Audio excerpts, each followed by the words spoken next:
yesterday as well, and they were also up on Monday, and that is showing off in the implied open as of now. So an almost 400-point uptick is what we are likely to see. But days after the United States and Iran failed to reach a decision to end the war in West Asia, Washington is considering another round of talks with Iran in Islamabad, as per news reports. Now, President Donald Trump has claimed that Iran wants to make a deal very badly. Now, remember, the first round of talks over the weekend ended without a breakthrough, as the US reportedly sought a 20-year pause on Tehran's uranium enrichment, while Iran offered a 5-year limit and was reportedly the deal breaker. Let's listen into what US President Donald Trump had to say. We've been called by the other side. They'd like to make a deal very badly, very badly. What was the sticking point over? You said it was over nuclear. It was over nuclear, very similar. Yeah, very good. I guess you're listening. It's over the fact that they will never have a nuclear weapon. Iran, you marking it down? Iran will not have a nuclear weapon. And we agreed to a lot of things, but they didn't agree to that. And I think they will agree to it. I'm almost sure of it. Meanwhile, the US blockade of Iranian ships in the Strait of Hormuz enters its second day, and the US military says that no ships have passed through Iran's southern coast over the past 24 hours. But a Wall Street Journal report suggests that more than 20 commercial ships have passed through the strait in the last 24 hours. Now, UK Prime Minister Keir Starmer and French President Emmanuel Macron will co-host a summit in Paris later this week, focused on efforts to reopen the Strait of Hormuz. Now, the summit will advance work towards a coordinated, independent, multinational plan to safeguard international shipping once the conflict ends. And, Mr. Speaker, I can confirm today that together with President Macron, I will convene a summit of leaders this week to drive forward the international effort we have built in recent weeks, bringing together dozens of countries to ensure freedom of navigation in the Strait of Hormuz. The summit will be focused on two things. First, diplomatic efforts to bring pressure to bear for a negotiated end to the conflict and for the strait to be opened. Second, military planning to provide assurance to shipping as soon as a stable environment can be established. Now, in another important development, Lebanon and Israel have held their first diplomatic talks in over 3 decades aimed at ending the fighting between Israel and the Iran-backed Hezbollah group. U.S. Secretary of State Marco Rubio, who mediated, said that it was a historic opportunity to end Hezbollah's influence. Now, a U.S. statement said that the two sides had agreed to launch direct negotiations at a time and place to be determined. This is a historic opportunity. We understand we're working against decades of history and complexities that have led us to this unique moment. And the opportunity here, I know some of you are shouting questions about ceasefires. This is a lot more than just about that. This is about bringing a permanent end to 20 or 30 years of Hezbollah's influence in this part of the world, and not just the damage it's inflicted on Israel, the damage it's inflicted on the Lebanese people. That is the hope here today. That is what we are beginning to work. We are joined by excellent people who will be in a position to obviously take this back to their respective capitals. This is a process, not an event. This is more than just one day. This will take time.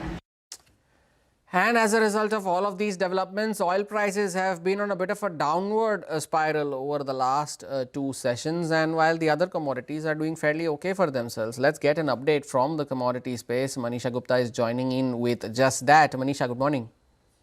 Morning, and thank you for that, Hormuz. Absolutely. The crude oil prices have declined for a second straight day, just about holding around that $90 a barrel mark for the U.S. crude prices. Well, actually, in the early Asian markets, we've seen that price also being taken out. The U.S.-Iran are reportedly working on a second round of peace negotiations. U.S. in the meanwhile has continued to enforce naval blockade on Iran oil exports. But more interestingly, the IEA in its latest statement says that global oil demand will decline in 2026. This is going to be a first instance since 2020 pandemic. And then you also have seen the U.S. crude inventories increase for an 8th straight week. That also seems to be weighing on in case of prices. But yes, the gains have definitely come back in case of metals. You have gold, which has gained 2% overnight. Silver is gained up by 5%. Platinum is trading at a 4-week high. Copper is surged to a 6-week high. The only metal that hasn't done well in the markets is aluminum, and understandingly so, because you have seen the prices outperform. We did see 36.30 yesterday, and from that, we're trading at 35.50 at this point in time. So barring aluminum, every other metal seems to be doing quite well. Manisha, thank you for that update there. Now, the International Monetary Fund has downgraded its global growth outlook for this year to 3.1% and to 3.2% for 2027 due to the war in West Asia. Here is IMF's chief economist, Pierre Oliver, telling CNBC that some parts of Asia were the hardest hit due to the energy reliance. Listen in. There are a number of countries that are very dependent on energy coming from the Gulf. And so we are likely to see some of these dependencies manifesting into higher energy prices. Sometimes for some of the smaller economies, there might even be energy shortages. Some of the countries that are small Pacific islands that are further away from the supply chains, it can be very acute. And so we need to think about how these countries are going to be dealing with that. I think more generally, the region has been very integrated into the global supply chains, and they've been tremendously benefiting. Even last year, we were talking about the AI boom. A lot of this AI boom translated into high demand for tech goods coming from East Asia, whether from Taiwan or Korea or other countries. And so we're likely to still see that going on. They are still very integrated into the global economy, but the increase in energy price, given their dependencies, is likely to hurt in the near term. A time for a short break. Set you up for the day's trade for our own markets on the other side. Stay tuned.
Welcome back. Onto some action from Wall Street. Then indices ended higher on Tuesday as investor sentiment improved following a drop in oil prices amidst the hopes of a temporary ceasefire between the US and Iran. All three indices ended higher. The S&P 500 is now just 35 points away from its record high levels. The Dow is up almost 600 points in the last two sessions. The Nasdaq also gained over 700 points during this two-day period. CNBC's Mackenzie Sigalos gets us a wrap of all the action on Wall Street.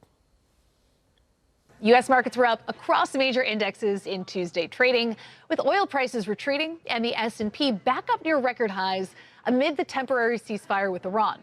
The Dow is up 318 points, the S&P 500 gained 81, and the tech-heavy Nasdaq up 2%, adding 455.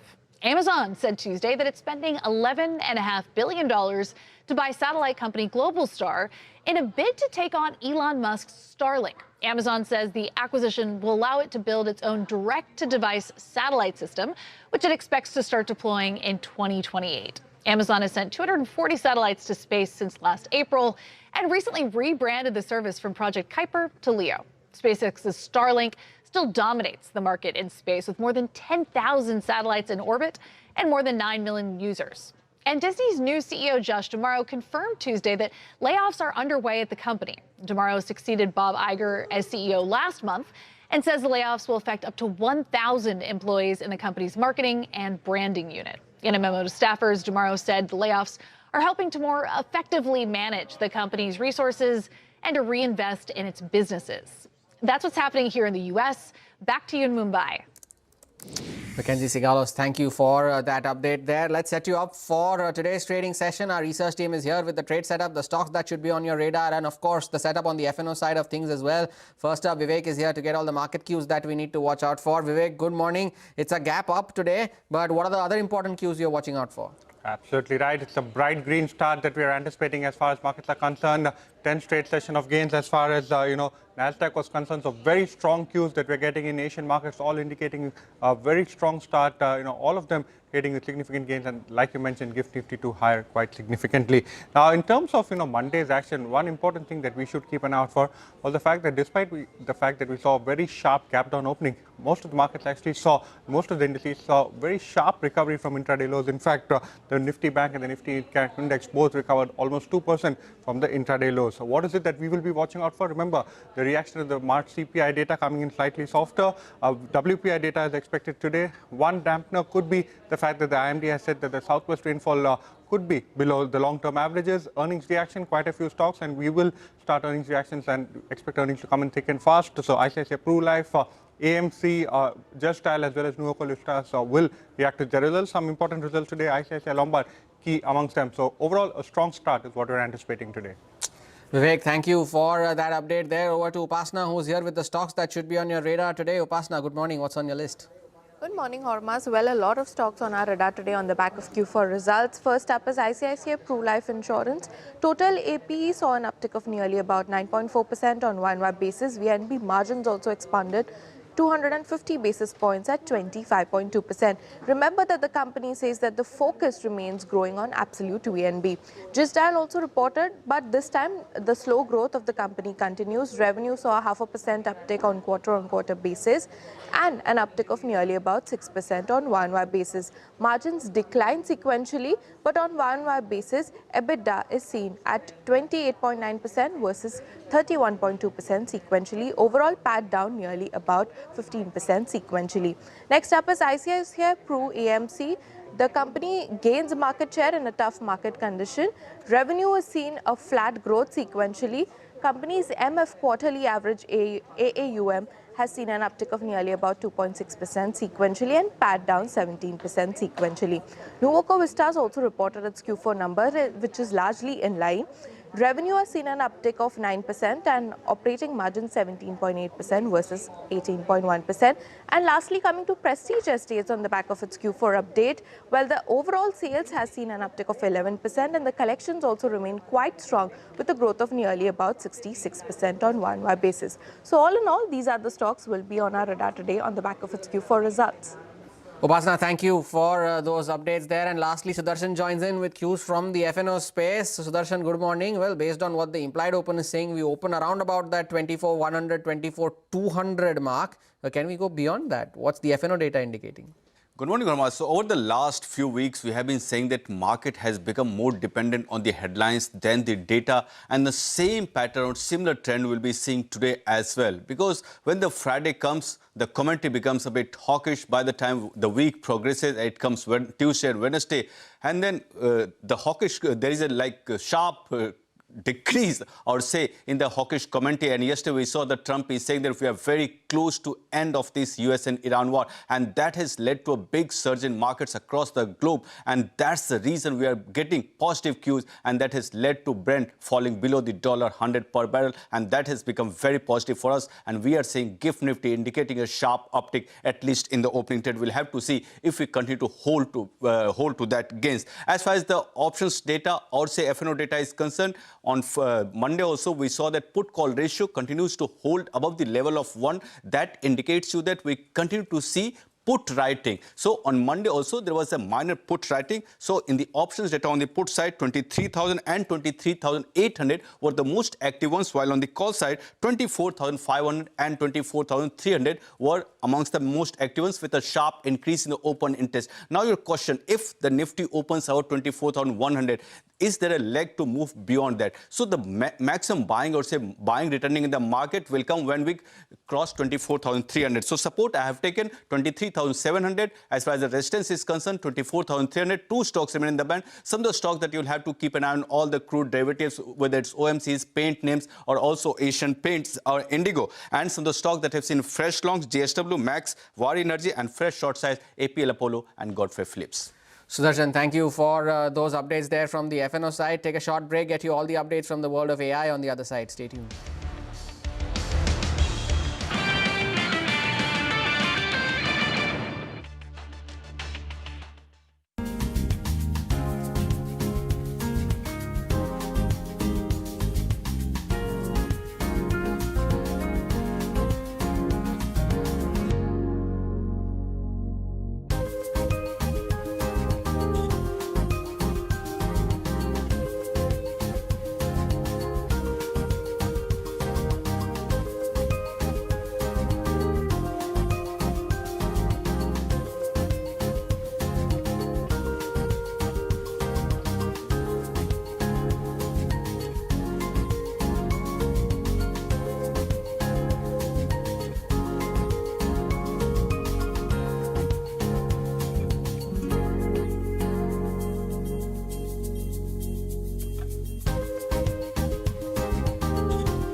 Welcome back. Now, US President Donald Trump dialed Prime Minister Narendra Modi, and in a 40-minute conversation, the two leaders discussed the progress achieved in bilateral cooperation across sectors. They also expressed their commitment to further strengthen the comprehensive global strategic partnership. The US President and Prime Minister Modi also discussed the situation in West Asia and stressed on the importance of keeping the Strait of Hormuz open and secure. Now on to the latest updates from the world of tech in our segment, the AI Pulse. Rachna is joining in with this wrap. Rachna. Artificial intelligence is reshaping nearly every corner of the economy as we know it, but today's headlines show that the world is starting to push back. Anthropic co-founder Jack Clark confirmed this week that the company briefed the Trump administration on Mythos, its most powerful AI model, yet deemed too dangerous for public release. Clark called it a matter of national responsibility, saying the government has to know about this technology. That confirmation comes as JP Morgan CEO Jamie Dimon delivered perhaps the starkest assessment yet from Wall Street, saying AI has made the cybersecurity threat environment worse, not better, and that Mythos is already exposing vulnerabilities that urgently need to be fixed. On the infrastructure side, Meta and Broadcom announced a landmark chip partnership today, committing to more than 1 gigawatt of custom silicon to start, scaling to multiple gigawatts through 2029. Broadcom CEO Hock Tan is stepping off Meta's board as a part of this deal. In pharma, Novo Nordisk is partnering with OpenAI to integrate AI across its entire operation, from drug discovery to distribution, with full rollout targeted by year's end as it races to close the gap with rival Eli Lilly. But as ambition accelerates, so so does resistance. Maine's legislature today passed the first statewide ban on large data centers in the country, blocking permits for any facility drawing more than 20 megawatts until late 2027. And the NAACP has filed a suit against Elon Musk's XAI, alleging 27 unpermitted gas turbines at its South Memphis data center are violating the Clean Air Act. 6 stories and one through line that AI is moving faster than the rules designed to govern it. And today seems like the reckoning is beginning. Rachna, thank you for that entire update from the world of tech and AI. Take your leave on this edition of Power Breakfast from me and the team. Thank you for watching. Bazar Morning Call on the other side sets you up for the day's trade.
Every morning, the countdown begins for the markets with meticulous research and analysis designed to help you capitalize on the trading day. Beaming live from the CNBC TV 18 Motilal Oswal studio.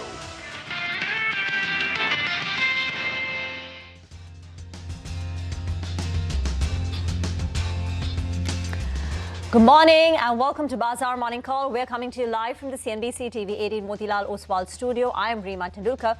With me, and Nigel and Prashant will also be here. Nigel, the cues are looking good, right? While the Indian markets were shut for the last two trading sessions, US markets rallied both on Monday and on Tuesday.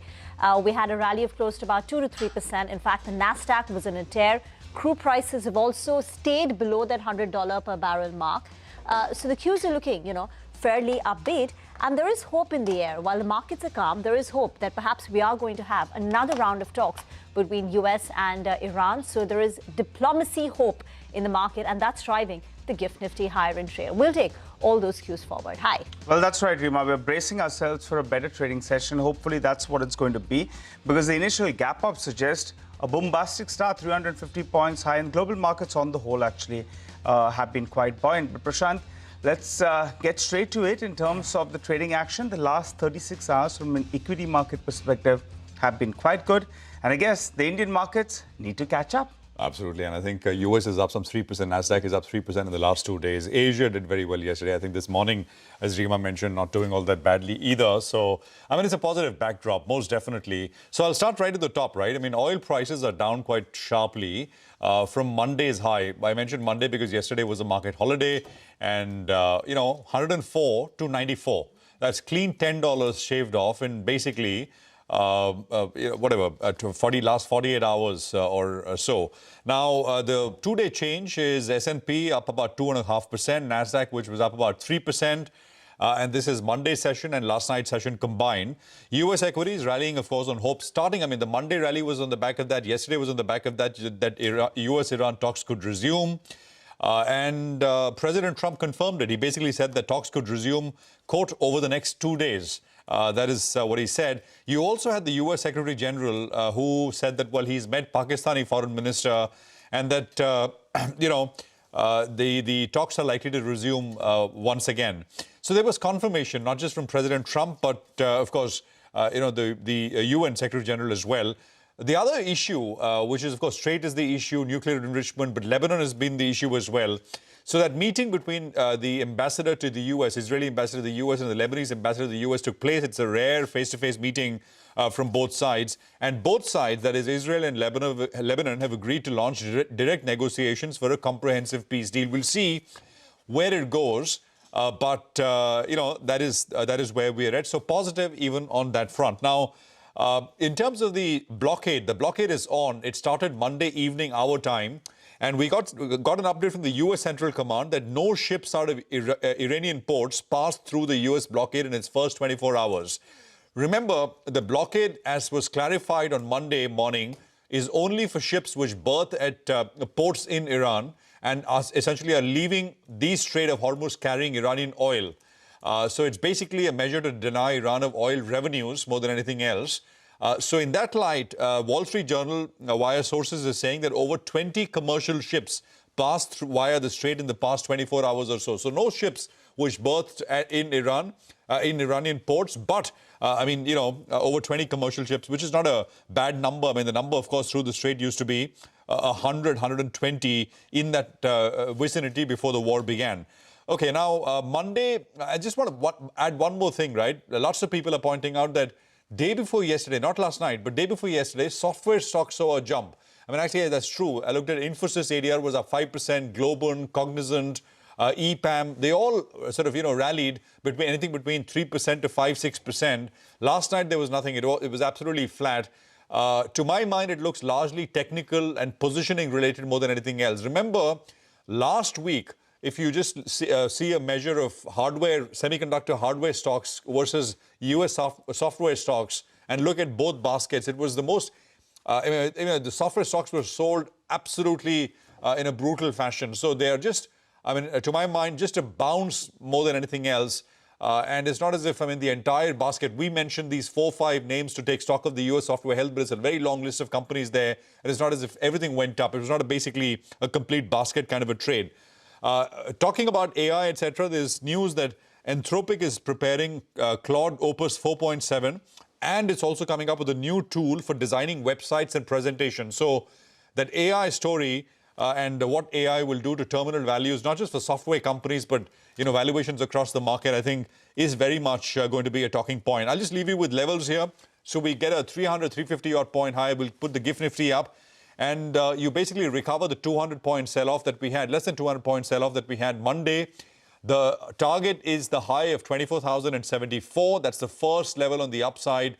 And beyond that, we head to 24,300 kind of levels. It was interrupted, on Monday. That journey was interrupted from last week on Monday because the stocks broke down over the weekend, etc. The support on the downside is 23,465.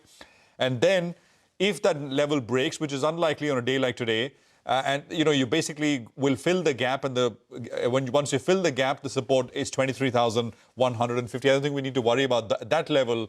Will perhaps be a little more constructive this morning. 350 points higher on the GIFT Nifty in terms of indicative open. Nigel has walked across with the F&O cues and the positioning. That's equally important. Nigel, take it away. Well, Monday's session clearly shows the bulls are in buy on dips mode, and there have been various positives over the last 36 hours. This as global markets were fairly buoyant on Monday as well as Tuesday. President Trump has hinted, at least as of now, that we're moving towards the close of the war. An ambassador of the United States of America to India, Sergio Gore, termed the 40-minute phone call between Prime Minister Narendra Modi and President Trump as positive and productive. And post this war, we'll get back to tracking fundamentals. And in fact, this will be very, very important in terms of the India and the United States relationship. So that's going to be important.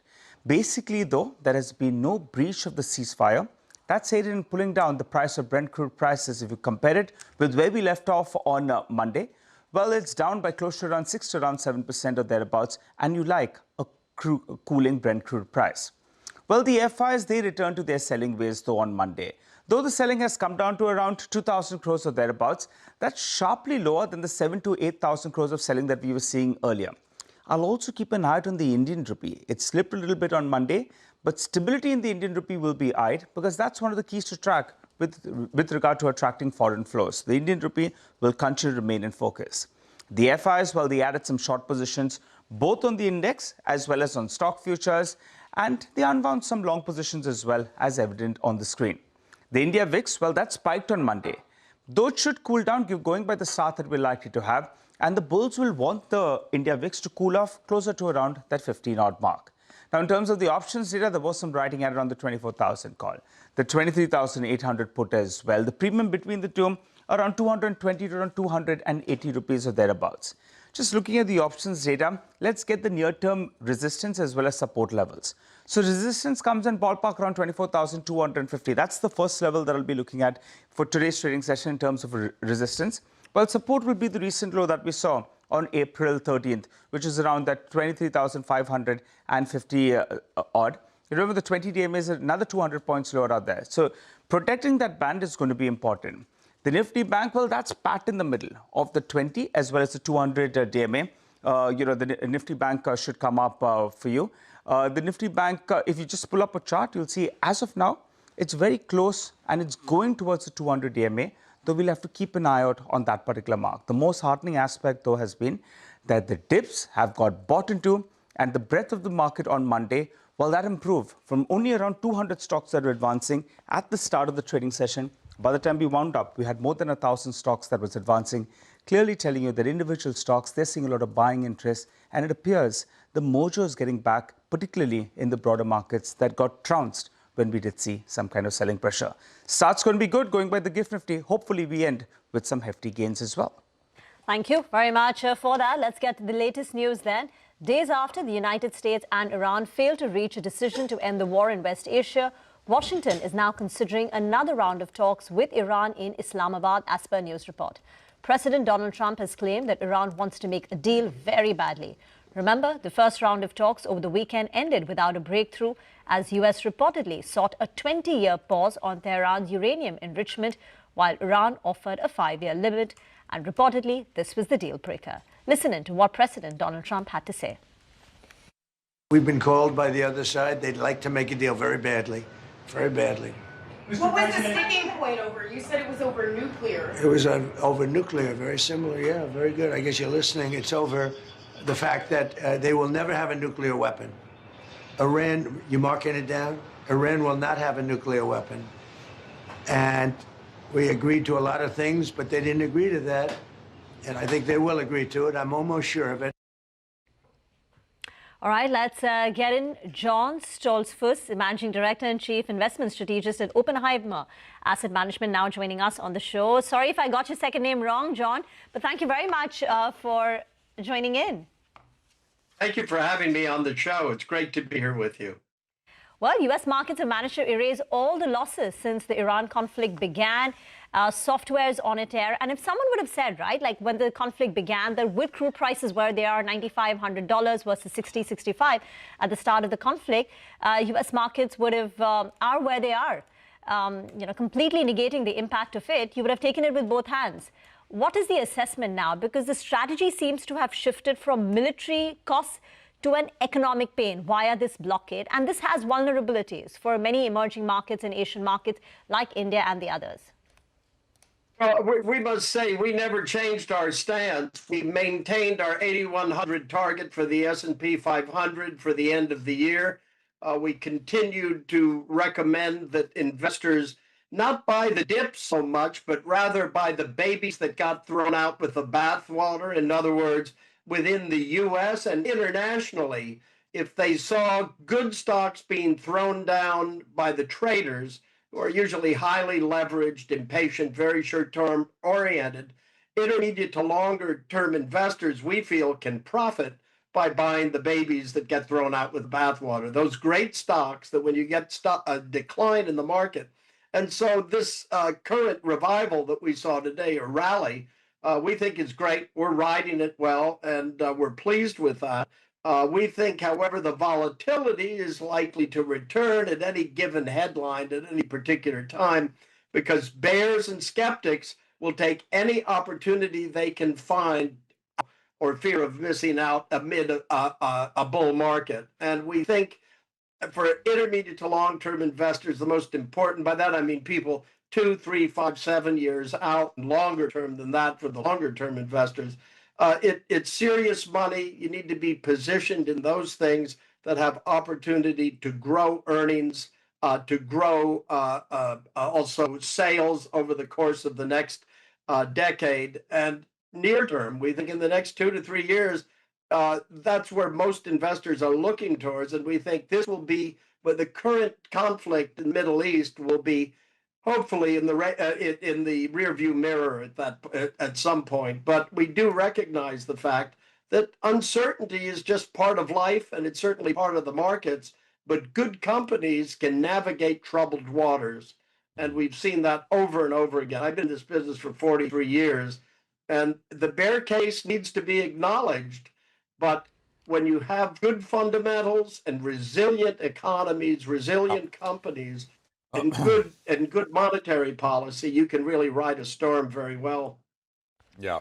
No, so after everything is said and done and the war hopefully now is winding down, let's hope so, are U.S. markets looking okay, or is it good for more? What's your sense, John? We would certainly say that these markets, we think the recovery processes that we have seen so far were essentially gained back most of what retraced steps that we'd lost and headed back up in terms of the market itself.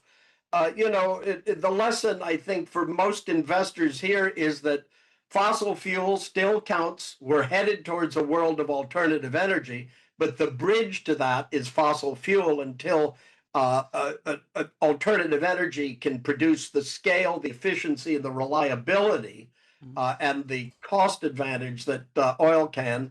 So that's a risk in an uncertain world, especially related to tribal wars that have been going on for thousands of years in the Middle East. It never is going to be easy, but we do think we're coming to some kind of agreement there.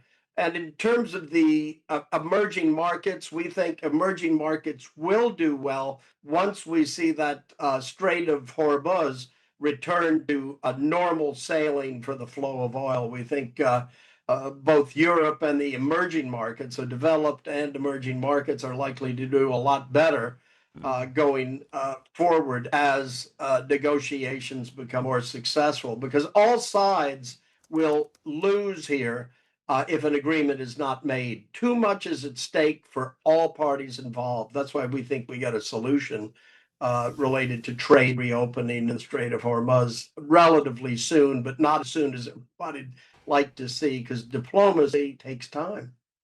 Hi, John. Morning from India. This is Nigel on this side. Well, I have to say, for someone who's tracking markets for 43 years, you're looking in cracking form, sir. Well done. With all the volatility that we've seen.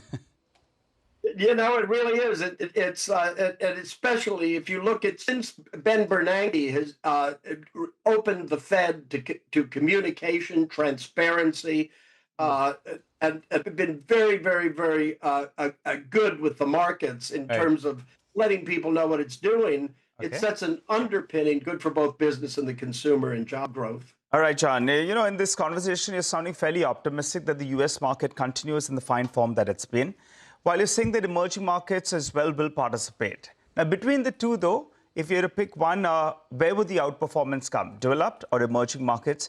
And from an India market perspective, in the last 12 to around 18 months, Indian markets actually have underperformed.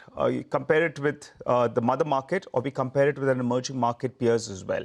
Yes, over the last 10 years, India has been an outperformer, but just in the recent past, we have underperformed. Do you think there's a good case that India gets back to its outperforming ways? I think there is, because of the capability that is evident in businesses in India that are leaders in technology, in healthcare, and in manufacturing. I think it's very possible. I think the issues at hand are likely, after a market has had such a good long run, it's a question of policy. It's a question of improving infrastructure. And also, I think in choosing good trading partners around the world, I think this will see to great success for India. We think that the world is not getting away from globalization. It is diversifying the process away from all roads lead to China for the global supply chain. And India, Mexico, Brazil, and Japan and Korea, which are closer to developed markets, all stand to benefit from this. We think good things ahead, but it's required patience, and you need good companies with great managements. And India certainly has some great companies. Yeah. John, we'll leave it there. Thank you very much for joining us. Good speaking with you here on CNBC TV 18. Well, that's the global view coming in on top of the program. Let's just quickly run you through what's coming up here over the next 2 hours or so. So 8:35, Pramit Palchodri of Eurasia Group will be with us. We'll talk about how to read the stocks which are going to come up. 9 o'clock, we'll be joined by Sumit Kishore of Axis Capital to discuss the demand trends in the past space. 9:20, Venugopal Mangat of HSBC Mutual Fund is a market master of the day. 9:35, we'll be joined by the management of the former managing director of Nissan and MD and CEO of Mercedes-Benz to talk about the Delhi draft EV policy. Mihir Shah of Nomura will be speaking with us at 9:45. We talk about expectations in the FMCG sector towards the end of the program. Lata in conversation with Nikhil Gupta of CLSA and Samir Chakrabarti of Citi on the March CPI numbers which came through and beyond. All right, time to slip into a short break, but we've got a lot of stock-specific action we're going to be talking about. I'll just run you through the list for now. We're looking at LIC, ICICI Prudential, ICICI Prudential AMC, Anand Rathi Share, Nuvoco, as well as MTAR Tech. They'll all be reacting to positive news flow, while we have Vedanta, Ujjivan Small Finance Bank, Just Dial and Gale, who will be reacting to negative news flow. Take that break, come back, we get into further detail on all of these names.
Welcome back. Asia is rallying hard today. The Kospi is up 3%. The Taiwanese market's up 2%. The Japanese market Nikkei is up nearly about 0.5%, while Hang Seng is surging nearly 1%. And the Gift Nifty is suggesting that Indian markets too will have a gap-up opening. What about stocks? Stocks where there is news. Our research team is standing by with CNBC TV 18's list of top stocks for the day. And first up, let's get a handle on the earnings that came through from LIC and ICICI Pru Life Insurance. Yash?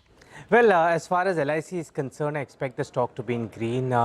It is on the back of the announcement of the bonus issue, which the company has done for the first time in its listing history. The company has, the board has approved a bonus issue of 1:1. Now, this will lead to the equity share paid up capital to increase to about 12,650 crore rupees from the previous 6,325 crore rupees. That is for LIC. For ICICI Prudential Life, also I expect the stock to be in green.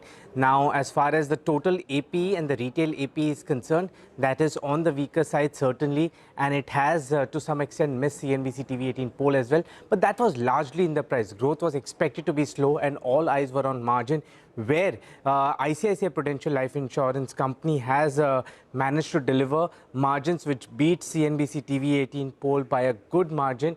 And the VNB margin have also come at about 22.2% as compared to the CNBC poll, which was much lower. So, of course, the margin performance has been stronger for ICICI Prudential Life Insurance, hence the stock expected to be in the green. Got it, Yash. Thanks a lot for that. Well, let's hop across to the new kid on the block. Our new researcher, we have Divyani, who's joining in. She's tracking a couple of companies, ICICI Pru AMC and Anand Rathi. Divyani, take it away. Well, yes. Let's start with Anand Rathi Shares and Stockbrokers. Now, the company had a good quarter. The margin trading has completely saved the company from the loss from the broking business. Now, quarter four's profits jumped roughly about 12% on a quarter-on-quarter perspective to 42 crores. While the traditional broking has taken a breather, their margin trading facility has driven strong interest income this time around to make up for it. Plus, their overall AUM is also up in a healthy way. Going with a green on Anand Rathi. Moving to ICICI Prudential AMC, the bottom line here is that there has been a strong market share gains despite the temporary hit that was taken as a result of the market swings. Now, they've successfully gained market share in both the overall as well as the equity average AUM perspective, with their overall AUM officially crossing the 11 lakh crore milestone. Now, the retail systematic flows have also been rock steady, coming in above the 5,100 crore mark. Now, net profit did drop 17% sequentially to roughly about 763 crores, but the core engine is perfectly fine. Now, that drop was entirely because the other income swung from 110 crores positive in quarter 3 versus negative 89 crores that we saw in quarter 4 as a result of the market swings. All in all, it's been a good, strong quarter for the company from a core business perspective. So, we're going with a green on ICICI Prudential AMC in trade today. Thanks a lot for that. We look forward to more inputs from you in the coming days as well. Congratulations on the debut on CNBC TV 18. Well, let's move on. Then I'm tracking a couple of companies, Vedanta as well as Nuvoco. First on Vedanta. You know, yesterday a boiler exploded at Vedanta's Athena power plant in Chhattisgarh. There were some deaths, there were some injuries as well that have been reported, and prayers and strength to the families of the victims that were affected on this. But since we'll be tracking the stock for today's trading session, I'll just give you a brief insight in terms of the plant. They acquired this particular unit, which is Athena Power, in the NCLT process in 2022. Then this plant got operationalized just recently, July 2025. So just started, its ramp-up process, and I believe 600 megawatt is up and running. You'll be asking, what's the impact on the profitability? So financial impact will be 1% to around 1.5%, because on an annualized basis, this plant could generate approximately 700 to 900 crores of EBITDA. So the financial impact will not be that much, but the sentimental impact and the pain to those families as well is going to be immense. So we'll keep an eye out on the stock, at least for today's trading session. Nuvoco, well, going with green out there since the results improved sequentially and valuations are supportive as well. It trades at around 7 times EV upon EBITDA on FY28 numbers, and on replacement cost as well, roughly around $70 per ton. The top line was up close to 9%. That was backed by higher volumes. Volumes were up by close to 5%. Realizations improved by around 3%, 3.5%, on a year-on-year basis. Margins, well, they were more or less flattish on a year-on-year basis. In fact, a bit of a downtake, though the EBITDA per ton, on the profitability per ton, that's a good improvement on a quarter-to-quarter basis, and the street will like that actually. The profitability improved sequentially because of better realizations and operating leverage played out. Debt moved up a little bit. Now it's clocking close on 4,500 crores or thereabouts. So remember, the company has an ambitious plan. They're looking to scale to around 35 million tons from around 25 million tons. They've acquired the Vadraj cement unit, as well as they have a planned organic expansion in East India. So net, nothing very exciting about the numbers, but since it has some valuation comfort, going with green on this particular name. But Rima, you're tracking a couple of companies more, Ujjivan Small Finance Bank and Just Dial. So Ujjivan Small Finance Bank is on our radar because RBI has returned the bank's application for the universal banking license, and they've said they'd apply again after demonstrating a diversified loan portfolio. So which is why there is negative news over here. Remember, AU Small Finance Bank had received that approval in August 2025, while for Jana Small Finance Bank, their application was returned again for similar reasons in October of 2025. So basically, what the RBI seems to be saying is that just simply meeting the financial checklist about the NPA levels, profitability, net worth, etc. is not sufficient.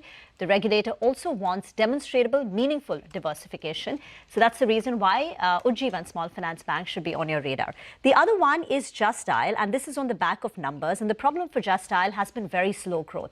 In Q4, the company's revenues went up 0.5% quarter on quarter.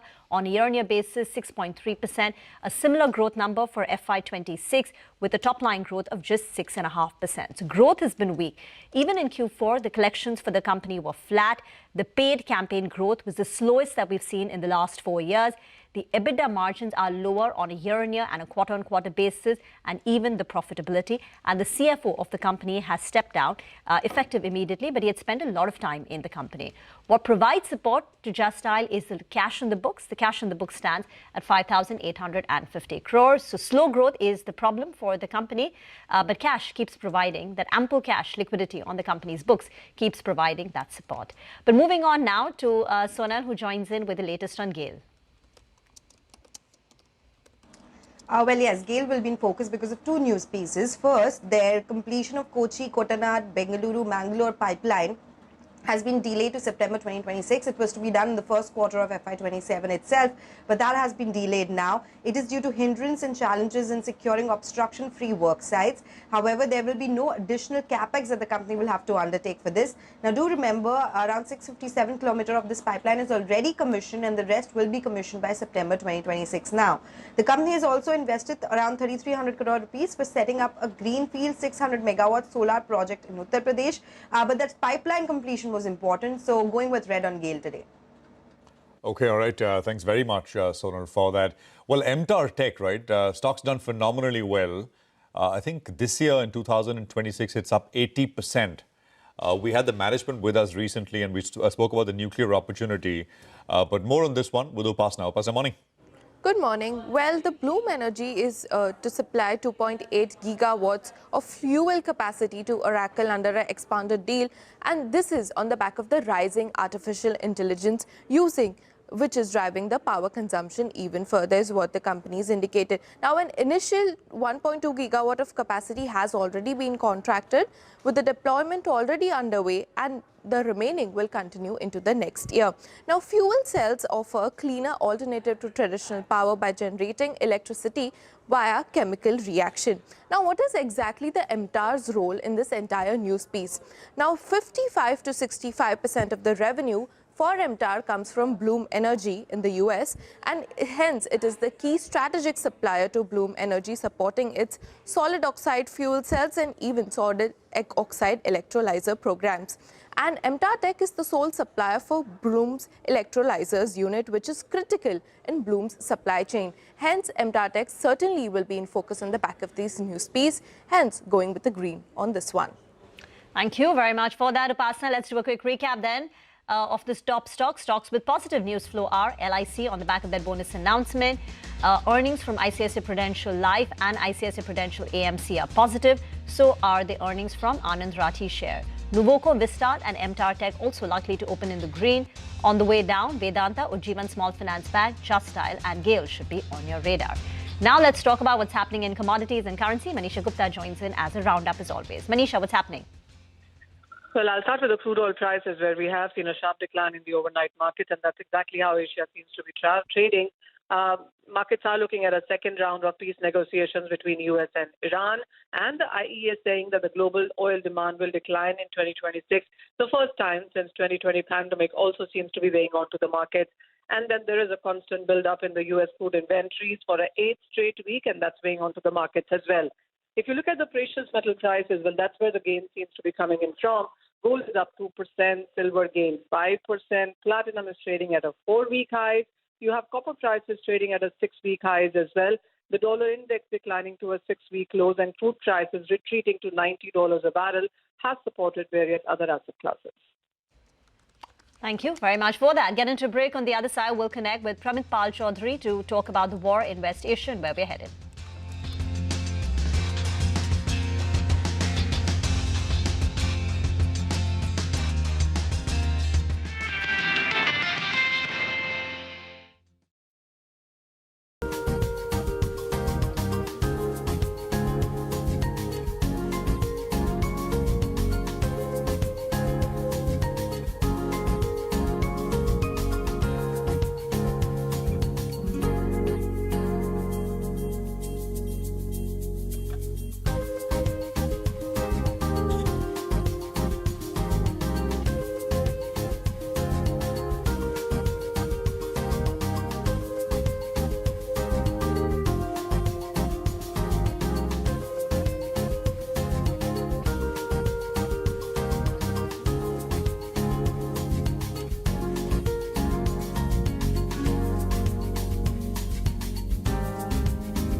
Let's talk about the top story, of course, which is the Iran-US talks, which look set to resume. And we have Pramit Pal Chaudhary, India practice head at Eurasia Group. Pramit, good morning. Great to have you on the channel. Prashant this side. So, you know, markets, as I put it maybe a little flippantly, but perhaps also the right way to paraphrase it, the S&P 500 declaring war over the Iran war, declaring victory over the Iran war. It's back at new highs. Oil's down about $10 from Monday's high. So even though the situation is unchanged, markets, of course, are a forward pricing mechanism, and markets are betting on the fact that this is now leading to de-escalation, going to go that way. What's your sense from it? Is there something which markets are missing? Is this going to be messier than what markets are anticipating this to be? Well, they have to factor in, they perhaps should factor in a little bit more uncertainty regarding how President Trump responds. But I think the assumption is that Trump is definitely looking for an off-ramp. He wants to get out of this war. And he has this habit of going from one extreme of verbal bluster, if you wish, and threats, and then saying that, look, I'm prepared to have a conversation. And I think the focus is that the fact that he's still saying, I'm prepared to consider more talks, is seen as the primary focus. Whether the talks succeed is a different story, and we could go through several versions of this, where there's a talk that fails, more threats are issued, and then we go back to another conversation. But the assumption, I think, is that the trend line is towards some kind of settlement. Yeah. But the Straits of Hormuz is a very difficult thing to settle, and that's really the core, even though there's a lot of, though Trump is talking a lot about enrichment, but I think for him it's really about Hormuz. Right. You think that that will eventually be the stickier point from both sides, for Iran to give in and for US to kind of sort of relent. The enrichment bit, why do you think that got picked out when J.D. Vance flew back? I mean, that essentially was what President Trump in a soundbite we played out this morning also kind of sort of mentioned the nuclear point, enrichment point. And what could be the shape of a agreement on that point, which is acceptable to both, Pramit? Because the enrichment issue is really the argument that he's going to, Trump has to make to the American public as to why I got into this war in the first place. America already controlled the Straits of Hormuz before the war broke out. So for him to then concede the Straits of Hormuz, even a 50-50 share, which is offered to the Iranians, if the Iranians are to be believed, then basically means you fought this war you basically lost this war because you conceded things that you didn't even have to concede before the war. You controlled before the war began. So enrichment has to be the argument that he makes to his public as to why this war has even happened. Otherwise, he goes back with basically nothing to offer. The point is that enrichment is one of these very vague areas, and complete ending of all enrichment in Iran is not going to happen anytime. So the game is then, where do you find the halfway mark between the two? Enough for Trump to be able to go back home and say, I got something from this war, but enough for Iran to go back and say, we didn't actually concede our ability to develop a nuclear deterrent in the future if need be. Pramit, what's your assessment of the blockade? It's been about 41 hours since it's come into effect. Some ships have passed, some have been turned around. And the strategy now seems to be shifted towards economic pain rather than bare military costs. And the problem is that if this blockade continues, that it's prolonged, crude prices perhaps stay elevated, and then there are implications for India and many of the other Asian markets which depend on that Strait of Hormuz, and that blockade hurts then. Correct. I mean, the problem now is you're entering, in many ways, the most dangerous phase of the energy issues, because stocks and reserves that have been helped keep the flow even at a higher price, at least the supply of energy was continuing in the world. Your strategic reserves around the world have been reduced. A lot of the reserves many countries had, including those of India, for crude oil, for LNG, for fertilizer, have been depleted, and production is clearly less, supply is less than it was before, which is one of the reasons you're seeing so many governments at least phoning up, like, for example, Prime Minister Modi and Trump did recently, to, I would say, urge to push both sides to come to an agreement as quickly as possible. But yes, the Straits of Hormuz will remain partially closed because you now effectively have a double blockade for the time being. And in particular, the present truce that is going on right now, at the very least, everybody would like that truce to continue, because if that resumes, then Hormuz, nothing will go through the Straits of Hormuz. Hi, good morning, Mr. Chaudhary, and good to see you, Ben. So you would say that the worst of this war is behind us, and we're moving strictly in the line of de-escalation. Would that be the way you're looking at it, Mr. Trump? I would say that is where I would look at it. I'm hoping it's not wishful thinking, but right now, yes, I think that that doesn't rule out the possibility of a sudden surge in fighting over, as Trump tries to push some kind of an issue. But nobody right now wants none of the Arab monarchies in the Gulf. Arab monarchies in the Gulf. I would argue for the Americans, use of military force is just at best a negotiating tactic. And for Iran, there's no benefit right now in fighting. For them, the game is, as somebody else mentioned, it's more about putting economic pressure on the rest of, on America in particular. So I would argue, yes, nobody really wants to resume the fighting. And even Israel, arguably the most militant country among them, has really been focusing more on Lebanon than it has been on Iran. Pramit, just one last question. As someone put out an analysis that because the blockade is aimed at stopping Iran from earning oil revenues from selling oil, right? They've got about 10 days to, and that basically is 10 days before the storage is full, and upstream shutdowns begin for oil fields in Iran. So that's a timeline. Does that sound fair? Yes, that's about right. I mean, there may be more reserve capacity in Iran than we know about, but at best maybe 2 or 3 days more. But yes, that's about right. They will have the same problem that, for example, Kuwait has already faced earlier on. Kuwait has stopped production, not because they can't keep producing, their oil wells are perfectly functional, is they just have no ability to keep, when they don't know where to keep the oil anymore because their tanks have completely overflown. Yeah, and that's enough for them to kind of sort of, want to, that'll be, they'd want to avoid that, right? At any cost. Well, not at any cost. I mean, it's not a question that Iran has been, even though it's been exporting oil, has struggled to get payments for some of that oil. But everybody forgets Iran actually has a decent amount of foreign exchange reserve, about $100 billion. And it also has effectively backup plans in terms of shipments from China or Russia. And it is largely self-sufficient in food.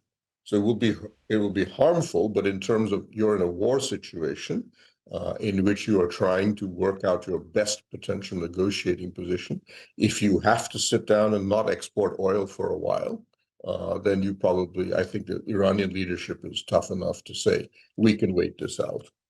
Yeah.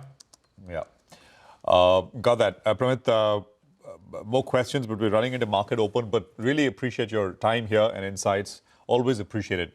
Thank you very much for joining us. So that's the perspective from Pramit Pal Chaudhary of Eurasia Group on the Middle East situation. So de-escalation seems to be what he's kind of sort of backing at this point as well. Not without twists and turns along the way. That's to be expected. But the direction of travel seems to be that. We'll take a break. We're back. Devin Choksi with the stock-specific conversation on the other side.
Welcome back. We have Devin Choksi, MD of DR Choksi FinServ, who joins us on the show. Hi, Devin. Good morning. Good to see you in. Wanted to ask you about a couple of earnings reactions that we got. Just Dial, the numbers, nothing really to write home about in those numbers. The big benefit, though, is that the kind of cash they have in their books is more than the market capitalization, I think by around 15 to around 20%. So what's your view on Just Dial? And if you were to look at a cement name like Nuvoco, that as well came out with a set of numbers, nothing to write home about, but valuations are in favor. And, today is going to be a more or less positive day. So we'll keep an eye out on that stock, which has been a big underperformer. Just Dial, Nuvoco. Any comment on either of these two? Yeah, Nigel. Good morning. Well, Just Dial is more or less, I think, an enabler in the entire pack of Reliance's e-commerce business. And that's why probably I think this company continues to remain, I think, the supportive company, though they are a listed company, newly acquired, etc., but more of a supportive company. And you're right, I think, in observation, they are having cash. I don't think that I think they have got a big bang plan for deploying this particular cash. That is my understanding on the subject. However, they continue to propel the higher amount of B2B acquisitions, particularly for the Reliance's, I think, the Geo platform. And that's where probably I think this company has little meaningful role to play as far as I think the business is concerned. Regarding the cement business, I think we believe that I think overall cement business, I think conditions are remaining relatively more favorable in current times. However, I think our preference remains, as against the smaller companies, our preference remains, I think, with the larger companies, where they have got the ability to meet the customer demand across the geography, shipping the cement out, I think, from east to west corridor in the country itself to the inland transportations. And at the same time, I think relying on the energy cost, I think, which is self-generated, that is backup energy in form of renewable, etc. I believe that I think some of the larger players like Ultratech and ACC Ambuja would be relatively a better choice compared to I think the regional players or standalone players in this particular business. About Just Dial, the company's market capitalization is about 4,800 crore rupees. The cash on the books is 5,800 crore, which means the cash on the books is more than the market capitalization by 20%. And with respect to that capital allocation, the company has not returned anything for the last 6 years now. The last buyback done by the company was in July of 2020, and the dividend before that was in 2015. So since then, despite sitting on very large capital the capital position, Just Dial has not returned anything to the shareholders, and that's also been a point of disappointment. The company seems to be conserving cash for its investments, the ad spend, and making some acquisitions as well. Deven, morning, and thank you for joining in. Any other stocks that look interesting to you? Any new ideas that you all have been mulling over? Yes, Hina, good morning.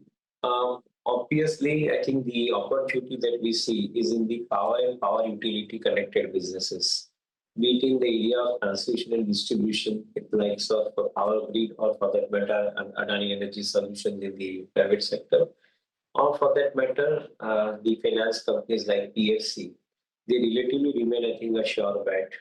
The generating companies, typically, I think the likes of Tata Power, Adani Power kind of companies, they remain relatively more favorable at this point of time, given the kind of situation in which probably they are at this point of time, particularly Tata Power, having a dual advantage. On one side, they have restarted their Mundra plant. On the other side, they are having a significant amount of upside potential, also on the solar side of the business vertical that they are building. So in my viewpoint, I think the businesses are doing fairly well as far as I think these power generating companies are concerned, or power distribution companies are concerned. Or for that matter, the finance companies, along with some of the utility companies, the GET kind of stuff, or even for that matter, the likes of ABB, Siemens, or Siemens Energy, those kind of companies too remain, I think, distinctly positive. So we like the fact some of these companies definitely are expensive, not cheap, but at the same time have potential. In a falling market, they offer an opportunity, at least 10-20% cushion one can get in a falling market when they want to buy. So Power Grid, Adani Power, PFC, Tata Power. These are the 4 stocks in power and power utility. Is there a pecking order? Not too sure at this point of time, honestly, because even the market wants to, I think, see some amount of stability. So not I think with the pecking order, but I think this is a good combination. Maybe PFC can at this point of time remain relatively more favorable comparatively, because I think the downside risk in the stock is relatively less as we see it. Okay, all right. Devin, I wanted to ask you about some of these aluminium plays. We've spoken about this in the past. Now, Vedanta, there's very unfortunate news with regard to their power plant. In Chhattisgarh, there was a boiler that blast, and you had close to 10 people that died, and a lot of people were injured. Obviously, we would keep an eye out on that, and we send all the strength out to all those that have been impacted by this, and strength to the families. But from a financial perspective, it's a hit of around 1% or around 1.5% on your, next year's EBITDA estimate. What would you do with the stock? You've been positive. I think, from the time we started speaking, 400, 450 odd, stocks at 750. What would you do? Enough is enough? Take some money off the table? Or the aluminum cycle is going to be good? So you just ride the wave? Yeah, Nigel, I think the incidence is a little unfortunate. I think particularly, as you rightly mentioned, I think the families of the people, I think, who have gone away from here. But having said that, I think on the other side, the business condition remains favorable. I don't see, I think, too much of an issue as far as I think the business and the outlook is concerned, as far as the business of Vedanta is concerned. In fact, I think the complete demerger theme, which is likely to play out well, in my viewpoint, I think is only making a strong case for this company. So for any reason the stock price comes down, I think it is only an add opportunity or buy opportunity in the portfolio. Got that. Devin, what we're going to do is take a quick commercial break here. We'll come back and continue our conversation. We'll also get technical trading ideas in. So Mitesh and Sudarshan should be with us on the other side. Stay tuned. Coming up.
Well, we got the flows into mutual funds number recently.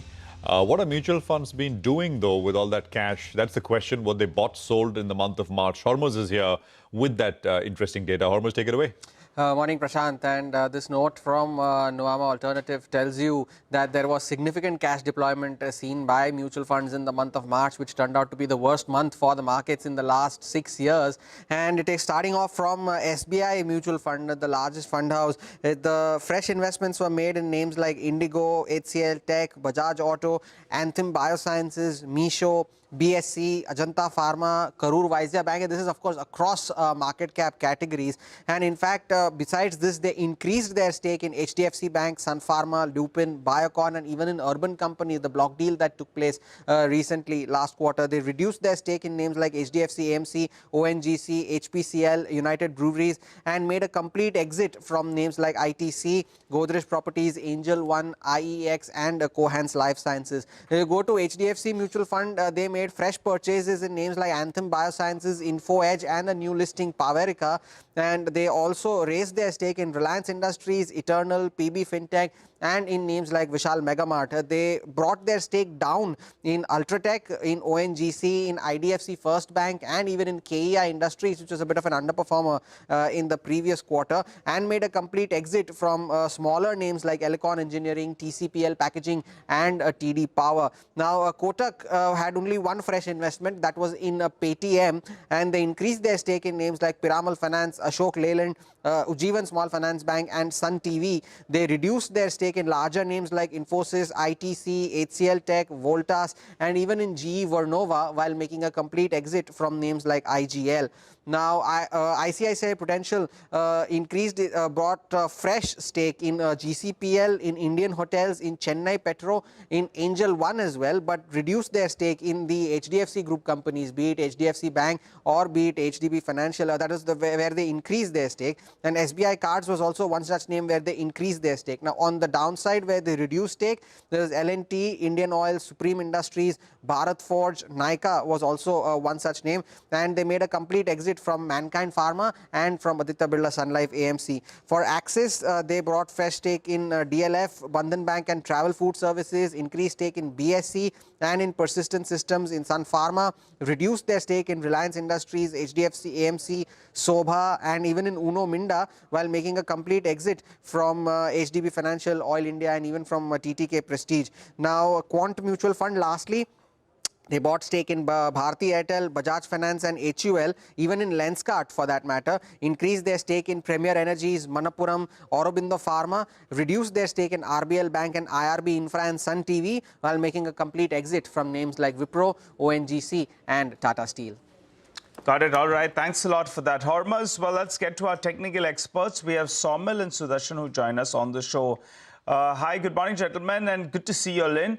Sudarshan, let me start off with you. That bravery is getting rewarded, actually. Every time there is bad news, you have been saying that show some strength, show some courage, go ahead, buy. And that's been quite fruitful. Now, today, that scenario has turned off a little bit because you're going to be starting off gap up. What do? Take money off the table or look to buy the dips? Good morning. See, the market is giving us a sense that it's now willing to find a base, a support level below which it will not go. That is why the buy on sharp dips trade is working. Now, so far as we continue to build a base, we will get these sharp dips again and again, and each of them, I think, will be a buying opportunity. Now, gap ups are the exact opposite of the dip. So when we have a gap up like the one we have today, those who have long positions, the short-term traders, should as well take profits off the table, at least for 70-80% of their position, and wait for minor dips to enter. Larger dips, of course, are always welcome when you can build big positions, but with minor dips, you can keep on adding and subtracting positions, buy small volumes, sell on small rallies, wait patiently for the big dip to come, and keep a core holding on the long side because we are now moving up. Yeah, no, absolutely. If you're trading, a big gap up gives you the opportunity to sort of sell into it, take some profits off. But I mean, if you're positional, then I mean, I think this kind of validates that move in terms of what you own. Saumil, good morning. What's your sense? What would you do? Good morning to everyone. I totally agree with Sudarshan ji. We're treating this as a bounce at this point of time. Overall, the trend still remains negative. We are not above 200 daily exponential moving average. We've not given a positive monthly or a quarterly positive close. So we have not made a base yet to reverse the entire trend. The entire trend still remains negative. However, we are treating this as a bounce, and this bounce can go to 50% retracement levels or 61% retracement levels as well. So the next target would be 24,250, which is the 50% retracement of the entire fall which we saw from 26,300, 400 levels, and 61% retracement would be 24,750. So I totally agree that for short-term traders, when you get a good start or a good rally, try to book some profits and then try to build positions on the dips. Now on the dips, I would mean that when the markets are taking support at some crucial average levels, which is 40 daily moving average or 20 daily moving average, and then build positions from there. Positionally, I think you should be very stock specific, sector specific. Like I like PSU bank segment. I like power segment. So all of these sectors are looking good, and you should build positionally for higher targets. We'll come back to you, Saumil, for your individual stock recommendations. But Sudarshan, you want to tell us what you're betting on? Well, it's an all-buy list. Aditya Birla Fashions is a buy with a stop under 61. CESC is a buy with a stop under 158. JSW Energy is a buying opportunity with a stop under 505. And Glenmark is a buy with a stop under 2160. While we are willing to take profits in the Nifty, I think the stocks, even minor dips, become an opportunity to take long positions. Okay, and all four from diverse sectors. All buy list from Sudarshan. Saumil, what are you going with? I have two stocks on the buy list. First one would be Astral.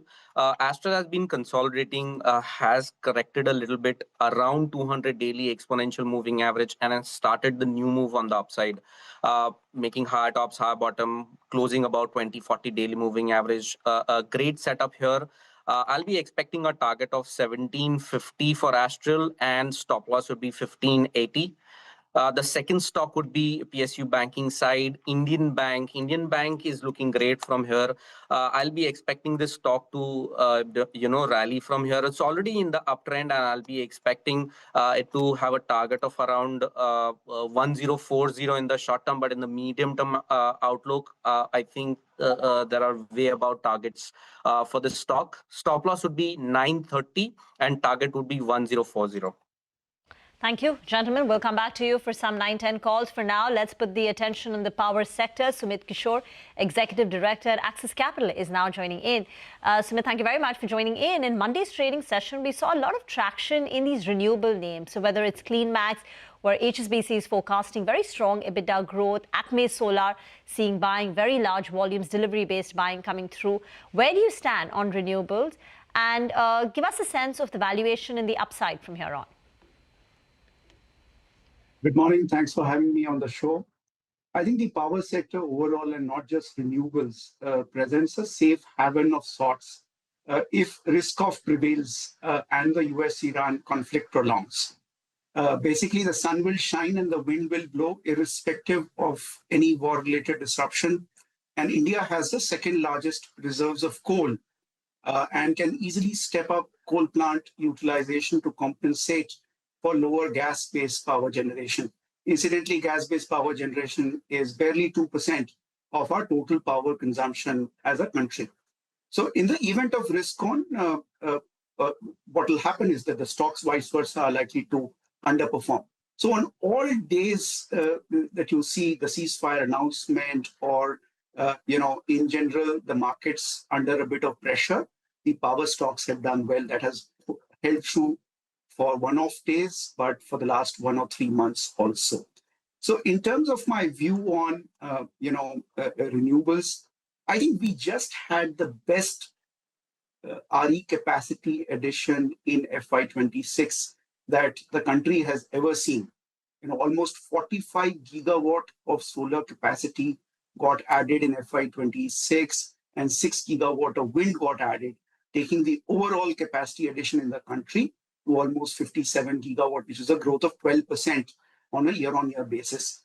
So I think it's been a wonderful outcome, and the country has prescribed a FY36 roadmap to go to almost 786 gigawatt of RE capacity versus the current installed RE capacity is about 225 to 30 gigawatt, X of, including large hydro and non-fossil. So there is a very long growth runway for renewables. Sumit, hi.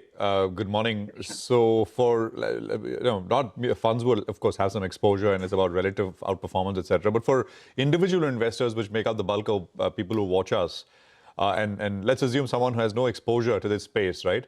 How should one, go about getting exposure to this space? Renewables, and everything else? Power, essentially, energy. I think this is a good time for investors to look at power because, if you take a step back, after NDA 3, basically since July of 2024, Prashant, power demand growth in India has been below 1.5%.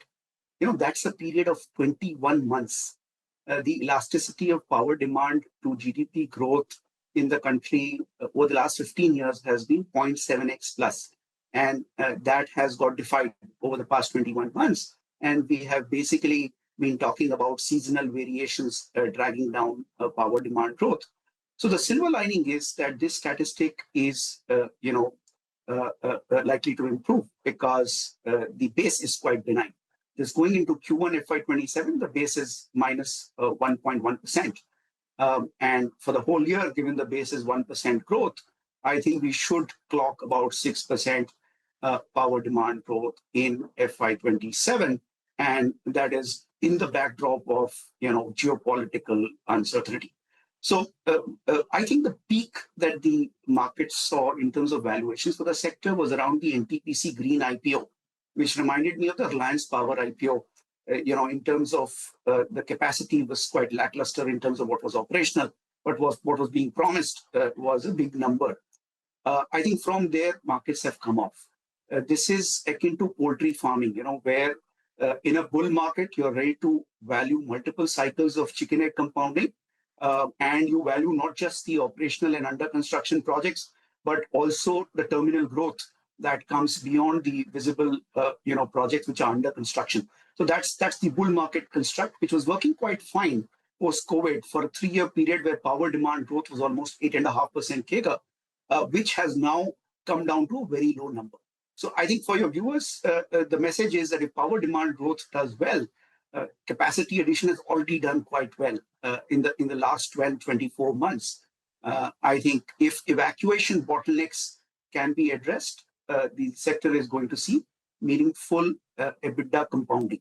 In fact, for the large cap private IPPs that we look at, like JSW Energy, Torrent Power, Tata Power, all these companies offer over a 4-5 year period a mid-teen compounding in EBITDA. I see. And stock prices should follow that, right? Earnings growth.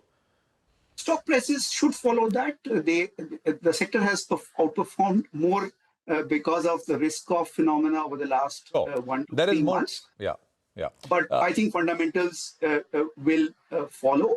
But I think the necessary condition for that, Prashant, is that power demand growth has to fly. I think you can't keep adding capacity without power demand growth. That leads to problems around curtailment, which we have been seeing all the more because of the 57 gigawatt that got added in FY26, close to 45 gigawatt was solar. And that doesn't, contribute anything in the non-solar hours. And so there is a glut of supply, which is during daytime. All this capacity is coming mainly in the states of Gujarat and Rajasthan. Almost 50% plus is coming in these two states. And evacuation is moving a big bottleneck. So quickly, Sumit, what about the solar equipment, Varis and Premiers, etc.? I mean, you don't have to talk about, you may not have coverage, but generally you're thinking about it quickly. That is one. Equipment suppliers, which is, the Hitachi, GE, etc., which have transformers, CG and that pack. There are also these new age companies, like not new age, it's an old company, CleanMax, but recently listed. So if you can just you're spattering your thoughts on these three areas. Yeah. Sure. I think let me start with the module manufacturers. They are riding a sweet spot currently. The Q4 results are likely to look quite strong, because for these frontline backward integrated solar module manufacturers, these companies have managed to deliver on FY27 EBITDA expectations that were there 6 months back in FY26. That's the kind of growth that we have seen. So in the medium term, not everyone will succeed in this space because it is likely to become an oversupplied market over the next 3 to 4 years. There will be premium for quality. There will be premium for the extent of backward integration, and players who manage to deliver on their plans of integrated clean energy transition are the ones which will succeed. But cumulative, cell manufacturing capacity for the top 20 players is going to exceed 80 gigawatt in the next 3 years. It will become an oversupplied market versus 24 gigawatt right now. And unless those players are able to find export markets, you will find that the ROCs would get compressed. On the second pocket of the HVDC, I think this is a very interesting opportunity, especially for Hitachi and GE Vernova T&D, which have the LCC technology, which forms the mainstay of the HVDC projects which have been planned over the next 10 years in India. So almost 10 out of 12 projects which are planned within India, which are not cross-country, are all LCC technology, and only these two companies can participate. Siemens Energy cannot participate. We have had a very good run on both these names, in fact. And now the next lever is the award of the HVDC South Kalam project between June to September, which will be almost a 150 billion rupee plus project. It will be a binary event. It will go to one of the two players. I think earnings growth is going to be quite strong in the March quarter, especially for Hitachi Energy, where we have almost 50% growth in earnings. On the third bucket, which was, I think you mentioned CG Power, CG Power. Yeah. Go on. Yeah, CG Power, I think, is like a coffee can compounder. We hosted Mr. Velian, in February at our conference, and he spoke about 60 GVA of transformer capacity addition in less than a year. They're at 40 GVA transformer capacity right now. The transformer market has tight supply. Whoever adds capacity early will be able to take market share. Plus, CG Power has the export angle on transformers, and they also have the OSAT, test facility in Sanand, which, possibly if it gets orders, that will be a catalyst this year. Was there something else that I'm missing? Sorry. I mentioned, I threw in CleanMax, but that's like a single stock, so maybe you may not have a view there. Yeah. So CG is a coffee can compounder, right? Compounding at what should we expect? Mid-teens again here?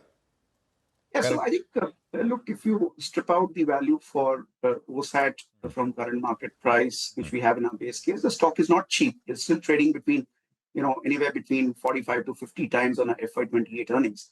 But I think this is a high asset turnover, relatively high earnings growth company in the space where one can expect over the next 5 years to have a doubler. Okay. Got that. Very interesting, Sumit. More questions, but as is always the case, time is the issue. I hope you come back and we can continue this conversation as we run up into market open now. Sumit, thank you very much. So that's a chat as far as power is concerned, a range of stocks across the value chain in the power space addressed with Sumit. Well, 9:10 call, Sudarshan is with us. Sudarshan, what do you have? It's JSW Energy, buy JSW Energy with a stop under 515.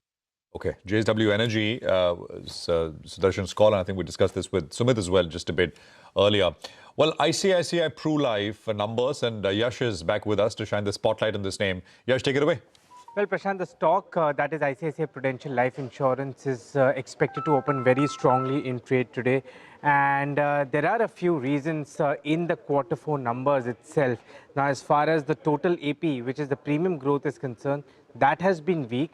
But that was somewhere there in the price because the indication had come through the monthly numbers which the company had presented. So the total AP on a year-on-year basis grew by about 9%, retail AP grew by about 4%. But this weak growth and the miss from the street estimates was largely in the price. What is driving the stock today is that despite the moderate or the subtle growth which the company has presented, it's managed to do that in a very qualitative way, getting strong margins out of it. So value of new business, that has seen a growth of 21% on a year-on-year basis.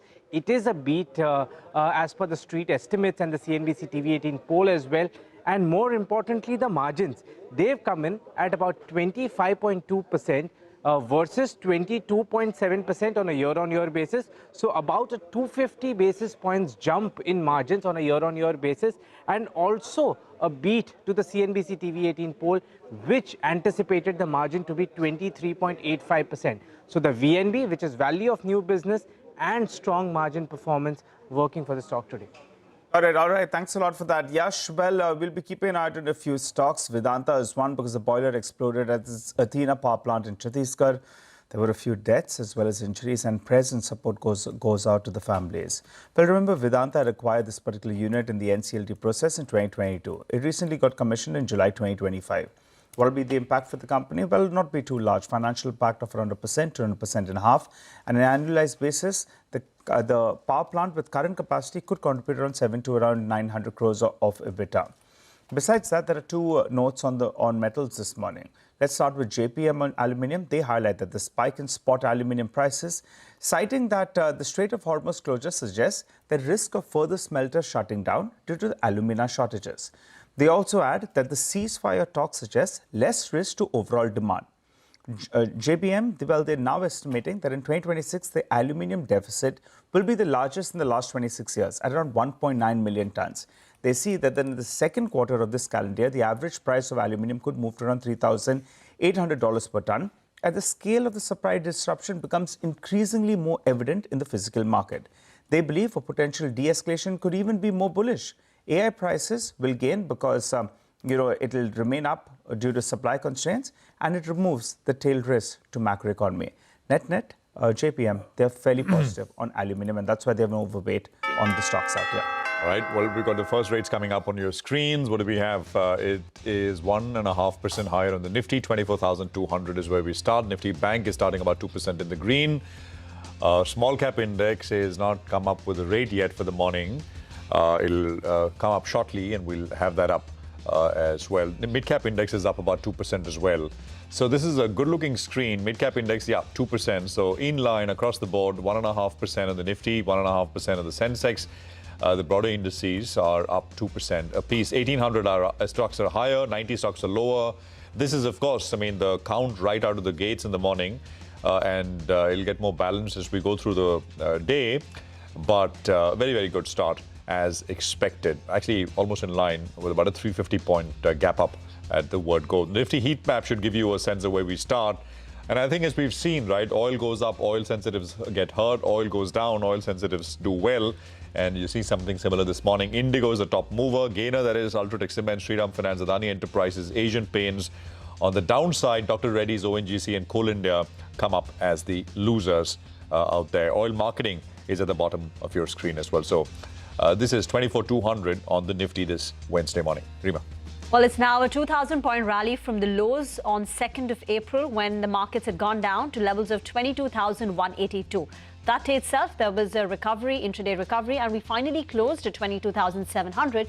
But the recent intraday low was 22,182, which means from that level, we've seen a pullback, a gain of nearly 200 points. Very smart. Look at the advanced decline ratio to begin trade with. It stands at 20 stocks advancing for about 1 stock declining. It's overwhelmingly in favor of the gaining side. The mid-cap index is outperforming. Run you through the big movers. Interglobe Aviation, top mover, that's up nearly 5%. From the start of the month, it's up 17%. All the aluminium plays, barring Vedanta, are higher. Hindalco, where JP Morgan is bullish, 1310 is the target price. Stock is opened up with a gain of 3.5%. Shriram Finance seeing buying. L&T up and about in trade, consolidating above that 4,000 mark. Again, L&T is a stock which has rebounded 15% in the month of April. IT2 is seeing some buying today, so whether it's Infosys, HCL Tech, with a gain of about 2% plus, and Wipro, they've made a small tuck-in acquisition where they'll be spending about $70 million.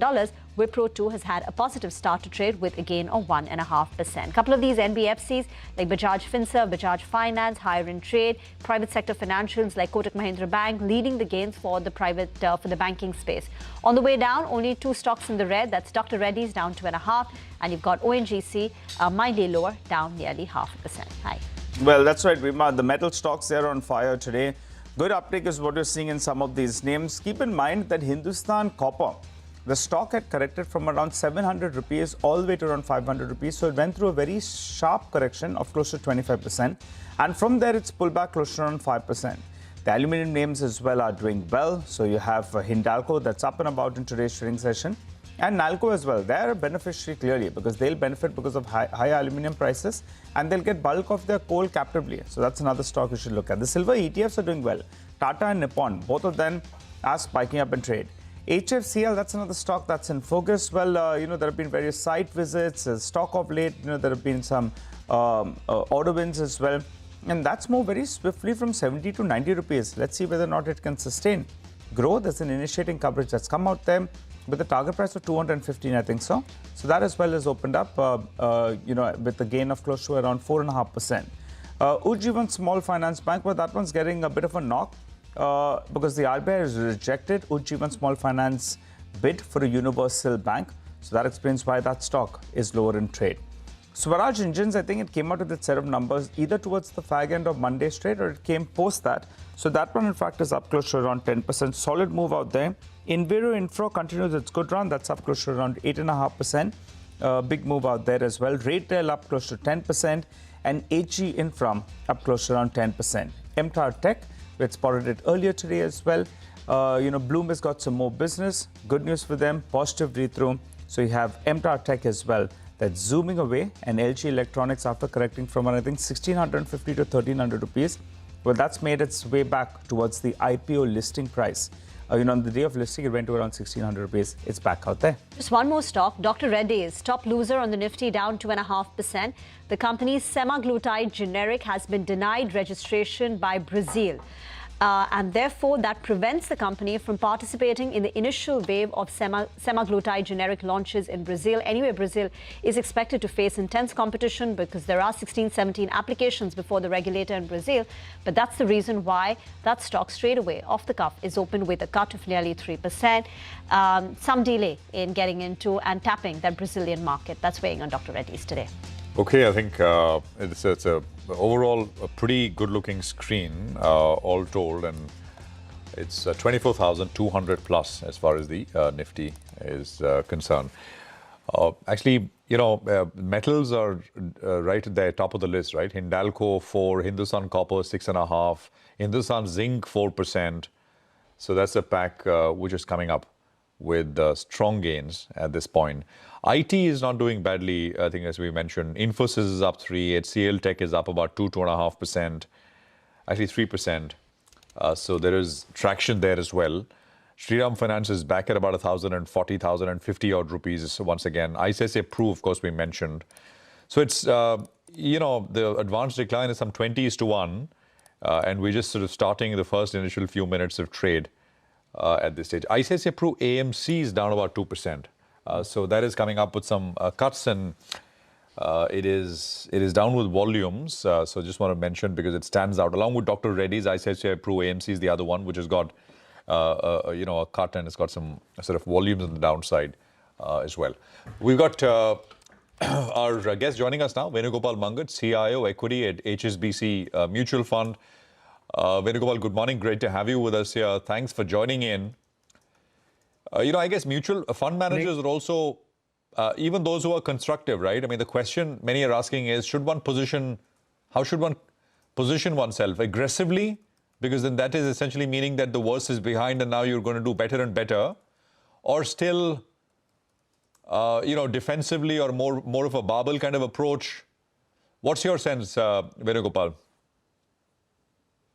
Yeah, I think, good morning, Prashant. I think the markets will continue to remain volatile based on news flow, and it's extremely unpredictable how things are likely to play out.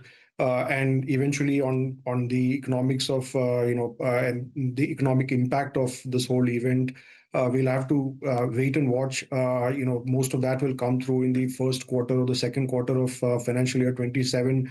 March quarter has already gone by, so I don't think you will have a big impact in the March quarter. So in that sense, I think one needs to be a little cautious and not jump too much into it, into the markets, be very aggressive. But at the same time, I would say that most of the sectors and stocks have corrected quite meaningfully.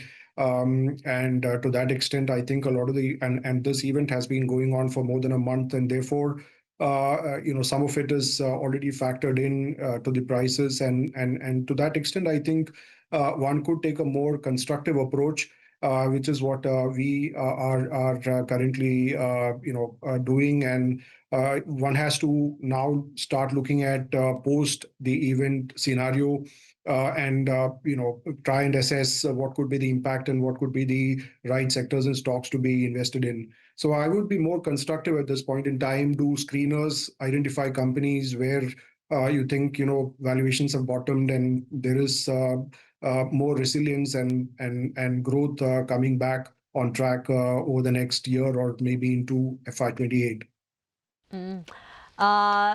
Venugopal, mutual fund cash levels declined 12% to a 16-month low in the month of March. because there was aggressive buying seen. What is the cash position at HSBC Mutual Fund, and were you all aggressively, because you are constructive on the market, were you all aggressively buying last month as the markets declined, and what were the top buy ideas?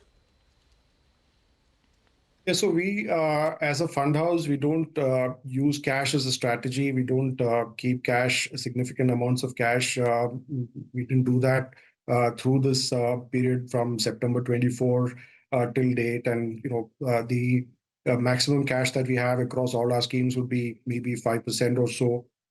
So it is on an average between 2% to 5% is what I think we would have as cash. And to that extent, I think it's a more of a restructuring process that we have. Markets have corrected quite a lot, and therefore you would want to reassess and rebuild your portfolio based on the changes that have taken place and your views going forward. And to that extent, I think there's been a little bit of churn higher than what we have seen in the past. So some stocks have been sold, some new stocks have come in, and positions have moved around within the portfolio. But beyond that, I don't think we've made huge changes. And whatever cash we have, I think we have been maintaining that and restructuring the portfolio with both buy and sells. All right. Hi, Venugopal. Good morning and good to see you, Ben. In the past, we've chatted about the PSU basket. And I recall there was a time when you were quite optimistic, particularly on PSU banks. You could correct me on that call. Now, post the recent outperformance in the banking space, what's your view on PSU banks versus the privately run banks? Because valuations seem to be coming very close to each other. And also as a basket, X of the banking names, which is the PSU theme that you like? Because that has a tendency to create big wealth in a short duration. But when they pull back sharper as well. Yeah, on PSU banks, we were quite positive. You're right. We had a higher exposure for quite some time. At the current point in time, I would say that private banks are a little more attractive in terms of valuations. I think the correction has been more severe there. There's a reason why public sector banks really outperformed. I think they gained market share in the last few years, and incrementally, I think they were gaining market share on the retail side. The asset quality pressures have had eased quite significantly, and credit quality has been almost as good as the top end of private banks. So there's been a convergence in terms of credit quality and provisioning, etc. And to that extent, I think there's been a re-rating in the PSU banks. Now, if I look at the next 12 months or the next 6 months, I would say that the public sector banks are likely to have some higher pressure on NIMs, and private sector banks have corrected quite significantly. So now the risk reward is tilted in favor of private sector banks. So earlier we had public sector banks first, and then the NBFCs, and then the private sector banks in terms of pecking order. Now we are more favorable towards the private sector, and then the public sector, and then the NBFCs, or maybe NBFCs before the public sector banks. I got that. Do you find opportunities, you manage the small cap fund as well, right? At HSBC? Are they so talk to us a little bit about that segment, specifically. Lots of stuff where it looks like seemingly valuations of. I was looking at, for example, the office, the offices of the world, AWFIs, and SmartWorks, and I think there are about 4 or 5 of these spaces which are listed. Look at something like a Zaggle Prepaid, which these are all niche businesses, right? Which have come off a long way. Look at something like a First Cry. So, do you find opportunities, and talk to us a little bit about how you go about identifying them? Yeah, I think the small cap part of the market has corrected quite meaningfully over the last 1.5 to 2 years now. Some of that valuation froth which was there in September 24 has gone away. Ownership levels have come off quite significantly. And I think the stage is set for some of these. And again, I would stress on the fact that this will be selective. I mean, not all stocks will do well as a basket, and therefore you'll have to pick and choose within this large space of maybe 500, 600 companies as part of the universe. I think a lot of the stocks have corrected to very reasonable levels now. I think that valuations have come off quite meaningfully. Number of sectors are bottoming out. I would say sectors from building materials to cement to like you mentioned, multiple other, including chemicals, and lots of sectors have had a tough time and are now seeing some bottoming out. My sense is that given an inflationary environment and the risks that we see, the better quality names within the small cap basket would really outperform and do well. So on a bottom-up basis, one needs to identify companies, which is why I earlier said that this is a time to run screeners and back the right companies and therefore create alpha over the next 3 to 5 years. There is money to be made. However, you need to be patient and you need to really identify the right companies and be with them. There will be a polarization towards higher quality, given that this year is not going to be easy. The first half is going to see margin pressures. There will be supply issues, because of the disruption, etc. And which means that the better quality, better run companies will gain disproportionately versus the weaker ones. And I think there is, this is going to be true across most parts of the smaller market cap range. So I think it's an exciting time, but one needs to be cautious and do your homework before you put big money into these companies. You have you have exposure. You have MTAR Technologies in your fund. I can spot, right? I mean, actually, you've got a fair bit of exposure to the mid and small cap side of things, right? MTAR, if you want to just run us through with full disclosure, what's the play from here? Unfortunately, I cannot speak on individual stocks, but I think the overall space is likely to do well. It's in the cusp of the infrastructure support to data centers and also in the defense and nuclear space. So I think the overall space is likely to do well for some period of time, and companies within this should gain because of that. Yeah. You got a long list of sort of stocks in that fund, right? I mean, how many names do you own, Venu, in the small cap fund?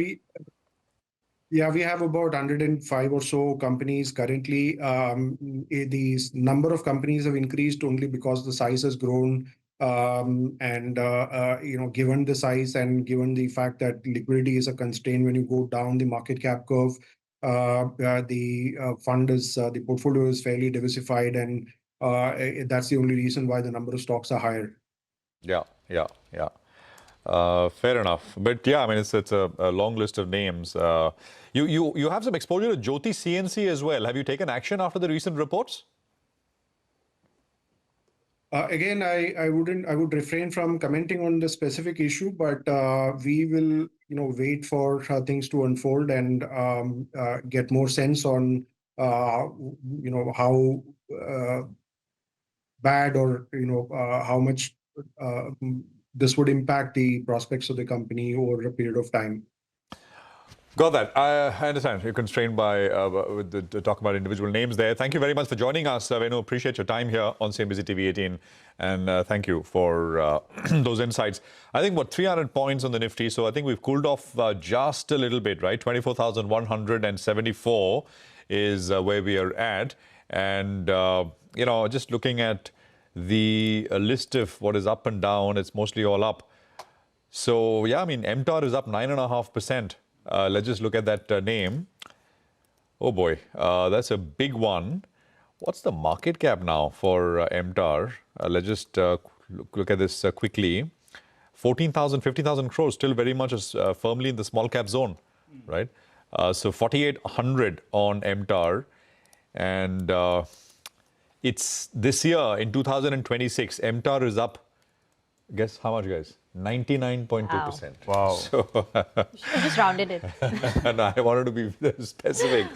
Just one more word. Yeah.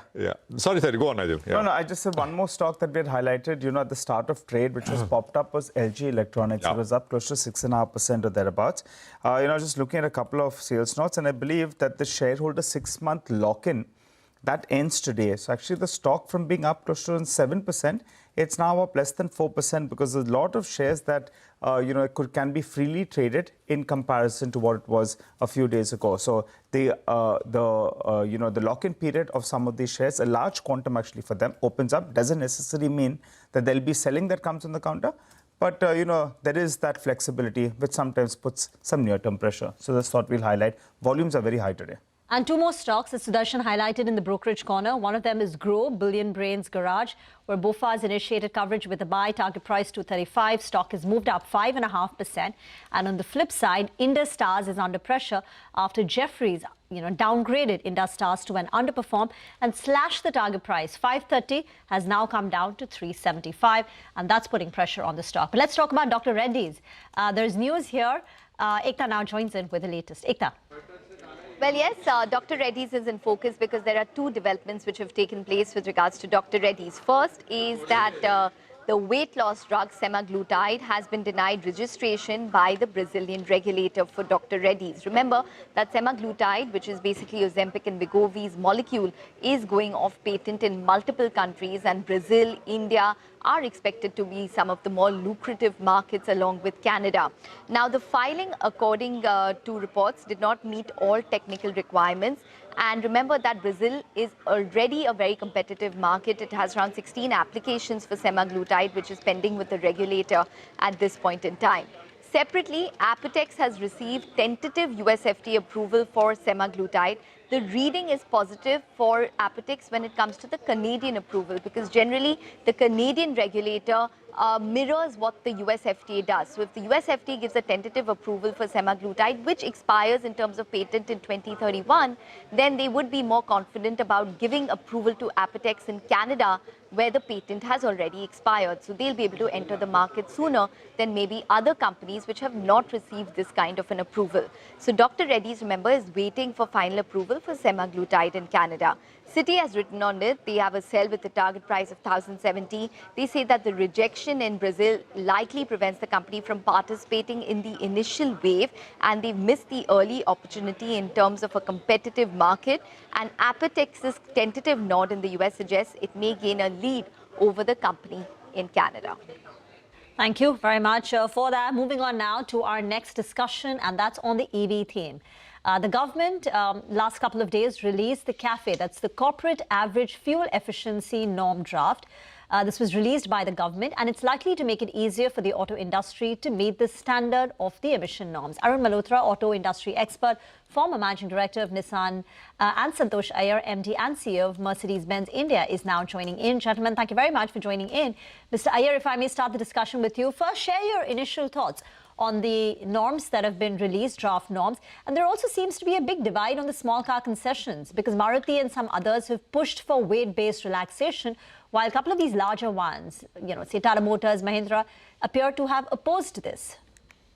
Yeah, I think surely each manufacturer would have their own strategy based on their powertrain, their long-term view on how they would like to transform their powertrains as such. But end of the day, as CIM, we have one view which we had presented to the government that was quite unanimous in our recommendation to the government. What we hear, and yesterday there was again a certain meeting being called to discuss this topic, and the government is considering a weight-based relaxation as well for a bit smaller category, and maybe for the higher category a bit more stringency when it comes to automotive weight. So we still have to study a couple of those proposals.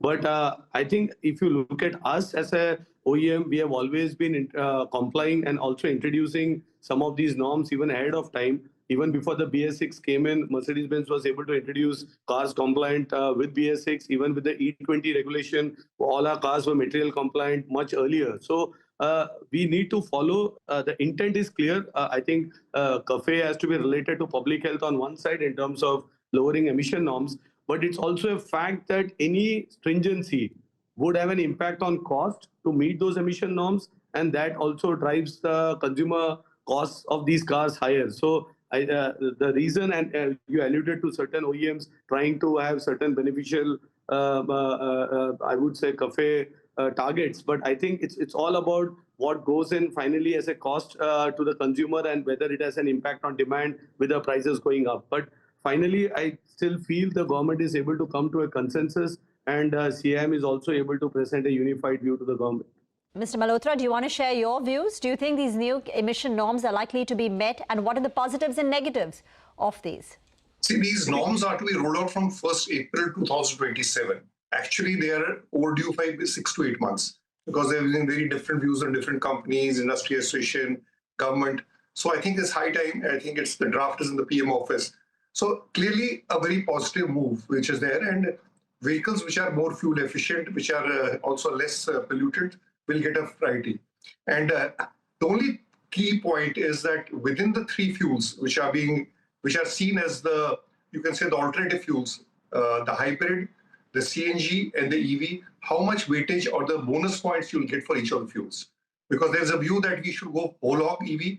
The other view is that we should have a transitory path. We should still stick to CNG, which has gained dramatically.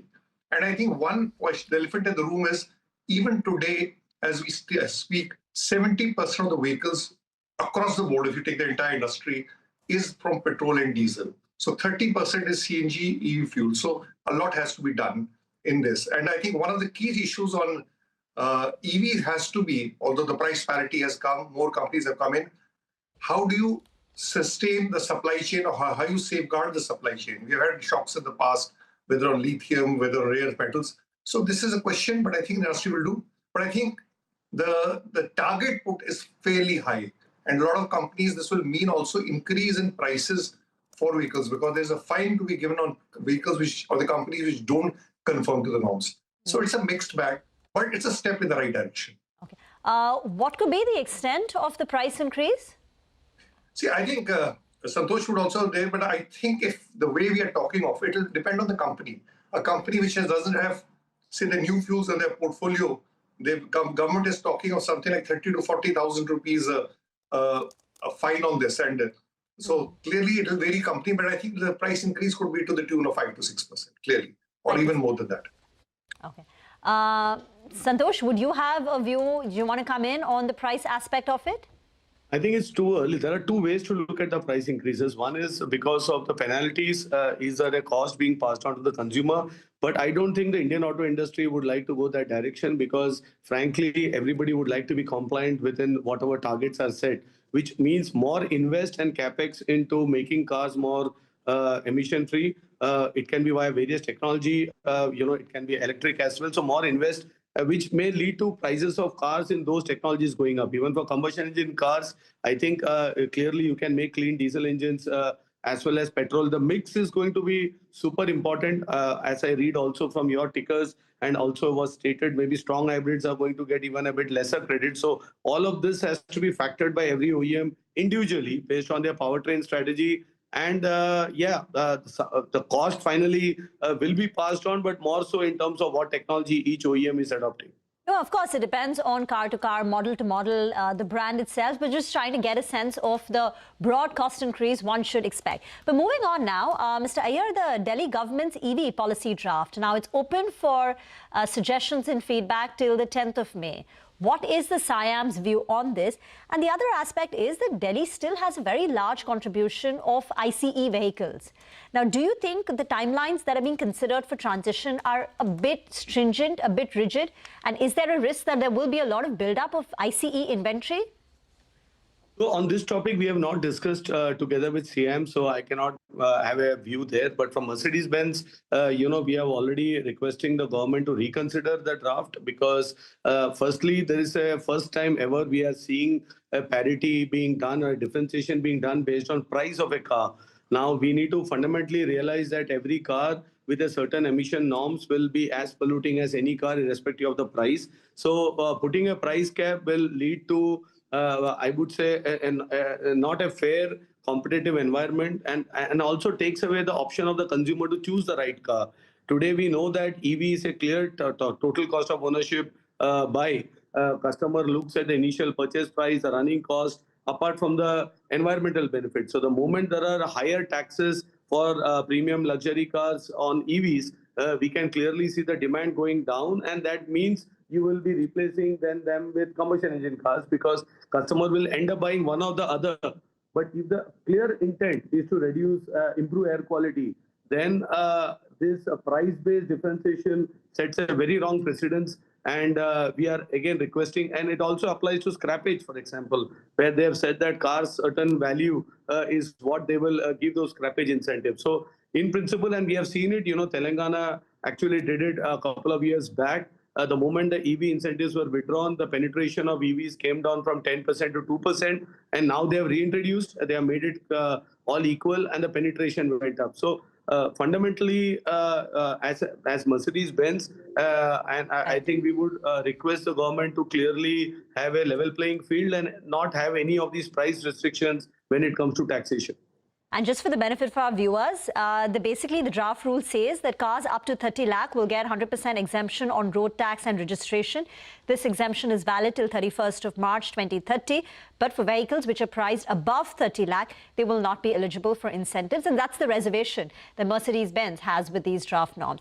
Mr. Malhotra, as the former managing director of Nissan, do you think this draft, particularly on this price aspect, this differentiation, is that the right way? What is the government's thinking behind introducing this? And do you think there should be a rethink? So the government has actually introduced this policies across band of vehicles. So if you ask for passenger vehicles, and Santosh rightly mentioned, there's a 30 lakh limit, and 30 lakhs is quite a strict limit. A lot of cars, electric vehicles in the market are above 30 lakhs. But I think the bigger challenge, the way I see it, is the most revolutionary move is that the government is talking of banning ICE two-wheelers from 1st April 2028. As of today, the EV penetration of two-wheelers in Delhi is just 5%. So you are saying that from the 1st April 2028, 100% will be EV. The other big challenge in the two-wheeler scene is you've got good alternatives in scooters, which contributes 1/3 of the market. And there you can have probably a switch from ICE engines to EV. But as far as motorcycles, which is 65 to 70% of the market, the cheapest motorcycle available in the market is in the region of 2.5 lakhs. So it's a non-starter. So clearly this element has to be seen. And I think the bigger issue has been also how you see combined Delhi with NCR, because towns like Gurgaon, Faridabad, Noida, Ghaziabad are there. So whatever strictness you ensure in Delhi or incentive you ensure in Delhi, depending on people can get their vehicle registered in the neighboring, and the thing comes to an end. I remember Euro 3, Euro 4 norms, they used to go NCR wise.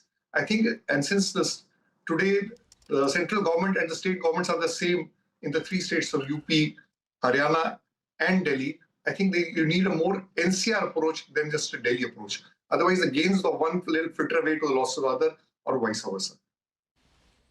All right, gentlemen, we'll have to leave the discussion here for now, but thank you very much for joining in with your perspective. Great conversation. We will slip into a short break. On the other side, we will talk about the expectation from the FMCG sector. So stay tuned for that.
Welcome back. This is Corporate Trader, and the markets are in very, very good mood this morning. Nifty up 350 points, Nifty Bank up 700 points. But it's time for our special segment, Quarter Se Quarter Tak, where we bring you earnings expectations from every sector. Today, Mangalam's turning the spotlight on the FMCG sector.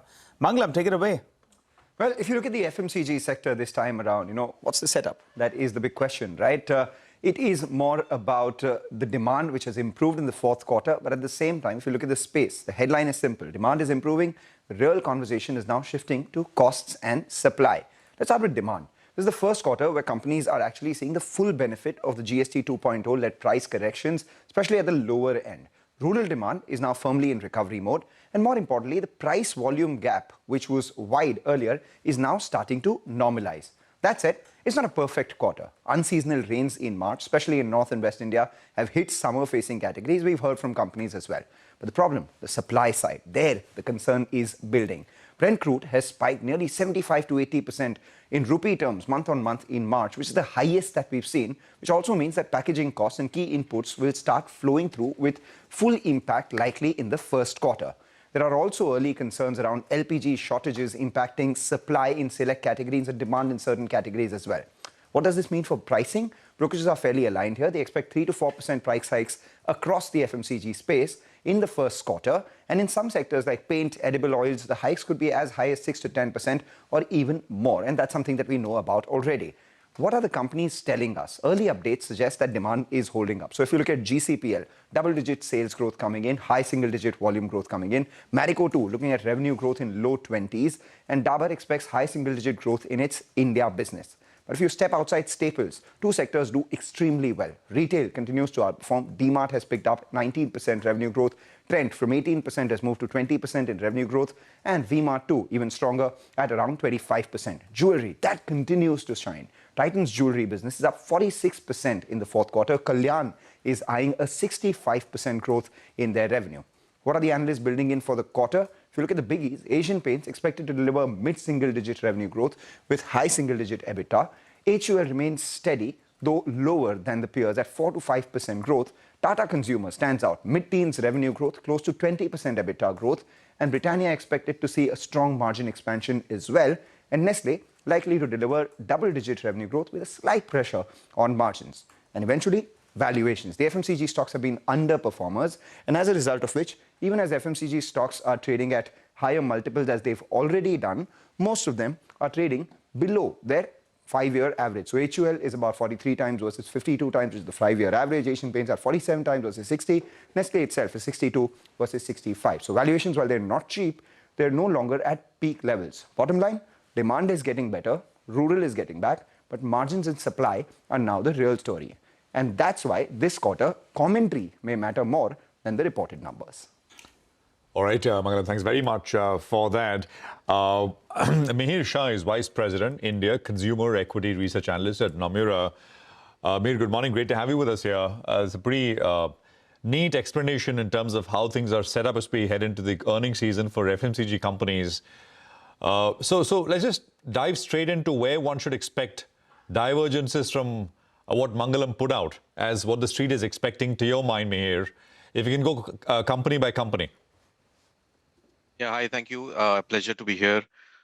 So as we've highlighted in our pre-quarterly update, we are expecting positive surprises to come from Godrej Consumer, Tata Consumer, from the FMCG space. Also, while the pre-quarterly updates for Titan, etc., have come through, we believe that there is some more positive benefits or positive surprises likely to come from companies like Titan as well.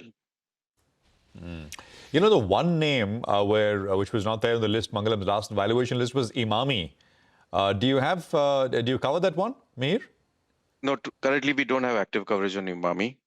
Okay, I don't actually coverage Imami. Got that. So Godrej Consumer, Tata Consumer are the two names where you'd expect positive surprises at this point, right?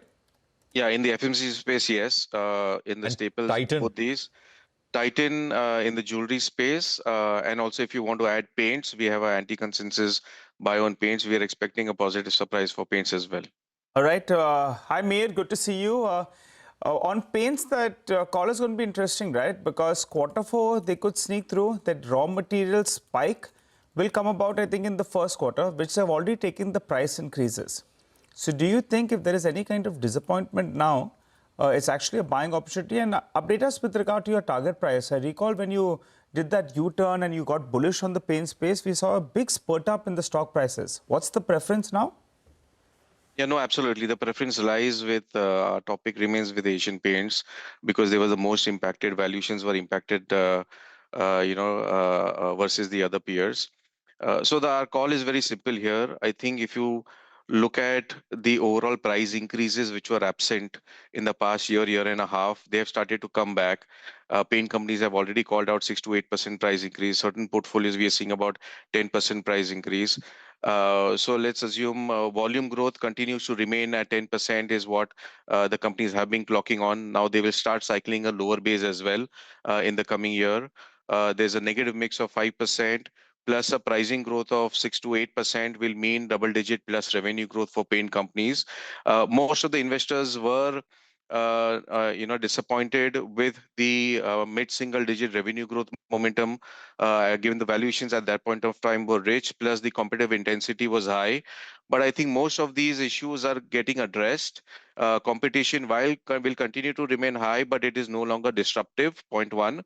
Point two, the revenue growth momentum has also improved from mid-single to double digit from first quarter is what we're expecting.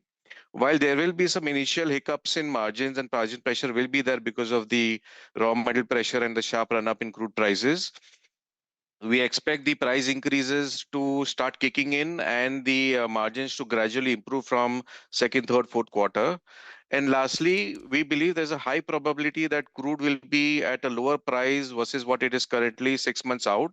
And given where valuations are, it seems to be a good stock to look into. Okay, all right. Mir, it's early morning, but digressing a little bit, wanted to ask you about the alcohol beverage companies. Some of these companies saw a sharp correction from the top. They're going to have a problem with regard to the glass cost. But what we've heard in the last few, couple of days is about the change, about the leadership in Bihar. And now there's going to be a new chief minister out there. Because of the financial constraints, one school of thought is Bihar has to open up that liquor ban. If that is to take place, do you think it'll be a bit of a booster shot? What's the analysis and who gains? You're absolutely right, Nigel. I mean, in our note also, we have called these few points out. So there will be certain headwinds because of the Maharashtra-made liquor continuing in the fourth quarter. The first quarter will continue to see some headwinds on the cost because of glass prices going up because of non-availability of LPG. However, there are certain tailwinds also that we've called out. If you see, if there is a special dividend that, for example, United Spirits gives out, in our report, we've highlighted that if a 50% dividend is paid out, then the shareholders can get close to 75 rupees a share. A 75% dividend is close to 100 rupees a share special dividend, and 100% dividend payout on what they got from the RCB resale will lead to about 150 rupees special dividend. So that's one trigger that can be likely. Second is with the change in leadership in from Bihar Chief Minister side. Nitish Kumar 10 years ago had put in prohibition in Bihar, and we have seen a lot of media articles highlighting both from the opposition and from the NDA government, indicating that there should be a revisit. Given the state budgets, the way the state's budgets and economy is shaped. If that be the case, revenue from the alcobev industry will be a support for the state government, and more importantly, I think it will also open up another market for alcobev companies. While we don't have Raideco under coverage, but I would assume that United Spirits and the other alcobev companies, etc., will be key beneficiaries of them. Which companies or managements might sound negative or will face the full impact of the conflict in Q1, either on the back of the LPG supply hurting sales or packaging costs going up significantly? From a commentary point of view, what is it that you'll be watching out for as we look ahead to FY27? No, absolutely. In our monthly commodity tracker, we've highlighted three buckets, companies which are going to be most impacted, least impacted, and moderately impacted. So, for example, Tata Consumer, Dabur, Marico, and now GCPL, after the pre-quarterly update that came through, we believe will probably be the least impacted because of the raw material inflation and changes that we are noticing. Companies with a higher exposure to crude, packaging material, for example, Colgate, Lever, etc., can probably see the highest impact on their margins or highest pressure on the margins or on the cost side. And moderate impact because of palm oil, etc. We are expecting some moderate impact in food companies like Britannia, Nestle. So that is what we've highlighted in our report. Just to give a little bit more perspective, while we will see these cost pressures moving up for all these companies, one thing that we have not completely factoring in is the price increases that will make a comeback after 1.5 2 years for FMCG companies. And I think in Q1, Q2, if price increases come back, then the pressure on margins may not be as much. What will happen is your revenue growth will start looking better because of operating leverage, price increases. And while there will be some initial cost pressures in the first half, second half will also start looking better.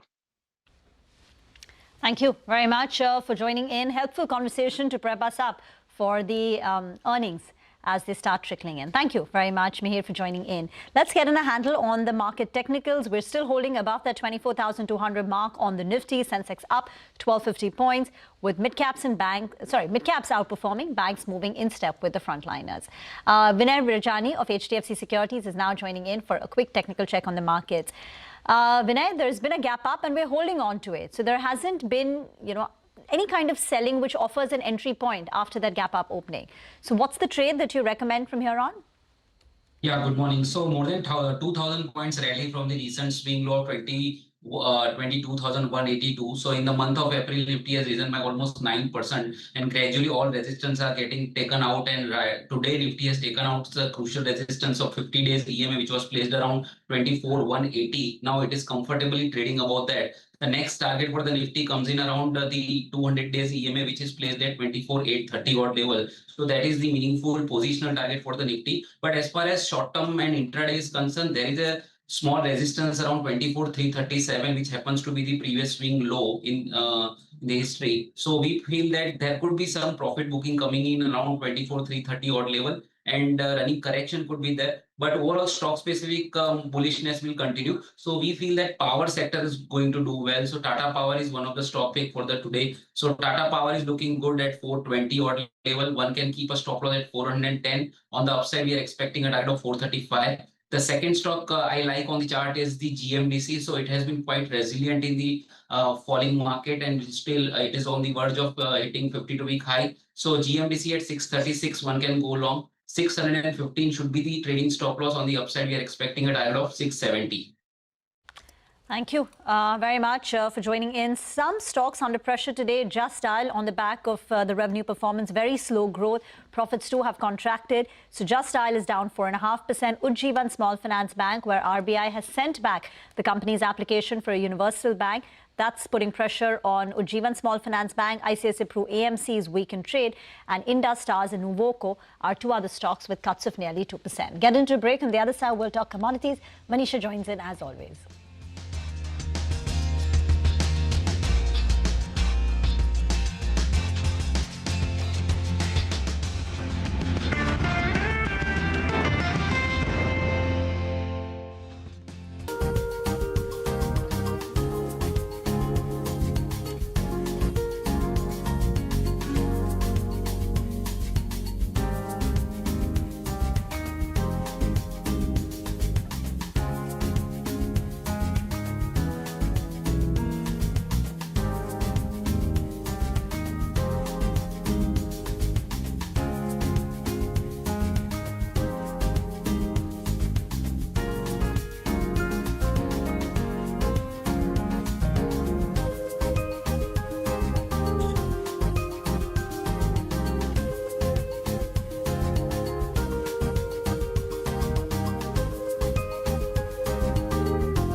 Welcome back. Let's talk commodities. Manisha is now joining in as always. Manisha, what's in your mind? Well, overall commodities as a reaction is what I'm looking at in the morning today, Rima. If you look at the news flow, that clearly is about US and Iran heading for a second round of peace negotiations, and that has led to a very sharp decline come in for the crude oil prices to begin with. It also has to do with the dollar index, which has come off as a safe haven. That one is trading at a 6-week low, just about holding 98 there, and that has led to a near 3 to 4% of a decline coming in the over markets for the crude oil prices. So from a high of almost 115, we are trading quite low right now at $95 and $90 a barrel for both the crude varieties there. The Chinese car sales down to 17% for the first quarter because the tax incentive has been taken away, also seems to be weighing onto the markets right now. So there you have Brent trading at 95, and WTI actually broke below $90 a barrel as well in the early Asian markets there. The other one that is trading off highs is aluminum prices. We did see a March 2022 high of $36.80 a ton in this week itself on Monday, but from those kind of levels, we are trading at around 35, 30, almost therein. So aluminum, of course, had been gaining because 10% of that commodity comes in from Middle East. But with negotiation, peace talk continuing, that premium is slightly off the prices. The other one that has come off is rubber. The prices did hit 2017 highs because synthetic rubber prices were surging higher on the crude oil prices run up, but this also seems to have come off. The commodities that have actually gained are across metal as a space. So precious metal prices have done quite well overnight and in Asia as well. Gold prices gained 2% overnight, and we are still trading above $4,800 an ounce, even with a bit of a profit taking there. Silver prices gained 5% overnight. We saw $80 an ounce therein, and we are holding around those levels at this point in time. Silver and platinum, both of these precious metals actually are trading at a 4-week highs right now. Within base metals, tin, lead, nickel, even copper prices for that matter are trading at multi-week highs. Copper is trading at a 6-week highs right now, and we've seen 2% of gains overnight for that one as well. If you look at on a week-on-week basis, and that would give you a better perspective, crude oil is down 3% in last 5 or 6 trading sessions, but gold is up 2.5%, silver outperforming with 8% gains. 6% of a jump is what we've seen in case of copper as well, and aluminum, which has been an outperformer, not so much at this point in time, but trading in positive of 3.5%. The other segment that has seen very strong gains has been crypto. Bitcoin is surging to $75,000. If you look at the prices, they are up 5%, and the trading volumes have surged up by nearly $25 billion there. Ethereum, the second largest in sense of market cap, also has gained up by 9%, and $11.8 billion of a trading volume in last 24 hours is what Ethereum also has clocked. And finally, crypto ETF inflows are at around $1.1 billion in the matter of last 1 week. This has been a quite clear reversal of what we've seen in sense of outflows in last 4 or 5 months as well.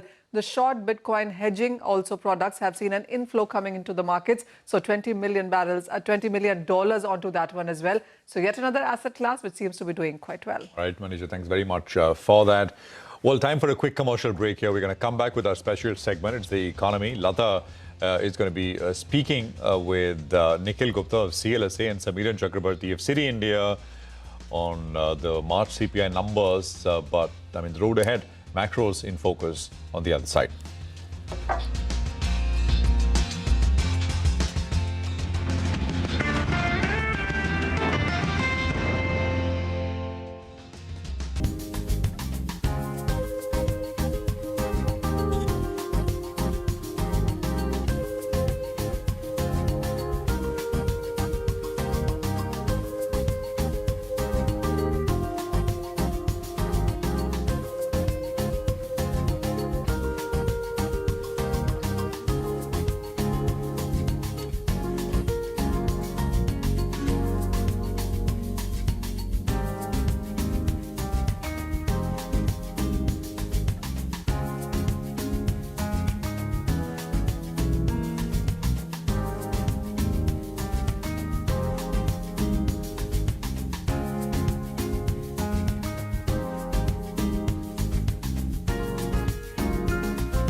Welcome to Indianomics. Not just stock prices, even bond prices are at 3-week highs as crude prices fall, with what looks like an end, or at least the beginning of the end, to the West Asia war.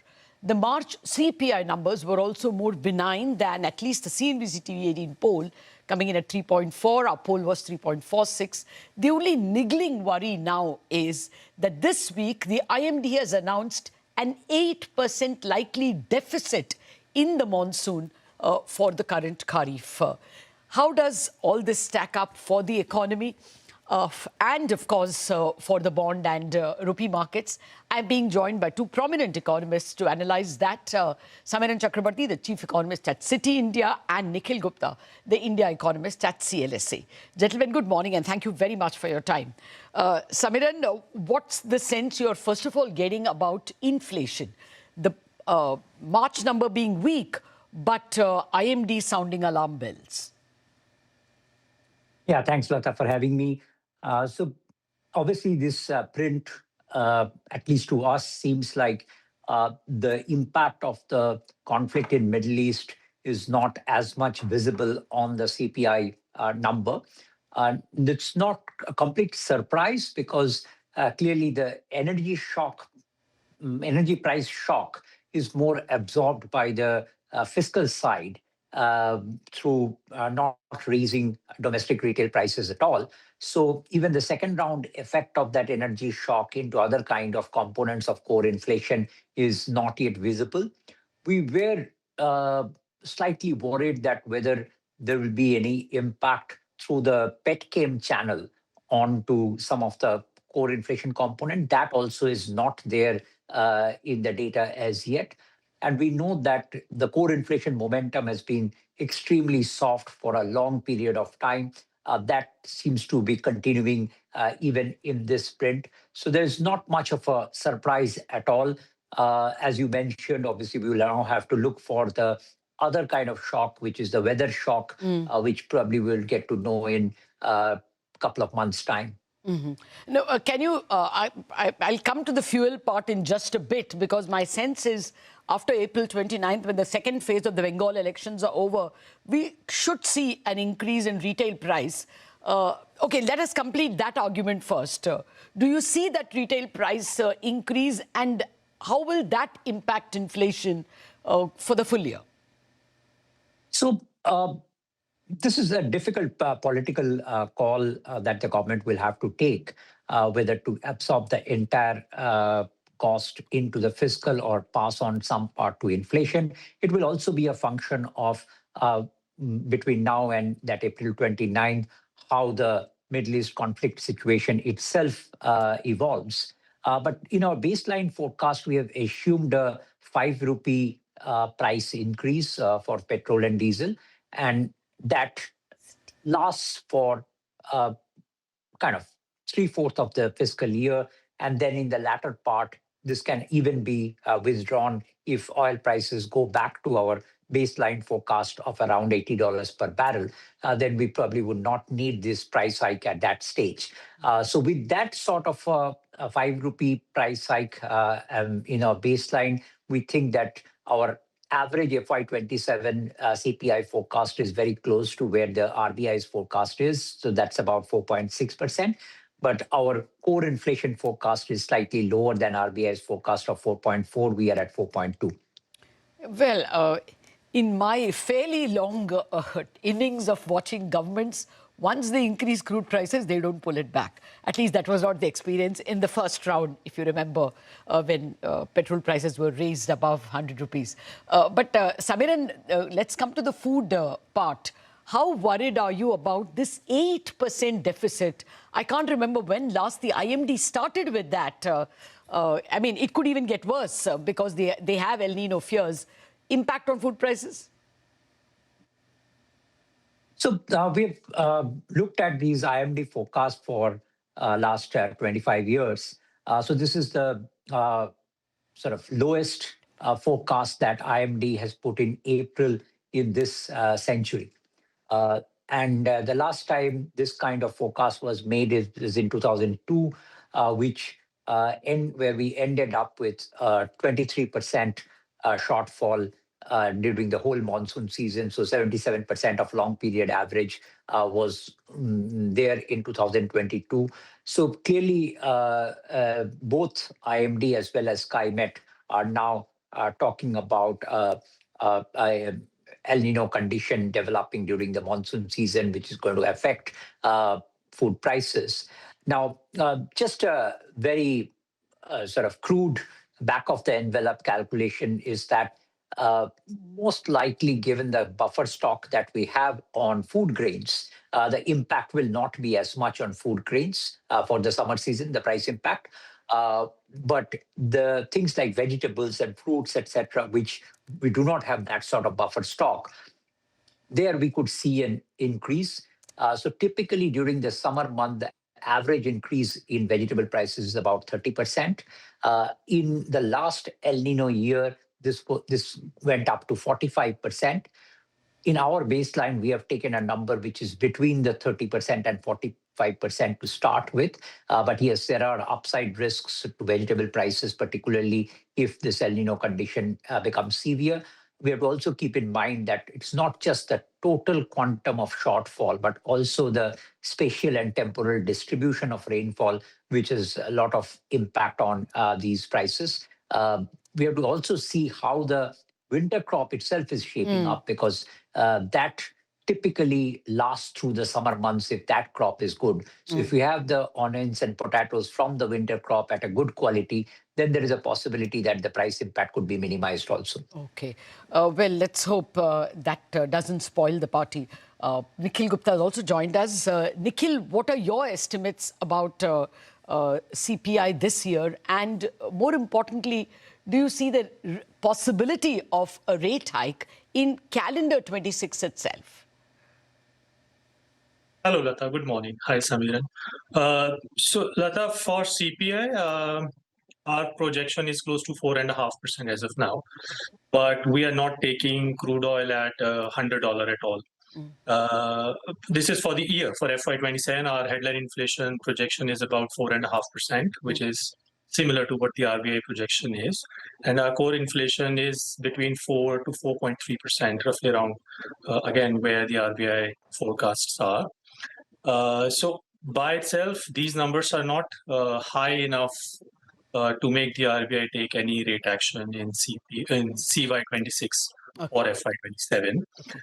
However, considering the IMD forecasts, which follows SkyMet forecasts, and as Samiran also mentioned, this is the first forecast they have given in more than 2 decades. So although this headline number is something concerning from the sentiment perspective, we also need to understand that the water reservoir levels play a very important role in the near term. Because of good monsoons that we have had in the past, the water reservoir levels at this point in time are very comfortable. I mean, as of 9th April, India's water reservoir levels is about 44% of the capacity, vis-a-vis 36-37% long-term average, and similar numbers what we had in the past few years. So that provides some comfort. It is not something that is definitely going to have a serious impact on food inflation or GDP growth immediately. However, it's an evolving situation. These are first forecasts April. We will have better forecasts in June. And of course, the distribution is very important from the... Okay. Nikhil, what about impact on GDP itself? Rural demand was providing a very good cushion. Now, if that demand gets, phrased at the edges and we don't see a rise in rural demand, how does your GDP number stack up? Because we have now some kind of a crude hit, some kind of a, EBITDA hit to a lot of companies because of the higher fuel prices, which impacts the GVA, plus, of course, likely shortfall in rural demand. Right. So, Lata, our GDP forecast for FY27 was 6.5% before this entire West Asia war that we are witnessing. Right. Before all the crude oil prices hike and all the commodity prices hike that we have seen in the past few weeks. At this point in time, we are somewhere between 6 and 6.25. But again, especially on the rural demand, we are worried because it's not only monsoon, which may play a spoil sport, but if you look at rural spending from the government as well, not only the central government, but the state governments, we are not seeing very good growth. In fact, we are seeing serious stress on state finances for FY27, which may also be another reason why growth may not be as good as we want it to be. Okay. Add on top of that all the uncertainties we have. So growth could be a concern. We may be seeing growth about 6% or 6.25% at best for this year, but there are definitely some downside risks to that as well. Okay, that's a distance from what the Reserve Bank forecast at 6.9, but you're still a little more optimistic than I think the Goldman Sachs forecast of 5.9. Samiran, with this, IMD forecast plus the likely higher, crude price which we have to suffer, GDP forecast? Lata, I think I'm more optimistic than others on this, and that's partly because in last couple of years we have realized this, that the GDP growth number could somewhat diverge from some of the other perceptions of high frequency data that is there on the street. And there's good reason, at least we believe the good reason for this divergence to happen. So we think that we are at 7.1 in our baseline with about 20 to 30 basis point downside risk from this Middle East conflict. If it lasts for more than 2 months of the fiscal, we have to keep in mind that the biggest brunt of that Middle East conflict was in March, which is FY26 rather than FY27. So to that extent, that might get reflected in the FY26 data. But if it is just a 1 or 2 month of the fiscal year thing, then maybe 20, 30 basis point of impact is good enough to factor in. We haven't yet factored in the El Nino effect as yet on our growth forecast. But I must say that there are 2 statistical issues that will be very, very important for FY27. One is, for the first time, we are doing the manufacturing GDP growth through the double deflation method. Yeah. And in this kind of a scenario, where input prices are probably increasing much faster than output prices, how this double deflation works is going to be very important to see. If we are able to do it perfectly, no problem. But if we are unable to capture this fully, then there is a risk that the real GDP growth is weaker. But on the other hand, the nominal GDP growth could be mechanically much higher. We think there is a 80 to 120 basis point upside risk to our nominal GDP growth forecast of 10.5, just because the WPI prints could be much higher. Okay. Where the pass-through of the global prices, commodity prices, are much better than what it is on CPI. So the real GDP versus nominal GDP conflict might arise this year. No, actually, I'm more worried that higher GDP numbers are not reflecting in corporate earnings numbers more than anything else. But very quickly, Samiran, out of time, what does this mean for bond yields? The pressure of inflation for the current year. Do you see 7% as likely and higher, and also your rupee forecast? Not much time, so quickly. So very quickly, I think inflation will be less of a concern for bond yields. It's going to be more the view on the fiscal. But we think that bond yields will stay very close to this 7% mark for most of the year. Don't see a rate hike immediately in 2026, but early 2027, that possibility might also emerge. And on the currency side, looks like we might enter another period of FY27 also being a BOP deficit year. So some intervention from the RBI side or government side to improve the balance of payment is possible. And that might put some floor on the rupee depreciation. But without a BOP deficit, it's difficult to, without a BOP surplus, it's very difficult to imagine how RBI will be able to control this pace of depreciation just through FX intervention. Oh, completely out of time. Nikhil, just your rupee range if you have one. Yeah, we expect it in the near term, we expect it to be anywhere around 93 to 94. We do not expect it to appreciate significantly or depreciate in absence of any global shocks. But as we progress into the year, it is more likely to depreciate gradually only. Okay. Yeah, I guess now the Reserve Bank will have more courage to use its reserves since at least there is an end to the kind of crude price rise we saw. Thank you very much, gentlemen, for giving us an idea of the state of the economy after what has been a seminal week in terms of impact. Wrap up on this edition of Economics. Thanks for watching.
Optimism over a potential second round of talks between warring US and Iran fuels a gap-up start on Dalal Street. Brent crude cools below $96 a barrel.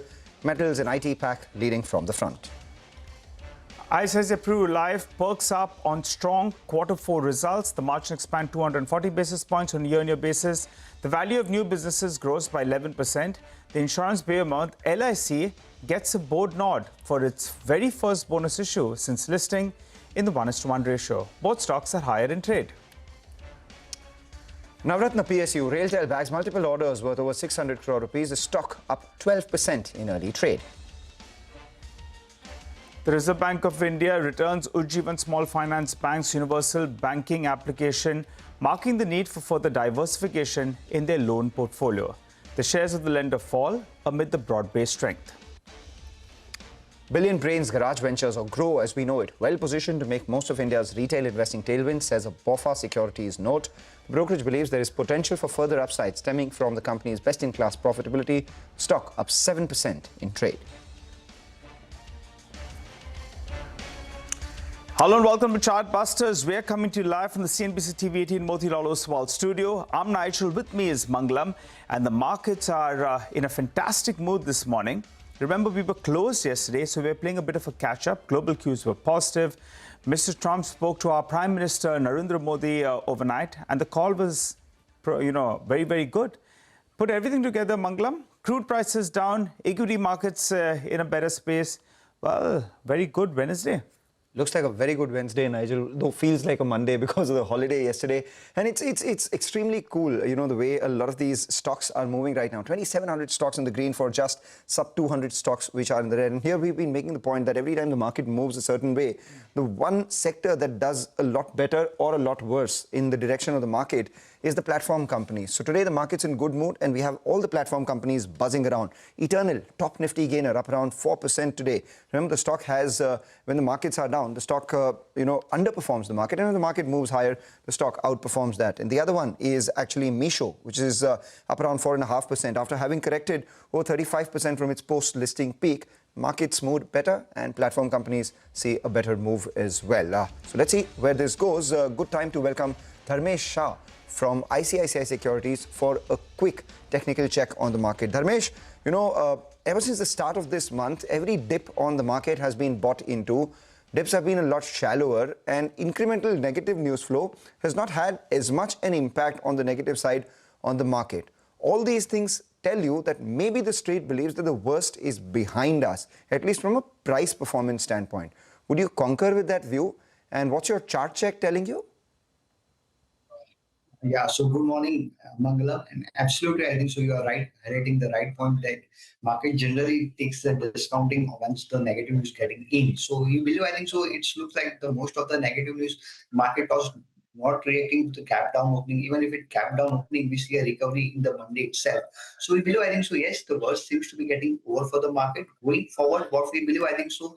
Buy on dip should be the strategy, and I think so. The strategy which was working for last long time, sell on rallies, should be converted to buy on dips. But one interesting point to highlight, I think, so the technicals always we look at the faster time of retracement, which is the first indicator of a change in the structural trend. What we have witnessed that the market, if you look from the shorter degree, I think so the 13 days trading sessions getting retraced in just 4 trading sessions, indicating a faster time of retracement. More likely to see a bottoming out formation for the market, where we believe 23,000 to 23,400 remains to be the very strong support for the Nifty. Eventually, we expect Nifty to head towards 24,800 in a 2 exponential 200-day moving average. So first resistance should be at around 24,800. But if you just want to take 2 minutes, I think so. If you look at the longer term picture from the 1 year perspective, as I highlighted on your channel also, that the war is always a good time to buy in the market, and exactly that is panning out. If you look at the average correction during the war, it takes around 12 to 15%. Exactly the current correction was around 12 to 15%. But the interesting point is to highlight is that next 6 months, market has always delivered at more than 20% return. We believe, I think so, that would be a long way to go for the market. But from the short-term perspective, we believe, I think so, the market should be looking for a target of around 24,800. Okay, 24,800. You see that extent on the upside. Got that, Dharmesh? What about individual stocks? If you could give us some trading ideas. So, Nigel, if you look at the market, I think so the leader, I think so, should be the Reliance, I think so, which has been consolidating in this long range of around 1,300 to 1,400. We believe, I think so, the Reliance finding a strong support at the lower end of the channel. Also, the 200-week exponential moving average has its own importance in the technicals, and Reliance has been respecting it since long decade, I would say. So we believe, I think so, the risk reward looks more favorable for Reliance at the current market price. We expect Reliance to head towards 1480, giving a stop loss of around 1235. Apart from Reliance, I think so, Radico Khaitan is one which we like from the liquor space. Again, the stock seems to be moving more into the branded, I think so, something the premiumization brand which is into. And also, if you look at the operating profit, I think so, it's been better in last few quarters. We believe, I think so, going forward for Radico Khaitan, the stock has witnessed a breakout from the falling trend line, supported by holding on to the 100-week exponential moving average for a long time, even in this current corrective phase, indicating, I think, the structural changes happening for Radico Khaitan. We expect the stock to head towards 3,100, keeping a stop loss of 25.50. Okay, all right. Thanks a lot for that, Dharmesh. And in fact, there is that hope that maybe, in fact, BR opens up at some point of time with regard to the alcohol ban. For the time being, it's firmly in place, and it's been in place for the last 10 years or so. But nothing wrong in hoping. I guess the state finances are getting a little bit crisp. And Mangalam, I think Globus Spirits will be best placed. Globus is best placed. So whenever let's see how that goes. Whenever, if and when that happens, we do have a bunch of others also which are spiking in trade. Remember, all these stocks have already seen a bit of a correction from the top. So any sort of fresh tailwind coming in for the sector could be good for them. Meanwhile, clutch of stocks which are doing very well in today's trading session also belong to the remote working space. So look at Office Solutions. That's up 16%. WeWork is the other one, which is also higher by about 5%.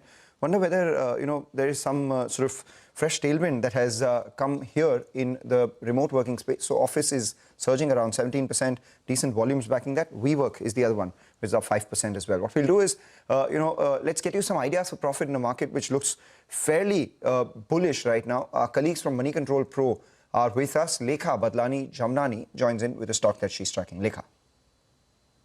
Yes, thanks. So my stock pick is Bosch Limited, a leading player in the automotive component space, which has taken a pivotal step towards becoming a more integrated and future-ready mobility player with the announced acquisition of Bosch Chassis Systems India Private Limited. Now, the implied valuation of 10.6x FY25 EV/EBITDA is reasonable, both relative to Bosch's own trading multiple and to peers in the safety and braking segment. However, the significance of the deal extends beyond valuation. Strategically, this is a consolidation of the intra-group entities that enhances Bosch's product depth and market positioning. While Bosch is a leader in fuel injection and powertrain systems, Bosch Chassis System brings strong capabilities in active and passive safety solutions like anti-lock braking systems, airbag ECUs, and sensors. The combined entity will be able to offer an integrated portfolio, thereby increasing wallet share per vehicle and driving meaningful revenue synergies. Also, Bosch Chassis is operating at a higher margins of 19% compared to Bosch India of 13%. The acquisition is expected to be both margin and earnings accretive. Moreover, Bosch has been actively repositioning itself towards future mobility. Its recent joint venture with Tata Autocom Systems Limited to localize e-axle systems, electric motors, and other advanced technologies alongside the Bosch Chassis consolidation underscores this transition, and we expect gradual margin recovery ahead. At a valuation of 30x FY28 estimated EPS, the risk reward suggests potential upside.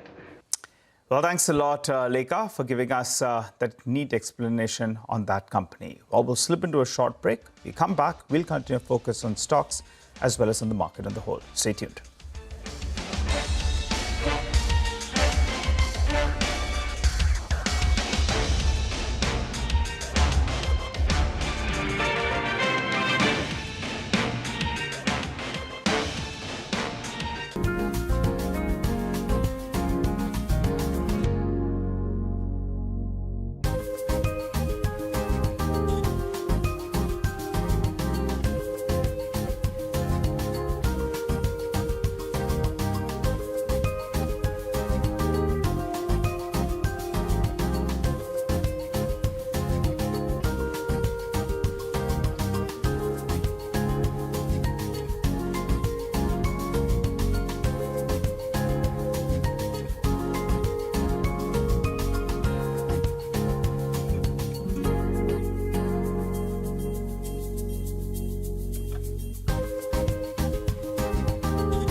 400 points higher on the Nifty, 24,250. The next level to watch would be closer to 24,500, which has the 50-day moving average on the Nifty. Let's see whether we go there or not in the very near future. All eyes on the uncertainty around US, Iran, and the hopes of a resolution out there as well. But life insurance counters, they are in the spotlight today. Yash joins in for more on that. Yash, a couple of quarterly updates and maybe a bonus.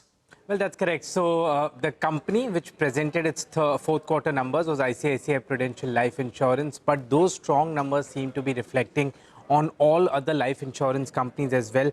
First, on ICICI Prudential Life Insurance, the stock is higher in trade. The company's presented earnings which were better than estimate. So as far as the top line is concerned, which is the annualized premium equivalent and retail AP, both of them were weak and lower than the street estimates, but that was somewhere in the price because of the monthly numbers which the company has been reporting. What surprised the street on the positive side was VNB growth, up 20% year on year, sharply higher than street estimates. Margins, they were up 250 basis points on a year-on-year basis. Again, a big beat when it comes to the estimates. What has been the reasons, more importantly? Strong growth in the retail protection or the term life segment. Second one, terms contribution has risen, and it has seen healthy growth along with it. Third one, the term growth was led by partnerships likely PB Fintech in this particular context. This is for ICICI approved, but how is it reflecting on other life insurance companies? It's a positive read-through for Axis Max Life Insurance, that is Max Financial Services. The company recently took repricing of its protection products, and that is the segment which saw very strong growth for ICICI Prudential Life. Second one, the contribution from PB Fintech is highest, one of the highest in the industry for Axis Max Life. Third one, the margins for Axis Max Life could surprise positively, led by two factors, term repricing and strong PB Fintech sales. This is the interpretation which the market is deriving for Axis Max Life. For SBI Life, the growth numbers as well as the quality of the growth is likely to be better. Recent launches, the focus has been on non-par segment, which can drive margins for the company. And finally, for LIC, the board approved a bonus issue in the ratio of 1:1. And this are individual reasons why, along with ICICI Prudential Life, Axis Max Life, as well as SBI Life and LIC are buzzing in trade.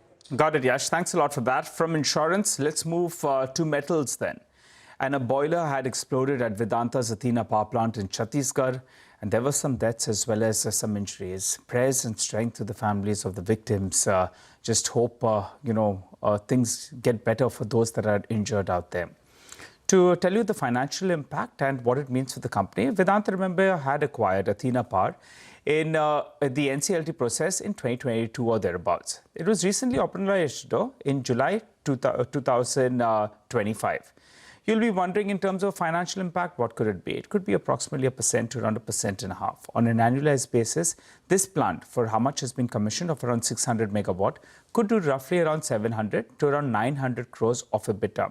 So the financial impact is not that much, but the sentimental impact and the pain to those families is quite a bit. So, that's about Vedanta. But there were two brokerage notes that came in earlier today on metals. So let's start off with the JPM note on aluminium. They highlight that the spike in the spot aluminium prices, citing the Strait of Hormuz closure, suggests risk of further smelters shutting down. They point out this could be because of alumina shortages. While they also add that the ceasefire talks suggest less risk to the overall demand. You worry about demand destruction. They believe that if things stabilize, then that demand destruction risk gets pushed away. Now, they're estimating that 2026 aluminium deficit could be the largest in the last 26 years. They're working with a deficit of 1.9 million tons. They also see the second quarter of this calendar year, the average price of aluminium could scale to around $3,800 per ton, on the back of the supply disruption, and that's becoming increasingly evident going by the physical market.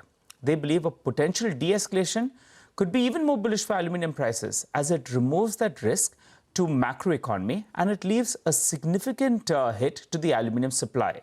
They remain overweight on a couple of stocks, which is Hindalco as well as on Vedanta. Moving to a note coming in from HSBC on metals. They highlight that the global team is talking about the supply side challenges from the Middle East conflict. So they go ahead and they increase the LME aluminium forecast by around 10 to around 8% for the next two calendar years. That's 2026 and 2027. They believe there's an upside risk to their forecast on the aluminium front. They've gone ahead, they've hiked their estimates around $3,524 per ton and $3,500 per ton, with the forecast at around $3,300 per ton all the way on an average through 2030. The target prices should come up for you on the screen. Hindalco buy rating target price has moved up to around 1,310 rupees. Nalco, they've increased the target price to 455 rupees. On Hindustan Zinc, they're talking about a target price of around 720, while on Tata Steel, 250. So net, a couple of brokerages getting very, very optimistic on the metal pack, particularly on aluminium. The brokerages include JPM as well as HSBC. But there's a double setback coming in for Dr. Reddy's. Ekta joins us to fill us in with a quick analysis on that front. Ekta? Well, yes, Dr. Reddy's is in focus. There is negative news with regards to that particular counter. There are two developments which have taken place on the weight loss drug semaglutide and its applications in various markets. Now, semaglutide, which is basically the molecule that goes into the blockbuster drugs Wegovy as well as Ozempic by Novo Nordisk, has gone off patent in many countries or is going off patent this year. So, for example, India, Brazil, China, etc. Now, Dr. Reddy's has applied for approval in many of these emerging markets, including the likes of Canada, where they're still awaiting approval. The latest news is that semaglutide has been denied registration by Brazil's regulator for Dr. Reddy's when it comes to semaglutide. The filings did not meet all technical requirements. Now remember that Brazil is a competitive market. It has around 16 applications for semaglutide already pending with the regulator. Separately, Apotex has received tentative US FDA nod for semaglutide. Now remember that semaglutide goes off patent in the US in 2030s. But if you do get an approval for a particular drug in the US, it generally mirrors what Canada does, or Canada mirrors what the US does. So the hopes of Apotex now receiving approval in the Canadian markets has risen. And that would be a setback for Dr. Reddy's, which is still awaiting approval for the Canadian market. They have mentioned that they should probably hear back by the end of May maximum. So that would be something to watch out for. So there are two markets where Dr. Reddy's has not got semaglutide approval or is facing some amount of regulatory setback. That is basically Brazil as well as Canada. Citi has written on this. They have a sell with a target price of 1,070. They say that the rejection likely prevents the company from participating in the initial wave in Brazil. It misses the early opportunity in a competitive environment. Apotex's tentative nod in the US suggests it may gain a lead over companies in Canada. Right, Ekta, thanks a lot for that. With that, let's talk about LG Electronics. That opened with a decent set of gains, but has come off the day's high. Upasna joins in for the triggers of today's stock move. Upasna? Well, certainly this stock remains in focus today as the shareholder lock-in comes to an end today. As many as 441 million shares for the likes of about 65% of the company's outstanding equity free up for trade as the lock-in period ends. Now, if we look at the company's shareholding pattern as of December 2025, the promoter holding stands at 85% in the company. Now, Nuvama has also come up with a brokerage note giving a buy rating, which is a positive one, and the target price is nearly around 1870 per share. It is a positive note. It highlights various factors such as companies. It enjoys a strong leadership across categories, robust financial matrices, and even a favorable long-term growth that the company is eyeing on. Now, it has highlighted that the company is a leader across key segments, be the likes of washing machine, refrigerator, RAC, and even television. It expects companies' EBITDA margins to expand 220 basis points over FY26 to FY29. Now, the brokerage expects company to deliver a revenue CAGR of 12%, EBITDA 19%, and PAT 19% over FY26 to FY29. Now, it has also highlighted that the company enjoys the best ROIC amongst its peers. This is because of the company's superior margin profile, working capital management, and even asset turns. It has also highlighted some of the key concerns, maybe the risk. It has highlighted unfavorable summer season and any changes in company's export strategy as one of the key concerns going ahead. But overall, it's a positive note, so the stock certainly remains in focus today. Take that point, Upasna. Thanks a lot for that. Increasingly, the heat wave concerns, etc., are also giving some sort of hope to LG Electronics. We saw some short covering the likes of Voltas and Blue Star in Monday's trading session. So let's see how summer pans out for these durables makers. We take a short break, come back, getting more on the stock-specific action in the markets as we continue to see gains on broader indices.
Welcome back. You're watching Chartbusters here on CNBC TV 18. Well, Grow is gaining in trade on the back of a bullish note coming in from BofA Securities. Divyani joins us to tell us more. Divyani? BofA Securities has initiated coverage on Grow with a target price set at 235 rupees a share and a buy rating. BofA believes that Grow is best positioned to lead India's retail investing boom, forecasting a 30% revenue CAGR from FY26 till FY28. They expect best-in-class profitability that's driven by operating leverage. Now, margins are expected to be robust as well, with EBITDA at 67% and PAT coming in at 52% by FY28. Now, on the valuation front, the brokerage pegs the stock at 39 times its FY28 earnings. Now, near-term risks to watch out for are the weak capital market performance and the 6-month lock-in period, which ends on 11th of May 2026. Okay, Divyani, thanks a lot for joining in and giving us that note. We look forward to having you more often on Chartbusters. Well, time to wrap up on this edition of Chartbusters. Stay tuned. The team of Trading Hour is waiting by.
Good morning. You're watching us here on Trading Hour. We come to you live from the CNBC TV 18 Motilal Oswal studio. I'm Mangalam Malu, with me Hormuz Fatakia. Looking extremely good for the markets right now. Almost 400 points in the green for the Nifty. The mid-cap index about 2% higher. We have nearly 10 times the number of stocks which are advancing versus the number of stocks which are declining. So no crissing or crossing on those lines.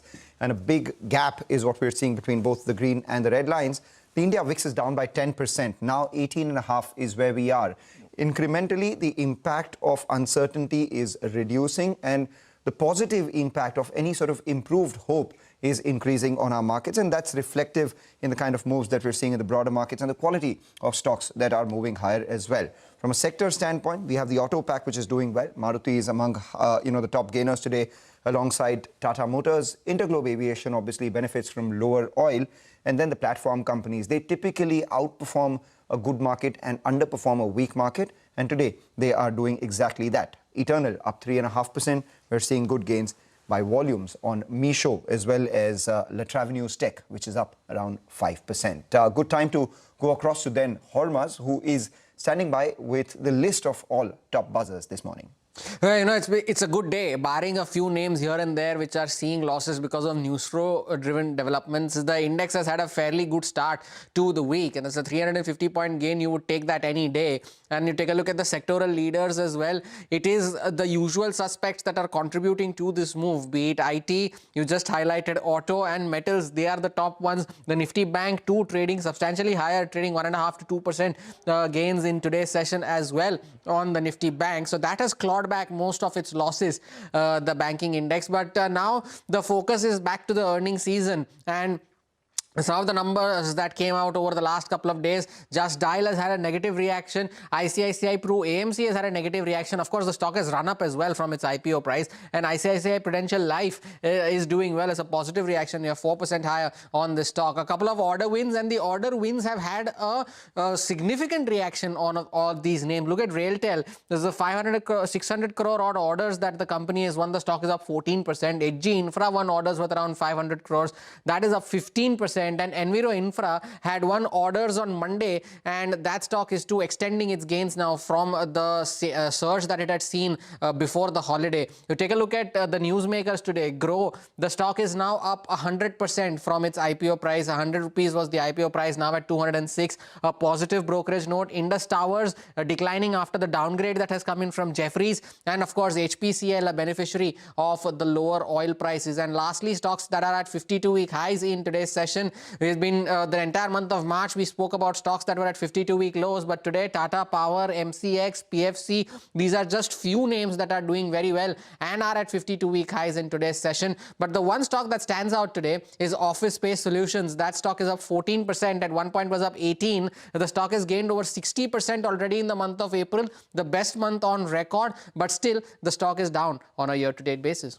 Take that point, Hormuz. Office is doing extremely well today, but it seems like there is some secular buying in a lot of these remote working solutions companies as well. So look at WeWork India. That's the other one, which is up around 4% as well, 5% as we speak. And let's see whether SmartWorks is the other company which is listed in this space. That's seeing some traction or not as well. Office up 15%. WeWork is the other one, which should come up for you on the screen, up around 5%. Decent volumes backing it. SmartWorks is the third company. Let's see whether that one is buzzing around as well or not. But what's also buzzing around is the life insurance space, and that exactly is the big story of our day today. Let's go across to Yash. Yash, a lot of updates coming in on the life insurance space. Well, certainly, as far as the fourth quarter results are concerned, they came from ICICI Prudential Life Insurance. The numbers, if you go to see, the top line was weak. It missed the street estimates, but that was largely in the price. It was known to the market because of the monthly updates. But where the company surprised was on the value of business that it did and the margins that it made. So as far as the VNB or value of new business is concerned, that grew by 20% on a year-on-year basis, sharply higher than street estimates. The margins were up 250 basis points on a year-on-year basis. Again, a big beat to what the street was anticipating. Now, the story lies in the reasons behind these growth numbers. The strong growth in retail protection was the first important reason. term or retail protections contribution has risen and it has seen a healthy growth. That was the second reason. And third one, the term growth was led by partnerships, particularly with PB Fintech. What that has done is that it has positively impacted ICICI Prudential Life in today's trade, but also given positive cues to the other life insurance companies. Axis Max Life Insurance, again a positive read-through coming from ICICI Pru results. The company recently took repricing of its protection products. The contribution from PB Fintech to Axis Max Life is amongst the highest. And margins, importantly, what worked for ICICI Prudential Life Insurance could also work for Axis Max Life Insurance. They could surprise positively, led by term repricing and stock sales from Policy Bazar. So that is one thing which is becoming positive for Axis Max Life Insurance. SBI Life, the growth numbers are expected to be, very strong on quality as well as the growth, absolute growth basis. Recent launches, particularly the focus of the company has been on the non-par segment, which is expected to drive margins for the company. Finally, LIC, the stock's buzzing today because the board of the company also approved a bonus issue in the ratio of 1:1 just yesterday. First ever bonus issue for LIC, and 1:1 is the ratio as well. So 3% higher on that stock as well, 827. Of course, trading below all of its IPO levels, which was the retail, the insurance policy holders, and of course the original IPO price as well. But doing well today is LIC. Some of the other names that are doing well in today's session, Kirloskar Oil is one of them. That stock is up 7% as we speak. A lot of these green energy names, they are continuing to do well from where they left off on Monday. MV Photovoltaic is up another 5% in today's session, as is Welspun Corp. That too is doing fairly well for itself in today's session. By the way, just before we take the break, pull up Afcons Infra. That too has now surged to the highest point of the day. Is the second best performer now on the Nifty 500, just behind RailTel, and the stock is now up 12% in today's session. Of course, still below its issue price, which was around about 500 rupees if my memory serves me right. But yeah, around 342 currently is Afcons Infra. Take a short break, put the spotlight on the bond markets with Manisha Gupta on the other side.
Welcome back. As promised, shifting focus to the bond markets. Manisha Gupta is here with the latest on that. Manisha. Thank you for that. And all markets are doing well, and so is the case with the money market as well. So India 10-year government bond yields have seen a 6 basis point of a decline on the opening market itself, and that's exactly where it seems to be trading right now as well. The rupee has strengthened. We've seen 17 paise of an improvement on the opening basis itself. This is after the markets believe that a second round of negotiation between US and Iran is going to happen soon, and that has brought the crude oil prices now to below $100 a barrel. Remember, India imports nearly 89% of its crude requirement, and we did see the crude oil prices go all the way to $118 in the month of March. So with prices trading below 100, nearly 95 for Brent and 90 for the US crude prices, this comes in as quite a positive for the markets there.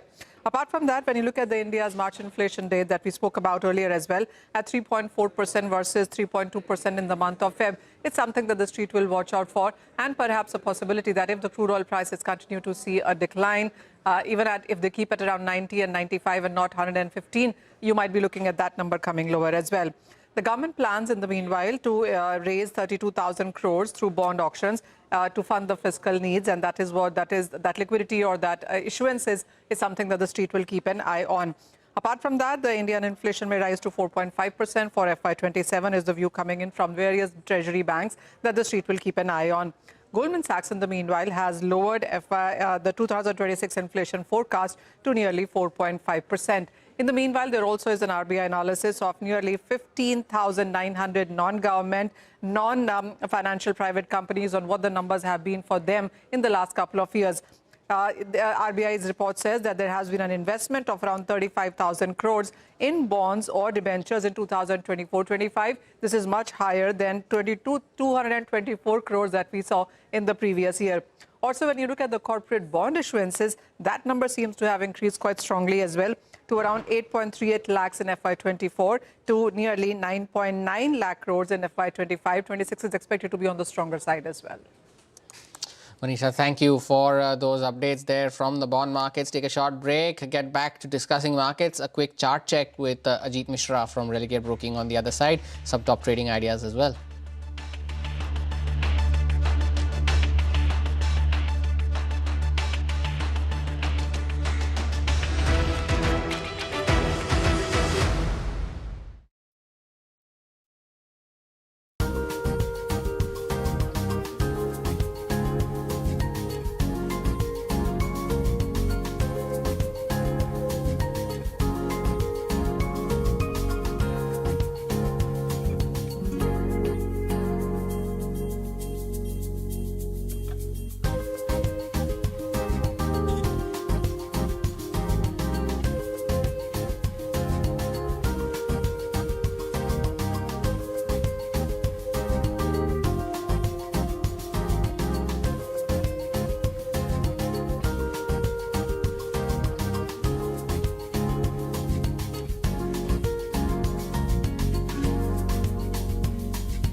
Welcome back. Highlighting some of the movers in the broader markets just before the break. Take a look at New India Assurance, that is seeing some bit of profit booking in today's session, 4% lower on the stock. The fall in oil prices is not bode well for Oil India. That's down 3% as well. And some of the other movers in the broader markets today, PG Electroplast has now moved to the highs of the day as well, 6% higher there.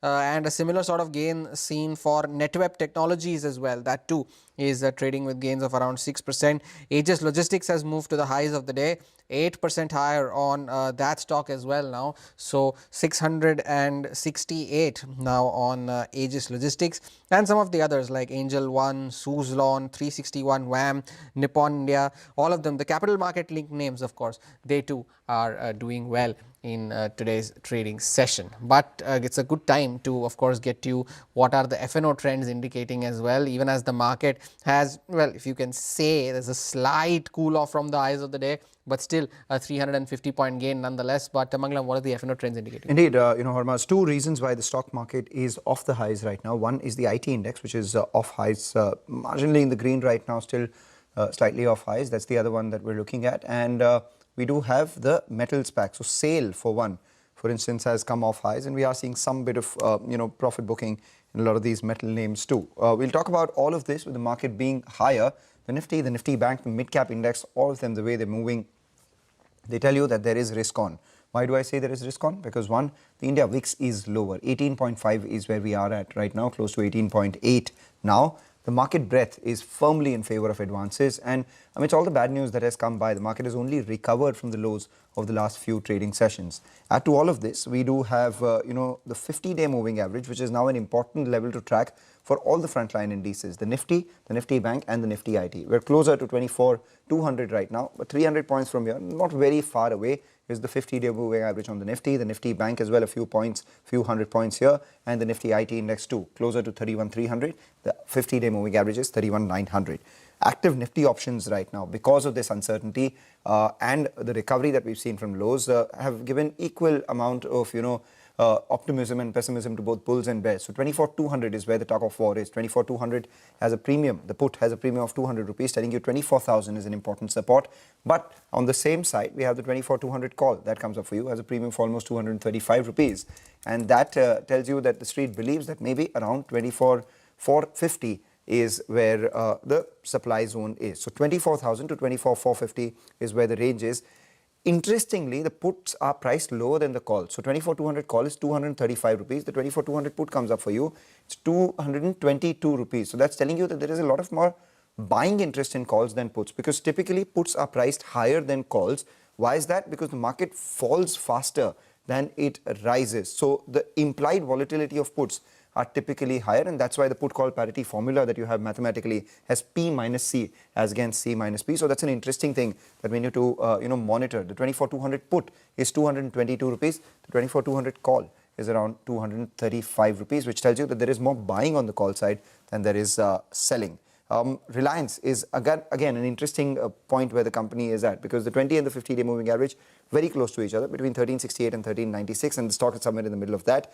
On the way up, 100 and 200-day moving averages are also very close to each other, 1457 and 1442. So if it crosses that, it will be very interesting. You spoke about PG Electroplast, that is seeing a lot of short covering and a lot of long positions added on these wind power names. We have Suzlon Energy and Inox Wind, a lot of long positions. The one thing that I was never good at was math, and the P and the C's that you mentioned brought back memories I did not want to revisit whatsoever. But Mangalam, thank you for summarizing that for us from the FNO side of things. But Ajit Mishra from Religare Broking joins in now for a quick chart check. Ajit, thank you for joining in. Now we are at that 24,200, 24,300 level that everyone was talking about once we moved past that 23,800 mark on the downside. What does one do now? You take some money off the table, wait for more clarity to emerge, or now do you see this move extending towards 24,500 as well? Your call on the index and your stock calls for the morning. Yeah, good afternoon.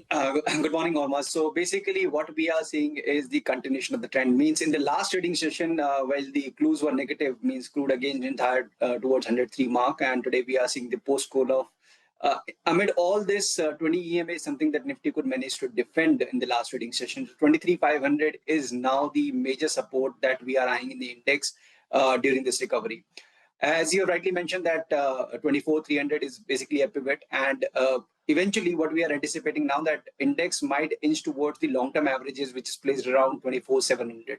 Prior to that, also we have marginal hurdle at 24,600, the previous swing lows, which might act as a resistance. So, but broadly the tone looks positive. The rate sensitives are doing well. Metal counters by and large are maintaining strong like bias. So buy on this is something that one should continue with 23,800 being the immediate support. Now coming to the stock specific ideas, the first that we have from the energy basket, Tata Power, almost 1.5 years of consolidation, which has finally ended. And we are anticipating a next leg of the up move towards 435. So with stop at 397, one can go long in Tata Power. And then we have metal name National Aluminium, which is leading from the front. The stock have made a new record high.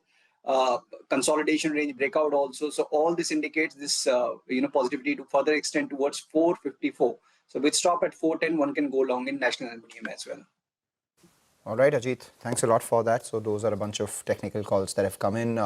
What I'll do is take a short break perhaps, and on the other side of, before that short break, we'll continue our conversation on the show itself, and let's welcome our corporate. We do have with us Arun K. Chitlapilli of Wonderla Holidays joining in. Arun, always a pleasure speaking with you, and this time more so because you've announced a launch of a new resort in Bengaluru, which moves away from the convenience of living next to the park to a lot more by itself. I read a little about it. It's Teria by Wonderla. It's an urban resort near the Bengaluru park that you have, and it's designed to cater to families, corporate offsites and celebrations. All these three are obviously things that hit closer home.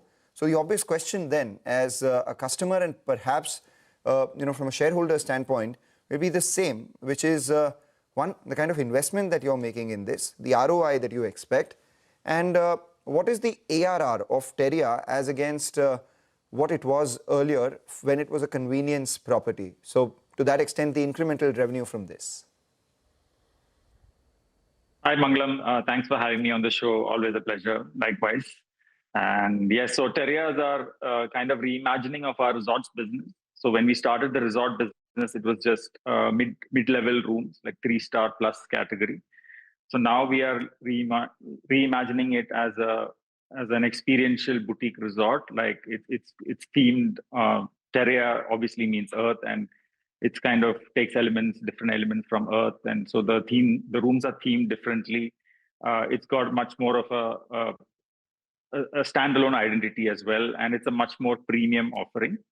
The guests will feel that as well. So we are expecting an ARR increase. The ARR currently is about 7,500, and that will increase to about close to 9,000, 10,000 with this change. And also we already have another resort called Isle, which is a water-themed resort. So that's also adjacent to this, and there we have a higher ARR because the rooms are themed more extensively, and each rooms have their own pools, for example. So those rooms are separate. So I think we are going into more of an experiential offerings going forward. Arun, thank you for joining in. The question now is that, is this a pivot that you are making, and does hospitality now become the next growth driver for Wonderla going forward? And with this that you have launched, are you looking at other destinations for the same as well? Yeah, so we have always focused on hospitality, but we are giving it a renewed push because we do see staycations and experiential holidays, especially post-COVID, have been like booming. So we want to obviously capitalize on that. And our other resorts, like you currently rightly said, currently don't have any of these offerings. So we want to expand to our other locations as well. Historically, the resorts have not really given us big revenues. It was like 13, 14 crore kind of range, but I think it's going to substantially change in the coming year. So we're looking forward to that because Isle itself contributes almost another 10, 12 crores. So let's see. I mean, it's going to be an exciting, it's not a pivot, but it's an extension of our business, if you could say that. Right. We forgot to first, wish you and your family a very happy Vishu. Thank you. Happy Vishu to you. So I realized that it was Vishu when I saw you dressed in, the kurta and, the traditional finery. Arun, I also wanted to know a little about the investment that it will entail, because 18 crores is what you invested in this business, the Bengaluru restructuring, and you are looking at opening resorts in your other parks as well.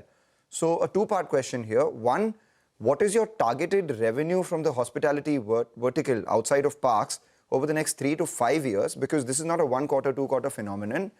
And secondly, what is the investment that you are earmarking for this? Good question. So we are expecting, what you could say is we want to substantially increase our resort business. So I can't give you numbers on early, but investment we've done about, like you said, 18 crores and then another 40 crores for the water-themed resort. So we have spent about, 60 crores, let's say. But the point is, I think we are expecting to recoup that with the increase in business within the next 2 to 3 years. Isle has already been tremendously profitable. And if you really look at it, we have refurbished the resort with 18 crores, which is really not a big sum. It's I would say, it's a very low number for that inventory of rooms. So I think we will be able to recover these costs fairly quickly. And the revenue should be a multiple of what it is right now, right? 3x, 4x So we are in the next 5 years? So I think 5 years, if we have one more resort like this, revenue should grow, like you said, maybe double or triple, yes. Okay, double or triple. And since we speak about Kerala, I have to ask you about the US-Iran war as well, because a lot of, Kerala localites work in the Gulf region. And have there been an impact on remittances and as a result of which on your Kochi park because of it? As of now, we are not seeing any change in the spending patterns in Cochin. It's tracking what we have done last year as well, or maybe even better, or maybe at flattish. So it's not really shown an impact, but we were expecting it to grow. So maybe that's why it has some. So I think it's still too early to call an impact on this yet. Let's hope that it doesn't continue for too long and we can go back.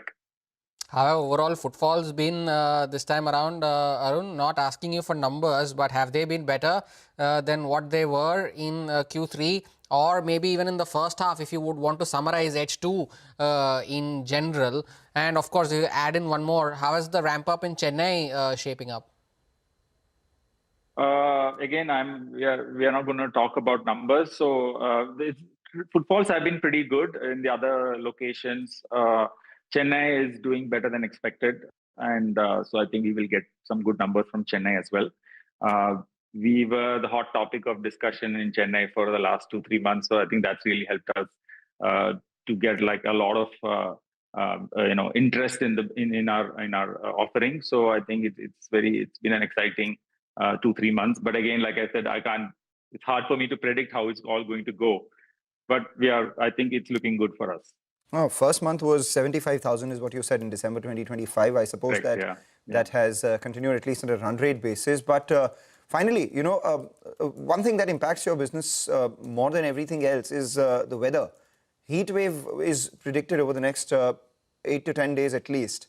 Do you think that could impact your first quarter footfalls? What's the kind of footfall growth that you're targeting in FY27? Not asking you for numbers that have been reported already, but what you're targeting by the end of next year. There wouldn't be a regulatory concern for you speaking about that. I think so far the numbers have been good. Heat wave has not really affected in our markets yet. Partly because last year also we had some form of a heat wave, and the year before that, etc., etc. So it's looking better than before. But like you said, if it persists and it continues in this fashion for a long time, it would affect. But again, like I said, I can't predict the weather, neither can you. So let's hope things improve and we should be fine. All right, Arun, thank you so much for sparing time and joining us today. Wish you good luck for the new financial year and of course for your plans as well. Take a short break, put the focus back on the markets on the other side with Nitin Bhasin from Ambit, who joins in.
Welcome back. Decent traction on Titan. Titan's moved to the high point of trade. Tata Consumer is the other one. This morning we had Mihir Shah of Nomura join in and say that Tata Consumer is among his top picks and Titan will continue to surprise positively. The stock's doing well, but what is it that mutual funds bought and sold in the month of March? Hormuz has passed through that list and will tell you exactly what you need to know about the mutual fund activity. There was a lot of money that came into the markets. We saw that via the Amphi data. Which stocks did it find its way to? Well, there are lots of names, and it shows that there was significant deployment of cash that the mutual funds did in the month of March, so almost 29,000 crores. And of course, with the March being the worst month that the market had in 6 years, it's only apt that that cash was put to use. Take a look at SBI Mutual Fund as well. The names of the stocks that they have put fresh money to work is Indigo, HCL Tech, Bajaj Auto, BSC, Meesho, Karur Vysya Bank among the smaller names as well. They have raised their stake in HDFC Bank, in Lupin, even in Urban Company, the stock, the block deal that took place in the stock where the entire stake was purchased by SBI Mutual Fund. They have reduced their stake in HPCL.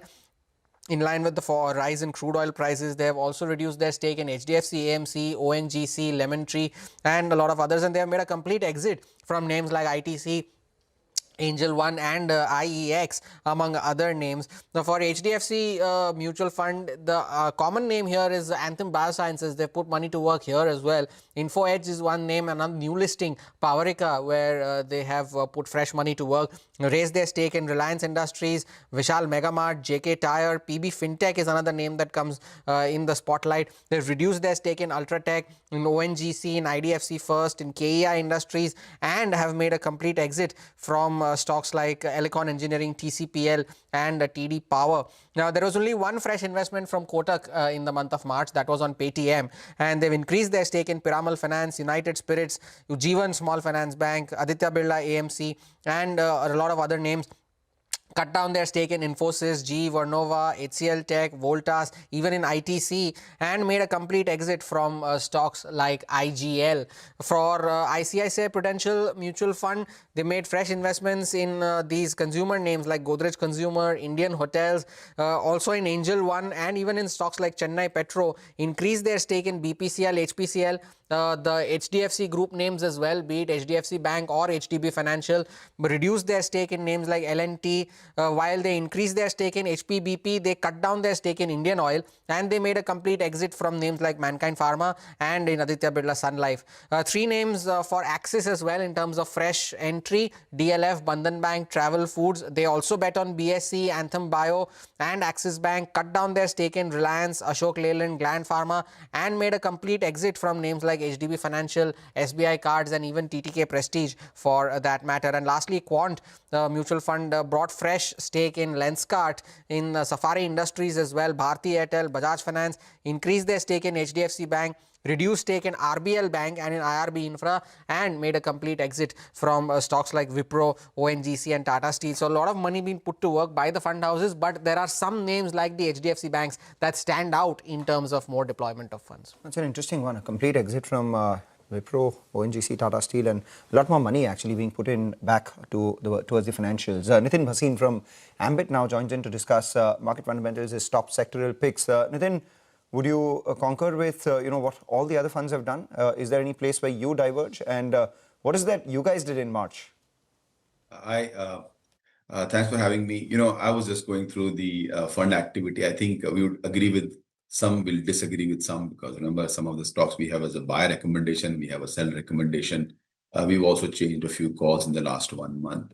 But clearly, I saw a little bit of that some of the mutual funds, leading mutual funds, have deployed large sums of money in HDFC Bank. That is something that I completely agree with. But I think somewhere I'm seeing a lot of position getting added in small caps and mid caps. Whilst yes, the market and the valuations had got corrected, I think still not the days to become very aggressive. I think the funds were laden with a lot of cash. The cash positions were rising high. So hence many of them deployed in some of the positions in, you could say, the small cap and the mid cap. I also noticed that some of the funds were perhaps, taking calls on the energy stocks. Clearly, with the crude prices now coming down, no one has to look at it where to actually be, because earlier the risks were rising on the OMCs. Perhaps if the crude settles lower, OMC's risks will actually reduce. So we were sellers on the OMCs about a month back or less than a month back. And a number of transactions have disclosed over there that some people were selling OMCs. So a lot of agreements, but I would say I would not, and definitely not in still the camp of loading small cap and mid caps.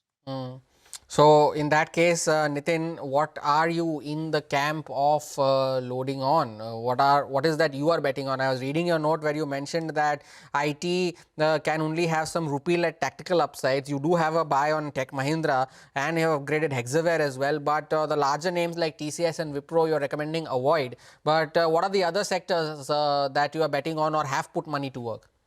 Clearly, when it comes to IT, the most talked about sector in India, clearly having headwinds for the next, let's say, 6 months or so, as the quality of the deals could suffer in the first 6 months and perhaps a lot of deflation in the bottom of the pyramid pricing. But at the same point in time, if you look at history in India, whenever there is a pressure on the rupee, 3 out of 4 times or perhaps slightly more than that, IT tends to stand out in the near term for 3 months to 9 months or so. So tactically, I would say clearly over there. But remember, I've maintained my call on large caps in India. We still believe that it's the right time to buy companies which are in terms of trading because inexpensive. Look at the Nifty today, perhaps could be trading at about 19 times trailing 12-month EPS, which is not very expensive. So hence, I would say stick to Nifty 50, relatively inexpensive names. I would be in quality over there. So some bit of IT names over there, perhaps with a tactical bounce. Some of the banks, let's say high beta names like HDFC, because remember the market's trading lower than its 200-day moving average. So as a fundamental equities analyst evolution to where market participants, we look at flows as well as the price movement also. So I would say near-term Nifty stocks, large cap stocks, IT, some bit of private sector banks, they look good. And perhaps also some of the energy names which are beaten down in the last month or two. So energy companies, like even I would say we have turned our corner on Reliance very recently. So even that would make sense. Oh, you've turned a corner on Reliance, so you've turned positive on Reliance. That'll be an interesting one. Like we just recently pointed out that, at the very near term, the 20 and the 50-day moving averages on Reliance very close, and the 100 and 200-day moving averages are very close to each other as well. The stock has been consolidating for a while. You preempted my next question actually on utilities. When you spoke a little about energy, I'm thinking of power because that's been a theme which has been doing well lately. And now as we speak, renewables also are finding some traction, be it the solar side of things, or today in particular has been the wind energy, which is seeing a fair amount of traction. So Suzlon is up around 7%. We're seeing some traction come by in Inox Wind as well. So where do you stand on power, renewals, and in renewables, whether you would play it via solar, whether you would play it via wind, and power by itself? Would it be transmission companies? Would it be power ancillaries, Gencos? How do you track that? Incidentally, we put out a note today morning after a lot of channel meetings for about 24 meetings in power sector last week. I think my analyst put out a view which is, we think that the transmission capex, especially the large HVDC lines that we have, seen orders or excitement about, I think we could be perhaps going over there for some moderation in terms of how many HVDC lines or how much of investments in the capex would happen. So I would say the transmission, the lot about of gung-ho or the excitement, perhaps it could get a little bit more moderated over the next 1 year or so. But what we picked up and what we're getting a sense is that in India, perhaps either for energy security or for that matter, the pace of capacity and power required, thermal could actually become one of the sectors which could be talked about in India over the next 2 years, 3 years. Definitely, we'll keep on investing in renewables, whether it's NTPC or whether it is the local private utilities. Everybody will be investing in the renewables. But I would say we should not write off coal. India needs a lot of power if we were to actually go and put out manufacturing, put out more EV cars, etc. So I think we can't just simply meet with renewables. So I would actually be a slightly more positive on thermal power generators, followed by perhaps to some extent, let's say, the renewable companies. We like a few within that space. We've recently covered. We don't have a view on wind right now. We don't cover any of the wind companies presently, but clearly renewable is making a comeback because but with renewable only, we can't be doing these things. So hence, I would say, I would in my pecking order, I would keep thermal power, followed by perhaps the renewable power, especially the solar companies, and then perhaps the transmission companies over there. I think we need a lot more action or activity for solving the discom challenges in the near term, perhaps hence not recommending anything in the distribution side. By the way, there were some flashes on your screen with regards to Muthoot Finance and the fact that the company is looking to enter into distribution of insurance, and they are seeking shareholder approval to undertake insurance or corporate agents and intermediary business, and also for all types of insurance. They're looking to be the corporate agent for life, general, health insurance and all other forms of insurance as well.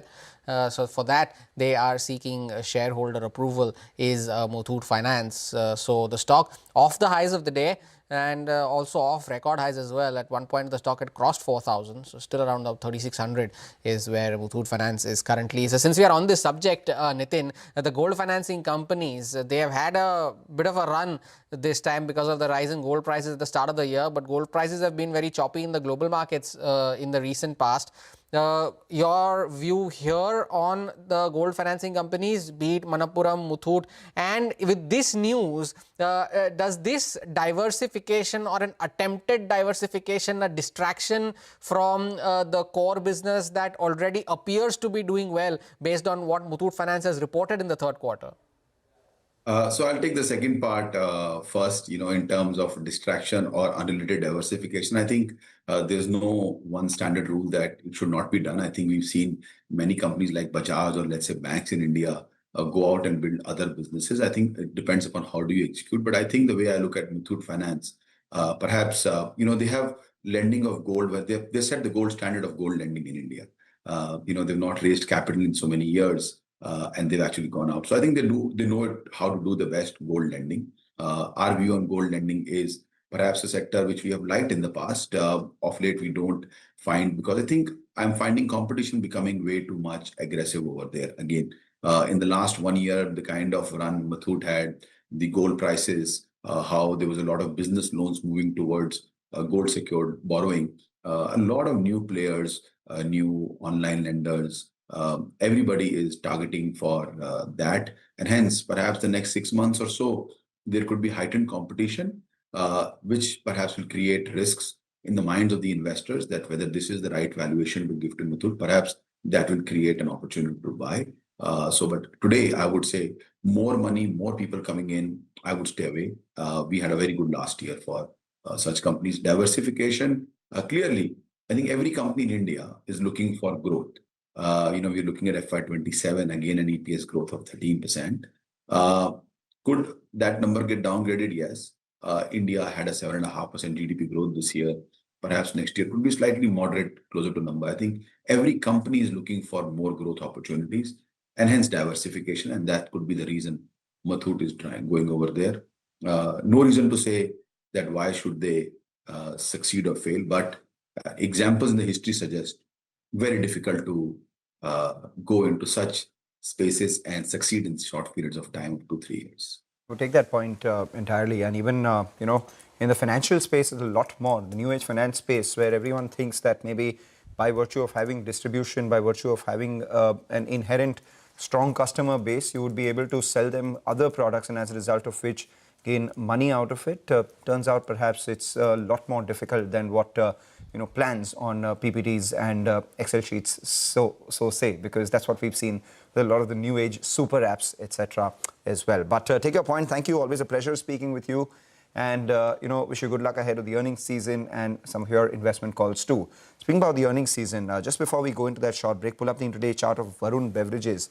A strong summer would mean good business prospects for them. The stock has been under a wee bit of pressure. In fact, in the last year or so, it's down about 20% after seeing a huge rally. Competitive pressures, lack of demand and weather-related issues have impacted the stock price by and large. But now, the performance of hotter summer could do well for their volume growth, and competition now easing out as well, at least the disruption now easing out. So Varun Beverages up around 4.5%. Speaking about Varun Beverages and the consumer companies, we'll take a short break and tell you what one can expect from the FMCG sector in the fourth quarter.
Welcome back. Time for our special segment, Quarter Se Quarter Tak. Mangalam has hopped over to the wall. He's going to tell you what is his sector of expertise, the FMCG sector, likely to fare this time around. Thanks a lot for that. So in the fourth quarter for FY26 FMCG sector, what's the setup? If you look at the space, this quarter the headline is very simple. Demand is improving, but the real conversation is shifting to costs and supply. Let's start with demand. This is the first quarter where companies are seeing the full benefit of GST-led price corrections, especially at the lower end. Rural demand is now firmly in recovery mode. And more importantly, the price-volume gap is starting to normalize as well because companies are beginning to take price hikes. But it's not likely to be near perfect because unseasonal rains in March, especially in North and West India, have hit some of the summer-facing categories as well.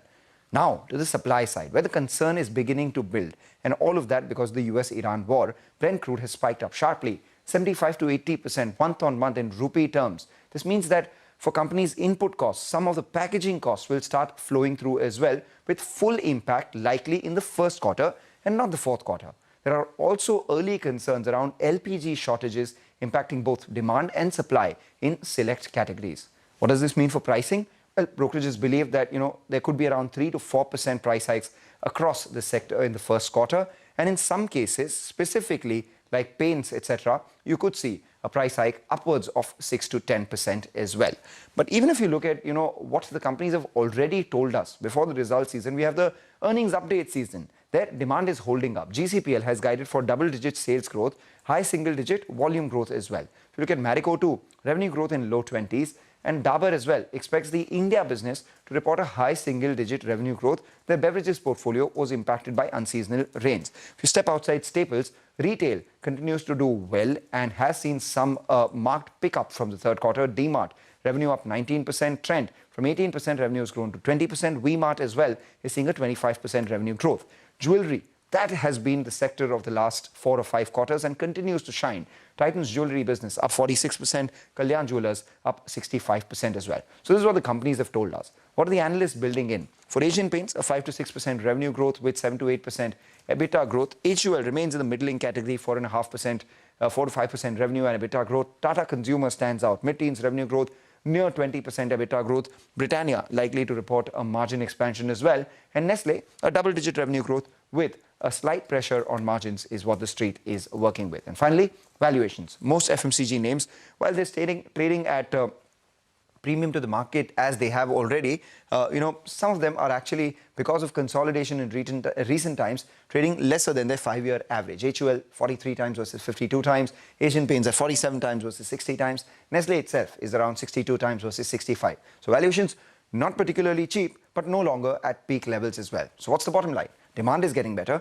rural is back, and margins and supply are now the real story. So this quarter, more than the numbers, management commentary will matter a lot more. Keep an eye out on the management commentary and you will bring us up to speed with all of that as well. Mangalam, thank you for that. Take a short break. More news and updates follow on the other side. Stay tuned.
Welcome back. A couple of stock-specific moves that we're seeing. Wonderla, for one, management joined us just a short while ago. They are looking at a strategic reshift in their hospitality business. And post the management commentary, the stock's seen a bit of a spike. Another stock which is doing extremely well is Ceasefire. It's halved from the top, but maybe the festive season boding well for Ceasefire, up 8% right now. Ethos is the other one as well, down about 22% from 52-week high. Maybe consumer discretionary demand around luxury watches picking pace once again, or maybe Street finding that some sort of value after the correction in the stock too.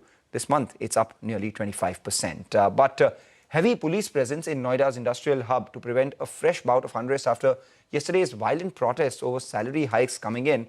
Following the unrest, the Uttar Pradesh government has also announced an interim hike in pay for the unskilled, semi-skilled and skilled workers by roughly 20%. Timsi Jaipuria is joining in with a ground report straight from Noida. Timsi. I'm at Noida Phase 2, a key industrial belt where violence triggered and erupted here 2 to 3 days back. And it was only yesterday when the UP government announced the hike of minimum wages by about 20%. And today, the situation seems to be back to normal. A lot of laborers that CNBC TV 18 tried to speak to refrained from talking. They did not want to make any comments because they are slowly returning back to work. Some are scared that if they speak to the media, they might be put behind the bars. Apart from that, if you see today again, the police is still stationed here, be it the traffic police or the civil police. They are all stationed with proper preparations so that if at all any situation, any adverse situation, any violence happens, they are here to control that situation with adequate amount of external forces being deployed.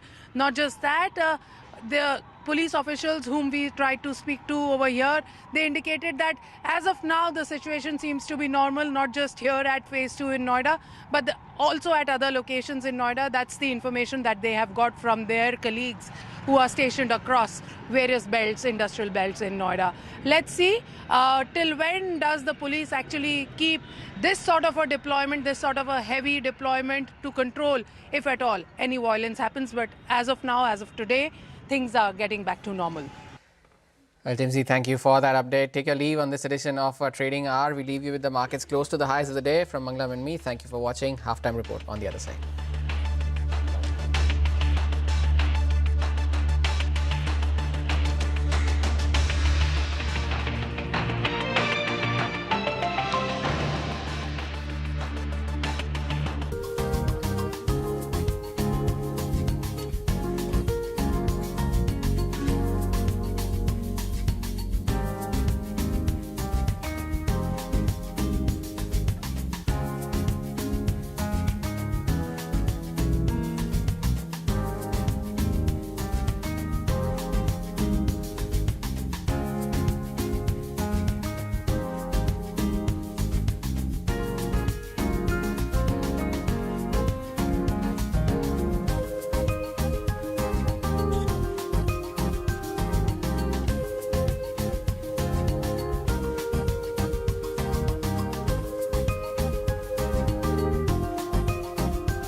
Stocks surge after Trump hints at peace talks with Iran and an end to the war. Mid-caps lead the charge, with industrials, utilities and IT being the prominent sector gainers. ICICI Prudential Life Insurance delivers a surprise beat in Q4, riding on strong protection business, even as savings inflows take a knock. This ups optimism on upcoming earnings of life insurers, even as a bonus from LIC aids sentiment.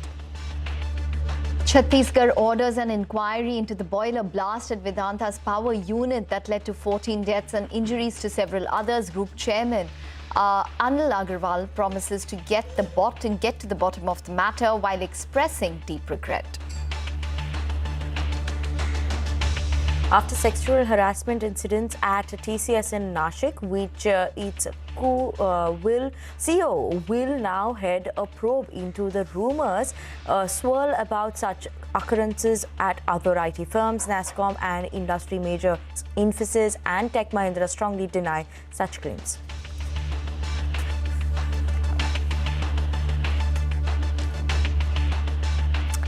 Hello and welcome to Halftime Report live from the CNBC TV 18 Motilal Oswal studio. I'm Ekta Batra, with me Sonal Bhutra as well as Vinny Motiwala. Well, it is turning out to be a session where we are seeing strength across the screen today. So we have the Nifty, which is up around a cool 380 odd points. We have the mid-cap index, which is up around 2.2% at this point in time as well. In fact, talking about the broader markets have seen a good amount of recovery from the lows that they hit on the 2nd of April as well as on the 27th of March respectively in terms of the micro caps. Just a quick word with regards to that. The small cap index is now up around 1.2% since the start of the West Asia conflict and has recovered around 9.2% from its April 2nd closing lows. Similarly, the mid-cap index is up around 3% from the start of the conflict and has risen around 13% from the 27th of March low. That is the micro-cap index, not the mid-cap,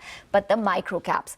Just a quick word with regards to specific stocks as well within this entire micro-cap/small-cap space. There are a lot of stocks which have risen from the start of the West Asia conflict and have really outperformed what you've seen in terms of the markets. So Quality Power up 27.7%, MTAR Tech up around 26%, Office, which is up around 25%, HG Infra, which is up around 17%, TD Power Systems up around 6%, and even something like an Astra Micro, which has rallied around 5%. So it's not all gloom and doom. There is a recovery which is taking place in terms of the small caps and the micro caps, and specific stocks are seeing a good amount of traction. Absolutely. There are a couple of pockets which are doing really well. And if we talk about pockets, real estate is definitely one of them. And that is something we'll be tracking very closely, Vinny. Absolutely. We'll be tracking that very closely as well. So all in all, markets today are in the green. But first, let's talk about what's on the show for y'all as well.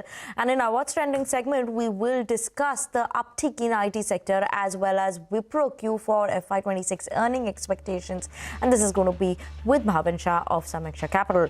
We'll also talk about a movers and shakers segment where we'll put the center stage on Dr. Reddy's, LG Electronics and Ujjivan Small Finance Bank. In a commodity segment, we'll have Sriram Krishnan of NSE who will join in, and we'll talk about the launches that has come in for the Brent crude futures contract as well. But we do have the WPI data that's come in for the month of March. March WPI inflation, like you can see at the bottom of your screen, 3.88% versus 2.13%. So an increase that has come in there on a month-on-month basis, and this was expected as well. We have been talking about this as well, right? The impact clearly starts seeing of the inflation comes in from the wholesale side as well. We'll wait out for more details. As of now, 3.88 is the WPI inflation number. Break up furthermore on that front as well. Okay, all right. So that is the big number, of course, the increase in crude oil prices, the gas prices. That is something which has been impacting this particular data. As Vinny said, we need more details on what the underlying is, but definitely it is something that we need to take note of for the WPI number, which has increased sharply on a month-on-month basis. We'll be waiting for the core WPI data as well, because that will give you a sense in terms of how exactly the core data is trending. That is something that, the RBI alluded to in terms of giving estimates, not for the WPI, but for the CPI, core CPI data. Remember, for the CPI data, it was the 14th consecutive month where the CPI inflation for the month of March remained below the 4% target. But for the March WPI, maybe we can get some estimates at around 3.88% is where it's coming at. The food inflation is unchanged at 1.85%. Okay, all right, take that point. With that, we'll do one thing. We'll go across to Vivek now. He's here to take us through the stocks that are moving around in trade. Vivek, over to you. Well, thank you so much for that. Started off strong and we're holding on to those gains. Advance decline ratio skewed majorly in favor of the advances.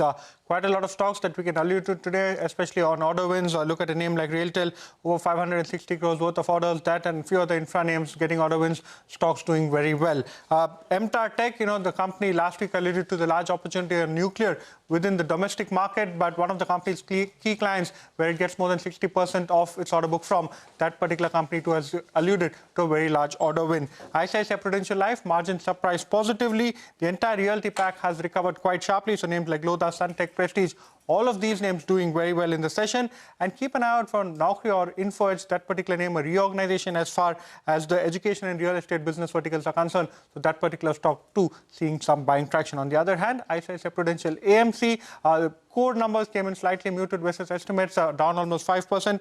Indestar, a double downgrade coming in from Jefferies. That particular stock is at the day's lowest point, almost 3% lower. Oil India, the top laggard as far as the mid-cap index is concerned, as oil prices fall significantly. And Ujjivan Small Finance Bank, again, the nod not coming to something that has led to a bit of a sell-off. Okay, all right, Vivek. Thanks very much for that. The fuel and power inflation has come in at over 1% versus a deflation on a month-on-month basis. So that was expected. And all of the other key details which are flashing on your screen, like the food inflation, which is unchanged at around 1.85%. I think we have Lata with us to take us through more of the details with regards to the WPI data for the month of March, which is coming at 3.8%. Lata, over to you. What was the street anticipating when it came to this piece of information? Well, it was expected to come closer to 3%, but this is a significant jump at 3.88.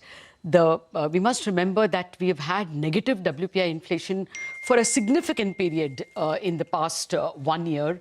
As well, even when we had a positive, it was, in single digits. It was like 1% and 2%. But this jump, while it was expected, I think it's come in a little more than the CNBC TV 18 poll as well. The jump is more in WPI because it doesn't get rationed out. While the government can stop consumer price inflation by taking it on the fisc, like it did in petrol and diesel, a lot of raw material used by industry, and WPI has a smaller proportion of food and a much larger proportion of fuel and manufacturing. There, as Sonal will tell you, there is so much of petrochemical products that are used, sulfur, ammonia, things that we don't get into the CPI at all, impacting a lot of manufacturing products. And that is why, not just now, but you are going to see the impact of WPI more so in the days to come.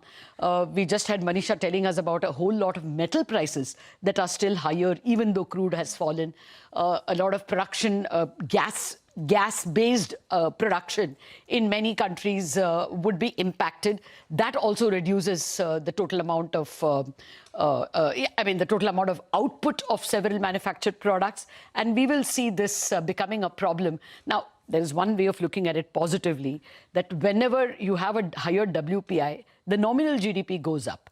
Because when the GDP is put together, there is an actual amount of goods and services plus the rise in prices. That rise in prices is only 40% CPI. It's about 60% WPI prices. Because you're counting manufacturing, they all pay wholesale prices. And therefore, you may have a double-digit nominal GDP this time. Not for the right reasons. It's because prices are rising. And to that extent, fiscal deficit as a percentage of GDP will all not look too bad because the numerator rises. And that might be a small help, but we should be prepared for worse WPI numbers. So, Lata, that is exactly my question. Now, since this is because of wholesale prices increasing and the input is increasing, not so much output, and that's ultimately increasing pricing of the output as well. So, even if nominal GDP increases, that's not such a big positive, right? Or what do you say? I would think it's not a very big positive because, if you look at, all of you are looking at corporates and their P&Ls and balance sheets. Now, the raw material prices have gone up. what GDP captures is the value add. That is raw material prices subtracted from the final prices.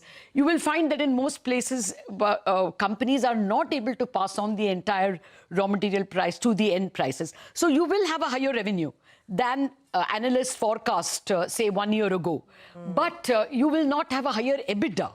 Because it's not volume led, it is pricing led. Yeah, it is pricing led, and it is already consumed by the raw material prices. So it won't be EBITDA led, it won't be margin led, and that can have a negative impact on GDP. Okay, the rise in nominal GDP is not going to mean a rise in real GDP. Right, Lata, just before we let you go, you said that WPI is set to get worse. What is the estimates that we could probably expect in the next few months? Well, actually, I haven't done a poll on the full year because most people don't forecast WPI. CPI is the policy anchor. The Reserve Bank MPC has a mandate from the law to monitor only CPI. So I don't have a poll for the full year number. But chances are after a rise, it is going to taper down. One, because as the IMF announced yesterday, there are recessionary conditions expected. And when demand nullifies, you're going to see a fall in the ability to price higher. And also because there is a very big deflationary force in China. China is still flooding the market. So it's not a runaway WPI that you're expecting. It's just higher than what we were prepared for. And we have a very low base. We have a negative base for most of calendar 2025, which might result in a higher number. But I don't have we have to do the poll to get it.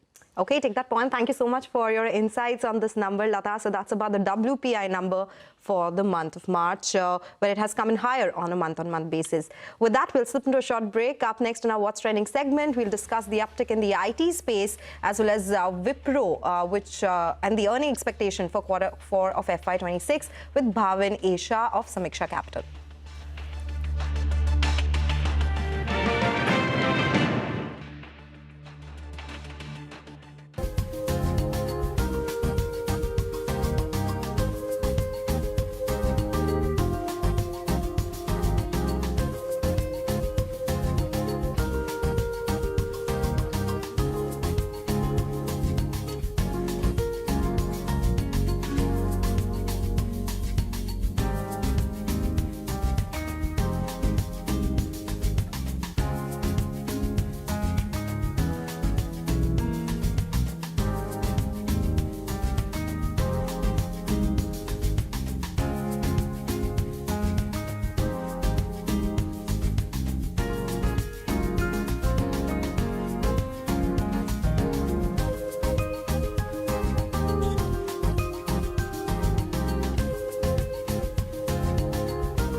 Welcome back. You're still tuned into Halftime Report. Well, the markets continue to do well, closer to that 400-point uptick on the Nifty as we speak. Nifty Realty is the top gainer. In fact, all the sectoral indices are in the green today. We do have Nifty Realty, as I said, as the top gainer, 2.6% higher, followed by Nifty Media, which is up around 2.5%. Nifty Small Cap is not far behind with a gain of around 2.5%. And we do have the IT pack, which continues to do well, so 2.5% higher there as well. We'll discuss that in greater detail in just a bit. But talking about some broader market movers, and that is something that you should keep an eye out on. We have AG Infra, which is up around 16%. Valor Estate is up around 13%. So all these stocks are on our radar now. But as we said, IT is our trending segment. This is our What's Trending segment. We are tracking the sharp rebound in IT stocks. The IT index is up 8% since April, even though it is down around 23% over the last 1 year. So what's driving the turnaround? We have Rima, who's joining us now to break down the key tailwinds behind the moves. What has the earnings been so far? We'll then, of course, toss it across to Bhavin Shah for a few more questions. Rima, take it away. Thanks so much for that. You know, the sentiment going into the IT earnings season till March was so bearish. And even now, after this 8% rebound, the Nifty IT index is still down 23% in the last 1 year. Now, there was an interesting note from BNP Paribas a couple of days back. They said the Nifty IT's underperformance versus the NASDAQ 100 reach historical trough levels. It goes back all the way to 2003, barring the COVID period, right? So that is one. Secondly, even the kind of FII and DII selling, both in the Indian IT sector. The FII ownership in IT names came down to as low as 6% as of March 2026. And even the DII ownership in IT names stood at 6.6% as of March. A lot of buffer is the rupee depreciation. The rupee has depreciated sharply, and it will reflect in the company's margins, or it provides that cushion, that invisible cushion on the way down. Valuations too have contracted very sharply. So, TCS valuations are at 15 and a half times. It's halved compared to the post-COVID highs and much lower than even the pre-COVID multiples. The average used to be 22 times for TCS. It used to be 18-20 times for Infosys, and now Infy's trading at about 16 and a half times. So what analysts are saying is that at least for now, there is some near-term, certainty. It's not that earnings downgrades are taking place in a massive scale for FY27. For FY27, we're still looking at a single-digit kind of an earnings growth. Yes, there is long-term uncertainty, but at least in the near term, there is some amount of certainty. What to watch? Wipro results will be tomorrow. Here, the buyback, the capital allocation will be important, and their Q1 FY27 guidance will be watched, though it's not expected to be a good one. Wipro has also been making a lot of acquisitions, so that Harman DTS acquisition will drive growth in the current quarter. If you remember, just earlier this month, the company secured a $1 billion 8-year deal with Olam, and as a part of it, they said they will be acquiring Mindsprint for $375 million. Okay, Rima, thank you so much for that. But to take this discussion forward, now we have Bhavin Shah, founder, CIO and CEO at Samiksha Capital, to discuss all of this. Bhavin, good afternoon. Thank you so much for joining us on the show. Let's start by talking about some of the valuations that Rima just highlighted as well, right? Do you think after that 23% fall that we've seen in the index, 8% rise in April so far, are we at a phase where we could see an up move? Valuations had become cheaper, but is this the time on the fundamental front maybe to watch out for these big names? Yeah, we have been looking at them, and clearly valuations by historical standards had become very attractive. They could still be considered reasonably okay. But I think the confidence that one has to develop, or conviction one has to develop, is in what kind of growth and how much, and that is where I think the concerns continue to be there. Okay, all right. Bhavin, hi. Thank you very much for joining in. Just wanted to narrow down a little bit on Wipro. It comes out with its earnings tomorrow. The street is hoping for maybe more of an announcement with regards to maybe a buyback. What is your sense in terms of all of the announcements that they've made, the latest acquisition that they've announced, as well as the deal with Olam? And what are you expecting tomorrow? I mean, I don't have any specific expectations per se, but yeah, buyback, would be good, because I think it's a slightly better way to distribute. I've stated before that Indian government has made it very difficult for companies to return cash and create a sort of opposite of incentive for returning cash. And that's why we are seeing, companies making large deals, and doing acquisitions. Now, as far as acquisition by Wipro, I think the history of those acquisitions that Wipro has done hasn't been as rewarding as one would have liked to see. So I think we'll have to see how this one plays out as well, and whether it kind of changes the course for the company, which has been a struggle for a long time. So Bhavin, coming back to the valuation point again across the space, because you said, yes, valuations are attractive, but there's still some fundamental issues that you are seeing. So it is still not a fundamental buy, but a valuation buy, according to you. What are some of the risks that you are still seeing in the sector? Is it still the AI story? Is it still the growth concern? What makes you still a little wary of buying into it for fundamental purposes? I think there are multiple issues. First, there is, with all that has been happening in the global scene, the US economic growth story probably is a little punctured as well for the time being. We have to see how, the ability to lower interest rates, and I think, broadly that all the factors that US has been dealing with, tariffs, not tariffs, this Iran war, crude oil, price increases, its impact on the consumer demand, all that, perhaps there is a little bit more uncertainty with respect to the US economy than one would like to see. So that's a starting point. Then we were already in a post-COVID era of lower growth for IT services. IT services trend growth has been declining, for last, let's call it, maybe almost 2 decades. COVID gave a bump, and that bump is over, and now we go back to that, slowing growth period coming forward. And then you bring in the whole issue of productivity boost led by the latest developments in AI.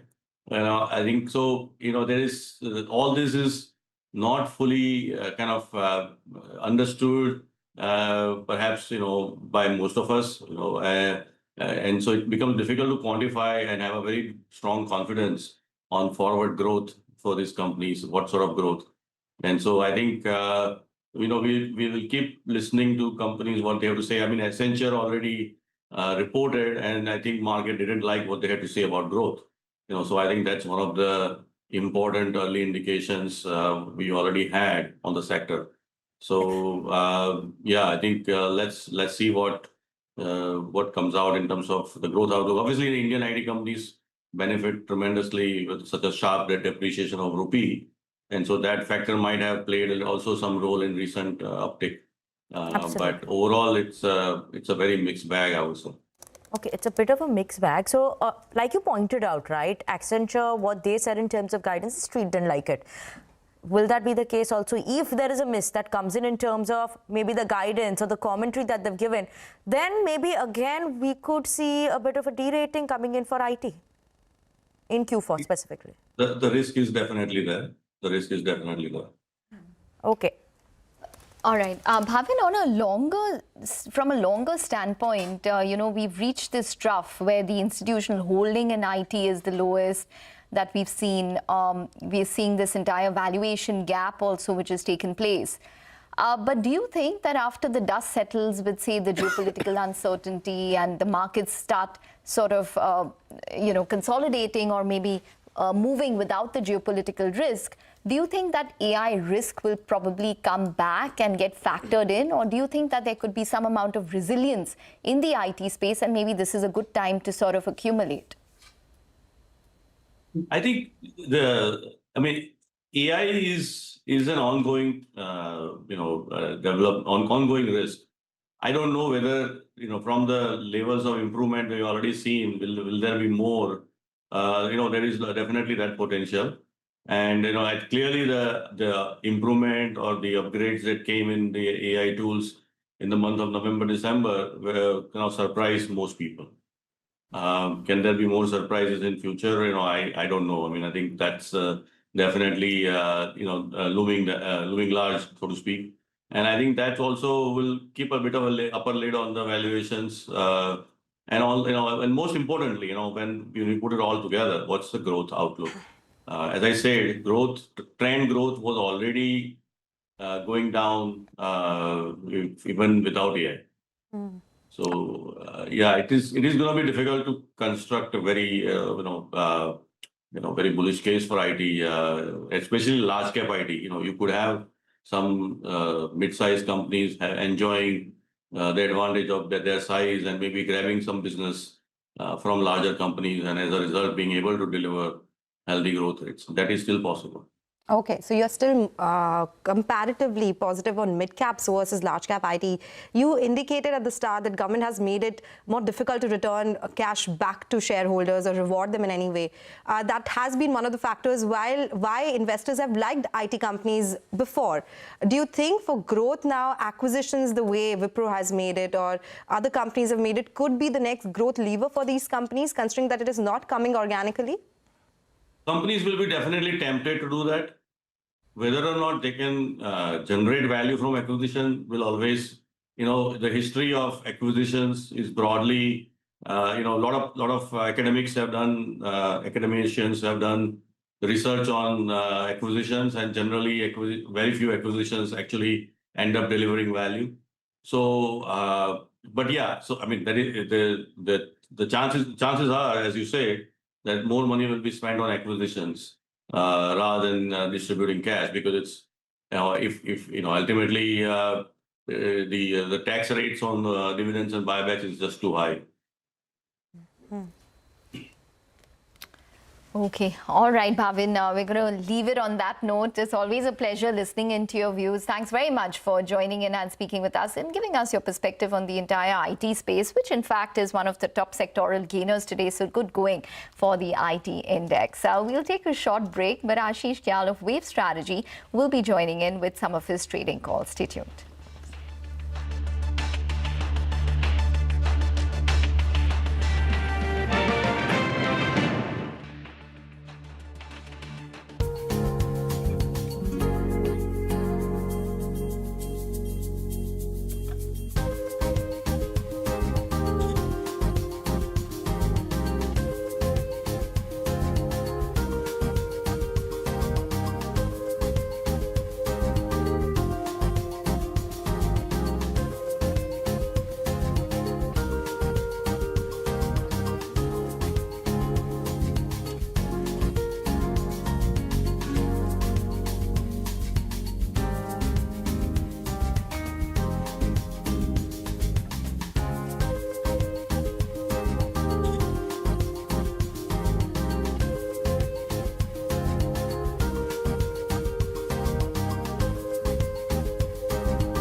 Welcome back to Halftime Report on CNBC TV 18. As of now, the Nifty 24,200 continues to hold on to that level. Almost near the day's highest point was what the Nifty is trading at, 1.6% gains for the Nifty 50. Obviously, advance-decline ratio clearly in the favor of advances versus declines in today's trading session. But let's also bring on board Ashish Kyal, CMT author, Wave Strategy Advisors, joining us now to talk to us about the technicals for the market. What are the levels that we should be keeping an eye out on? Ashish, good afternoon. Thank you so much for joining us on the show. Today, Nifty is managing to hold on to the 24,200 level, comfortably above that. From here on, the levels that we're keeping an eye out on, important support and resistance levels. Hi, Vinny. Afternoon to you and also to all the viewers. See, we talked about a few days back also, and we discussed that how Nifty has entered into the buy on dips mode. If you look at the weekly time frame charts, on the weekly, last week was after around 8 weeks that Nifty has managed to close above the prior weekly high. That turns the overall bias on the buy side. On the upside, I think we can expect a move towards the level of around 24,400 over near term. But use dips to buy because that will provide a much better risk reward. On the downside, the support is around 24,040 levels. That's where the price were hovering around on 10th of April and also on 8th of April. That's the price action support zone.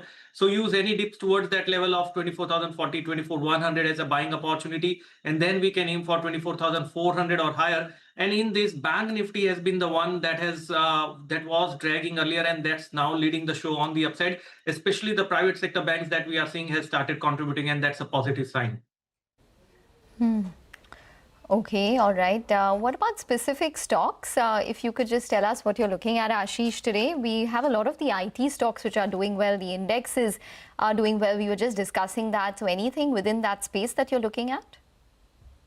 See, IT stocks becomes a little tricky because we can see them doing well for some time, and again, suddenly the entire buzz phases out, and we start seeing some kind of a reversals on that. So it's better to focus on capital market related stocks, and also I think the outperformance is going to come from every sector in broader market because Nifty is still down by nearly 8% from the lifetime high levels. Whereas Dow Jones and other markets that you would track is hardly down by around 4% from the lifetime high level. So we have a lot of catch up to do. And when that will happen, capital market related stocks like Angel One, BSE, CDSL, these kind of stocks will perform extremely well. So on my radar, the first stock is going to be Angel One. We can clearly see a very strong performance coming from the stock here, and it has been managing to also sustain at a higher levels over the past few days. It has shown a spectacular move with volumes. We can expect a target on the upside around 315, and stop loss can be maintained at 287. And the next stock on the buy side is going to be HDFC AMC. Again, we can start seeing these asset management companies to do well as their portfolio, as the fund size increases and people start putting more money into it, and also the markets do well. So technically, the stock has been bullish since the low of 2,250. We have already seen 7-8 days of rally, but I think the momentum is only going to pick up from here. Expecting a target of 2,800 on the upside. Stop loss can be maintained at 2,585 levels. Take that point, Ashish. Thank you so much for joining in. So one from the capital market space and the other from the AMC space. So capital market play is what he's betting on. But let's get all the action that we have from the F&O desk today. Mangalam is joining us now. Mangalam? Well, the market continues to do well. So we have the Nifty mid-cap index, as well as the Bank Nifty, all of them doing extremely well. And, the internal data points also suggest that risk on is back on the table. The India VIX is lower. Alongside that, we do have, the market breadth as well, firmly in favor of advances. So the number of stocks which are doing well far outnumber the number of stocks which are declining, and that gap has been consistent through the course of today's trading session so far. The important part, however, is that while a lot of the sectors are doing well, it's focused back on consumer discretionary. So if you look at the top gainers right now, we do see them coming in from the likes of Titan. There is Trent. In the broader markets, we are seeing some traction in some of the other consumer discretionary names as well.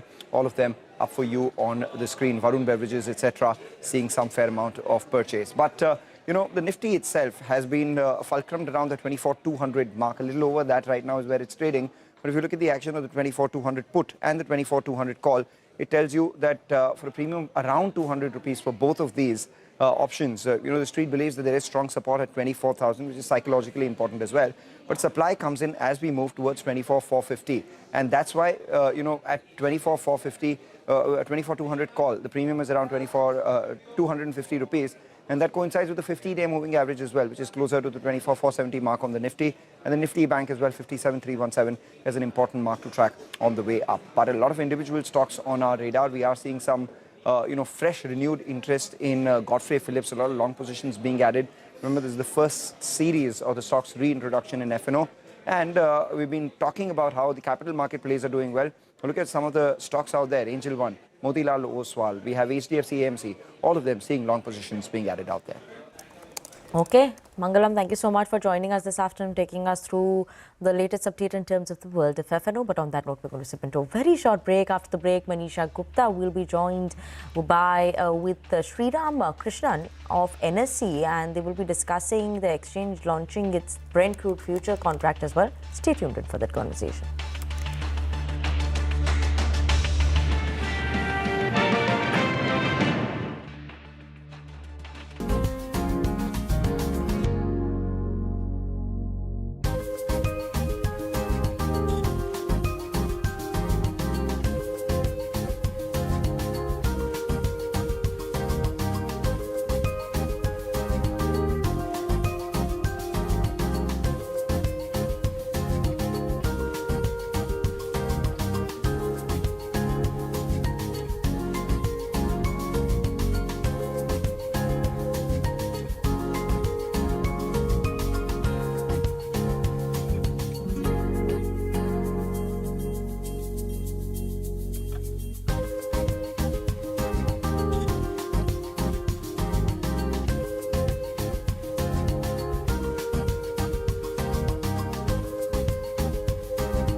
Welcome back, and joining us now on the show is Sriram Krishnan from NSE. Mr. Krishnan, hi, thank you so much for joining in, and congratulations as NSE launches the dated Brent crude oil contract. You're going big on commodities space clearly, and what is it that you're looking to achieve with this one? We've received this feedback from market participants that it would be a good idea to launch a dated Brent crude oil contract, because this is the contract that closely works with the spot market prices. In an environment like the one that we are going through, where every other day there is a moving part which has an impact on spot prices of Brent crude, I think this is a contract which will come in really, really useful for market participants. So to that extent, I think we are fulfilling one important ask of the participants, and we are very happy about that. And this isn't the first time that you are into energy baskets. You already have WTI contract. You also have natural gas before this as well. What's the plan now that NSE has with energy as a bouquet? No, we did launch the WTI crude oil contract initially, and then of course the natural gas contract as well. But obviously there are different types of crude oil, and the Brent crude oil is what people follow the most. If you look at Indian participants, they closely track the basket index, which has about 25% representation in the form of Brent crude oil, and the remaining is Dubai or Oman crude oil. So I think this was one product which was important for us to bring into the mix. As far as WTI crude oil is concerned, we've done very well there after the expiry date change a few months back. December, we had about 22 crores of premium turnover on the expiry day.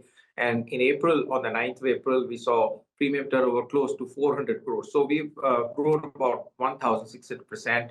Market share has gone up to about 35%. So very happy with that. And we'll try and bring constantly some products or the other which are useful for the market. And gold is another thing that I want to speak to you about. And I remember when we spoke to you last, you told us that the feedback was great. 10-gram gold has clearly picked up. And one of the things that was important was the doorstep delivery. What are you working on in that aspect?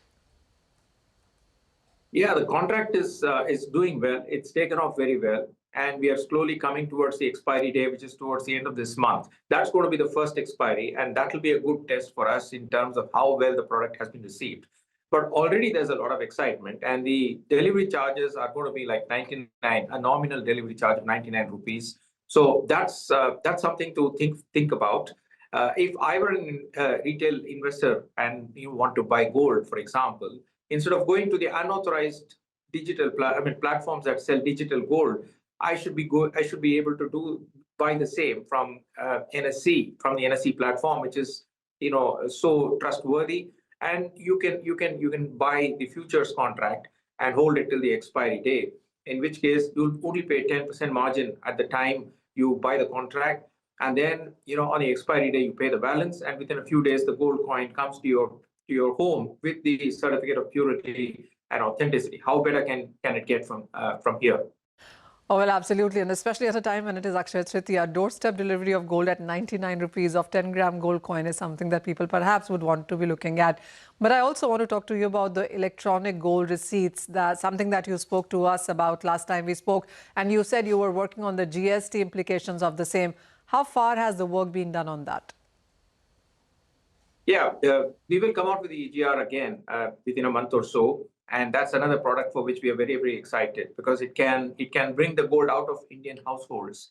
And people who are just sitting on gold and not really benefiting from the value that they have created over a period of time can actually dematerialize the gold by surrendering it to the vault manager, getting the EGR into their demat account, and then they can trade on the EGR. Suppose somebody wants the gold back someday at some other point in time, they can always surrender the EGR, get the gold back with the certificate of purity and authenticity. So this is going to be a game-changing product again. And more importantly, we have also launched or announced the amendment of an existing contract called Silver Mini, which was for 5 kg silver. We have modified it, and we're making it 100-gram silver. So that's another product for which there's a lot of excitement. This is going to be available from early May. And finally, Mr. Krishnan, with so much happening when it comes to commodities within NSE now, is it safe to assume that this is going to be yet another big asset class that the exchange is building upon? Most certainly. There's been a lot of feedback that we have received in the past that, if NSE can also be another option for us in commodities, then it can be a true one-stop shop, because the margins can be used across asset classes. Till 3:30, somebody can trade equity and equity derivatives, and post that they can trade commodities. Recently, NSE has announced nanosecond response for acknowledgement of messages, order messages. There's no other exchange in the world that has this kind of speed and stability in terms of the platform efficiency.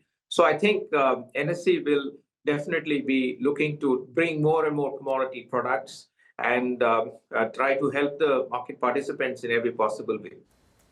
Okay, Mr. Krishnan, thank you for joining us with your insights. And thank you, Manisha, for taking us through that conversation. That's about the commodity space. We'll slip into a short break. When we come back, we'll get you more on the markets and stock-specific action in our movers and shakers segment. Stay tuned for that.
Welcome back. You're still tuned into Halftime Report on CNBC TV 18. Well, for the Nifty, it's up around 390 odd points. But just want to point out specific stocks within the broader markets.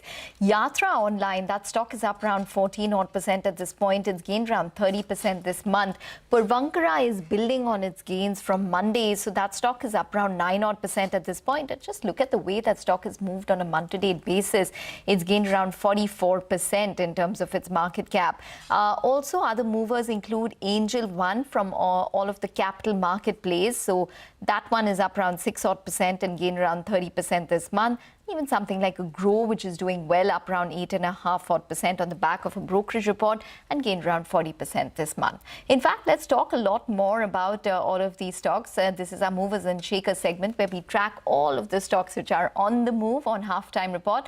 And first up is Ujjivan Small Finance Bank. The stock is under pressure as the RBI has returned the universal banking application. Ananya joins in with more details on this. Well, Ujjivan Small Finance Bank is under pressure today. The stock is down around 6% after RBI returned its application to become a universal bank. Now, RBI said it has taken note of Ujjivan's effort to diversify its loan portfolio, but sees that more progress is required when it comes to the secured asset side. Now, the key risk here remains the loan mix. Ujjivan has relatively high share of unsecured loan books, especially in the microfinance segment, while the secured books are only 48%. While comparing to AU Small Finance Bank, where the secured books are around 90%.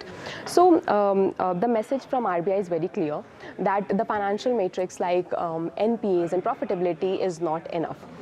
They want structural strength and diversification, especially in the secured asset side. So remember, Jana Small Finance Bank's application was also returned in October 2025. So is a slight delay for Ujjivan, but it's not the end of the road for them. So the bank is also planning and has outlined to increase its secured lending book by 2030. But the RBI's message here remains very clear that the bar for universal bank's license remains very, very high. Okay, thank you so much for that, Ananya. But let's move on and now talk about CG Power. The stock is buzzing away in trade. We have the whole capital goods space, which is buzzing. But today, CG Power specifically, one Axiro, which is their wholly owned subsidiary, has actually made an investment in Edge Cortex. They've been focusing a lot more on semiconductors. So this is also an investment that comes in over there. The investment mainly is aimed at accelerating, developing and commercializing Edge Cortex energy efficient AI processing solutions. Do not forget, CG Power has already made that big investment for an OSAT facility in Sanand, Gujarat as well. So that's the big investment that they're making on the semiconductor side. 7,600 crores over a period of 5 years is what they're going to be investing. So that focus on semiconductor, that continues, and that is the big play that will come in for CG Power going forward as well. But as of now, surely building their focus and widening their focus there on the semiconductor space and value chain as well. Okay, capital goods has been in focus, and today it is CG Power on the back of this news update. Let's talk about LG Electronics. That is also in focus. The IPO shareholder lock-in ends today. Upasana, tell us more. What does it mean? And some more data as well. Well, certainly the stock certainly remains in focus today as the shareholder lock-in period comes to an end today. As many as 441 million shares to the likes of about 65% of the outstanding equity free up for trade as the lock-in period ends. Now, if we look at the December 2025 shareholding pattern, the promoter holding stands at 85% for the company. Now, Nuvama has also initiated a buy rating today with a target price of 1870 per share. It has given overall a positive note stating that the company maintains its strong leadership across categories. The financial metrics also remains quite robust for the company, and it sees a favorable long-term growth outlook for the company going forward. Now, the company is a leader across the key segment, be it in the likes of washing machine, RAC, TV, refrigerators. And going forward, it believes that the company's EBITDA margins are likely to expand by nearly about 220 basis points over FY26 to FY29. The brokerage expects the company to deliver revenue CAGR of 12%, EBITDA 19%, and even PAT 19% CAGR over FY26 to FY29. And it believes that the company enjoys the best ROCE profile amongst its peer, which is mainly led by the company's superior margin profile, working capital, and even asset turn ratio. it has also flagged off one of the key important risks for the company. Going forward, it could be the unfavorable summer season and even any changes in the company's export strategy is what they have highlighted as well. So all in all, the stock certainly remains in focus today on the back of this. Thank you so much for that, Apasna. There were some of those stocks that were moving around, but in the last 1 hour, what's picked up pace is also Nugent Software. Look at the stock buzzing away. The last 1 hour, 2.5% gains. DB Realty, again, that's the one that's also seen a bit of an up move. Jubilant Food, Alembic Pharma in the last hour, where we're seeing a bit of an up move right now. 24,200 for the Nifty. IT continues to do well. Banks continue to do well in the trading session as well. And broader end of the market overall is managing to do better than the benchmark indices. But yes, on that note, we're going to slip into a very short break. After the break, we'll get more stock-specific action as well and more on the markets. Stay tuned.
CNBC TV 18 presents Crypto Corner, powered by Binance.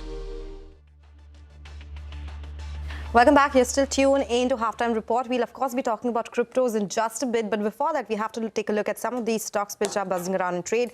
Deepak Fertilizers is up 8.5%. We just spoke about how WPI inflation has been higher. And Deepak Fertilizer is one of the manufacturers of ammonia. And it has putting out a big plant in that particular segment. So all the commodity plays, the commodity chemical plays will continue to do well if commodity prices keep going higher. We've seen that with phenol. We've seen that with other chemicals as well.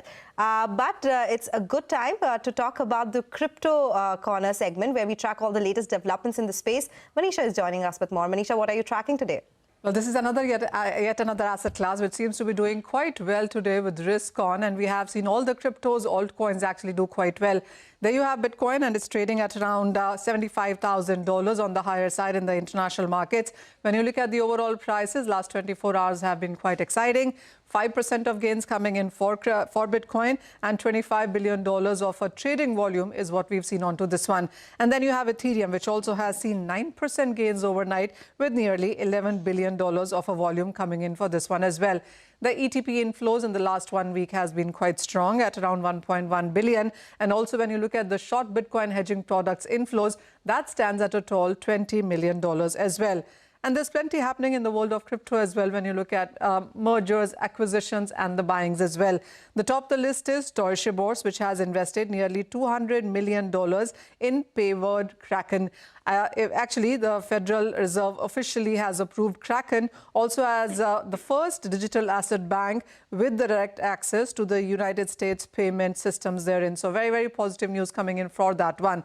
And then you have Strategy as a company, which has bought 13,927 Bitcoins for $1 billion in the last week. They have been bought at an average price of 71,900. And with this, Strategy's total holdings for Bitcoin now stand at a very tall 7,80,897 Bitcoins. It is what Strategy holds by itself. In the meanwhile, you also have Goldman Sachs, which has filed for a Bitcoin income ETF push. And that also seems to be very positive working in for the crypto markets at this point. Okay, all right, Manisha, thanks very much for that. So that's what's taking place in the cryptocurrency space. With that, it's also a wrap on a halftime report. Business Lunch will take all of the action forward. Thanks for watching. CNBC TV 18 presents Crypto Corner, powered by Binance.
Stocks surge after Trump hints at peace talks with Iran and an end to the war. Mid-caps lead the charge, with industrials, utilities and IT being the prominent sectoral gainers. ICICI Prudential Life Insurance delivers a surprise beat in the fourth quarter, riding on strong protection business even as savings inflows take a knock. This ups optimism on upcoming earnings of life insurers, even as the bonus from LIC is aiding sentiments as well. Chhattisgarh orders an inquiry into the boiler blast at Vedanta's power unit that led to 14 deaths and injuries to several others. Group Chair Anil Agarwal promises to get to the bottom of the matter while expressing deep regret. After sexual harassment incidents at TCS in Nashik, which its COO will now head a probe into, rumors swirl about such occurrences at other IT firms as well. NASSCOM and industry majors Infosys and Tech Mahindra strongly deny such claims.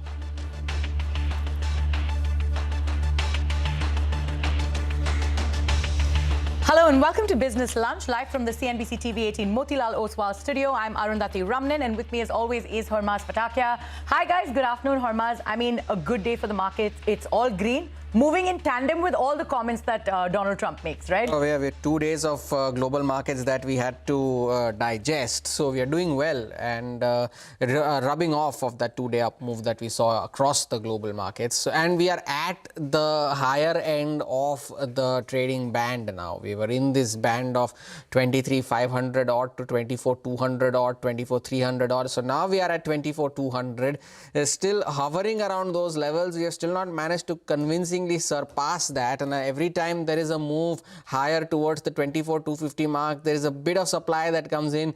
But of course, for now we are holding on to the 24,200 mark. Needless to say, all sectoral indices doing well for themselves in today's session. The beaten down names, real estate is the top sectoral gainer in today's session, 2.5% higher as well. But it is the broader markets that are doing well. Take a look at the advanced decline. That advanced decline ratio became a parallel line right from the start of the trading session, and it has remained so. There has been no convergence or move higher, move lower. There you can see that yawning gap has remained so, and for a change it has moved in favor of the advances. So 2,700 stocks advancing compared to 290 stocks that are in the red. Of course, some of them news flow related. So today's session, a good one for the bulls. There is an expiry lined up tomorrow, and of course the oil price is falling as a positive as well. Absolutely. So clearly in favor of the bulls today, right? And if you take a look at the sectors, the IT stocks are doing really well. The index is 2.5% higher. We've got Infosys, TCS, Wipro, all of them, between 2.5% to 3% in the green. We've got that realty pack, as Hormaz pointed out, is the top sectoral gainer. And if you look at that index, it's 2.5% in the green. We've got Lodha, that's up over 4%. We've got DLF, that's up 3.3%, and Prestige Estates, nearly 3% in the green. We've also got those oil and gas stocks that are also higher. We've got BPCL and HPCL, both of them rallying in trade, 4% and 5% higher respectively. So that's how the sectoral sectors are looking. But let's get you the top updates from the Israel and Iran war. Days after the United States and Iran failed to reach a decision to end the war in West Asia, Washington is considering another round of talks with Iran in Islamabad, as per news reports. President Donald Trump has claimed that Iran wants to make a deal very badly. Remember, the first round of talks over the weekend ended without a breakthrough, as US reportedly sought a 20-year pause on Tehran's uranium enrichment, while Iran offered a 5-year limit and was reportedly the deal breaker. CNBC's Dan Murphy joins us now with all of the latest updates. Dan? Broadly, we're seeing markets surging on hope here. In fact, overnight, the Nasdaq marked its 10th consecutive day of gains. That was the longest streak since 2021.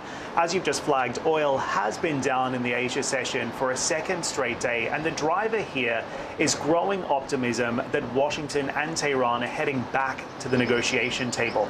NBC News reports that a new round of talks could happen as early as this week, and President Trump also told reporters that something could be happening over the next 2 days.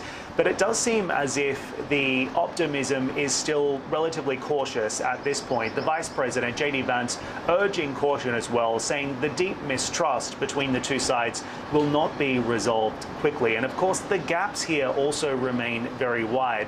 It's understood the U.S. asked Iran for a 20-year suspension of uranium enrichment. Tehran offered 3 to 5 years, which President Trump has already reportedly rejected. So exactly where this goes remains to be seen, but markets are optimistic that a second round of negotiations could now be in the works, one that could ultimately perhaps extend this ceasefire. And then, of course, inside the Strait of Hormuz on the water, it seems like the blockade is holding as well. CENTCOM confirming that 6 vessels were warned off in the first 24 hours and all turned back. And at the same time, the US Treasury also announced overnight that it would be tightening sanctions, aiming to zero out Iranian oil exports by the end of the week. So that means that the US has effectively declared military control inside waters in the Strait of Hormuz, essentially saying that Hormuz is under new management. Now, of course, that has prompted a sharp response from China, of course, Iran's biggest customer, calling the operation dangerous and irresponsible. But nevertheless, it does seem as if that the United States is approaching this in the best way possible. The fears that we would see the United States actually striking vessels or seizing tankers still have not eventuated. So markets are certainly taking that in their stride, and there is hope growing that we are now on the path back to what could be a diplomatic off-ramp to this conflict. We've been called by the other side. They'd like to make a deal very badly, very badly.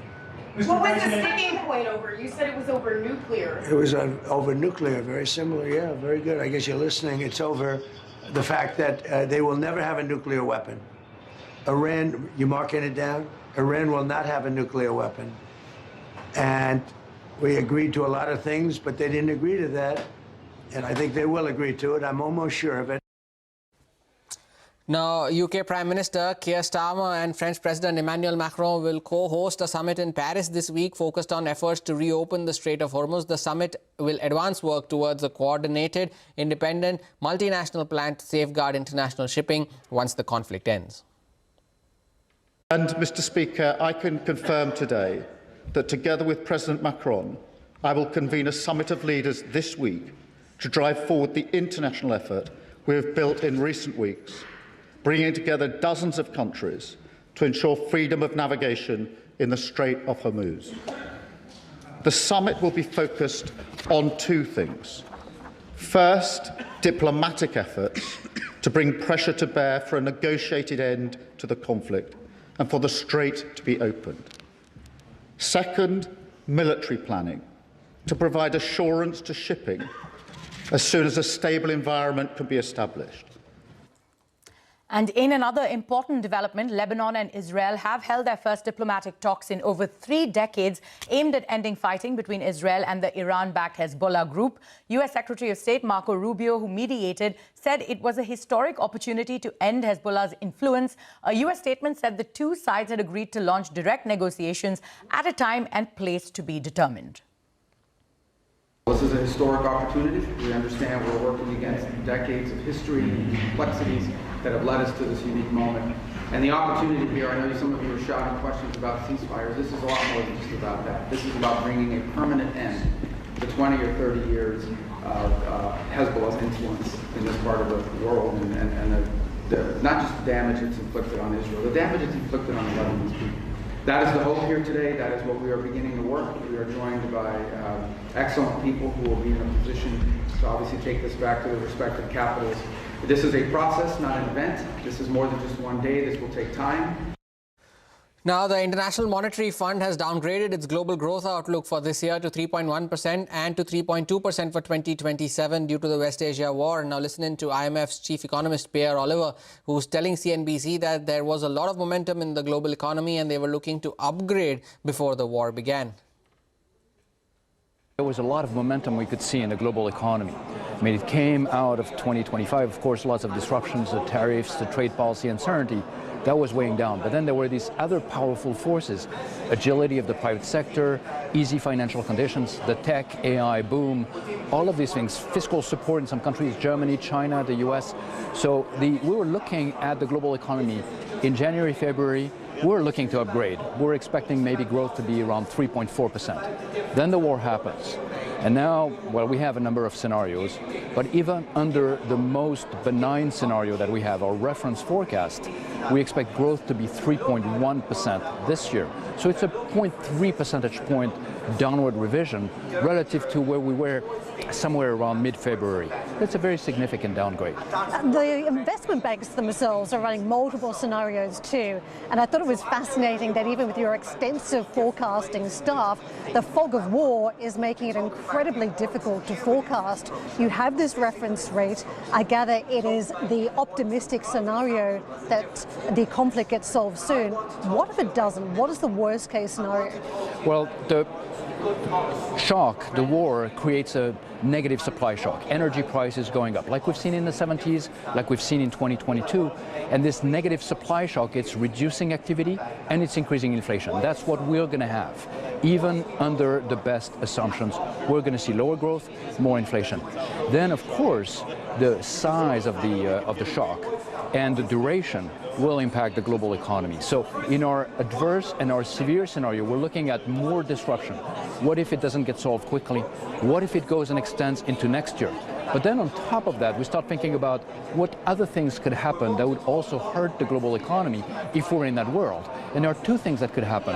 One is that, you know, if we start seeing very high energy prices, people will start thinking about where inflation might go. So inflation expectations might, what we call, de-anchor. We might see households and firms trying to increase wages or prices, and that will take us into a whole different situation. Then there's another layer coming from financial conditions. The markets so far have been absorbing this and taking it in strides. There's been a little bit of tightening, but not so much. But if it gets worse, there could be a significant tightening of financial conditions. On that note, it is time for us to head into a short break, but more news and updates on the other side. Stay tuned.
Back, the one stock that's done well today is ICICI Prudential Life Insurance, and that's after reporting a strong fourth quarter performance, and this has raised optimism on the upcoming earnings of life insurance companies. And the other reason why the sentiments are buoyant today is, of course, after a bonus issue approved by LIC. Yash is here with more details on all of this. Yash.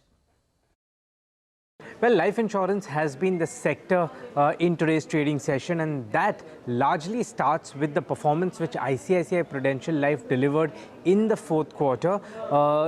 The top line growth for ICICI Prudential Life was weak, of course, on a year-on-year basis, as well as what the street was anticipating. But this was largely in the price because we saw the monthly numbers being weak for this particular quarter. But what surprised the street positively was the value which the company was able to derive from that weak top line growth and the margin which it registered. Value, the VNB growth was about 20% on a year-on-year basis, sharply higher than street estimates. Margin were up 250 basis points on a year-on-year basis. Again, a big beat to what the street was anticipating. And 3 strong reasons for that strong value performance for ICICI Prudential Life Insurance. One, strong growth in retail protection. Second one, term contribution rising and seeing healthy growth in the quarter. And finally, term growth was led by partnership with Policy Bazar, which drove this strong growth. Now, the rub-off of this, or the reflection of this strong performance for ICICI Pru, was also seen in other life insurance stocks today. Firstly, Max Financial Services. Essentially, what is being expected is that Axis Max Life could repeat a similar performance as far as the value performance is concerned in the quarter. The company, that is Axis Max Life, recently took a repricing of its products in the term life segment, the exact segment which did well for ICICI Prudential Life. Second one, contribution from PB Fintech is amongst the highest for Axis Max Life Insurance in the industry, and that is expected to do well. Third one, the margin could surprise positively, led by the repricing of the term life insurance products as well as the strong sales from PB Fintech, and that's why the stock is up in today's trading session. SBI Life, the growth numbers as well as the quality of the growth is expected to be strong in the fourth quarter. The recent launches, the company has been focusing on the non-par segment, and that is expected to drive margin growth for SBI Life Insurance, and hence that stock was also strong in trade today. Finally, LIC, the board has approved a bonus issue in the ratio of 1:1, the first in the history of LIC, and hence the stock was in focus in today's trading session. All right, Yash, many thanks for those details. Now, Dr. Reddy slumps in trade after the Brazilian regulator denies an approval for the company's semaglutide product. Ekta Batra is here with all of those details. Ekta? Well, yes, Dr. Reddy's is in focus because there are 2 developments which have taken place with regards to Dr. Reddy's. So the first is that the semaglutide drug, which is basically the molecule that goes into Wegovy as well as Ozempic by Novo Nordisk, has gone off patent in many countries, and that includes key geographies such as Canada, Brazil, India and others. Now, Dr. Reddy's has applied for approval in many of these countries. They've received approval for India and launched as well. Now, what we do understand is that the semaglutide application has been denied and registration by the Brazil regulator is not allowed for Dr. Reddy's as of now. The filing did not meet all technical requirements. Remember that Brazil is already a very competitive market. It has 16 applications for semaglutide, which is pending with the regulator. Separately, we have Apotex, which has received a tentative US FDA nod for semaglutide in the US. In the US, semaglutide is going off patent in 2031, but Apotex receiving approval would be a boost for Canada because Canada generally mirrors what the US does. If the US gives an approval for a particular drug, then Canada also gives that approval. So having said that, Apotex might now get approval in the Canadian markets. Remember, Dr. Reddy's is still awaiting approval for its application in the Canadian markets, which it still hasn't got. The company did say that they're looking to hear back possibly by the end of May. Citi has written on Dr. Reddy's. They have a sell call with a target price of 1,070. Rejection is likely prevents the company from participating in the initial wave in Brazil, according to them. And they've missed the early opportunity in a competitive market. Apotex's tentative nod in the US suggests it may gain a lead over Dr. Reddy's in Canada. Ekta, thanks a lot for that update. Recovering from the lows of the day is Dr. Reddy's, but still down in what is an otherwise a very strong market. But barring Dr. Reddy's, there are a lot of other names that are also reacting to news flow. Upasana is here to summarize all of those for us. Upasana. Hello, first up, let me start with HG Infra. The company's backed order worth 519 crore from Mirzapur Thermal Energy. Next up is MTAR Tech on the back of Reuters report, that is the Bloom Energy to supply nearly up to 2.8 gigawatt of fuel capacity to Oracle. Remember, MTAR will be in focus as company's 55 to 65% of the revenue comes from Bloom Energy. Next up is Muthoot Finance. It seeks shareholder approval to enter into insurance distribution business. Hence, the stock is in focus. Ujjivan Small Finance Bank continues to remain focused since the morning as RBI returns bank's universal banking application. RBI advises to apply again after demonstrating a diversified loan portfolio is what is known. Now, a lot of stocks in focus on the back of its Q4 results. ICICI Pru AMC in focus. The company gains market share in a tough market condition, but the revenue is flat sequentially. MF quarterly average AUM up nearly about 2.6%. To nearly about 11 lakh crores with the market share gains of nearly 20 basis points, PAT down 17% on a sequential basis. Just Dial also in focus as the company's growth slows down in this quarter. The revenue is up just about 0.5% sequentially and 6.3% on a YoY basis. Margins decline sequentially but steady on a YoY basis. EBITDA margin for Q4 stands at 28.9% versus 31.2% in the last quarter. And overall, PAT is also seeing a downtick of nearly about 15%. So all in all, these are the stocks that are on our radar today in today's trading session on the back of this. All right, Upasana, many thanks for taking us through all of those stocks that are buzzing in trade today. But on that note, it is time for us to head into another short break. But more news and updates on the other side. Stay tuned.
Welcome back. You're still with us on Business Lunch. Heavy police presence to prevent fresh bout of unrest in Noida's industrial hub. This after the Uttar Pradesh government announced an interim hike in pay for unskilled, semi-skilled and skilled workers by roughly 20%. My colleague Timsi Jaipuria is joining in with a ground report straight from Noida. Timsi, how's it looking today? Any fresh incidents reported? I'm at Noida Phase 2, a key industrial belt where violence triggered and erupted here 2 to 3 days back. And it was only yesterday when the UP government announced the hike of minimum wages by about 20%. And today, the situation seems to be back to normal. A lot of laborers that CNBC TV 18 tried to speak to refrained from talking. They did not want to make any comments because they are slowly returning back to work. Some are scared that if they speak to the media, they might be put behind the bars. Apart from that, if you see today again, the police is still stationed here, be it the traffic police or the civil police. They are all stationed with proper preparations so that if at all any situation, any adverse situation, any violence happens, they are here to control that situation with adequate amount of external forces being deployed. Not just that, the police officials whom we tried to speak to over here, they indicated that as of now the situation seems to be normal, not just here at phase 2 in Noida, but also at other locations in Noida. That's the information that they have got from their colleagues who are stationed across various belts, industrial belts in Noida. Let's see till when does the police actually keep this sort of a deployment, this sort of a heavy deployment to control, if at all, any violence happens. But as of now, as of today, things are getting back to normal. Timsy, thank you for that update. Now, TCS is under scrutiny following allegations of sexual harassment, religious misconduct and coercion at its Nashik office. The collector's office has launched an investigation in the case, and industry body NASSCOM has also reacted to the concerns. Sandhya is joining in with more details on this. Sandhya. So, Harmaz, under Section 25 of the Prevention of Sexual Harassment Act 2013, the Nashik Collector's Office has also launched an investigation into the alleged TCS sexual harassment and religious conversion case. Nashik Collector Ayush Prasad told CNBC TV 18 that the Collector's Office sought a report from TCS on its compliance with guidelines under the POSH Act. The company, in its response, has claimed that apart from its central POSH committee, TCS's Nashik unit also had a proper and functional POSH committee.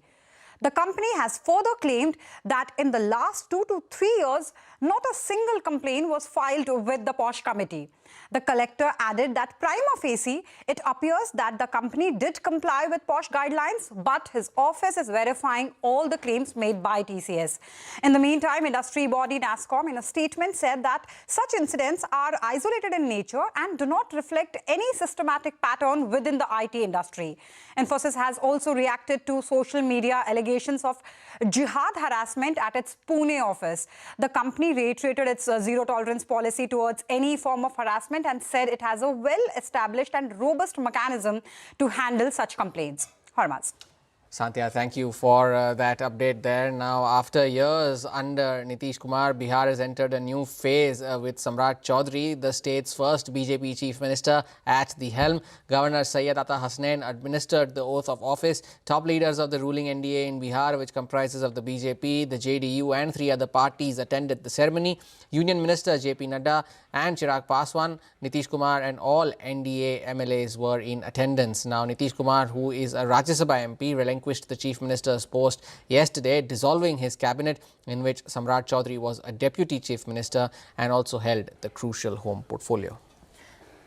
All right, and with that, it is a wrap on this edition of Business Lunch. From Harmaz and me, goodbye and many thanks for watching. Midcap Radar coming up next.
Good afternoon and welcome to Midcap Radar. We are coming to you live from the CNBC TV 18 Motilal Oswal studio. I'm Sonal Putra. With me as always, Vivek Iyer. Markets continue to do well. Almost a 400-point uptick on the Nifty as we speak.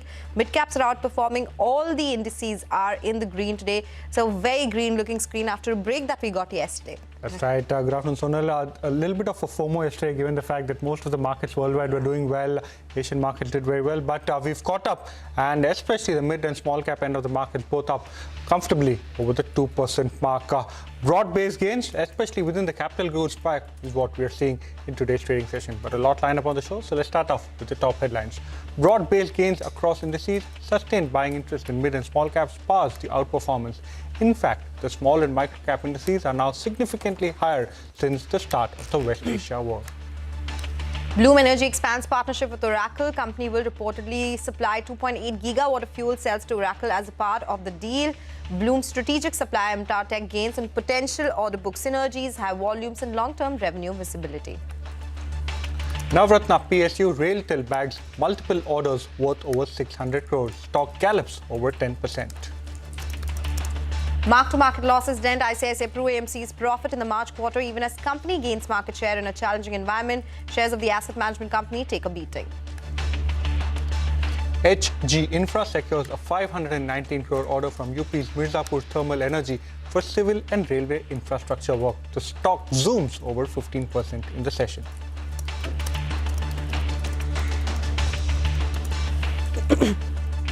Okay, those are the top headlines that we are tracking for the markets. That has been the story since the word go, right? Nifty continues to be above the 24,200 mark. It's an almost 400-point gain on the Nifty as well. And we've been steady around those levels. Remains to be seen whether we stay on to those gains, sustain those gains through the entire trading session, especially in the last 1 hour. Mid-caps doing really well, 2.5% higher there, almost 2.5%. Some of these stocks in the broader markets that are doing really well. Puravankara, for instance, is up around 8.5%. We do have some other real estate names also which are doing well in trade. So we'll keep tracking that. But yes, a lot of action in the real estate space in the broader markets as well. We'll discuss that in greater detail in our mid-cap movers list as well.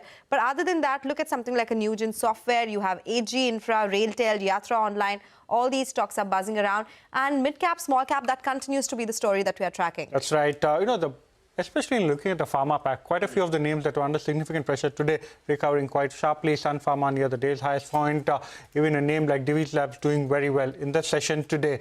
One particular name that had taken quite a bit of a beating on account of the West Asia war impacting passenger traffic was GMR Airports. That particular stock now inching towards the 100 rupee mark once again. But these names and a whole host of other names is what Upasna has on her radar. She's standing by the wall. This is our special segment, Mid-Cap Movers. Well, green is what we are seeing across the screen on the hopes of US-Iran peace talks. Now, if we look at the mid-cap index, it's up over 2%. So let us look at the first top gainers in today's trading session. Office continues to gain in double digits since morning. Kalpataru Projects also in focus. It's one of the key volume buzzers. Volumes up nearly 3.5 times as compared to the weekly average. Sign DLM also seeing a sharp surge in the stock. BEML is the next one, and Grow also continues to surge. On the back of that, BOFA, note it has initiated a buy call with a target price of 235 per share. Now let us look at some of the key newsmakers in today's trading session. RailTel, it has received 2 LOAs from RVNL worth nearly about 565 crores. MTAR Tech continues to surge in trade on the back of the Reuters report, that is the Bloom to supply up to 2.8 gigawatt of fuel capacity to Oracle. HG Infra also in focus on the back of its order win, that is nearly about 590 crore. Prestige Estates also continues to surge on the back of its Q4 update, where the sales has seen an uptick of nearly about 11% on one-year basis. ICICI Pru Life also in focus on the back of its Q4 result. Company's Q4 VNB margins have seen an uptick of 250 basis points above the street estimates. Now, capital market stocks, moving on to that, they also remain in focus today. Angel One continues to see a rise of more than 5% in today's trading session. ICICI Pru AMC is beaten down. The revenue is flat quarter-on-quarter basis. PAT under pressure owing to mark-to-market losses. Anand Rathi also in focus on the back of its Q4 results. And now on the flip side, let us look at the top losers in today's trading session. Oil in India down nearly about 3%, just dialed down more than 4%. Ujjivan Small Finance Bank has cooled off a bit. And lastly, coming to Nuvoco Vistas on the back of its Q4 results, continues to see decline. So all in all, these are the stocks that remain on our radar today on the trading session. Okay, all right. So those are all the mid-cap movers. As we said, broader markets continue to be on our radar, be it small caps, mid-caps, or even micro-caps for that matter. Nifty Micro-Cap 250, that index has been doing really well. Now from Feb 13 to March 27, the stock was down 11%. But it seems to have reversed most of these losses from March 27th. It is up around 10.5%. So there's been a big surge in the micro-cap space as well. Now, do remember, some of these top constituents have some of these names which have been doing well. TD Power, that stock is done well. We do have Ujjivan Small Finance Bank, though, which is declining in trade today. But Sansera Engineering, some of these banks also are constituents of this particular index, the likes of South Indian Bank, Karnataka Bank. We've been talking about MTAR Tech, and that is a big chunk of this overall index. Astra Micro also has been doing well. Tamil Nadu Mercantile Bank, Edelweiss Financial Services. Vivek was just talking about the pharma space in the broader markets. So Strides Pharma is also an important part of this list. If we talk about the sector-wise breakup that this index has, capital goods, we have been talking about this big focus on capital goods. That's the biggest chunk here, 20% of portfolio towards this one. Financial services is at around 13%. This consumer durables as well at 9.5%. Healthcare stocks form around 9% of this portfolio, FMCG around 6.5%, and then it is followed by consumer services. Some of these chemical names which have made a comeback after the crisis that we've seen because commodity chemical prices are going higher. Auto and auto components, we have services. IT is a smaller part, though you do remember IT in the broader markets and the large cap space has done well. There's construction and textiles as well. The PE for this entire portfolio, 1 year forward earnings is 22.85. So it is still not very cheap despite the fall that we've seen and the recovery that we've seen. So that should be kept on your radar because these are microcap stocks, should be invested into with a lot of research. But this is what I put together considering the big surge that we've seen after the massive fall that came by since the start of the West Asia crisis. Well, thank you so much, Sonal, for collating that extremely interesting data. Like you mentioned, it's been quite a sharp recovery across some of these names that you just mentioned. But moving on, Hormuz too has compiled a neat list of what mutual funds did both bought as well as sold in the month of March. Hormuz, over to you. You know, the March month was in itself a very bad month for the markets because the worst month in almost 6 years. The last time the index and the bank Nifty fell to such an extent was back in the COVID month of March of 2020. But the mutual funds have used this opportunity to deploy a lot of the cash that they had at their disposal. Almost 30,000 crore worth of cash was deployed by the mutual funds. And if you take a look at the stocks as well that they've bet on, there are a select few names that finds a mention in almost every other list. SBI Mutual Fund has made a fresh investment in Indigo, HCL Tech, Bajaj Auto, Meesho, BSC. In smaller names like Karur Vysya Bank, they have increased their stake in HDFC Bank, SBI, Sun Pharma, and even in Urban Company as well. On the flip side, they've reduced their stake in HDFC, AMC, HPCL, ONGC, and even in names like Lebanon-Israel Hotels. And it has made a complete exit from names like ITC, Godrej Properties, IEX, and in fact even Cohance Life Sciences. Now, if you move to HDFC Mutual Fund, they have bet on 3 new names as a fresh investment. Anthem Biosciences is one of them, a new listing called Powerica, and of course Info Edge as well. They've increased their stake in Vishal Megamart, Eternal, PB Fintech, and even in Reliance Industries as well. They've brought their stake down in names like ONGC, KEI Industries, Ultratech, and made a complete exit from a lot of the smaller names like TD Power, Elecon Engineering, and TCPL Packaging.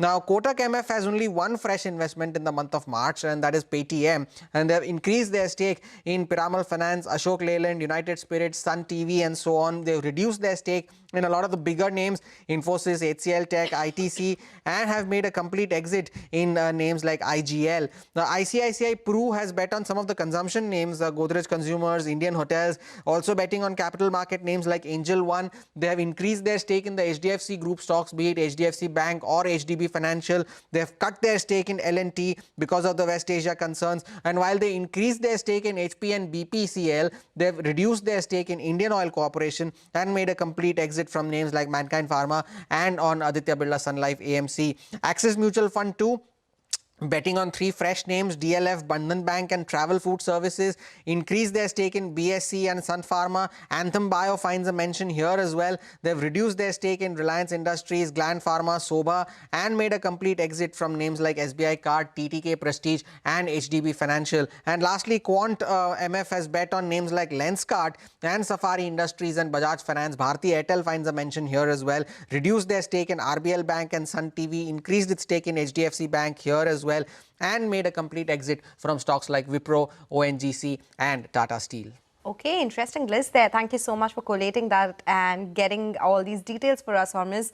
That's been the mutual fund activity for the month of March. But with that, we'll slip into a short break. When we come back, we'll talk more about stocks, broader markets. That continues to be on our radar, so stay tuned for that.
Welcome back to Mid-Cap Radar. Well, one particular stock from the infrastructure space that's buzzing after a very long time is HG Infra.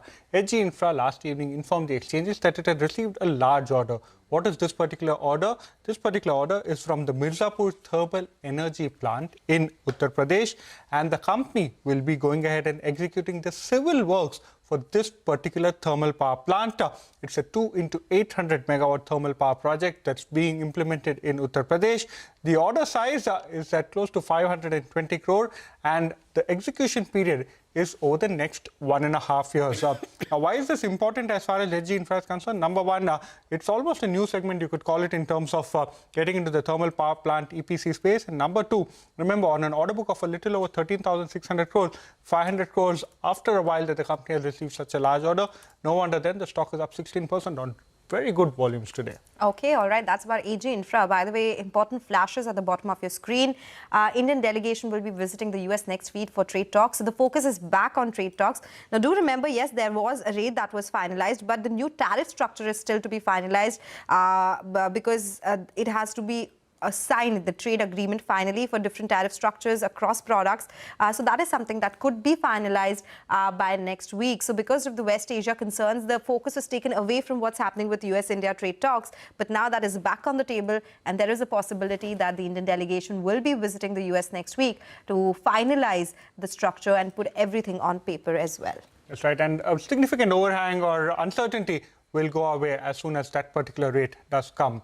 But moving on, one particular stock that's surging from the broader end of the markets is RailTel.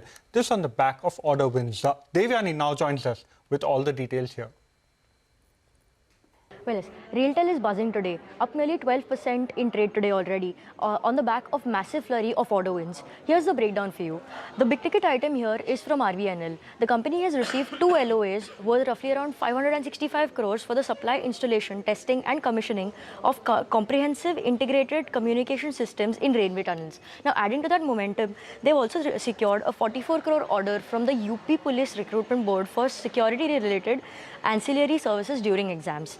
Now, there's one small hit to note though. A 17 crore order for infrastructure, IT infrastructure from Navodaya Vidyalaya Samiti, originally dated January 2025, has been cancelled. However, the street is clearly looking past that, with focusing on the massive 600 crore order intake instead of the order that the company has lost. The stock is reacting sharply, up nearly 12% in trade today. Okay, all right, up 12%. Actually, it has added on to those gains, Devyani. But let's do one thing and let's talk about more stocks now and what's happening in the broader markets. Ujjivan SFB is in focus as the RBI has returned the universal banking application. Our colleague Ananya is joining us with more details on this one. Ananya. Well, Ujjivan Small Finance Bank is under pressure today. The stock is down around 6% after RBI returned its application to become a universal bank. Now, RBI said it has taken note of Ujjivan's effort to diversify its loan portfolio, but sees that more progress is required when it comes to the secured asset side. Now, the key risk here remains the loan mix.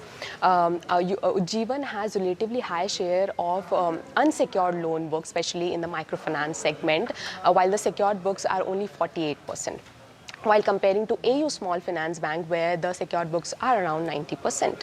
So the message from RBI is very clear that the financial matrix like NPAs and profitability is not enough. They want structural strength and diversification, especially in the secured asset side. So remember, Jana Small Finance Bank's application was also returned in October 2025. So is a slight delay for Ujjivan, but it's not the end of the road for them. So the bank is also planning and has outlined to increase its secured lending book by 2030. But the RBI's message here remains very clear that the bar for universal bank's license remains very, very high. Well, thank you so much, Ananya, for breaking down that particular piece of development and giving us some context into past RBI orders as well. Well, we now slip into a short break. Up next, we will focus on Epta Tech and Gestyle and why those stocks are buzzing in the session today. Stay tuned.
Welcome back to Midcap Radar. Well, one particular name that's surging, especially in the last week or so, has been MTAR Tech. The fresh trigger today is that there has been a significant development as far as the company's key client, Bloom Energy, is concerned. Upasana joins in with more details. Well, certainly this stock continues to remain in focus today. Now, this is on the back of the Reuters report, which states that the Bloom Energy to supply nearly about 2.8 gigawatt of fuel capacity to Oracle, and this is on the back of the rising artificial intelligence use, which is driving the overall power consumption. An initial 1.2 gigawatt of capacity has been contracted, with deployment already underway, and the remaining will be done in the next year or so, is what they have indicated. Now, fuel cells offer cleaner alternative to a traditional power by generating electricity via chemical reaction. Now, why is MTAR in focus? Now, Bloom Energy is one of the key clients of MTAR Tech. It nearly companies 55 to 65% of the revenue comes from Bloom Energy in the US, making it a key strategic supplier, supporting its solid oxide fuel cell and even solid oxide electrolyzer program, which makes it the sole supplier for Bloom's critical supply chain management. So overall, this is the reason why MTAR is buzzing in trade today on the back of this. Okay, a big client for MTAR Technologies, and that's the reason the stock is buzzing in trade on the back of that partnership that the company has with Oracle. The other stock on our radar is Just Dial. It's under pressure on the back of weak Q4 numbers. Rima tells us more. Rima. Thanks so much for that. So the problem for Just Dial has been growth has been missing or very, very muted. And this has been the case for the last couple of quarters. Even in Q4, quarter-on-quarter revenues went up just 0.5%. On a year-on-year basis, revenue growth was 6.3%. As they closed up FY26, revenue growth was at 6.5%, so still in mid-single digits. In Q4, the collection growth was flat. Ambit was expecting a 7-8% kind of an improvement in collections. The paid campaign growth, a very important metric which is tracked for companies like Just Dial, is the lowest that we've seen. There is growth, but it's the slowest that we've seen in the last 4 years. And even the EBITDA margins and profits have come down, whether you look at it on a quarter-on-quarter basis or on a year-on-year basis. The CFO of the company has also stepped down, effective immediately, but he's been in the company for a very long time, and he says it's an account of the personal reasons. But you know what always provides support to Just Dial is the cash on the books. The company's cash stands at 5,852 crore rupees. If you look at the market capitalization of Just Dial, it's 4,800 crore rupees, which means the cash on the books is 20% higher than the market capitalization of the books, and that has always been a supporting factor for Just Dial. Investors, though, are a bit disappointed because there is no money that comes back to the shareholders. The last buyback done by the company, despite sitting on such a heavy cash pile, was in June or July of 2020. That's 6 years ago nearly, and the buyback was, that was a buyback, and the dividend was even before that. So there is cash which provides support, but the company seems to be conserving it for investing it back into the business or making acquisitions. Back to you. Well, thank you so much, Rima, for joining us and breaking down the results of Just Dial. Well, a couple of stocks on the radar. The entire clean energy play, most of these names are doing quite well. Look at names like Waaree as well as Premier. Both of these names continue to move higher by over 2.5% today as well. NHPC today has also joined the rally. That particular stock higher over 3.5%. A couple of names from the consumer durables and the ancillary space, stocks that have been beaten down quite significantly today have seen a very sharp recovery. Blue Star is doing very well. Crompton Consumer, that particular name, has seen quite a bit of a comeback after the recent drubbing it took. And PGEL, remember this particular company, has seen multiple lower circuits as well, but that particular stock today high by over 10.5%. This on the back of likely El Nino conditions this year, and analysts are optimistic that this year around there could be a bit of a revival, especially as far as coolers and AC demand is concerned. One particular stock that's anticipating a buyback is Wipro. That stock high by over 3.5%, and names like TechM2 are giving some support as far as the IT pack is concerned. The railway names are RVNL, Railtel, something that Devyani did allude to. These names too are higher in the session today. They are. It's most of the pockets which are doing well, some of them building onto those gains, and some of them recovering or recouping the losses. But for now, we'll take a leave on this edition of Midcap Radar. Stay tuned. Your stocks when we return.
Hello, good afternoon. You've tuned into Your Stocks, coming live from the CNBC TV 18 Motilal Oswal studios.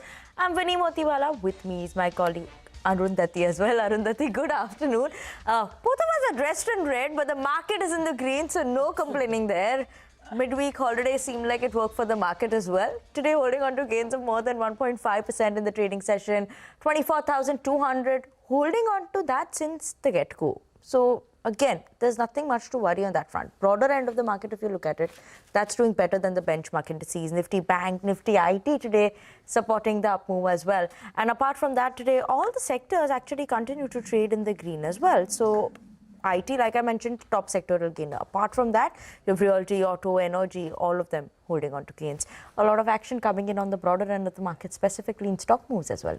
Absolutely. So if you take a look at it based on Trump's comments of the de-escalation, the war between US and Iran is boding well for the markets, all of them in the green, as you pointed out. Realty, IT leading the pack. And if you take a look at that advance decline ratio, right, we've got 2,740 stocks advancing for 297 stocks that are declining. So the picture clearly in favor of the bulls today. And if you take a look at the sectors, on top, we've got Nifty IT. That index is about 2.5% in the green. We've got, the financials also doing well. Oil and gas is also doing well. That index is about 2% higher. And Nifty Realty. So it's the realty pack and the IT that's leading from the front. But let's now go across to our guests who are joining us today. We've got Astha Jain, research analyst at Hem Securities, and Vaishali Parekh, the vice president technical research at Prabhudas Leeladhar, to answer all of your stock queries. So let's go across to the first query that we have today. Raghav Mehra writes to us from Noida. He holds 50 shares of SRF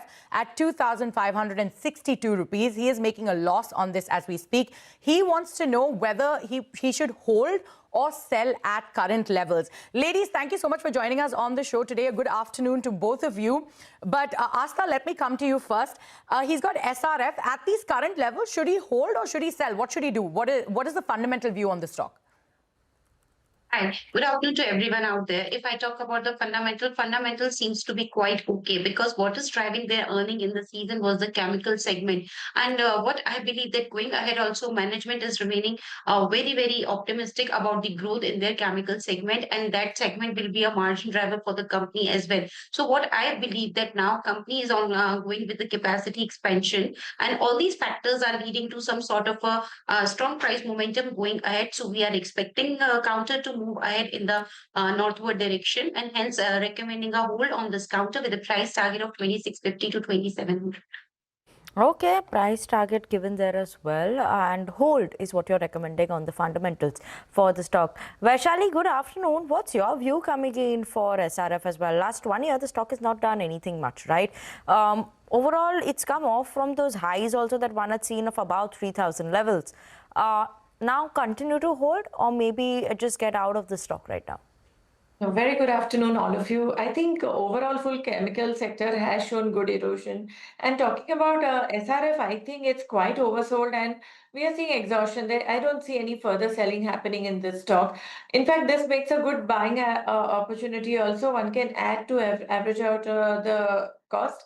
And once we see a good momentum setting in, well, as Astha said, 2600 could be the first target. And if we sustain beyond that, I think 2800. So for now, it could be very well taken as a trading strategy. Buy now and hold for 2800 target. Okay.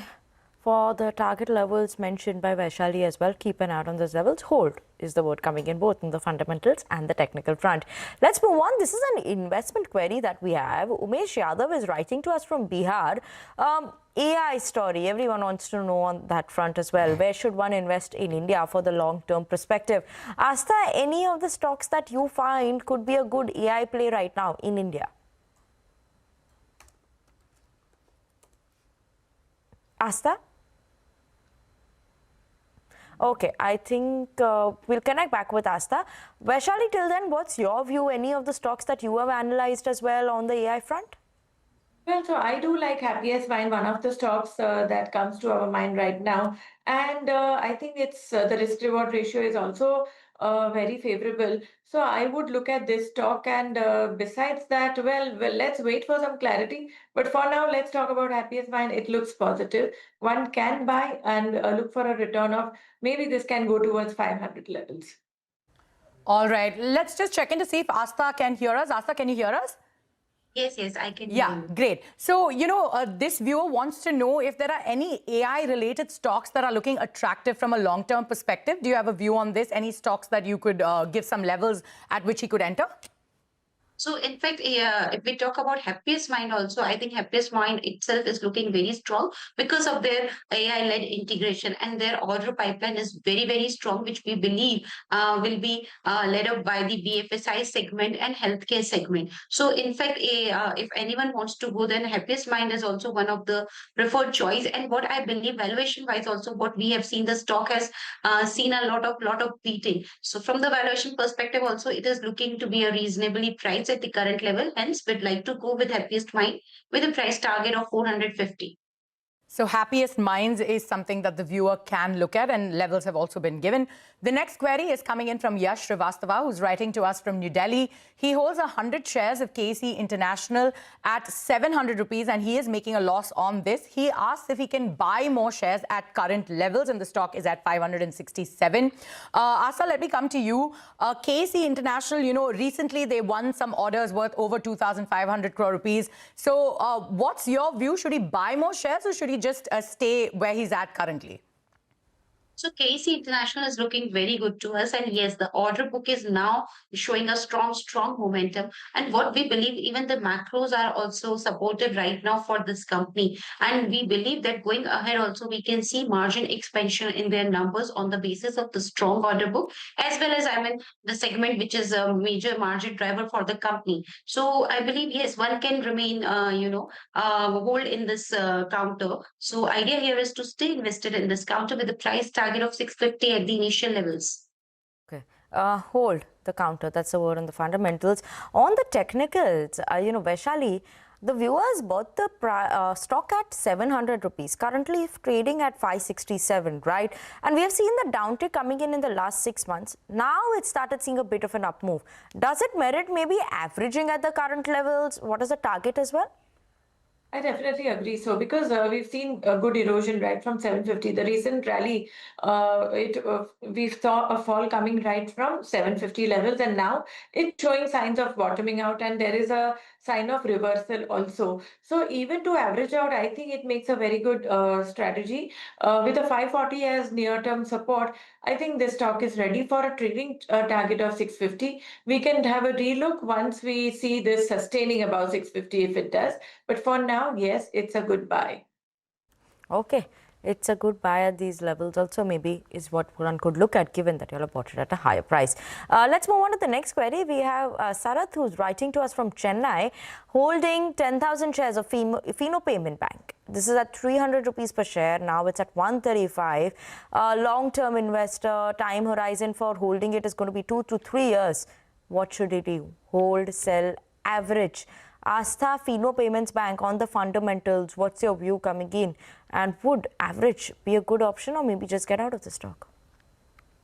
What we have got from their business update is a strong momentum which this payment bank has shown in their numbers. Because what we have seen now, the number of new bank account which they have opened is somewhere at around 7 lakh. So that seems to be very, very strong. And this is, one of the quarter 4 of FY26, which can be the highest, quarter in the terms of their renewable income. So looking after the kind of business update which this bank has posted, we are finding this bank to be a decent avenue to continue to deploy the funds in. So, one should remain invested in this counter, because we believe that, in fact, the results which they're gonna be declaring will also be very, very supportive.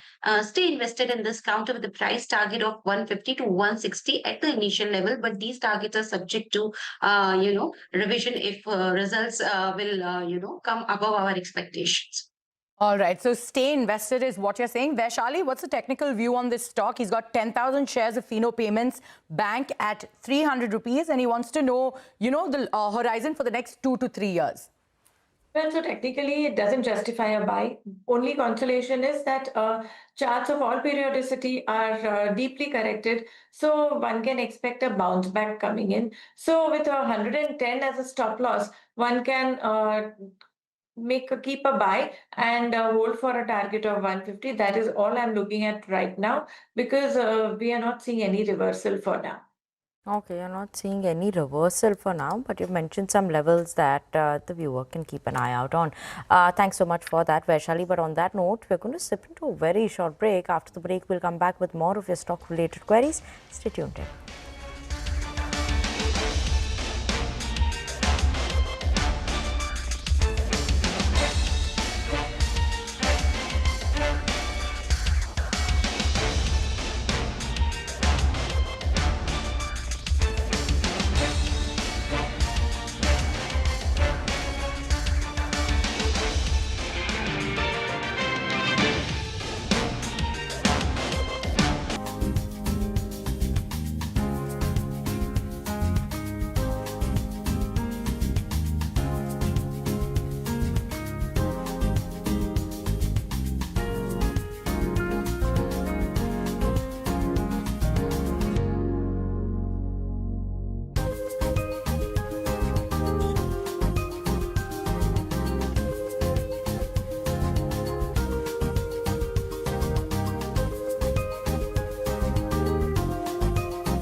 Welcome back to Your Stocks on CNBC TV 18. We still have with us Astha Jain of Hem Securities and Vaishali Parekh of Prabhudas Leeladhar to answer all of your stock queries. The next query is coming in from Farhan, who writes to us from Bangalore. He holds 405 shares of Ola Electric at 58 rupees. This is a long-term investor and wants to know whether to hold or sell at current levels. He is making a loss on the stock. So Astha, what's the fundamental view on this stock? It has had a lot of issues. So would you advise him to book his losses right now or continue to hold? I think with the kind of product launches this company is undergoing, I think one should remain invested in this counter at least for a few days more. And let's wait for the numbers, because what we believe that their portfolio, and now their portfolio is, it is an expensive portfolio of around all the three generic AI scooters. So what I believe is that one should remain invested in this counter, because with the continuous product launches which this company is going, definitely we're going to help in the momentum of the stock prices also, that is in the upward direction. So rather than booking losses at this point of a time, because here investor will incur huge loss in case if I recommend to sell out at this point of a time. So better to wait for some more time, let the results come in and then make any sort of decision in this counter. Meanwhile, I recommend hold on this counter with the price target of 45 at the initial levels. Okay, keeping an eye out on those levels over there. Vaishali, what's your view for Ola Electric as well? What should the viewer do? They bought it at for 58. rupees per share. So does it merit holding right now for the long-term story, or should they average? What's the strategy here? I would say so. Actually, what we saw is that the stock has really fallen and it consolidated at 23 levels. From there on, we have seen a one-way rally, and 40 level happens to be a strong resistance. So if it retraces to about 36, 38 levels, you can average it out, because once this stock crosses 40, my levels, technical levels matches with Asta's. 44, 45 is the next target resistance, and above that we can see higher targets. So for now, to better the price and to reduce the loss, I would say average it out if you get a chance at around 36 to 38 levels and go for it. Okay. We'll keep an eye on those levels over there. Thanks so much for that. But let's move on and bring in the next query for today. We have Omkar, who's writing to us from Kolhapur. He's holding three stocks that he wants to ask about. One is 80 shares of Brightcom Group. He's bought it at 116 rupees per share. Not a one we talk about regularly. The other one is Bajaj Housing Finance. He's at 181 rupees per share is what he's bought the stock at. And the last one is Delta Corp at 222 rupees per share.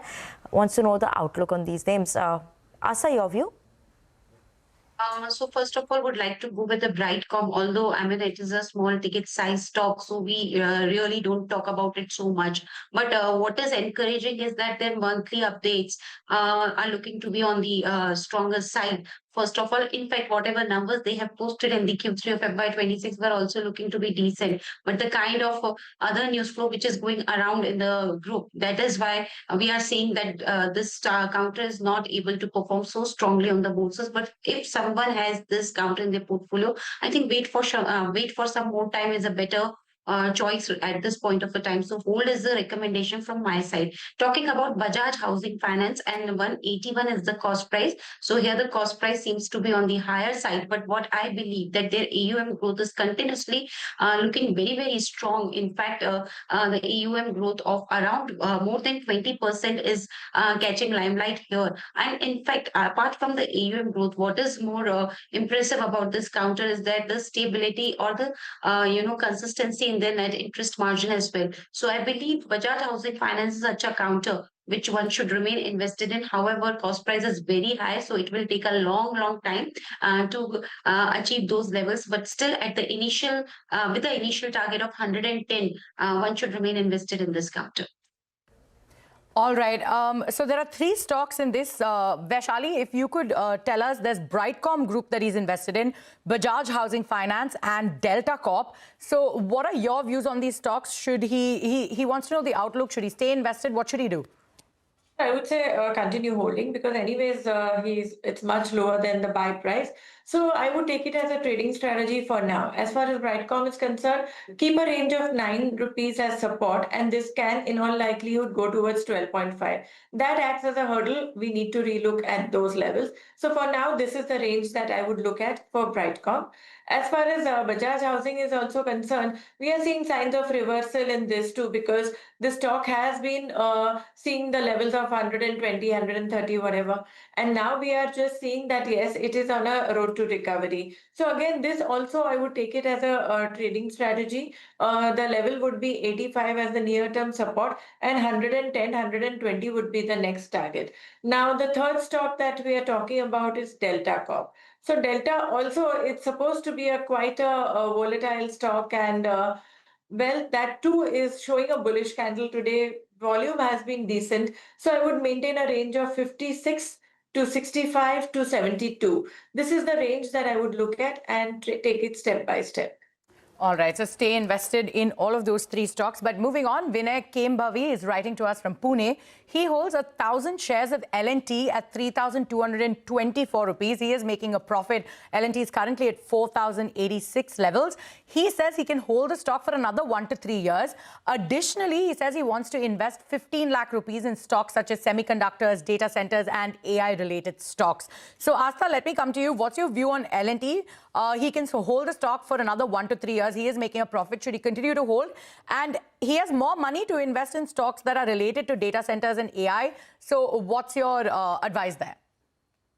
Okay, so first talking about L&T, L&T is looking very strong to us. And if there is any sort of, Middle East conflict, so if we see any sort of comfort over there, then definitely this stock will show a huge, huge jump. This is what we believe because their order book is very, very strong. And the kind of execution scale up this company is doing, it is very, very good. So I believe L&T is one of the counter which one should remain invested in. In fact, buy on dip strategy is also what we are recommending to our client for this counter at this point of time. So buy on dips as well as hold is what we are recommending for L&T at this point of the time with the immediate price target of around 4,200 to 4,300.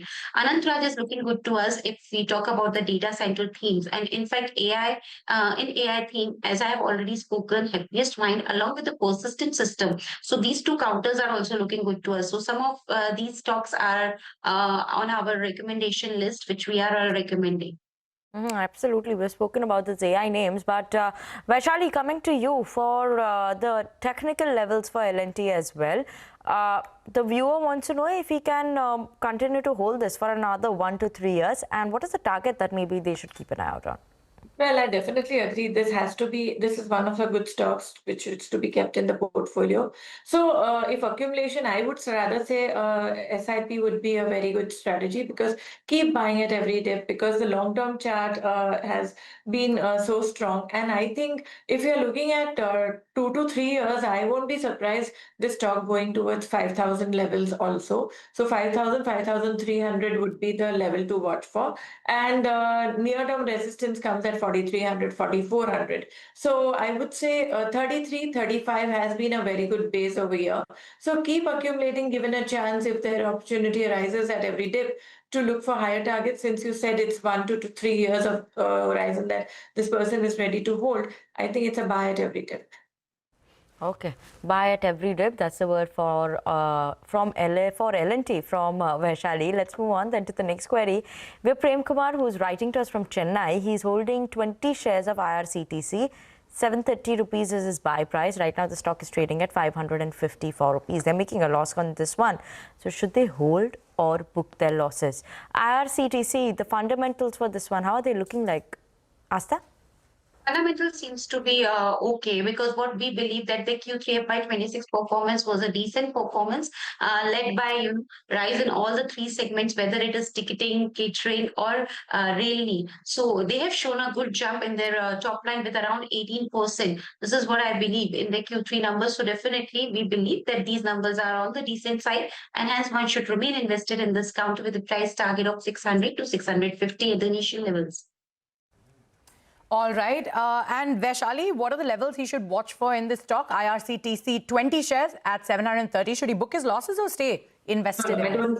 I don't think at this level booking a loss is suggested because in fact since a couple of days and today especially we are seeing good momentum picking up in all rail stocks. And talking about IRCTC, I think this too is showing signs of revival. So at least for a bounce back, look for a target of 650 and continue holding with a stop loss of 520. So wait for it to bounce and then we can decide. All right, Asta and Vaishali, thank you so much for joining us on the show and answering all of our viewer queries.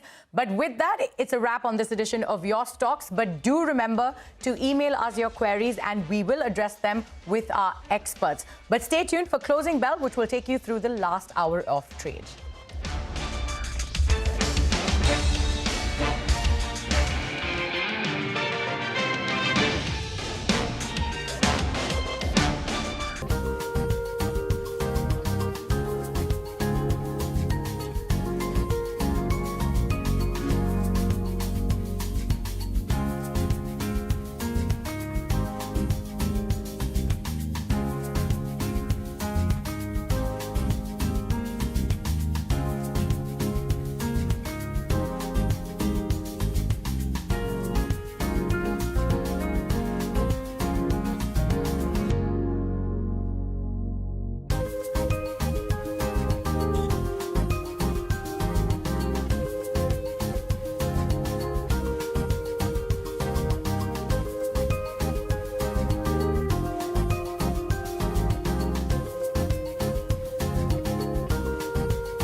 Go beyond market headlines to understand the reasons for the day's movers and shakers.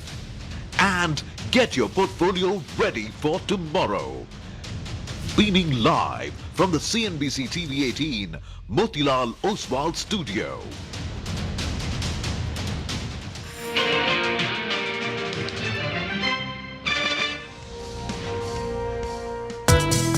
The markets are doing well for themselves. The Hang Seng is up 1%. We've been called by the other side. They'd like to make a deal very badly. Very badly. Now, the two-day change is S&P up about 2.5%, NASDAQ, which was up about 3%. It is 1.5% higher on the Nifty. 24,200 is where we start. Nifty Bank is starting about 2% in the green. Very sharp decline come in for the crude oil prices to begin with. It also has to do with the dollar index, which has come off as a safe haven. And a boiler had exploded at Vedanta's Athena power plant in Chhattisgarh. And there were some deaths as well as some injuries. But where the company surprised was on the value of business that it did and the margins that it made. This quarter, the headline is very simple. Demand is improving, but the real conversation is shifting to costs and supply. While it was expected, I think it's come in a little more than the CNBC TV 18 poll as well. Going into the IT earnings season till March was so bearish. And even now, after this 8% rebound, the Nifty IT index is still down 23%. Markets continue to do well. Almost a 400-point uptick on the Nifty as we speak.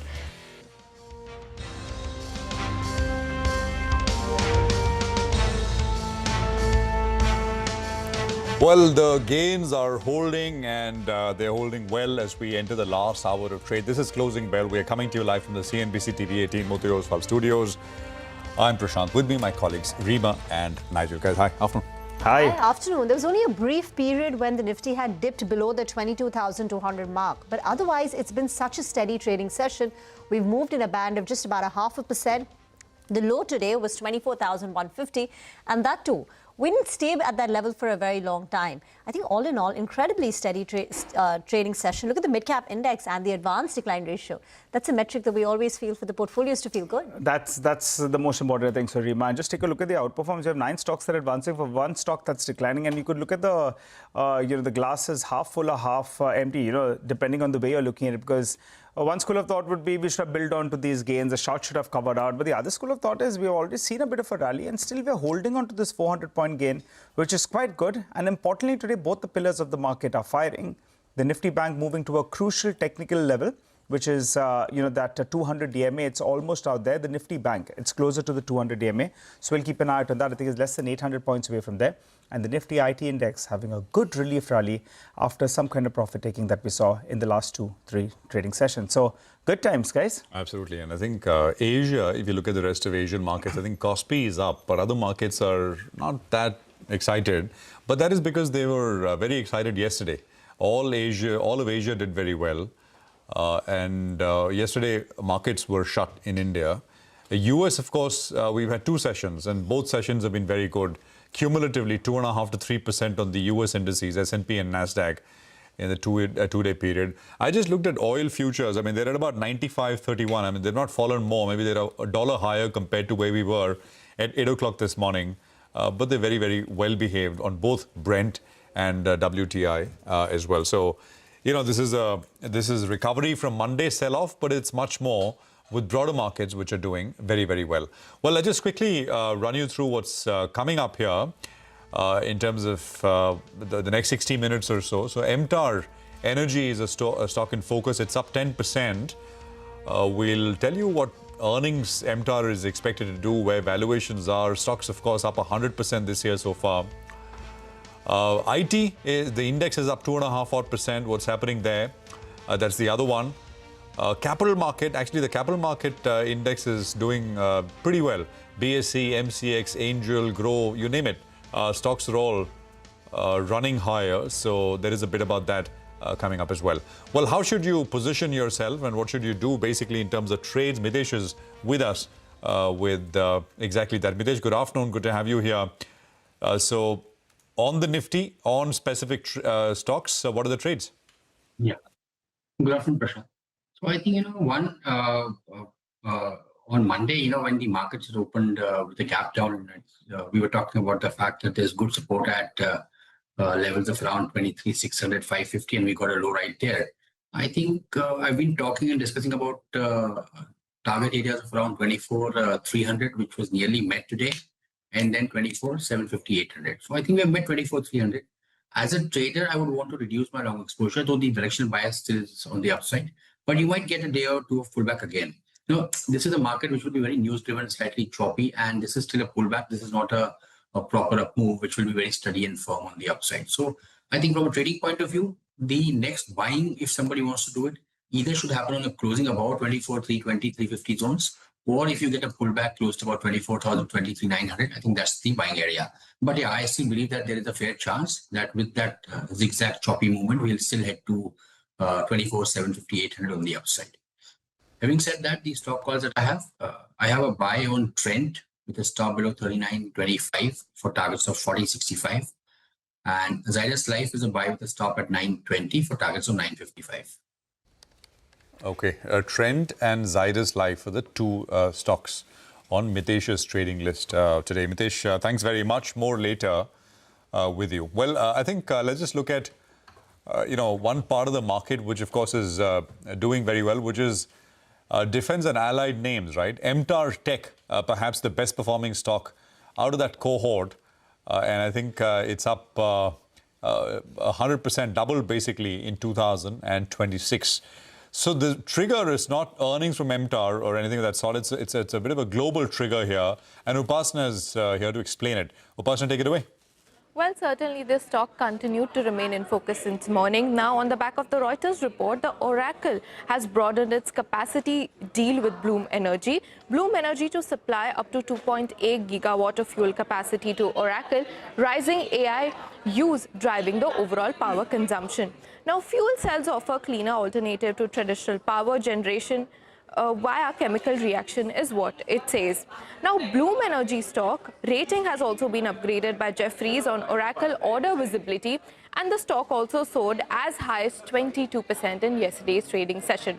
Now, why is Bloom Energy important for MTAR Tech? Why is MTAR Tech in focus on the back of this? Let us understand. Now, MTAR Tech's 55 to 65% of the revenue comes from Bloom Energy, and it is one of the key strategic supplier to Bloom Energy, supporting its solid oxide fuel cell and even programs like solid oxide electrolyzers, playing a critical role in Bloom's supply chain.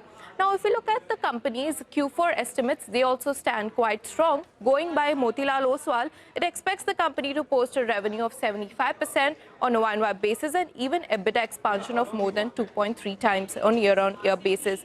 Motilal expects the company's margin to expand nearly to 24% versus 18.7% seen same time last year. And it has also mentioned that the company's revenue of nuclear segment will be the key focus area in this segment and even going forward. In terms of valuation, company's valuation 1 year forward stands at 58 times and 2 year forward stands at nearly about 38 times with an EPS seen nearly around 95 rupees. So certainly the stock continues to remain in focus today on back of this global trigger. If we can just go back to the valuation numbers, the last plate on MTAR. So, okay, 60 FY28. 95 rupees EPS and PE of 38 times. The EPS is going up 50% from FY28 to FY28 versus FY27. The EPS is up 50%, so which is why the PE then suddenly drops down to 38 versus 58. How is it 38? Because that's the EPS has gone up, right? No, I'm just saying market cap is 15,000 crores. On a EPS of $100 basically, it should be 150 times. Yeah. It should not be 38 times. So something, I think it's a dated report. Maybe the stocks run up quite a bit and we'll just sort of check that. But the market cap is 15,000 crores. I mean, yeah, IIFL is at about 100 rupees, Moti is at about 95. So 100, I mean, P multiple on a FY28 basis is now about 150 times or so. That's MTAR for you. Siddharth Khemka is with us. With Motilal Oswal Financial Services. Siddharth, good to have you here. Just a quick word on MTAR if you have a view. Yeah, so I think you are referring to our report. So at current price, the stock has seen sharp rally, Prashant, and at 4,800, I think the stock is at 76 times on FY27, which is EPS of around 63, and FY28 it trades at about 50 times. So the good part is that the company is witnessing a very strong growth, and for the next 2 years, the CAGR is about 70%. So if you look at the PEG, it is still below 1 even at 50 times. And then there is the upside potential in terms of earnings from the newer orders as well as the new news information that came in today. So definitely, I think this is one stock within the precision engineering space, which is seeing a lot of growth. Plus, I think the partnership with Bloom, that is a key factor that is driving the business for MTAR. So definitely we are positive, yeah. Got it. Sorry, I want to make a correction, and it's not. But the report is absolutely fine. It maybe I was looking at EPS, and sometimes the brain sees what it wants to see. It's not the profit. So I think we'll just. So the numbers are absolutely fine. It is trading at about 38 times. It's closer to 50 times because now the stock has run up to 4,800, 4,900. It's not 150. So I was looking at their market cap and I was looking at the earnings per share. You need to look at the full profit, net profit number to make that comparison. But yeah, I mean, so not 38, 50, but not 150. So just want to make that absolutely clear. But you like it, Siddharth, as you said, and fair enough. Rima. When we chatted with the management just recently, he reaffirmed that next year the company should be able to grow at 50%. And we'd also asked him about whether you're likely to end the year with 2,800 crore of an order book, which is what he had previously indicated. And he said that seems pretty much on track. So that's about MTAR Tech. Moving on to many other stocks are actually moving about in trade. But on the way down, Siddharth, it's Just Dial. That's down nearly 4.5%. Now, in this company, the cash on the books is 20% higher than the market capitalization. The cash is 5,800 crore rupees. The market cap is 4,800 crore rupees. At what point does the support come? Because the stock is still fallen. Arima, unfortunately, we don't have coverage on Just Dial. I think there are some regards to the business, and hence the market is not factoring in the cash. So that's a difficult call to take. Okay. In the AMC pack, ICICI Pru was the outperformer compared to, say, an HDFC, compared to a Nippon, Canara Robeco. Now, stock is corrected post numbers. It's now down about 6% from its recent highs. Is it a buying opportunity? Definitely, I think today the ICICI results also came in over the weekend, over the holiday. I think that was a good result that came in, very strong earnings growth with the new fund management team in there. I think the results have also started coming in much better. I think the only thing is now with the improvement in performance, I think the market valuation would also start coming in because of the improvement in flows.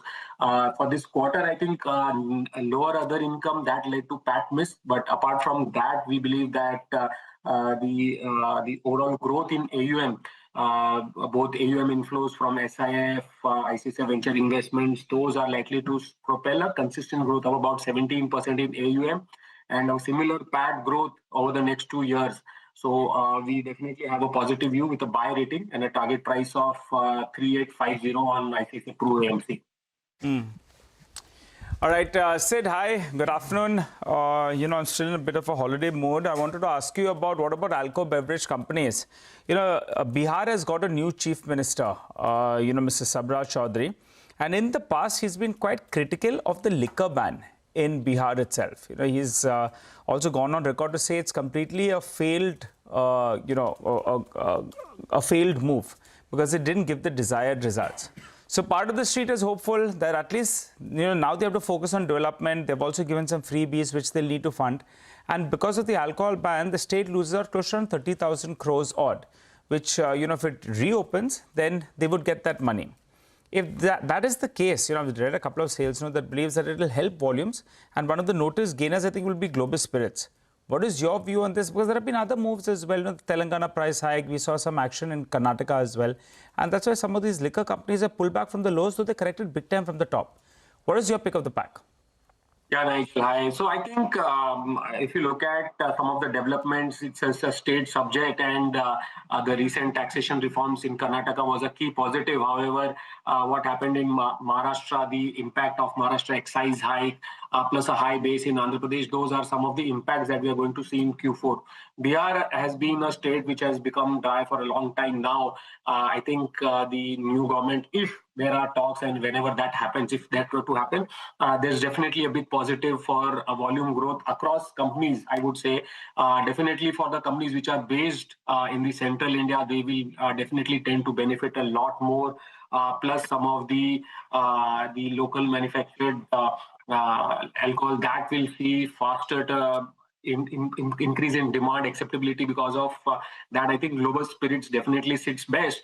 But within our coverage, we are seeing Radico as one of the better players within the alcohol beverage companies. Radico is expected to post strong double-digit volume-led growth in this the quarter, as well as the summer season that is expected to be pretty strong and elongated. That could also help some of the alcohol beverage companies, while United Spirits, they are likely to see a 3% volume decline, largely because of the Maharashtra excise hike that is going to be there. But I think this is an interesting space. A lot of companies have developed global brands from India and that are finding acceptability even within India as well as some of the global markets. So we like this space, and within that, Radico is our top pick. Now that today, Allied Blenders is also up nearly about 3%. In fact, the entire pack, whether it's United Spirits, United Breweries also on the flatter side, just up about 0.5%, but you can see gains in the other stocks. Siddharth, open-ended question, what's Motilal Oswal's big idea for the day? So yeah, I think if you look at overall, MTAR is something that we have been liking. There is a big positive news flow that came in. But apart from that, we also, of the results that came in, I think ICICI Pru, AMC and ICICI Life Insurance, both of them came out with good steady numbers. One stock that we looked at today morning was Hero MotoCorp. We interacted with the management to discuss the demand trends in the two-wheeler space, the outlook ahead on the ongoing geopolitical headwinds. So we see some positive triggers driving the company's outperformance. The pickup in the Splendor sales post GST, revival in the 125cc market, motorcycle market over the last few months, with the help of launch of new products, as well as the healthy ramp up of scooters, both in the traditional ICE as well as in the EV segment. So we expect the stock re-rating to now start happening with the volume CAGR of about 7%, rural recovery and ramp up in scooters as well as exports. So that is one stock within the two-wheeler space that could see some potential run up with the improvement in volumes as well as new launches. Yeah. Sid, thank you very much. Shorter conversation, but you may want to sort of stay on and listen to the next conversation, because this is not your usual market conversation. If you've been on social media today and over the last 24 hours or so, a Punjabi has been winning Kochi's and I think all of India's heart with his Punjabi food, of course, but command over Malayalam. I'm talking about Mohinder Singh Sethi, the owner of a restaurant called Sethi the Dhaba. That clip, of course, has gone absolutely viral on social media. I want to just play the soundbite out, a small portion of that soundbite out. Take a listen. I'm very happy now. ഇത്രയും ആൾക്കാർ നമ്മളെ select ചെയ്ത് by voting, പിന്നെ അവിടെ വന്ന ആൾക്കാർ food കഴിച്ച് എല്ലാവർക്കും നല്ല അഭിപ്രായമുണ്ട്. പക്ഷേ ഞങ്ങൾ ഇവിടെ സ്റ്റാർട്ട് ചെയ്തപ്പോൾ ഞങ്ങൾക്ക് ഇത്രയും പ്രതീക്ഷ ഉണ്ടായില്ല. കേരളത്തിൻ്റെ പഞ്ചാബി ഫുഡ് ഇത്രയും പോപ്പുലർ ആവുമെന്ന് ഞങ്ങൾ പ്രതീക്ഷിച്ചില്ല. ഇത് ആക്ച്വലി ഞങ്ങളുടെ ഒരു മദറിൻ്റെ ഒരു ഡ്രീമായിരുന്നു, അതുകൊണ്ട് ഫുൾഫിൽ ചെയ്താണ്. അപ്പോൾ വിത്ത് ഗോഡ് ഗേസ്, പിന്നെ ഞാനൊരു ഹോട്ടലുകാർക്ക് പറയാൻ ഒരു കാര്യമുള്ളൂ, നമുക്ക് ഹോട്ടലിലെ വർക്ക് അറിയാതെ നമ്മൾ ഒരിക്കലും ഈ ഫീൽഡിൽ ചാടരുത്. ഇപ്പം ഞങ്ങളുടെ അടുത്ത് ആര് വന്നാലും പോയാലും we got our own recipe that anybody come and go they should follow that recipe. അത്രേ ഉള്ളൂ. Guys, when I heard that, my initial reaction was, this is AI.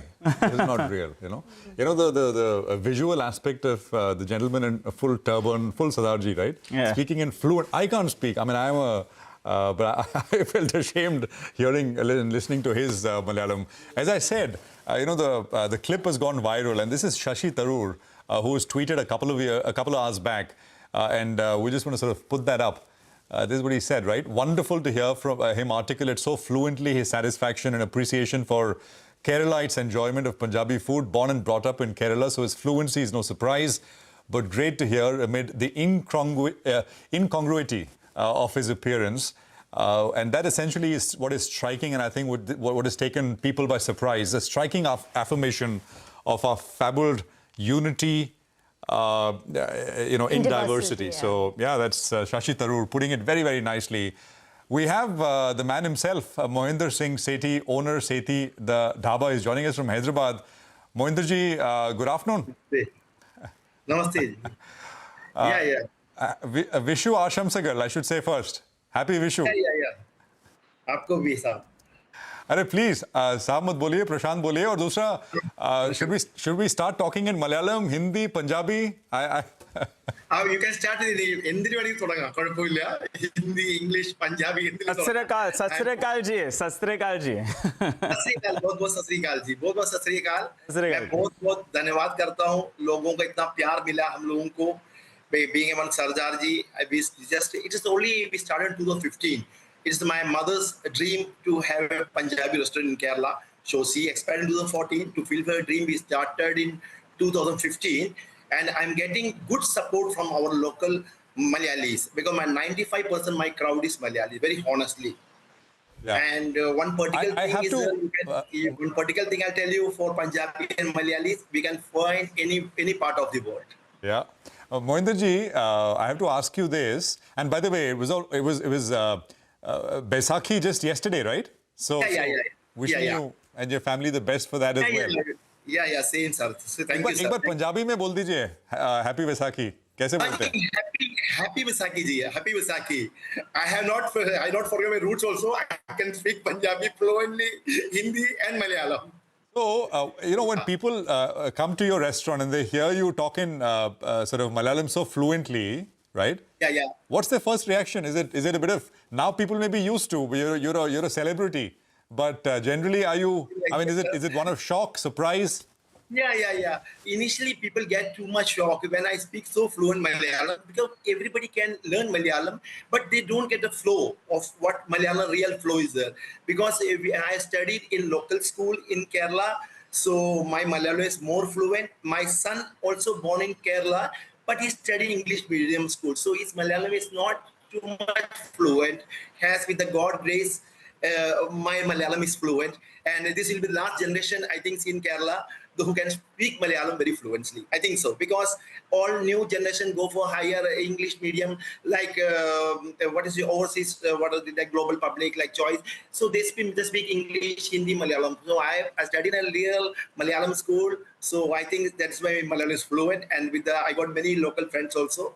So I think so that is my more fluent in Malayalam. Your father came to, he settled down in Kerala, right? Started a business, an auto parts business, I understand. And of course, yes. All of you and your brothers. Born in Kerala. I'm born and brought up in Kerala, because my father was IS officer. He just came to Kerala and he liked the place. He started automobile business, and it's still going on well. And this we had diversion only to fulfill my mother's dream. She is very foodie, so he really liked foods. So she expanded into 14, and only we started 15 to fulfill the dream. And we never thought that we never thought that much we'll get support and this much respect and from our people. And Malayalis are very nice people, no show off. They're very grounded and they really love our food. So we're very thankful, especially Malayalis. And my crowd is full of Malayalis, 95% Malayalis. Even I'm getting called from abroad that you speak Malayalam. And we really love you. We really like you are speaking. So how you speak so fluent. So it's all a blessing with the God grace. That can I tell you, sir. Food from Kerala is popular all over the country. Right? But I think Punjabi food being so popular in Kerala, and you said 90-95% of those who come to your restaurant are Keralites, are Malayalis. So it's incredible. Yeah. 95% of my crowd is Malayalis with the God grace, because I tell you, previously on worldwide you go, you can find Punjabi and Sardarjis, any part of the world. All right. So this is a blessing. We're getting gelling, and they really love our food, and getting this is all blessing we get. And we want to give a good food to people. They should, with big acceptation, they're coming. Like ex-military people, they come from Punjab. They have a long-time Punjab. When they come to Kerala, they want like sarson ka saag, makki ki roti, and our patiala lassi. This all people loves from heart. Yeah. And that's a big blessing we got from our people from Kerala. Okay. All right, Mr. Sethi, I am a Mumbai boy who's married a Punjabi, so I enjoyed the rajma chawal, the paratas, at home, all the channas, disco dal, all that. But before we let you go, sir, give us your wishes to CNBC TV18 before you go, in Malayalam.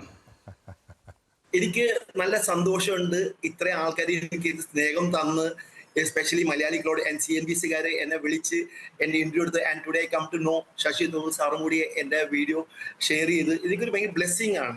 When we should be honest to ourselves, that's all. Maybe give the good food, ആൾക്കാർക്ക് നല്ല food കൊടുക്കുക, and ആൾക്കാരുടെ അനുഗ്രഹം വാങ്ങിക്കുക, blessing way. We can run business in two ways in hotel. One you can do as a passion, other we can earn the money. But that's why we are not given any branches, franchisee, only one stand. And we want to give good, authentic Punjabi food, and we are so blessed that we can serve authentic Punjabi food in Kerala. Lovely. We are focusing only on Punjabi food, and we getting good response, and with the God, with how much respect you people are giving, this big blessing for me. I'm very thankful to CNBC also and all media house. This much they get love and affection from me, and we have won the best North Indian award from Manorama Group. This is all blessings from our people who selected us, who has given so much respect, so much love. So this is all blessing, all the God grace, and you people love. That's all I can tell you, sir. और पंजाबी तो बड़े दिल खोल के गल कर ले बंदे. मैं बहुत सिंपल बंदा और खुली गल करना. So किसी लोग थोड़ी वाइफ भी पंजाबी है, कभी भी केरला चाहो तो मौका देना जरूर पंजाबी खाना खाने का. I'm telling, give us opportunity to serve Punjabi food. When you people come to your team, come to our Kochi. Thank you very much. Blessing for me, sir. A very good moment for me. You people are called me and giving such much respect to me. I'm very, very thankful to you, sir. So I invite your full team. When you come visit to Kerala, come and give me opportunity to serve good food, Punjabi food to you people. That's a big blessing. Lovely. खाना ऐसे होता है, emotion से attach होता है. खाना ऐसी चीज है, इमोशन से अटैच होता है. Thank you very much. Thank you very much, Mohinder ji. Really appreciate you joining us. Thank you. I mean, as I think Shashi Tharoor put it best when he said, unity and diversity. I think it's such a fantastic, feeling and it's a fantastic feeling to speak to you, and I think rightly so, that moment has gone absolutely viral. We'll take a quick commercial break here. We're going to come back in just a bit, and we'll have Rajesh Kothari of Alpha Accurate. By the way, guys, people are already messaging in. Someone's messaging they talk to Marwadis in Tamil Nadu or anywhere else, and they would be absolutely fluent in the local language. Yeah. So actually, very large population of Marwadis in Chennai, in Tamil Nadu. I mean, of course. Even in Pune, if you speak to the Marwadis in Pune, they speak like askhalit Marathi, as they say it, right? Like perfect Marathi. They've got the fluency and the accent right. Absolutely. Well, take a break. Rajesh Kothari of Alpha Accurate. Back to markets in just a bit.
Welcome back. Now it's 24,250 on the Nifty, inching towards more than a 400-point gain, while the Sensex is up 1,400 points. The Indian negotiating team to visit the US sometime later this month. India has submitted a response to the request for consultations by the trade team, USTR. They will be visiting the US from 20th to 22nd of April. That's the latest from the Trade Secretary. But let's put the spotlight on individual stock. The top movers in the market. Hormuz joins in. There are three movers today, and three of them have a very common theme. They have seen a very sharp up move in the month of April, but they have not made investors any money. Now, the three names on the list today, Afcons Infra, Office Space Solutions, and EPAC Prefab, all of them have seen gains of anywhere between 10% to as high as 15%. Office at one point was up even 18%. Afcons too was up almost 15-16% as well. The top performers on the Nifty 500 in today's session. Now take a look at the biggest single day gain for both Afcons and Office since their listing in October and May of 2024 respectively. EPAC Prefab was up 12-13% last week itself. So it has seen a similar up move, and all three names have gained in 8 out of the 9 trading sessions in the month of April. Now in today's session, look at Afcons Infra's volumes. 3.5 crore shares have been traded today. The 20-day average is just around 4.5 lakh shares. Office has had 40 lakh shares, 8x its 20-day average, and EPAC Prefab too, almost double its 20-day average. Now, if you take a look at the gains that these stocks have seen in the month of April, we have had 9 trading sessions so far in this month in which the stocks have gained in 8 of them. Afcons is up 32%, Office is up 60%, and EPAC Prefab 2 has seen gains of around 42% so far in the month of April. But that's where the good part ends. Now, take a look at the 52-week highs. Afcons Infra's 52-week high is almost 480. It's down 26% from those levels. Office has halved from its 52-week high. EPAC Prefab has also almost halved from its 52-week high levels. It's no different when you compare it to the IPO price as well. Afcons is down around 24% from its issue price, and even after gaining anywhere between 40 to 60% in the month of April, both Office and EPAC Prefab are still down anywhere between 5 to 10% from their respective issue price. So stocks doing well today, have done in the month as well so far, but still some distance away for the investors to be in the money. Yeah. Thanks very much, Hormuz, for that. By the way, another one is Office, right? That is AWFIS. I was talking about this in the morning at slightly before market open. I saw this a little earlier, 14% higher. Lots of these stories which have been completely bombed out of shape and are now starting to come back. Afcons, as Hormuz pointed out, is another one of those names. But these are not the only two. Rajesh Kothari is with us, Managing Director at Alpha Accurate Advisors. Rajesh, good to have you with us here. Thanks for joining in. You know, is this... I don't mean, when I say aggressive, I don't mean like taking risky bets. But do you think the market is turned for one to kind of really pick names where... which you can describe as aggressive, not risky necessarily, or you think one still has to be a little defensive, or all invested, but a little defensive? What would your stance be, Rajesh? I think the definition of aggression and defensive varies from manager to manager, and I think from investor to investor. If you ask my personal view, the important thing is to look at the forward earnings growth, PEG and ROCE.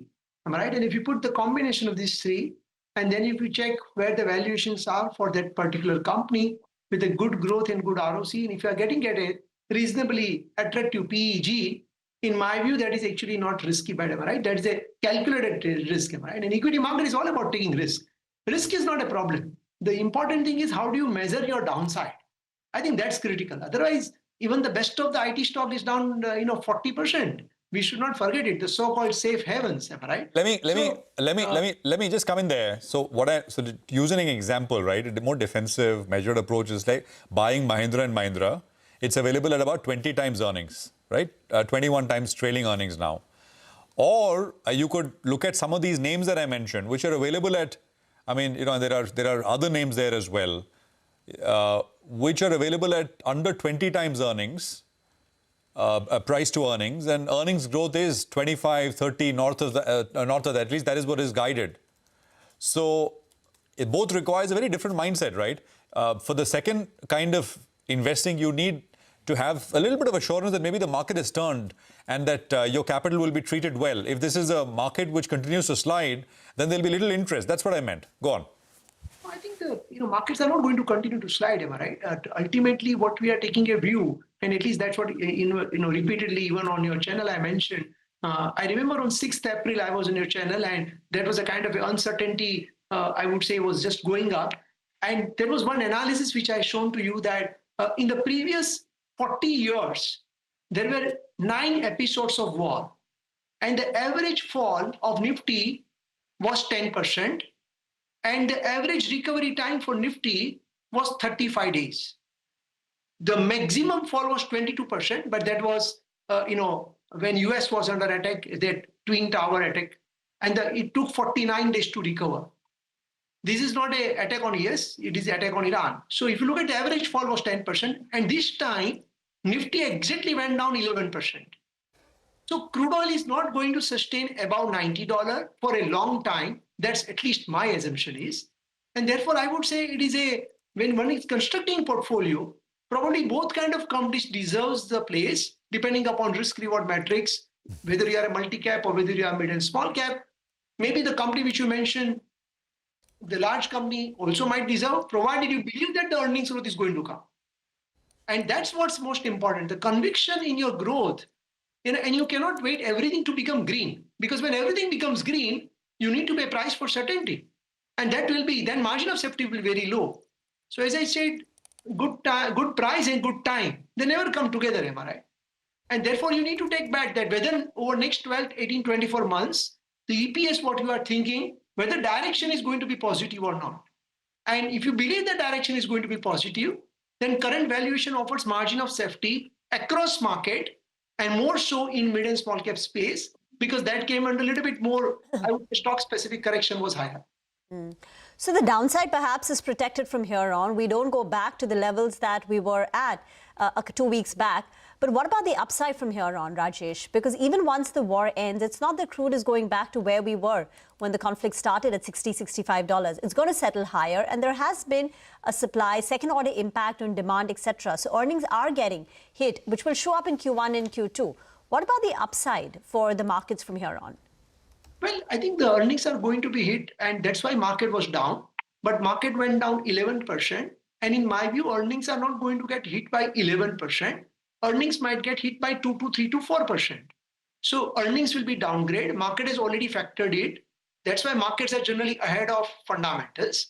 Fundamental follows after that. There is always 1 or 2 quarter lag. Remember COVID time? Remember Russia-Ukraine war time? Same thing happened. But from the upside perspective, when you look at from the upside, can you get the earnings growth of Nifty, which is about 12, 13% for FY27? Can you get, that's a reasonable assumption to assume from here on, because markets have already recovered partially from bottom, roughly 22,000. We are already 24,000 plus. So if you look at market, we are just equal to 28th of February when war was kind of the uncertainty of war started. We are exactly something very near to that. 25,000 is the point from where the war started. All right. Hi, Rajesh. Good to see you, Ben. And I recall, it was a Sunday, one day before we reacted to the initial start of the war. And your note came out and you had pointed out that 11-12% correction on the whole, and the days to recover is around 35-40 days odd. It seems it played according to the script in line with the averages. So that note was pretty helpful. That said, what are the sectors and themes that you're most optimistic on in this post-war era? I guess some of these renewable themes are going to be in focus. There's a lot of focus on that because now that, the Strait gets choked and crude oil, gas supplies become very, very difficult. What would that theme be? Would renewables find a mention? Well, I think, we should not extrapolate last 30 days trend to become a theme for the next 3 years. These are the seasonal times, people believe so, and then it, again, crude becomes, who knows, why 65? It can be even $50, correct? Because crude supply is significantly higher than crude demand. That's why the crude came down to pre-war was below $70. So, let's not extrapolate the last 30 days. I think it is always better to play the companies and the themes which are more secular in nature. Renewable might be one, I'm not too sure. But I think, premiumization trends within automobiles, I think that's a better preference if you ask my personal view. Consumerism as a theme will again restart. the banking and finance will do reasonably well over next 12, 18 months. Hospital as a sector also got derated, which has nothing to do with the war. I think that can also recover. Right. And so Rajesh, autos, you would say premiumization. In banks, you're saying you would be tilting towards the private or the public sector banks? It can be both private as well as public, because the difference in growth has narrowed down significantly. Yes. But select PSU banks' growth has been very strong. Okay. So both will be okay, PSU plus private plus NBFC. Let's not forget NBFC. Like CV financing companies, they will do well. Hospitals, will do well. Yes. And select capital goods companies which are going to benefit because of the huge data center boom. Because of the Middle East related issues, what I'm hearing in last 1 week is that there are many companies, they've signed the contracts with India rather than with the Middle East. Okay. And that has accelerated the demand by almost 20, 30, 40, 50%, which was not the assumption pre-war. And I think you might see significant surge in data center related companies, be it wires, cables, HVDC, electrification, those kind of business I'm talking about. And there can be a good demand surprise over there. You want to give us a couple of names with due disclosures, with regard to cables, wires, HVDC, there's Hitachi, there's GE T&D. Give us a few names with due disclosures, something that you and your clients have. So basically, we continue to own, please put a disclaimer because absolutely. Now we're stock specific. Yes. We continue to hold, Hitachi Energy. We identified, I think, about 2.5 years back. Stock has become 8 bagger from that point. We continue to have Polycap in our portfolio, and we are keep looking for a few more interesting companies which can further, what I would say, benefit from this entire value chain. Brilliant, Rajesh. Thanks a lot for joining in and sharing a couple of those picks as well. And we'll get the disclosure out, as Rajesh said, it's just for educational purposes with due disclosures. He gave us a couple of names. Have a good remainder of the day. Well, let's focus on the F&O market. The biggest positive today is the India VIX has cooled off. Remember the VIX from the time that the war started till a few sessions ago, maybe around 6-7 sessions ago, it had gone up from around 14 odd to around 29. And that's the fear index, right? So that's cooling off. You'll want it gradually to cool off towards that 15 odd mark. For me, the VIX cooling off is a very, very strong indicator. Even on days when we were down, actually the VIX didn't spike up big time. That was telling you that the fear is gradually getting pushed back. The PCR, that's around 1.1, pretty much in line with, in the middle of the broad range of 0.6 to around 1.6. The put writing though continues, 24,200 put. Take a look at that premium. It's come down to $200 from around 480 bucks. And I made this point, even in the last trading session, that it appears the put writers actually were getting a little bit more confident. However, on the upside, if you look at the 24,200 call as well as seeing a fair bit of addition, though the premium out there has gone up to around 250 from around 135. So you'll have to say that the smarter money could be actually writing that particular strike, hoping that the upper levels will get defended. So in terms of the near-term resistance, the 50 DMA, 24,500 or thereabouts, I think that's where it comes about. The Nifty is gradually moving towards that mark. While the Nifty Bank, it went ahead, it breached that to 20 DMA. Now it appears it's on the way to around the 200 DMA, which is very, very interesting because that could give it a fresh leg up. And we got a lot of big earnings, banking earnings coming out over this weekend. So the Nifty Bank is the one that's finding its form, which is very, very good news. Short point on the Nifty is it appears it's a buy on dips market. The trend seems to have reversed quite a lot if we protect those lower levels. It appears now the Nifty wants to test higher levels. Individual stocks in focus. The capital market themes are back in focus. So you have Motilal Oswal, there's fresh buying being seen out there. The stock is spiking away. Good amount of delivery, open interest build up as well. CDSL, that's another stock in there that saw a sharp correction. CDSL actually has come in for a bit of a short covering bounce in today's trading session. The other couple of names that are doing well is Siemens. That stock is up close to around 5%. Valuation is not cheap. It's never been cheap, but good amount of buying out them. Well, a couple of other names that have seen a very, very sharp correction from the top. I think the last 24 months, both these two stocks are nearly half of what they were at the peak. So Tata Technologies, short covering bounce being seen out there, sharp correction from the top, and PG Electroplast. That stock is moving very swiftly. From 550, it went down all the way to around 450, but that as well has coming in for a bit of a short squeeze. I think by the end of today, we should be bracing for a big short covering number coming in from the FIs. Let's see how that goes. But for the time being, let's slip into a short break. On the other side, we'll get you a buy today or sell today calls from our technical experts. Stay tuned.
Welcome back. There are some outsized movers actually from the broader markets. Pull up Quality Power. That's another stock that's now up close to around 12% as we speak. So big move is what we're seeing out there. In Vero Infra, I'll tell you what, for this month, the stock is up more than 50%.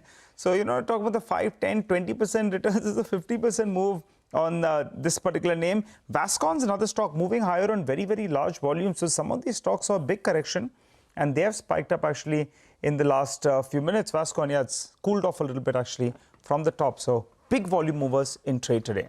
That said, let's go across to Mitesh. Mitesh, what do you think? We're going to be heading to higher levels from here. What is the resistance level on the Nifty? And also fill us in with your picks. Yeah, so Rajan, as I said, I think, you know, around 24, 300, 350 zones is tricky. But I think with the fact that it might be choppy, but the bias is on the upside, you know, with the 1 hour, 2 hour, 3 hour charts all pointing northwards, I think the stock trading should clearly be positive on in the long side. So I have a BTST on Tech Mahindra. I'll keep a stop at 1474, 1473 and look for a target of around 1500 plus for tomorrow. And Tata Power is another one stock giving a very good breakout. In fact, it can be a positional call as well, but for the timing of BTST with a stop at 418 for targets of 429. Okay, got that. Thanks a lot for that, Mitesh. Well, let's focus on veteran investor Akash Prakash. He's written an editorial explaining the rationale behind the spate of FI selling scene here in the Indian markets. Vivek joins us to run us through the highlights of that note. Vivek? Well, that's right. Good afternoon. So, very interesting article written by, like you mentioned, veteran investor Akash Prakash. So, what he's actually mentioning is, and he's trying to make sense of the FPI selling. Number one, he's trying to explain and give context to the quantum of the selling that FPIs have done as far as the Indian equity markets are concerned. Since October 2024, selling by FPIs has always been non-stop, 18 months and counting, and outflows of over $45 billion. And on individual days, especially in the month gone by, there have been days when FPIs have sold over $1 billion in a single trading session. So this particular selling has amounted to almost 1% of the total market capitalization, indicating that the selling pressure this time around has been far greater than the FPI selling that we saw during the global financial crisis. Now, why is India not being able to attract FPI flows, or rather seeing significant selling pressure? Number one, when you're comparing India versus other EMs, foreign investors are now seriously underweight India, ownership at a 15-year low. India has outperformed emerging market equities by almost 5,000 basis points, almost a 5% underperformance. Sentiment is quite negative. Domestic flows, on the other hand, remains robust, but India continues to remain quite expensive despite the slowing earnings growth trajectory. India continues to trade at a 50% premium to other emerging market valuation averages. Now, other markets like Korea as well as Taiwan has better earnings and are much cheaper. And he also calls out the fact that India may have missed out on the AI as an AI theme valuation premium that some of the other emerging market peers are able to garner. Many investors now feel that India has now stuck structurally in the 10 to 15% earnings growth category. Now, in terms of individual sectors, he's pointed out quite a few reasons why some of the sectors are not seeing the up moves anymore. Large chunks of the market, especially the IT, private banks, consumer staples, global generics, are stuck at the current level of earnings growth without visibility for faster earnings growth going forward. Staples are seen as over-earning, is how he puts it. He says that private banks face rejuvenated public sector bank competition. IT continues to face the AI risk, and generics are now moving to biosimilars. Now, lastly, he does end it off on a positive note. He's saying that the FI sentiment currently is at a peak, which indicates that there could be a chance that it's a contrarian indicator.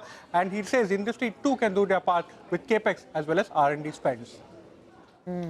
Thank you very much for that. And he also went on to say that in the prior to the last 24 months, India to some extent was the only game in town for emerging markets. So even though India traded at a valuation premium, FIs were still flocking to India. This is 2 years prior to this. But now many of the markets have actually become more investable, like China, etc. In Korea and Taiwan, you've got better earnings and are still much cheaper. So basically, in a nutshell, he's saying that India is not the only game in town for foreign investors, and that is getting amply clear in the way the FIs have behaved. But moving on now to capital market stocks is surging today. Devyani joins in with some data that she's collected. After a 7.5% drop in the month of March, capital markets index have seen a 16.5% rebound in the month of April alone. But under the hood, the story is a little different. For AMCs, expect a soft quarter 4. ICICI Prudential AMC has already posted a 17% drop in its profits, primarily as a result of an 89 crore mark-to-market loss against a 109 crore mark-to-market gain in quarter 3. Now that said, we also need to keep an eye on the margins going forward, with SEBI's total expense ratio regulations live now and will impact earnings from quarter 1 of FY27 onwards. The clear winners though in this particular space, the exchanges and brokers. Volatility is driving huge trading volumes for these companies, and retail flows are also rock solid, with SIPs hitting the 32,000 crore mark in the month of March alone. Going forward, there's going to be two major things to watch out for. RBI has given the brokers a breather by delaying strict collateral norms to July 1st, but the SCT hike on FNO is already live now. So that said, while the recovery is strong, the regulatory impact is going to be a key monitorable for these particular companies going forward. Okay, all right. Thanks a lot for that, Divyani. Mayuresh Joshi joins us on the show. Mayuresh, what do you like from the capital marketplace? You know, people were taking, they were hiding in NSE, the unlisted company. When the markets get volatile, you don't lose too much money out there. But when the markets get their act together, that one seems to, not have as much fire as these. Just take a look at BSE. All the bad news, stock went down to 2,100, more than 3,000 rupees. And as is the case with some of these other names, Grow, Motilal Oswal and the likes. Your take? Hey, afternoon, Nigel. Well, I think we like the exchanges, and then the exchanges are part and parcel of both our portfolios in India and the global level as well. I think the logic is very simple. I think under penetration is one of the key assets in terms of the Indian capital markets as a structural theme. And therefore, I think as penetration increases, it's very obvious that the trading activity is going to increase, and obviously exchanges are going to be a big beneficiary in terms of the whole scenario. The second aspect in terms of the transacting costs itself, I think with a lot of technology at play, I think even the exchanges have probably mastered the art in terms of optimizing their costs to a large extent. And therefore, I think operating costs should largely remain benign. And with better volumes and better numbers coming in terms of the average traded turnover as well, I think the expectation in terms of operating leverage should start getting played out. The third element, obviously, is the annuity part that the exchanges obviously enjoy, which obviously safeguards them in a situations where both trading volumes and turnover probably become a little bit volatile, and that probably shields them in terms of the overall earnings growth. At the same time, I think in our own opinion, I think asset managers, the number of wealthy households are expected to double, Nigel, over the next 4 to 5 years. And therefore, I think some element of professional advice when it comes to different asset classes and your exposure towards different asset classes at different periodicities of time, including cyclicality that any asset class might probably face, brings asset managers to the fore. And therefore, our own sense is that exchanges and asset managers within the capital market team should continue to. Point well made. Thank you for sharing that. We need to slip into a very short break. Mayuresh will come back and continue the conversation. Markets still, all gains intact, up 400 points on the Nifty.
Welcome back. We're still in conversation with Mayuresh Joshi. Let's try to sneak in a couple of quick questions. Mayuresh, you know, the last time you were on the show, I asked you about Welspun Corp, and we are at CNBC TV and at around 700, 750 rupees. So just in the last 1 year, we'll explain how the company is positioned with regard to its exposure to the oil and gas space. The US was recovering because of drill baby drill, and the domestic business as a percentage of the SOTP actually was relatively smaller. It appears now the street believes that there's going to be a lot of focus on oil and gas, and particularly the transportation, which they in fact have a solid market share. What's your view on Welspun Corp? You were positive the last time around. I think the last 1 month the stock is up close to 15%. Absolutely, Nigel. And I think we remain positive. I think the entire thesis that probably goes through is with the expectations and the aftermath of what probably might happen in the Middle East, the expectations of oil and gas infrastructure actually accentuating at a huge pace and in strict timelines might be the need of the hour. And there are huge projects going on in the Middle East as we speak. Saudi Aramco is probably expanding its capacities in a significant way. You've got oil pipelines probably getting extended in Kuwait and Oman as well as Iraq as well.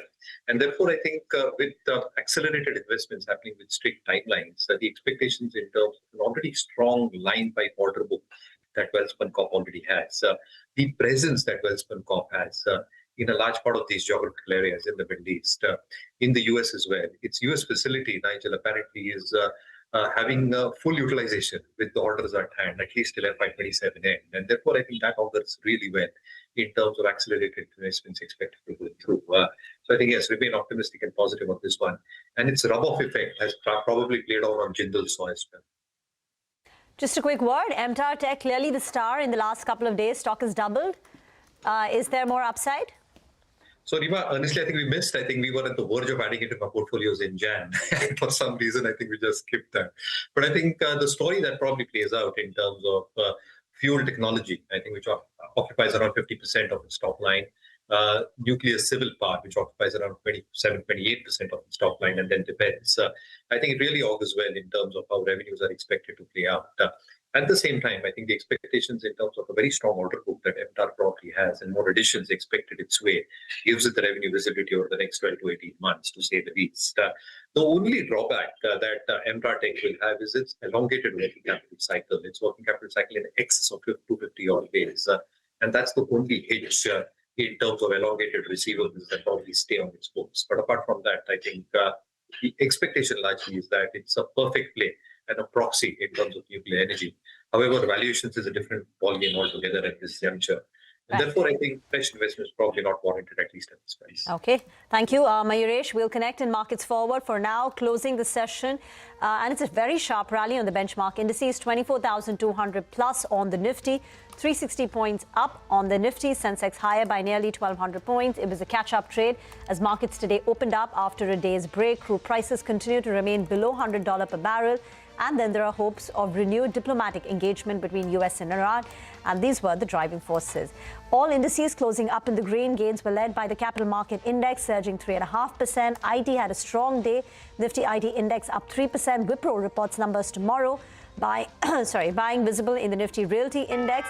Banks moved largely in line with the frontline indices, though it came off a tad bit, ending with a gain of 1.2%. Very strong mid-cap, small-cap performance, outperformance in fact. Mid-caps up over 2% with an advanced decline ratio standing at 8:1. Well, with that, it's curtains down on closing bell. Thank you very much for watching. Don't go anywhere. On the other side is Markets Forward.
Positive global cues lift Dalal Street. Nifty and Sensex gain over 1.5%. Broader markets outperform.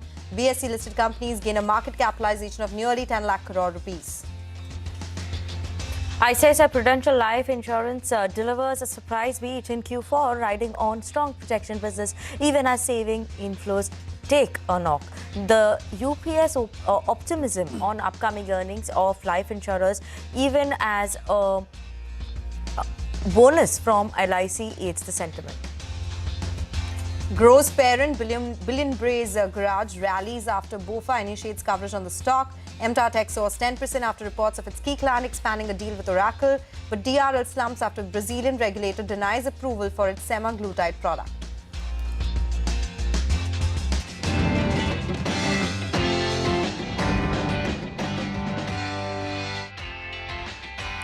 Hello and welcome to Markets Forward on CNBC TV 18, your go-to show where we aim to get you all the key data points to gear up for the next trading day.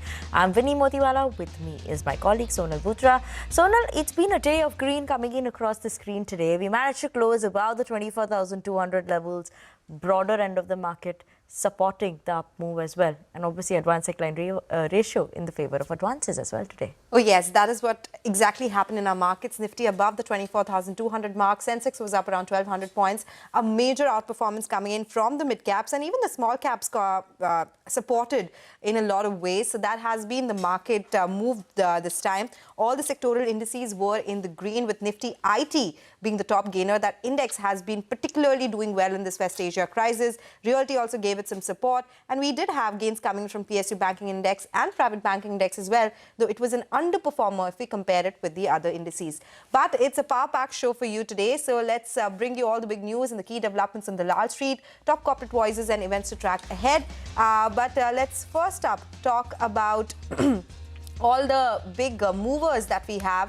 And we'll talk about what we have in store for you today. We start with top movers and shakers of the day with Vivek Iyer. The stock of the day, ICICI Prudential Life rallies on a solid fourth quarter, lifting other insurance stocks. We also tell you why MTAR Tech and Grow gained in trade. Last but not the least, we delve into the key market events to watch out for in tomorrow's trading session. So let's go across to our first segment of the day. Vivek Iyer is joining us from the big ball with the top movers and shakers of the day. Vivek, over to you. Well, thank you so much for that. What a wonderful rally we saw today. Mid-cap, small-cap end of the market high, almost by over 2% each, and the advance decline ratio firmly in favor of the advances. And in terms of individual names, individual sectors that did very well, have a look at the entire AMS pack. Stocks were smashed quite hard the last couple of months, but today most of these names made a sharp recovery. Names like Dixon Technology, Amber Enterprises recovering quite sharply. PG Electroplast almost 10.5% higher, and Crompton to higher by over 4%.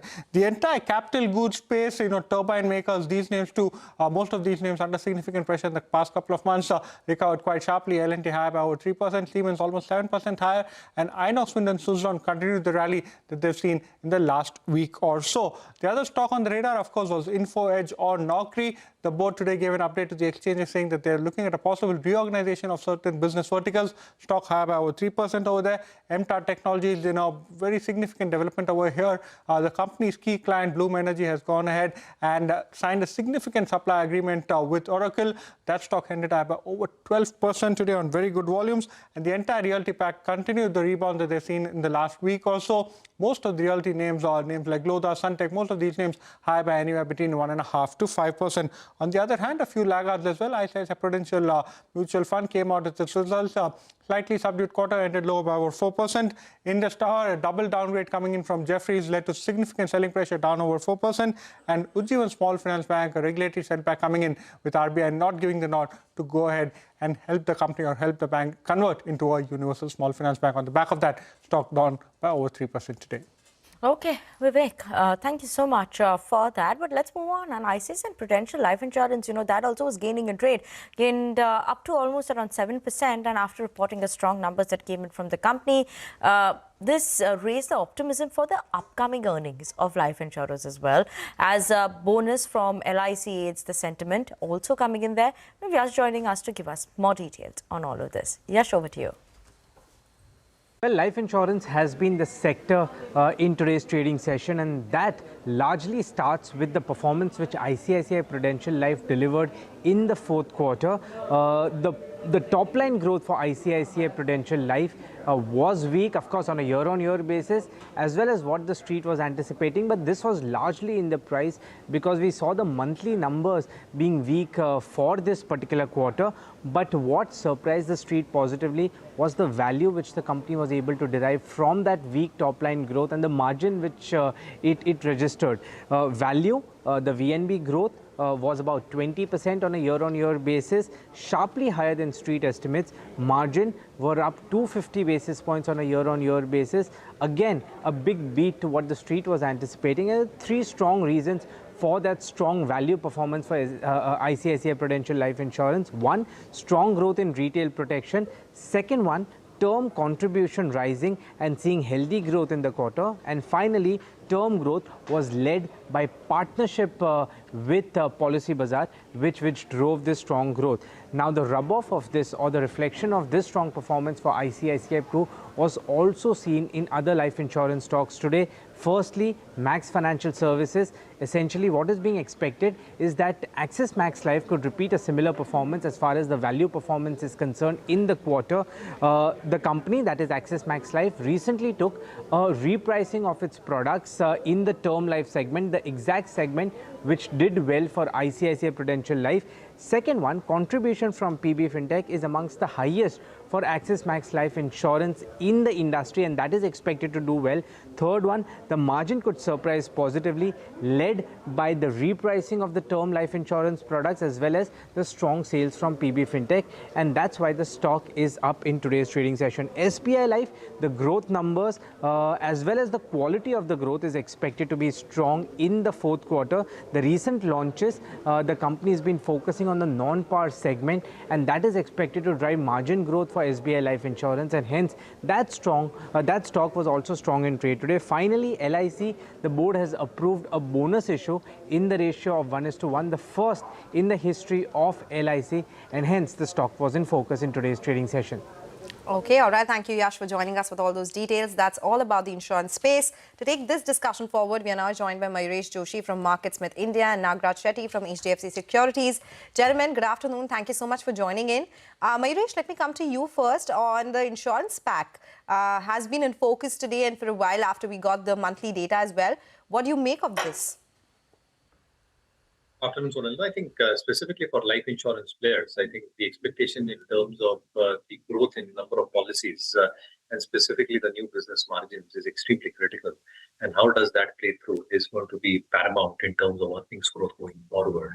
Having said that, I think if you probably look at the product mix of all the three majors probably put together at this juncture, and also include a max in that. I think the expectations in terms of veering towards non-par, which is a better margin product, is something that seems to be on the card. And therefore, from a product mix perspective, I think SBI Life probably seems to be a tad bit better placed compared to the rest of the pack. Secondly, I think in terms of the overall operating costs, I think it's very, very manageable at SBI Life's end.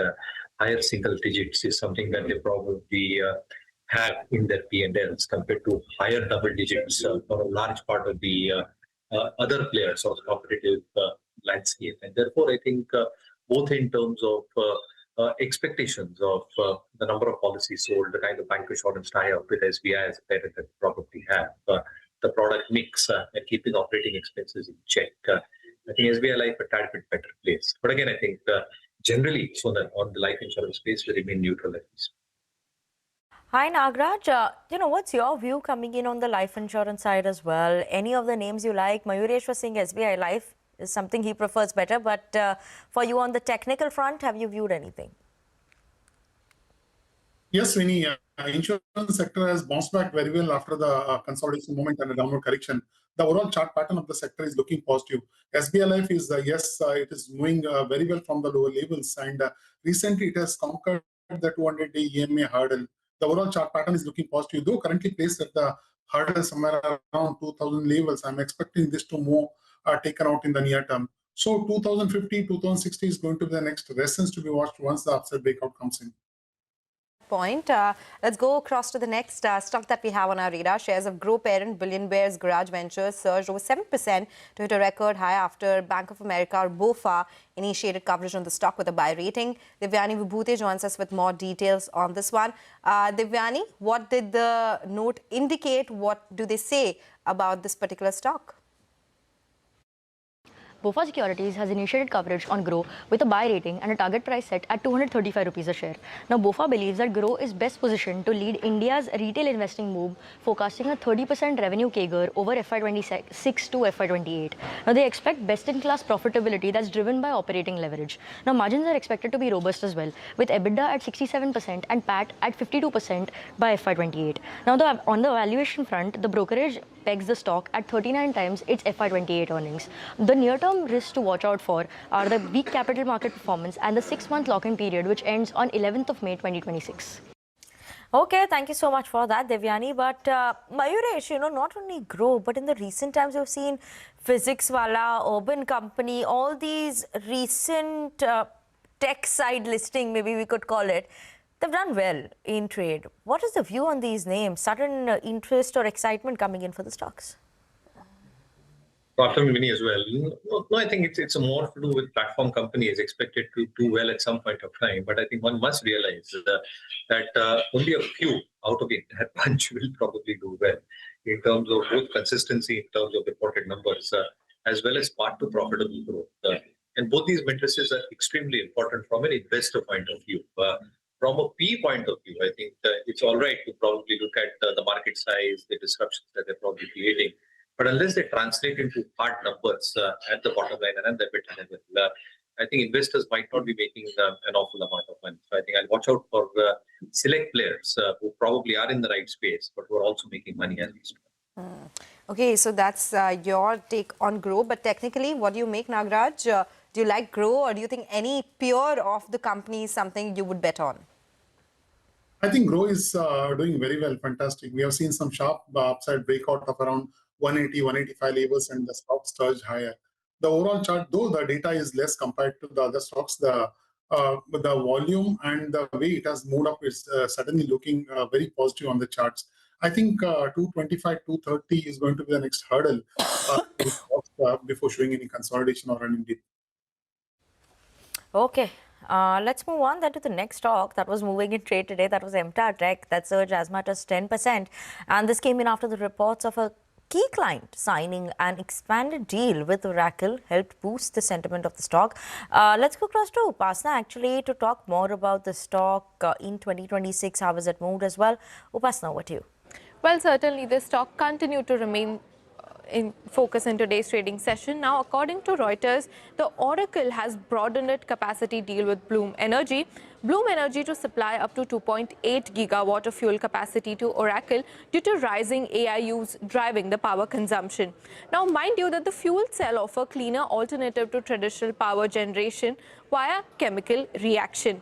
Now, mind you that the Bloom Energy stock rating has also been upgraded by Jefferies on the back of this Oracle order visibility, and analysts are also suggesting that this amount can be as higher as 1 year full year turnover of MTAR Tech. That is the reason we are seeing such a significant surge. And even the shares of Bloom Energy soared as high as 22% yesterday.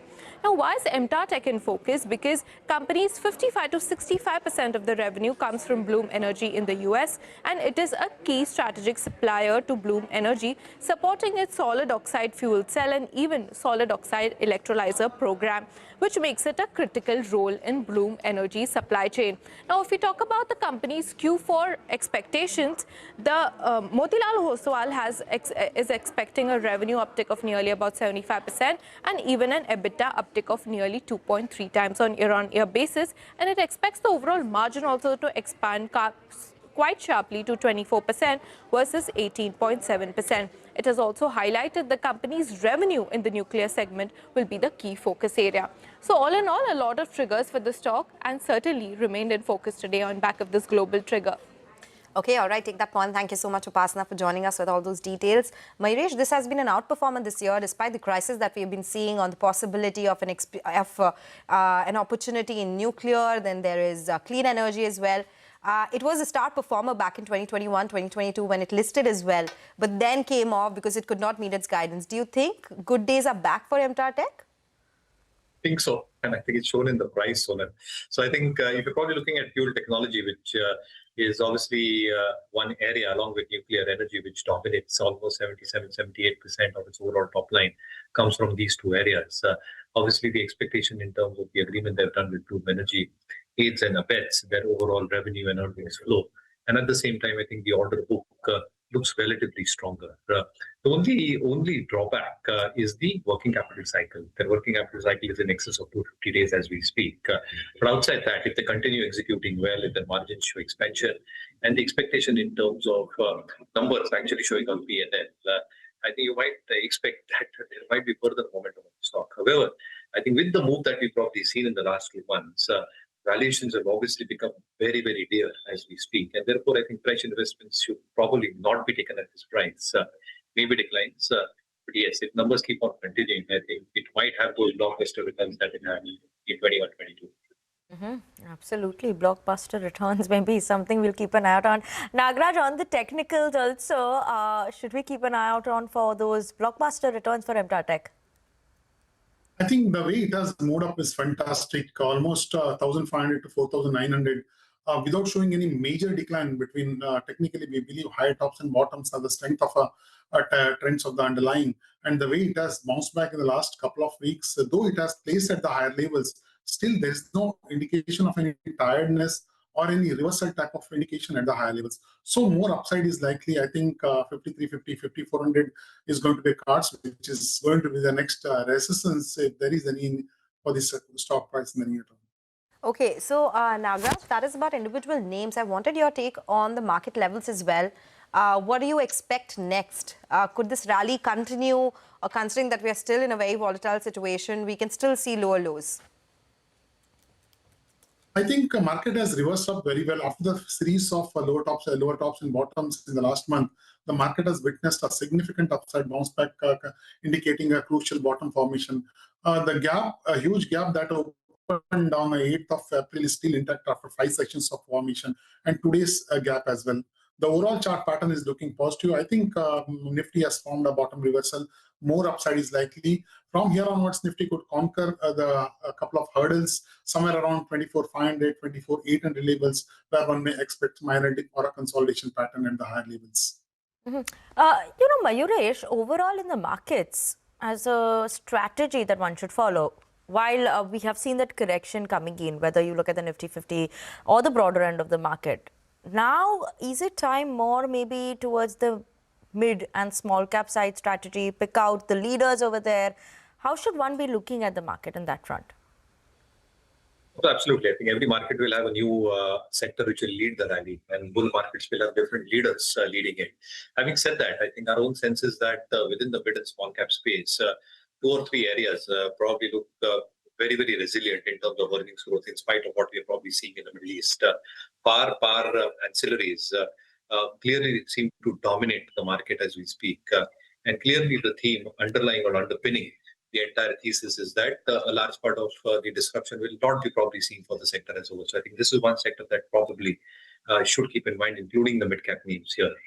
The second element is obviously a few domestic-driven infra and manufacturing companies which are greatly going to benefit in terms of the government and the state capex push, along with some elements of private capex which have started to come back very, very strongly. And therefore, domestic production, domestic consumption, and therefore industrial and manufacturing with the mid-cap players, whether they are defense companies, railway companies, infrastructure companies, might keep on doing well. And the third are mining stocks. Our own sense is that mining stocks will keep on doing well. Capacities are getting expanded at a humongous pace. A large part of the capacities are backward integrated with a lot of captive power being used. And though realizations might depend on the international prices as LME dictates, because domestic demand will continue to be drivers and because of their backward nature of operation, mining stocks will probably be focused. So I think these 2 big 4 themes, in our opinion, can continue to.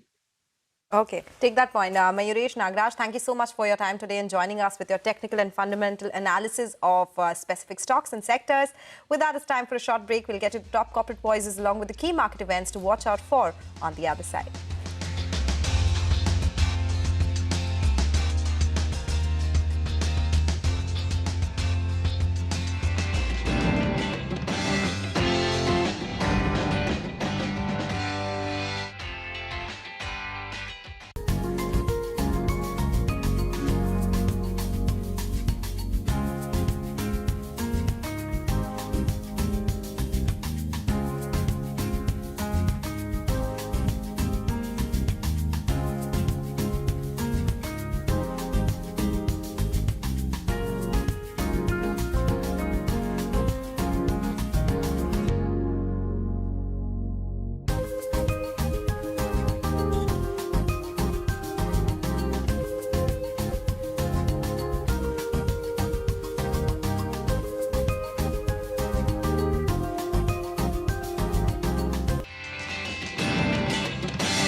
Welcome back. You're still tuned into Markets Forward. Now on to the top corporate voices of the day. India's auto industry is navigating a complex shift towards electric mobility, even as cost and policy changes remain in focus. Remember, the government has released a draft CAFE emission norms, which it said is likely to make it easier for the auto industry to meet the standard required.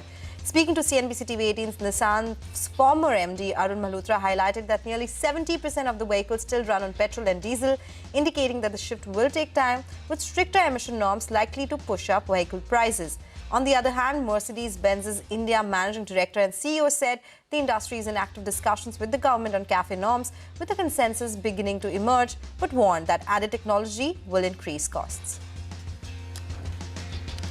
Also, through the day, we managed to speak to Wonderla Holidays, and Wonderla Holidays is upgrading its Bangalore resort to a 5-star property with average room rates expected to increase to rupees 9,000 to 10,000 from currently rupees 7,000, mainly supported by this move that will come in. Now, speaking to CNBC TV 18, the company's chairman as well as managing director said that they've invested around 60 crore rupees in refurbishing the resort and expect to recoup this investment within the next 2 to 3 years. He's also highlighted that the company is giving a renewed push to its hospitality segment alongside its core theme park business as well. And before we wrap, we bring you some key market events to watch out for. Upasana Bhatt is standing by with the key events to focus for tomorrow's trading sessions. Upasana. Well, first up, let us first look at the important results that we'll be tracking for tomorrow. Counters like Wipro, Angel One, CRISIL, HDFC AMC, HDFC Life, Wari Renewable Technologies, all these counters will be in focus as they report their Q4 FY26 numbers. Now, in terms of important board meetings, Wipro will be a focus as along with Q4 numbers, the company will also consider buyback. HDFC Life to consider fundraising via preferential issue. Also, mind you that the special 3-day session in the Parliament will be held starting from tomorrow to debate on Women's Reservation Amendment Bill. Now, on the flip side, let us look at some of the global cues. Coming to China first, it will be reporting its Q1 GDP, industrial production and retail sales data. UK monthly GDP data will be keeping an eye out on that as well. And Europe inflation CPI second estimate will be out tomorrow. And lastly, coming to US, initial jobless claims, industrial and manufacturing production data is something we'll be tracking as well. In terms of other events, IMF and World Bank Development Committee meeting will be held tomorrow, and even the G20 finance ministers and central bank governors meet is scheduled in Washington tomorrow evening. And lastly, Pakistan's president will be visiting Saudi Arabia, Qatar and Turkey tomorrow onwards, so we'll be keeping a track on that as well. So all in all, looks like quite an eventful day tomorrow.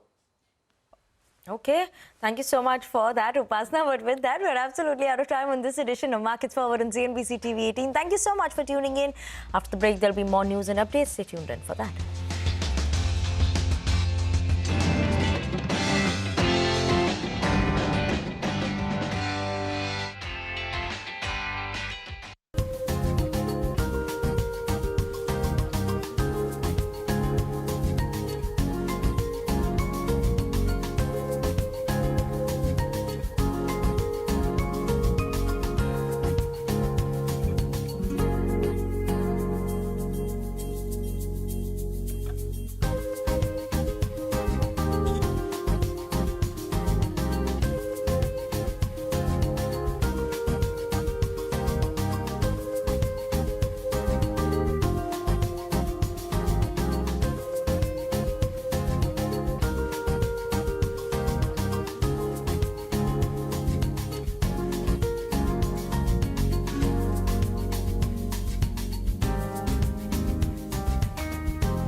Hello and welcome to Business 360. I'm Archana Solanki. Here are the headlines we're tracking this evening. US President Donald Trump tells a publication that talks with Iran could resume in Islamabad over the next 2 days. His deputy J.D. Vance says Trump wants to make a grand bargain with Iran. 31 commercial ships passed through the Hormuz Strait in the last 24 hours as America's embargo on Iranian ports enters day 3.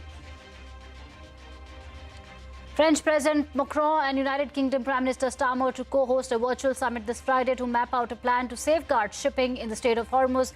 Once the conflict ends, no confirmation yet on which other countries would participate. French Foreign Minister says that coordination with regional powers like Iran and Oman would be essential. Prime Minister Modi and American President Trump hold a 40-minute phone conversation, discuss the importance of keeping the Strait of Hormuz open, among others. U.S. envoy to India describes the call as very positive and productive. This was the first call between the two leaders since Trump announced a 2-week suspension of military strikes on Iran.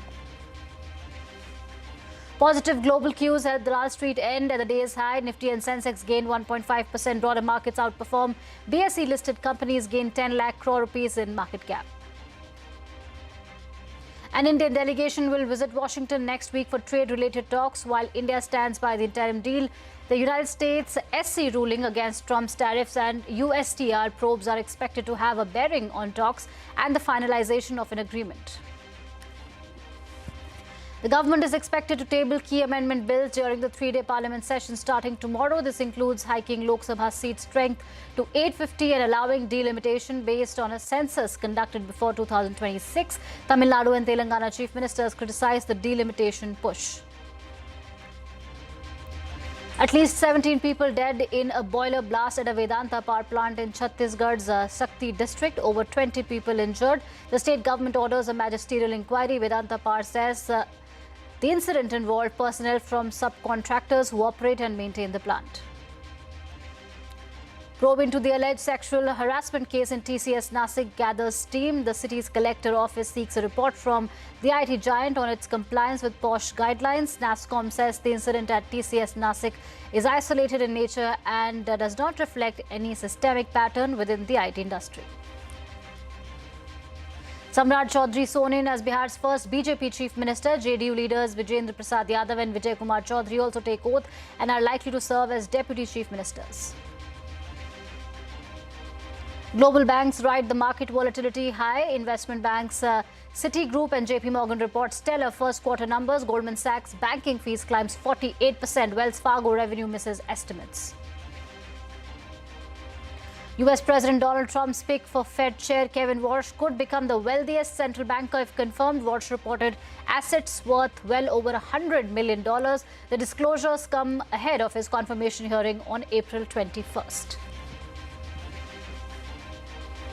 All right, tensions in West Asia remain our top focus this Wednesday evening. US President Trump says talks with Iran could resume in Islamabad over the next 2 days, even as their naval blockade enters the 3rd day. Let's quickly take you through the top developments. Now, in an interview to New York Post, US President Trump has claimed that another round of peace talks between Washington and Tehran could take place in Pakistan again in the next 2 days.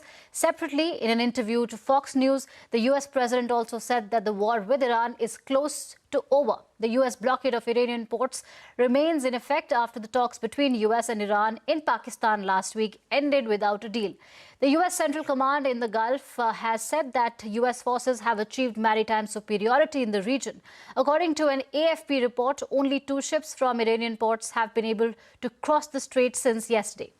The US President also dialed Prime Minister Modi overnight to discuss the situation in West Asia. In a post on X, Prime Minister Modi said that the leaders reviewed the substantial progress on bilateral ties and stressed the importance of keeping the strait open and secure. This was the first call between the two leaders since Trump announced a 2-week suspension of military strikes on Iran. Meanwhile, Israeli strikes on southern Lebanon continue as militant group Hezbollah said that it too has launched rockets across northern Israel. According to Lebanese state media, 9 people have been killed in southern Lebanon due to the strikes. This comes just a day after both Lebanese and Israeli officials held diplomatic engagements in Washington overnight. U.S. Secretary of State Marco Rubio also appeared at the start of the talks and hailed the meeting as a historic opportunity to resolve the conflict. Meanwhile, Brent crude prices hovered near the $95 mark. However, U.S. crude oil futures eased in trade. This as Russia's crude oil exports nearly doubled to $19 billion in March from $9.75 billion in February on the back of higher oil prices, as both the U.S. and Iran are seeking a 2-week fragile ceasefire.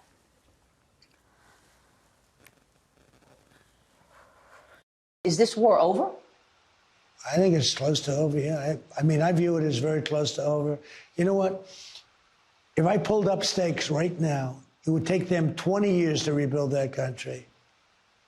And we're not finished. But we'll see what happens. I think they want to make a deal very badly. Honestly, after 49 years, there's a lot of course, mistrust between Iran and the United States of America. You're not going to solve that problem overnight. But yeah, I think the people we're sitting across from wanted to make a deal. And I know the President of the United States told us to go out there and negotiate in good faith. That's what we did. That's what we're going to keep on doing. So you never know, though. But here's where we are on, fundamentally, the President set a policy. Iran cannot have a nuclear weapon, and right now we are negotiating to make sure that very thing happens. All right, back home market ended near the day's high as frontline indices surged over 1.5%. Nifty ended above 24,000 with Reliance, HDFC Bank and Infosys leading the pack. Sensex gained nearly 1,300 points and BSE listed companies gained market cap of nearly 10 lakh crore rupees. Prashant Nair is here with more on the day's market action. Prashant.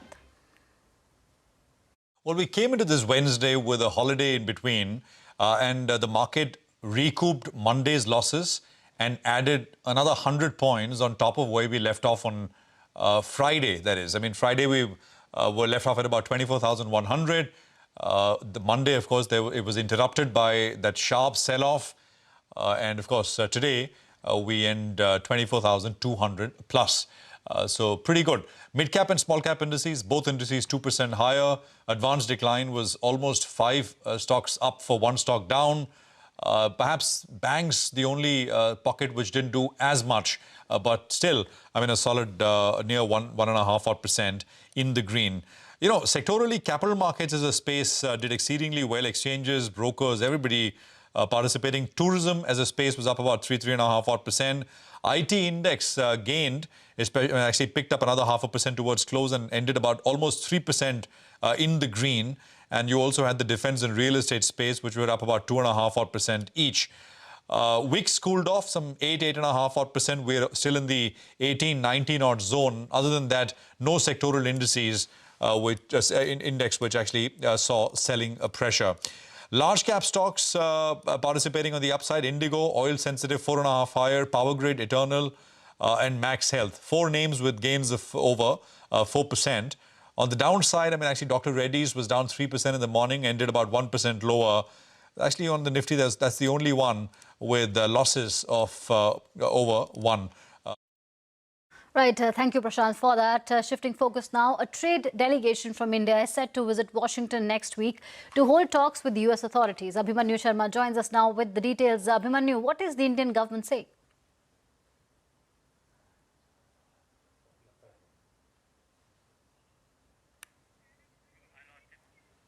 All right, what we'll do is we'll try and establish that connection with Abhimanyu. We're facing some technical issues, but this is the story that we are focusing on, and we will come back to Abhimanyu for this. Let's also talk about the trade deals that are under spotlight. So U.S. Treasury Secretary Scott Bessent has indicated that Trump's tariff measures could be restored by July. Remember, the U.S. Supreme Court had ruled Trump's wide-ranging tariffs as unconstitutional in February. Speaking at a Wall Street Journal event in Washington, Bessent acknowledged that the administration faced a setback after the U.S. Supreme Court struck down several of those levies. However, he emphasized that officials are now exploring alternative legal routes to reinstate them. Now, the IMF has marginally upgraded India's GDP forecast for FY27 to 6.5%. The upward revision was driven by positive contributions from a strong FY26 and decline in additional US tariffs on Indian goods. However, the IMF has cut the global growth forecast, pegging it at 3.1% this year. Now, this downgrade comes amidst tensions in West Asia and United States naval blockade in the Hormuz Strait. And staying with macros, India's wholesale inflation in March was slightly higher than expected, rising 3.88% on the back of surging crude oil prices and tensions in West Asia. According to the data, inflation in the fuel and power basket spiked to over 1% in March from a deflation of more than 3% in February. Inflation in crude petroleum spiked to nearly 52% against a deflation of over 1% in the previous month. Manufactured products inflation rose to 3.39%, while vegetables inflation softened to 1.45% on a monthly basis. At least 17 people have died after a boiler tube exploded in a Vedanta power plant in Chhattisgarh. More than 20 people have been injured as well, with several in critical condition. The incident occurred yesterday at the company's plant when a high-pressure steam tube connecting the boiler to the turbine suddenly burst. The company has announced a compensation of 35 lakh rupees and employment support for the families. Now, probe into the alleged sexual harassment case in TCS Nasik has gathered steam. Now, the city's collector office has sought a report from the IT company on its compliance with POSH guidelines. Santya Gora brings us more. Santya, please tell us what the collector's office has said. So under Section 25 of the Prevention of Sexual Harassment Act 2013, the Nashik Collector's Office has also launched an investigation into the alleged TCS sexual harassment and religious conversion case. Nashik Collector Ayush Prasad told CNBC TV 18 that the Collector's Office sought a report from TCS on its compliance with guidelines under the POSH Act. The company, in its response, has claimed that apart from its central POSH committee, TCS's Nashik unit also had a proper and functional POSH committee. The company has further stated that in the last 2 to 3 years, not a single complaint was filed with the POSH committee at Nashik. The collector added that prima facie, it appears that the company did comply with POSH guidelines, but his office is verifying all the claims made by TCS. In the meantime, industry body NASSCOM in a statement said that such incidents are isolated in nature and do not reflect any systematic pattern within the IT industry. Infosys has also reacted to social media allegations of jihad harassment at its Pune office. The company reiterated its zero tolerance policy towards any form of harassment and said it has a well-established and robust mechanism to handle such complaints. One of the victims in its statement to the police claimed that the accused forced him to change his religion. He claimed that he had informed his senior Ashwini Chenani, one of the arrested accused in the matter, about what he was facing.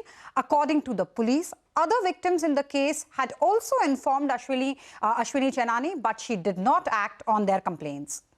All right, thank you, Santya, for this. All right, Abhimanyu is back with us. What we'll try and do is let's revisit the story. A trade delegation from India is set to visit Washington next week to hold talks with US authorities. Abhimanyu joins us with more details. Abhimanyu, what is the Indian government saying? Well, the trade delegation which is going to the US will comprise not just of the chief negotiator, but also several track leads and the deputy chief negotiator, and all pending issues on the table are going to be discussed beyond the interim agreement, beyond the first tranche, as part of a holistic trade increase between both the sides. Now, the Commerce Ministry indicated that post finalization of the earlier draft, several developments have taken place. Now, the Supreme Court order had come in, which essentially did away with the IPAR tariffs. It was followed by removal of reciprocal tariffs, and also by the start of 2 investigations on forced labor and also on excess capacity by the USTR. Now, as far as those probes are concerned, Indian government has already filed a response before the USTR, and it remains to be seen what will transpire out of it. However, both the sides are going to discuss all pending issues on the table, and the Commerce Ministry has indicated that across the table it would be discussed that how the tariff structure is going to be structured, like how the tariff architecture is going to be shaped like, since circumstances have changed, though the government, the Commerce Ministry has said that India stands by the deal, but the agreement which talked about IPAR tariffs is essentially referring to a tariff structure which is no longer in place. So the entire deal will have to be relooked from that point of view. So of course the finalization aspect continues to remain in place. It will continue to remain in place. Both the sides are going to stand by the deal. However, what the tariff structure, what the final tariff architecture would would be is something which is going to be discussed between India and the US. And also speaking about the trade between both the sides, the trade surplus which India had with the United States has reduced somewhat in the past financial year, and India's energy imports, particularly of LPG from the United States, have also gone up. So in context of the current West Asia tensions in which India is looking to diversify its energy import sources, and also on the other hand, as far as the concern raised by the United States last year over the rising trade deficit with India for the US, that of course is possibly a concern which would be taken care of by an increase in overall energy imports from the United States. All right, thank you, Abhimanyu, for that update. In global banking earnings now, Wells Fargo reported a muted set of numbers, missing street expectations on net interest income and revenue. The bank's loan book hit the $1 trillion mark, while the employee headcount has dropped. The CEO has said that high energy prices could affect the economy. And staying with global bank earnings, Citigroup has reported a stable set of numbers in the first quarter, posting an overall beat on the top and bottom lines. The bank posted net income of nearly $6 billion, registering a 42% jump. While revenue rose 14% on an annual basis, the bank's stock also hit a 52-week high on the back of these earnings.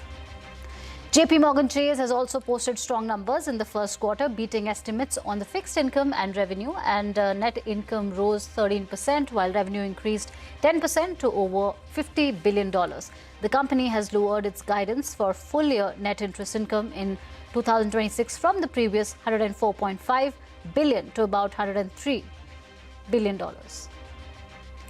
US President Trump's Fed chair pick, Kevin Warsh, has submitted financial disclosures that suggest he holds assets worth well over $100 million. This disclosure comes days ahead of Warsh's Senate panel hearing on the 21st of April. CNBC's Steve Liesman decodes. It took 69 pages to list all of Kevin Warsh's assets holdings, and the total reached into the hundreds of millions at least. Disclosure documents made public from Fed Chair Kevin Warsh show assets in his name at least of $135 million, maybe as high as $235 million, and maybe even more than that. Here are some of the top holdings that we identified. Among them, two funds called Juggernaut, each worth at least $50 million, could be more than that. A series of investments that seem linked to Stan Druckenmiller, THSDFS, and we calculate those between 22 and 25 million. Variety of holdings of different kinds of UPS stock, 2 to 10 million. Variety of holdings of Coupang, which is a Korean company, or U.S.-based company that does business in Korea, 3 to 15. And DCM Investments, a bunch of interesting things in there. Talk about those in a second. Warsh has promised, though, to divest vast amounts of these holdings if he is indeed confirmed as Fed chair.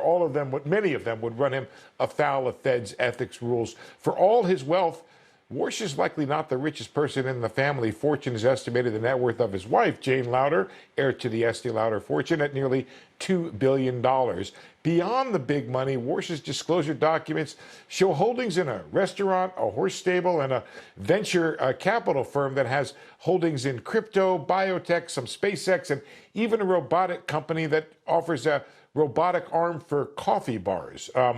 And of course, one other thing, a piece of news that may be more relevant, which is his hearing is now scheduled for Senate nomination hearing for April 21st.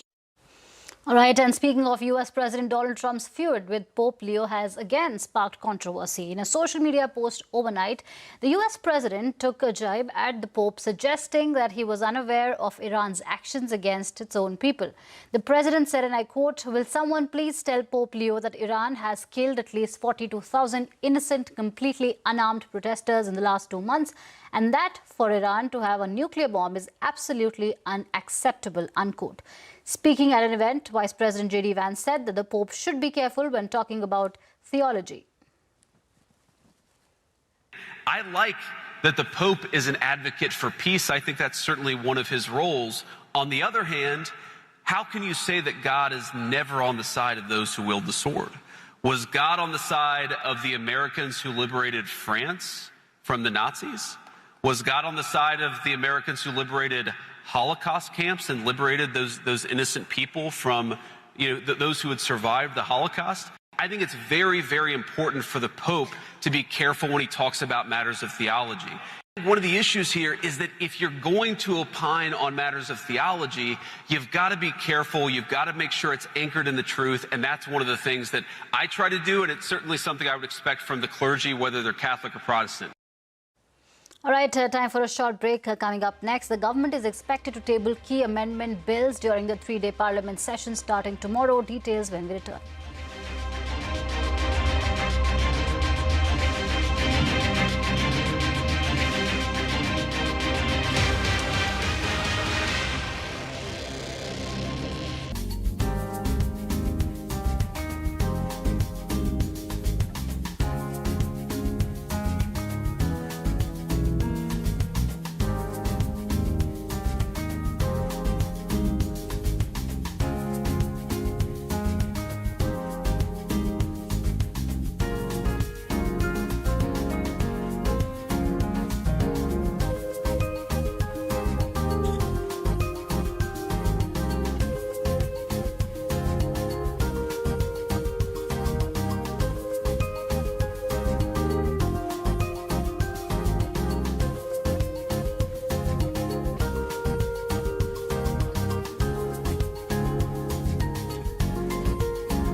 Welcome back. A quick look at the other stories we are tracking. Samrat Chaudhary has taken oath as the Chief Minister of Bihar, becoming the first BJP leader to hold the top post in the state. JDU leaders Vijay Kumar Chaudhary and Bijendra Prasad Yadav were also sworn in as Deputy Chief Ministers. The ceremony was attended by senior NDA leaders, including Union Ministers JP Nadda and Chirag Paswan, along with Nitish Kumar and other alliance MLAs. The Rajasthan government has launched a new initiative called the Sarthak Naam Abhiyan in government schools for students from classes 1st to 9th. Names such as Sheru, Kalu, Shaitan and Tinku are set to be changed to more suitable options. This will be aimed at promoting more meaningful and respectful identities. Now, the government is expected to table key amendment bills during the three-day parliament session starting tomorrow. This includes hiking Lok Sabha seat strength to 850 and allowing delimitation based on a census conducted before 2026. Ashwat Kumar brings us more. Well, the Women's Reservation Bill was passed in 2023, but why is it back in focus in 2026? What does the Women's Reservation Bill have to do with delimitation and increasing seats in the Parliament? And what is the centre trying to do with a special session of Parliament being convened right in the middle of state assembly elections? Well, many are asking these questions. We'll try to answer them. Now, Centre has convened a special session of the Parliament from tomorrow, that's from today, that is, of course, April 16th. It raised many eyebrows and concerns. Now, with the special session timed just ahead of the polling in the state elections of West Bengal and Tamil Nadu. Now, this session has been convened on the face of it for implementing women's reservation. The Nari Shakti Vandan Adhiniyam was passed in 2023. It provides for 33% reservation for women in Lok Sabha and state assemblies. Now, this law says that women reservation can be implemented only after delimitation. It also says that delimitation would be based on a future census. And this is where the delimitation question comes into play. The Centre is now seeking to delink women's reservation with the 2026 census. The Centre has floated a legislative package featuring 3 bills in the Parliament. The Constitution Amendment Bill is one, the Delimitation Bill of 2026, as well as the Union Territories Law Bill of 2026. Now, before we dive into the changes that the Centre is proposing through these bills, here's a little context. Under Article 82, the delimitation had been paused till the first census after 2026. Currently, the seat distribution is as per the 1971 census. Under Article 81, the maximum strength of Lok Sabha has been capped at 550. The current strength is at 543, of course, as we all know. It also says that population will be determined by the last preceding census. These are the constitutional provisions that the Centre is trying to change. There are 4 key changes proposed. Number 1, strength of the Lok Sabha to go up to a maximum of 850 versus current strength of 543. Number 2, the Centre is removing the constitutional mandate to adhere to the post-2026 census for delimitation.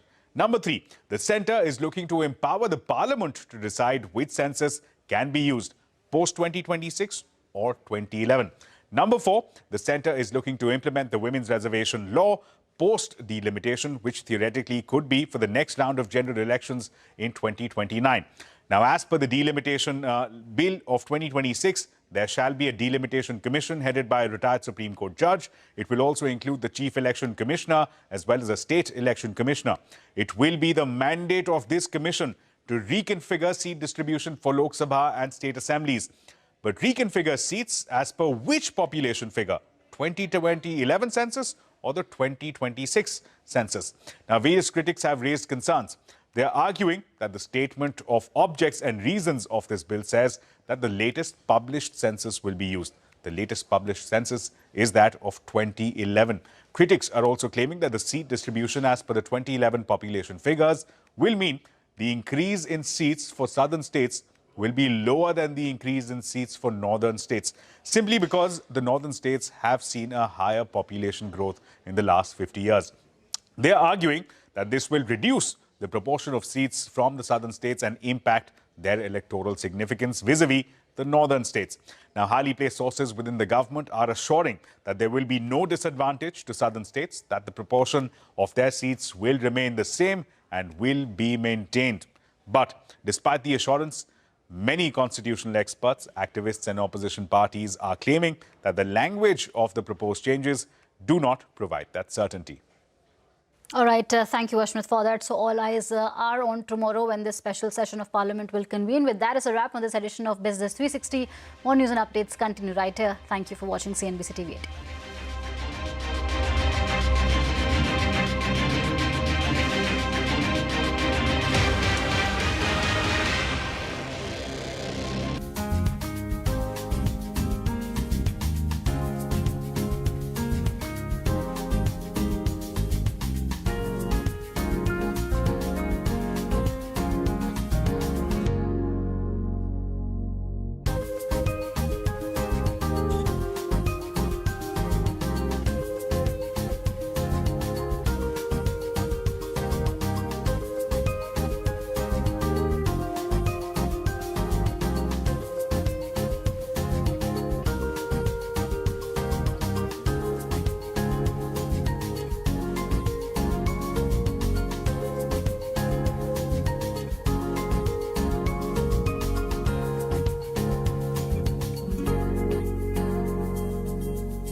Let's talk money.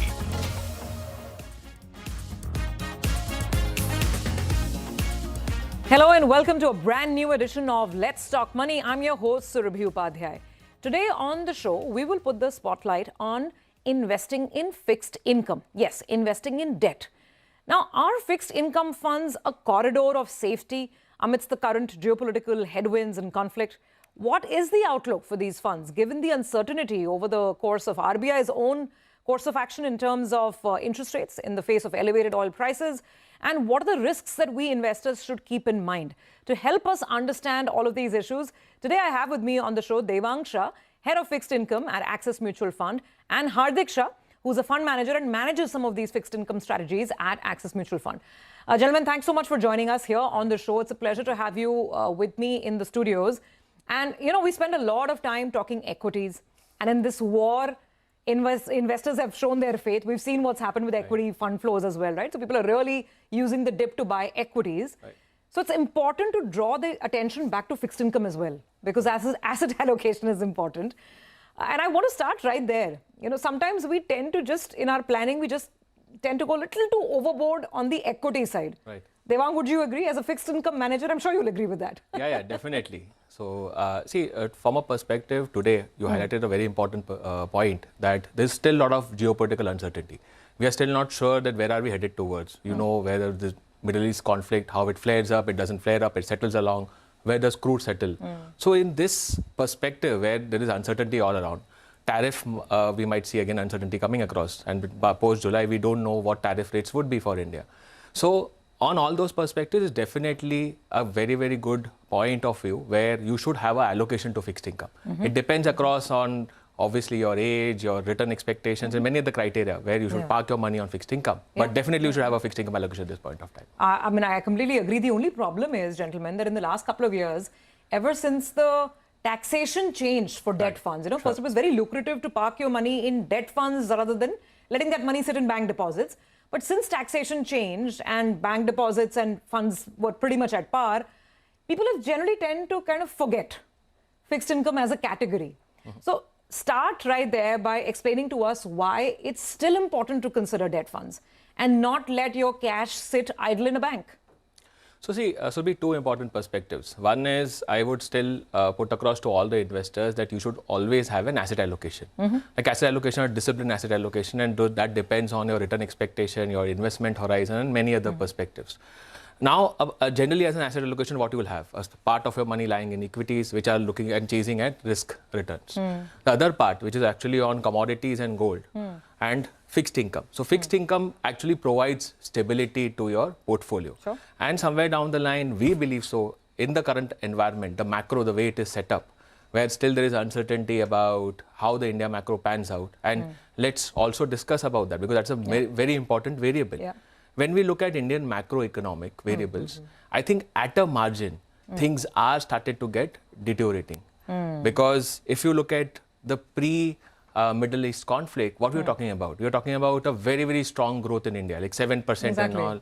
We're talking about the Goldilocks period in India, where inflation would be continue to remain around below 4.5, significantly under RBI's comfort zone. We're looking at the twin deficits significantly controlled, like fiscal deficit under control, current account deficit around 1%. I mean, it was like the best we can have in terms of macroeconomic stability, right? Yeah. And now let's look at things like how we will, if we project a year forward and we look at all of these macro trends, and this is actually determines the health of the economy. Because you rightly pointed out, fixed income determines or is more the allocation decided by the health of the economy. You start looking at growth. Growth, my understanding is RBI is significantly optimistic.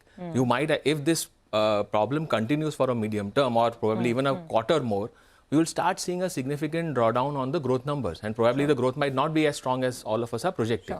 Second issue might come across is that the inflation expectation, which all of us were expecting around 4.5 on the higher side, I think people will now start projecting inflation in the second half of the year to go above 5%.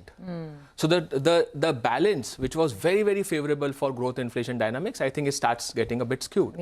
Also, the twin deficit problem. See, as of now, the day and for how long crude continues to stay over $85, $90, there is a fiscal cost to it. And we are bearing the fiscal cost. See, either you can manage inflation or you'll bear the fiscal cost. So at this point of time, I think the current account deficit, fiscal deficit, all at a margin will start getting worried. 1.1% current account deficit. Now we're talking about 2% current account deficit. When we're talking about fiscal consolidation for last 4 years in India, probably this might be a year where we might see a fiscal breach. The deficit might not be able to contain, and we might see a higher fiscal deficit number. So all of these things, as per me, I think at a margin leads to uncertainty. Absolutely. And that is why what offers you some bit of, I would say, certainty into your portfolio, and what can actually investors allocate and somewhere down the line sleep peacefully for certain part of their portfolio is fixed income. And that is why we believe fixed income should have an allocation at this point of time, looking at the market conditions. No, absolutely. I mean, you highlighted some very important points that from a macro perspective, from an economic perspective, now we are seeing several red flags, and we need to see how this year progresses. But before we talk about, what some of these red indicators mean for the fixed income market, I want to take a step back. And Hardik, come in over here. Before this war started, up until, say, January and February, and in February, I think there was some worry about whether the government will borrow too much, and around the budget time, there were some of those worries. But then they also got evened out. Help us understand the nature and the state of the fixed income market over the last 12 months. What was going on up until now? And then we'll talk about the new challenges that have come up and what may happen. So a bit of a rewind and context. Sure. So what we saw was in February 2025, we saw the first interest rate cut. Market had already priced in aggressive rate cuts back then. So bond yields already reacted to the post the first rate cut. So bond yields went all the way down from around 760, 770 levels, 660, 675 levels. It went all the way down to 620 levels. Then we saw the June policy wherein you saw 50 basis points of interest rate cut. But at the same time, the stance was changed to neutral. From accommodative, it was changed to neutral. That was it when market thought this might be a shallow interest rate cut cycle. And again, you will see unwinding of those rate cuts. That is where we saw bond yields heading higher. They started moving higher in the second half of the last calendar year. That coincided with huge amount of SDL supply in the market. So SDL supply was closer to 30 Now you have to lakh simplify this. SDL, State Development Loans. See, you guys use this terminology every day in the market. But for our viewers, we want to make it very simple. So go on. So apart from government security supply, we saw huge amount of state development loan supply at that point of time, which coincided with a lot of demand supply issues in the market. So that is where we saw bond yields heading higher at that point of time. Market was way ahead of RBI and market started pricing in rate hikes. Then it coincided with the escalating geopolitical tensions or crisis. So that point of time, we saw aggressive rate hikes pricing in the market. Now that to an extent has again scaled back. So one of the reason why after all this, your bond yields, government security yields from closer to 670, 75 went all the way down to 620. Again, we are back to closer to 690, 95 and in between we breached 7% as well. Yes, when the war headlines were at its worst. So now, okay, I'm taking one step further back to make it even more simple. Now, Devang, generally speaking, whenever bond yields move higher, it's typically bad news, right? Because bond prices are falling. So should we understand for most category of debt funds, you will see losses if bond yields are higher. So higher bond yields are bad. Would that be a right way to look at it? No, so you're perfectly right on that. So it's an inversely correlated market. So you rightly pointed out, like in equities, higher the price, better the market. Here also it is higher the price, better the market. But yields and prices are inversely correlated. So that is why when yields rise, prices fall. Vice versa, when yields fall, prices rise. I think Hardik pointed out a very important perspective. What we need to understand is that, yes, in the last 12 months, yes, there has been some kind of volatility in fixed income markets. But you asked a very important question. Did all fixed income categories didn't perform in that last 12 months? Because yields are going up and macroeconomic concerns. So, oh my God, are fixed income funds losing money? Yes. So the most important perspective is we need to address that. I think even if specifically yields have gone up for long bonds, and he highlighted the reasons for that, which is SDL supply and multiple reasons. The perspective which we need to understand is the short end of the curve continued to remain well behaved. So you need to do a right, like in equity markets, you actually look across at the economic growth and valuations and parameters, and then you decide about what you should do, whether you should tilt towards large, mid or small cap. Similarly, in fixed income, what you should do across is you should always select your investment horizon, your time horizon, and then look across at what categories will make sense. Once the rate cuts are priced in, we actually tell investors that don't invest in long bonds. Because what will happen is once the rate cuts are priced in and they are delivered, long bonds after that start pricing in the next move. They are like equity markets. They'll probably start pricing in what's the next move. Is it higher inflation, higher fisc, and so many other concerns, or geopolitical. But the short end of the curve actually remains well behaved during all point of time. And fixed income products in India today, a large part of the segment is still giving you a carry of 7%. A yield of 7% and above. Now, a yield of 7% above for the short end of the curve, as per me, is a very, very good, attractive yield. And even in the last 12 months, despite all the volatility, short-term bond funds, money market funds, liquid funds, all of these solutions have given good returns to investors. So that's a really important sort of distinction, and I think a very basic level understanding to keep in mind. That if you're going to be in long tenure bonds, like the benchmark India 10-year government bond, it's a 10-year paper, then you will have a lot of up and down in interest rates, and therefore those bonds can be maybe more volatile. And funds investing in those long duration bonds, they can be more volatile. But rule of thumb, typically, shorter end, as you're saying, shorter end bonds or shorter tenure bonds, they tend to be, should I say, maybe less volatile and may end up being more lucrative for investors? Yes. See, how I look at it is that if an investor is looking at a substitution to traditional investment solutions, okay, I think probably what an investor should always look across is look at, SEBI has done a beautiful job. They have divided the entire fixed income categories into various subcategories. And what they have done across is, depending on your time investment horizon, you can actually choose a category which makes sense for you, depending on whether your investment is up to 1 year, 1 to 3 year, whatever. So my understanding is the short end of the curve is very, very attractive if an investor has 12 to 18 months of investment horizon. And at today's level, definitely yes, and with the uncertainty around. The another important point which you highlighted is long bonds. See, we have actually tried to make it, because this show is all about how do you make things simpler for the investors. We've tried to make it very simple for investors by communicating certain things. Like I would say that like in equity, we have this common understanding that you look at valuations. Correct. Okay, at 18p, markets become cheap. At 22p, market become expensive. 26, exit equity. That's the way things are. What we try and tell clients is that depending on the inflation growth dynamics, how we have looked at in the last 10 years, and look at the flexible inflation targeting, where inflation, RBI is targeting a 4% inflation. Where should be bond yields generally? If you look at long bonds, I think 775 and above. 775. And above on government bonds. I'm talking about 30-year GSEC. 10-year GSEC around 7.5 and above.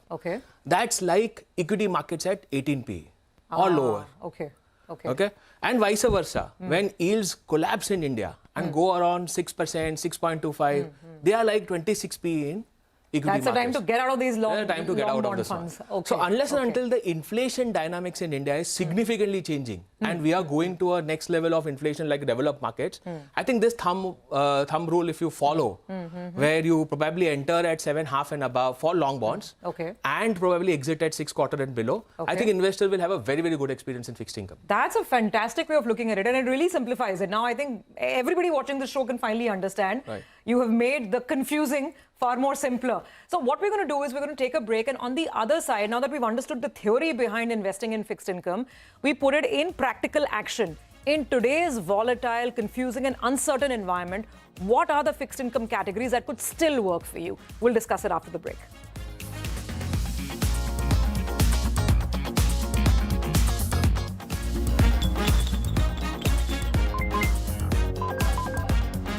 Let's talk money.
Talk Money.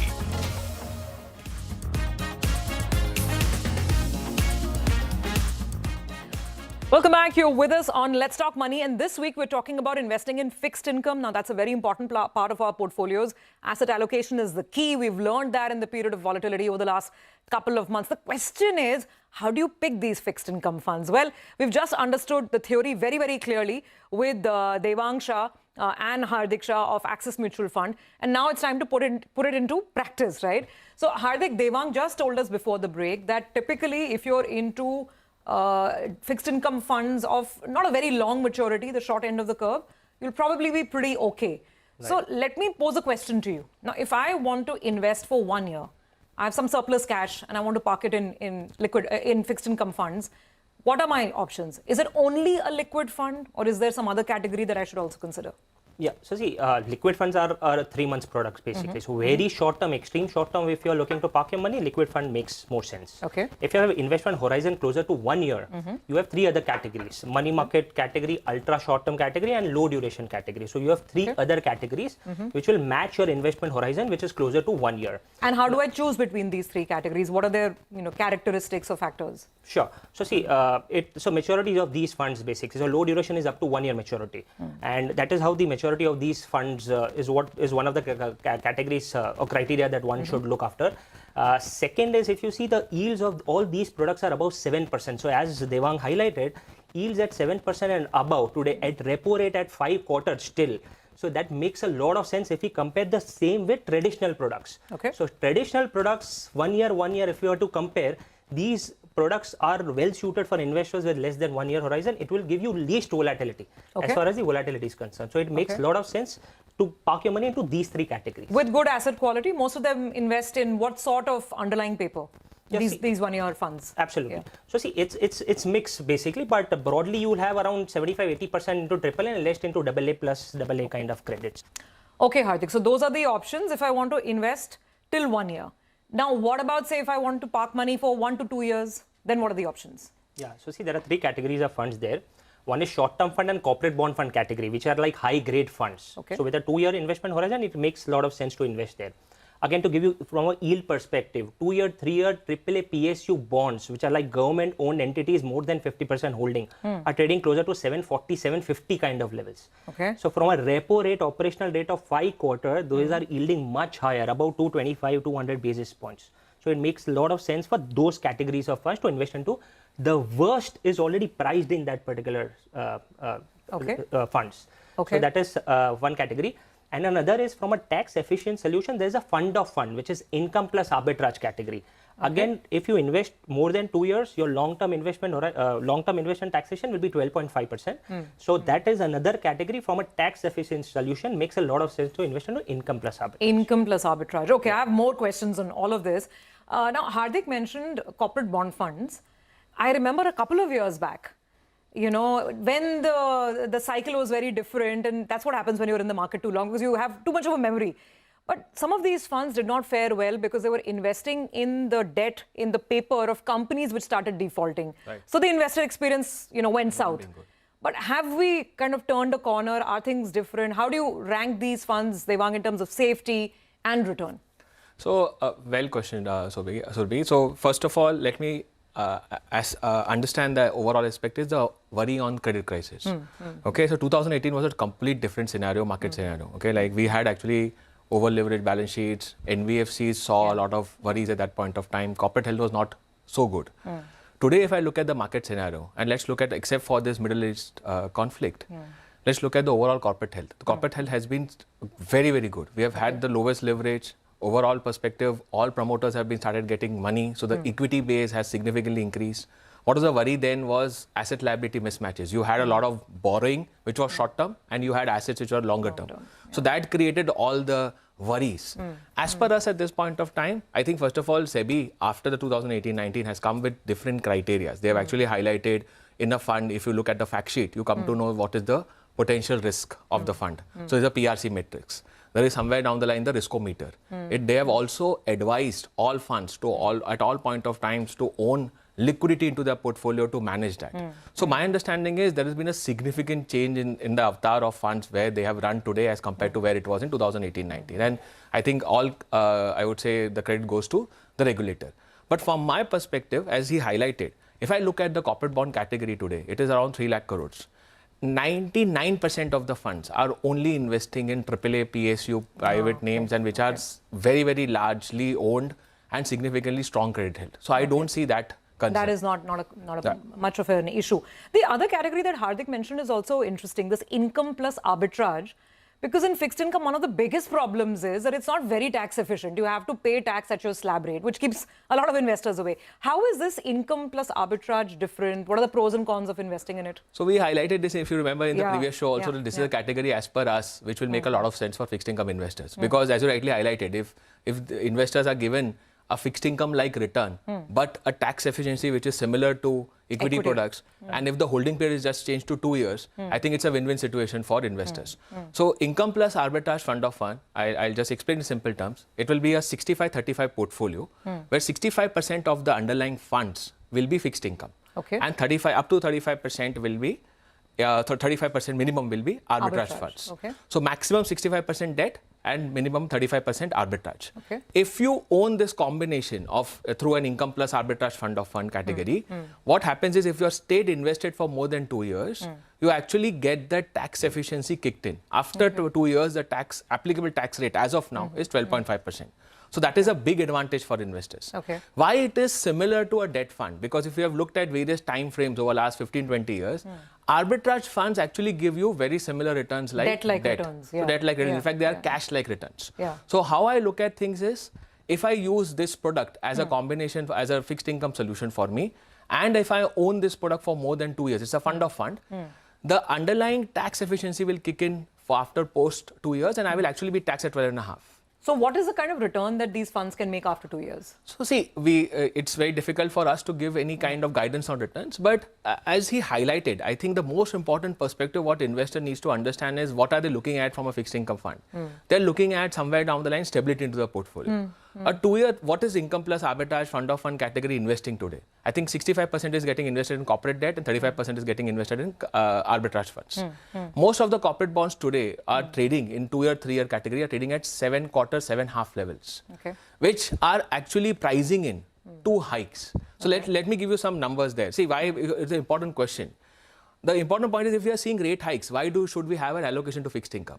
But what we need to understand and explain investors is that even though there are rate hikes, there are certain pockets on fixed income which are already pricing in those rate hikes.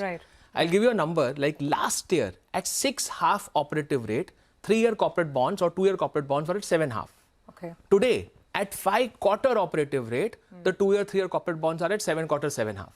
So the point we're trying to put across is this segment is already pricing in the rate hikes. So even if you see some rate hikes, I think it will not be a shock for the market. Perfect. And this is the category which we advise clients to weather through this volatile period and get a tax efficient solution. I think investors should look at income plus arbitrage fund of fund category. So that could be an option definitely to consider. Finally, I want to come to the risk factors. There are always risk factors we should be aware of whenever we're investing in anything. So if someone is putting money into fixed income right now, what are the 2-3 things they should watch out for or guard against? See, my understanding is, first of all, we are all going with the expectation that this Middle East conflict will settle. And probably the new normal for crude is $80 to $90. Somewhere down the line, if this actually gets challenged and we actually see this conflict, because the same view all of us had during the Russia-Ukraine crisis, that the war will not last for more than 2-3 months. And the thing continues still. So if this conflict continues and the new normal for oil is above 100, I think there will be a significant worrisome macro environment for India, where you will see a significant drawdown on growth. You will see a significant uptrend in inflation numbers. So that would be a biggest risk. That's the biggest risk. The other 2 risks which I would like to highlight to investors specifically who are looking at fixed income is currency, because associated problem with crude being higher above 100 is your CAD. Rupee. And that will lead to current account deficit. That will lead to worries on rupee. So rupee vulnerability. And the third part is someone has to bear that cost. And if there is a huge fiscal pressure and we start seeing fiscal deficits going above Like we are used to now at 4.5 kind of number, and I think government has done a superb job on fiscal consolidation for so many years. But now if the fiscal consolidation stops and we start seeing fiscal expansion or the deficit number breaches, I think fiscal deficit will be a big key risk which investors should watch out for. And these risks can then impact our experience and our returns on the fixed income side as well. Definitely. So that's something we should be cognizant of. Right. But fingers crossed that this scenario will not play out. It will just remain a risk and we will come back to a better market and a more stable environment. Gentlemen, it's been a great conversation. Thank you so much. You have simplified what usually is a little complicated, debt investing. But I think it's plenty of food for thought for our viewers. They can go back, discuss these themes with their advisors and then decide how to allocate money.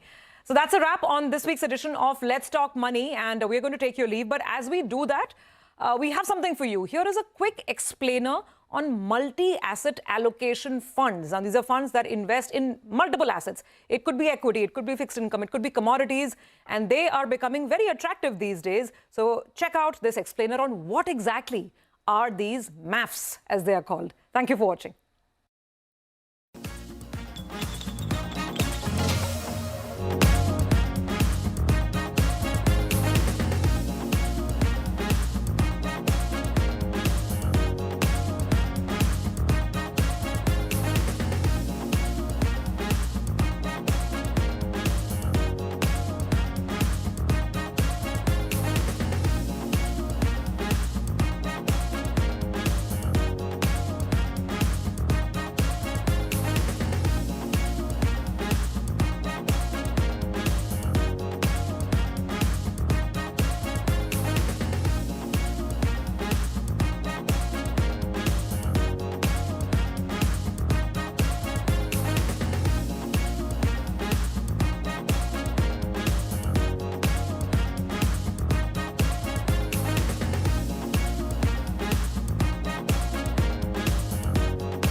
Let's talk money.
Hello and welcome. You're watching News Center. I am Ashmit Kumar. Now, the Women's Reservation Act law was passed in 2023, but why is it back in focus in 2026? What does the Women's Reservation Bill have to do with delimitation and increasing seats in the Parliament? And what is the centre trying to do with a special session of Parliament being convened right in the middle of state elections? Now, many are asking these questions. We'll try to answer some of them. Now, Centre has convened a special session of Parliament from tomorrow, April 16th. It raised many eyebrows and concerns with the special session timed just ahead of polling in the state elections of West Bengal and Tamil Nadu. Now, this session has been convened on the face of it for implementing women's reservation. Nari Shakti Vandan Adhiniyam was passed in 2023. It provides for 33% reservation for women in Lok Sabha and state assemblies. Now, this law states that women reservation can be implemented only after delimitation. It also says that delimitation would be based on a future census. And this is where the delimitation question comes into play. Now, the centre is now seeking to delink women's reservation with the 2026 census. The centre has floated 3 bills in Parliament. Constitution Amendment Bill, that's of course the first one, Delimitation Bill 2026, as well as the Union Territories Law Bill of 2026. Now, before we dive into changes that the centre is proposing through these bills, here's a little context. Under Article 82, delimitation has been paused till the first census after 2026. Currently, the seat distribution is as per the 1971 census. Under Article 81, the maximum strength of Lok Sabha has been capped at 550. The current strength, of course, as we all know, is 543. It also says that the population will be determined by the last preceding census. These are the constitutional provisions that the centre is trying to change. There are 4 key changes proposed. Number 1, the strength of the Lok Sabha to go up to a maximum of 850 versus current strength of 543. Number 2, centre is removing the constitutional mandate to adhere to post-2026 census for delimitation. Number 3, the centre is looking to empower the Parliament to decide which census can be used, 2026 or 2011.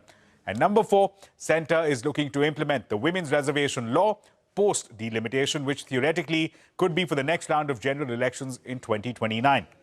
Now, as per the Delimitation Bill of 2026, there shall be Delimitation Commission headed by a retired Supreme Court judge. It will also include the Chief Election Commissioner and the State Election Commissioner.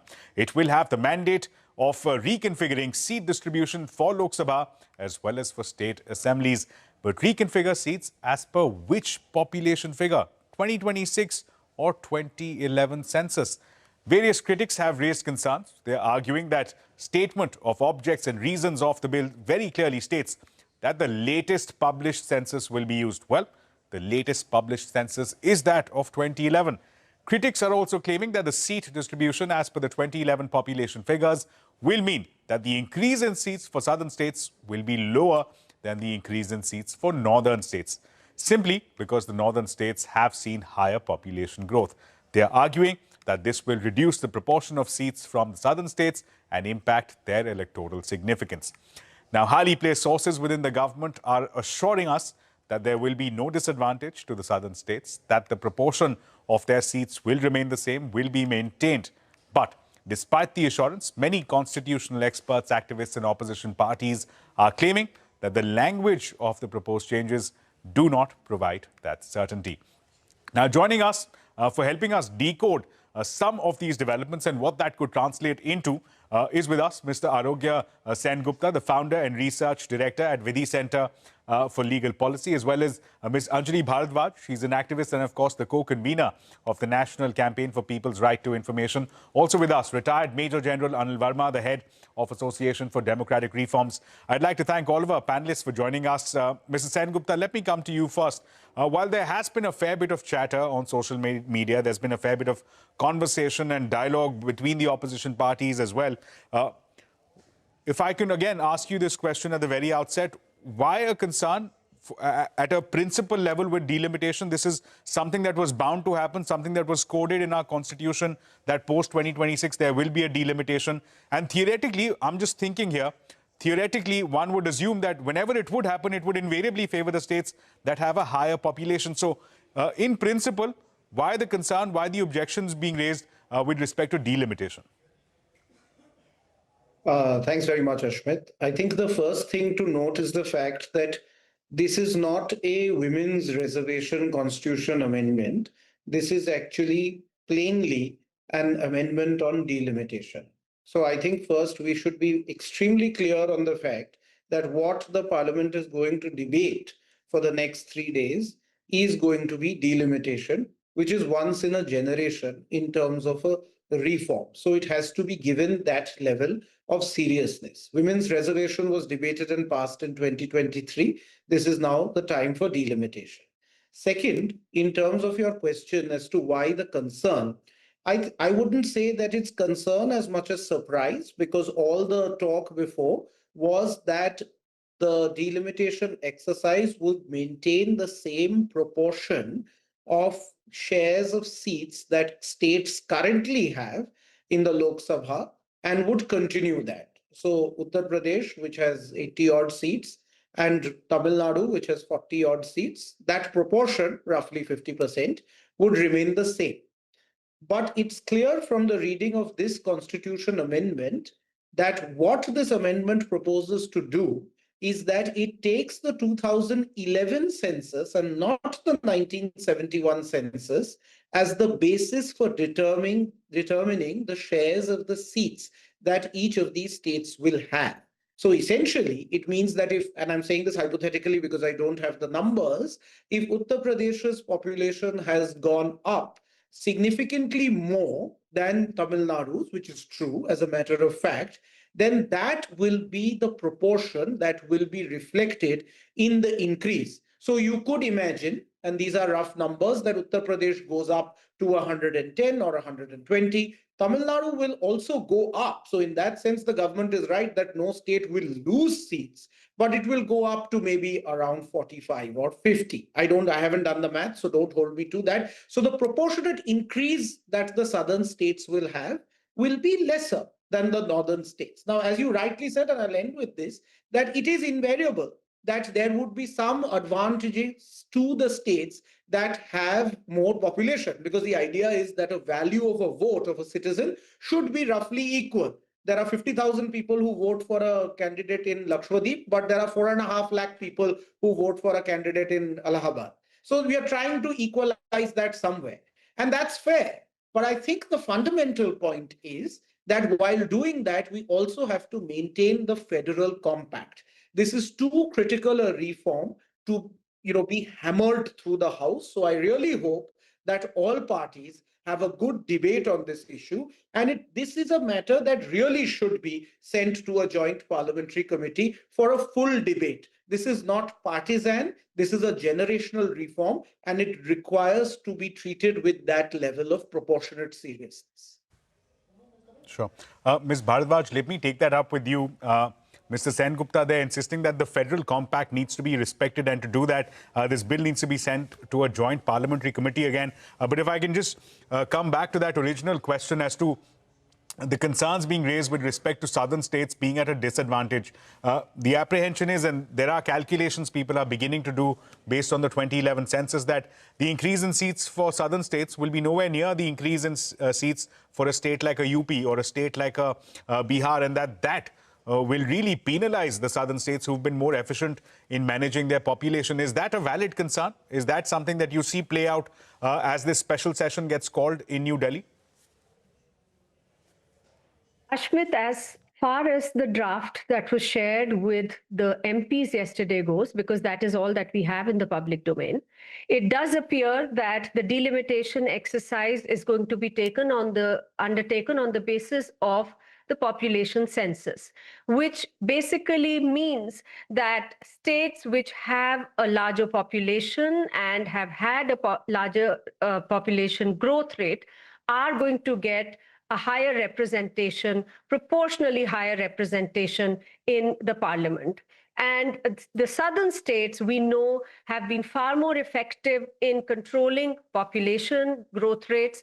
And in that sense, we have always known that they are going to be losing out in terms of sheer numbers, and even in terms of their proportionate representation in the Lok Sabha, if a population census is used as a basis for delimitation. Now, what we have seen in the drafts that have been circulated to the members of parliament, it does appear very clearly that all the apprehensions that were there in terms of the north-south divide, in terms of the southern states, the 5 states in South India, in effectively getting penalized for effectively controlling their population growth rate, they all seem to be correct.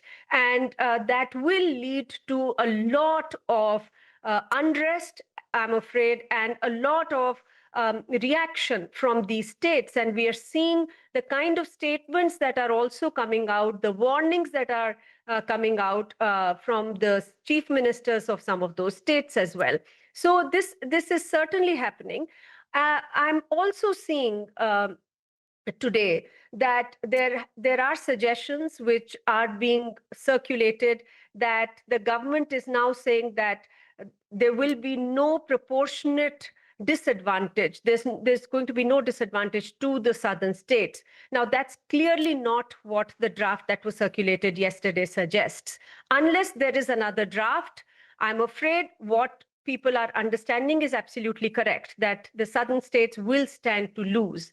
Unfortunately, what we are seeing, the manner in which the government is bringing about legislative amendments or changes is extremely opaque.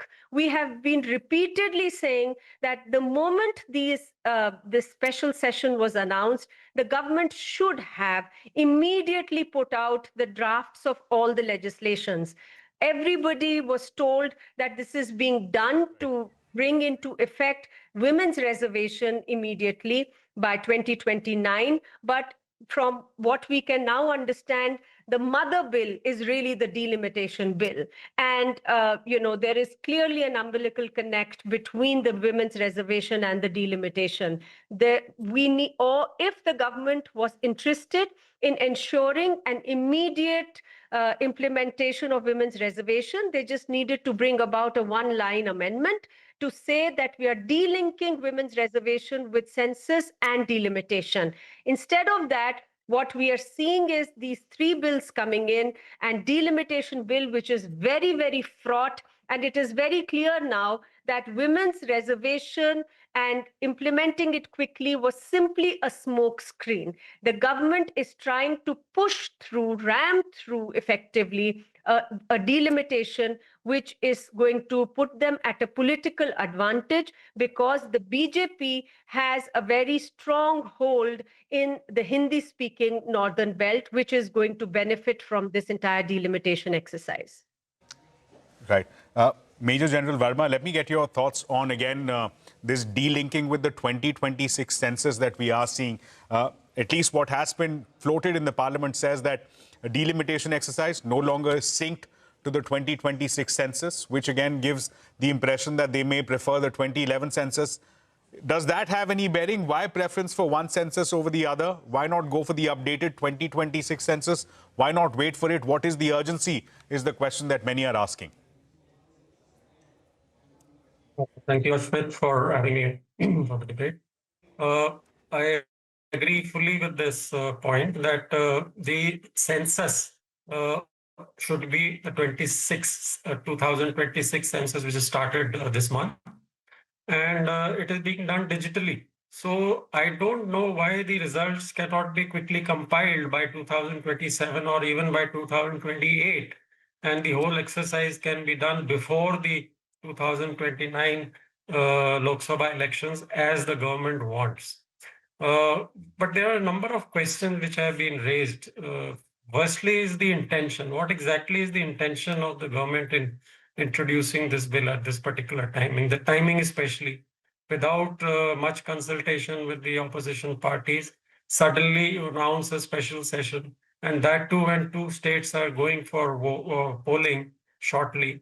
And about, I would say, 40 plus 40, 80 MPs of these two states are busy with the campaigns. And the opposition parties had requested that you hold this session after the elections, but it was not agreed to. So what was the tearing hurry? Then is the question of, the women's reservation bill. I agree with Anjali.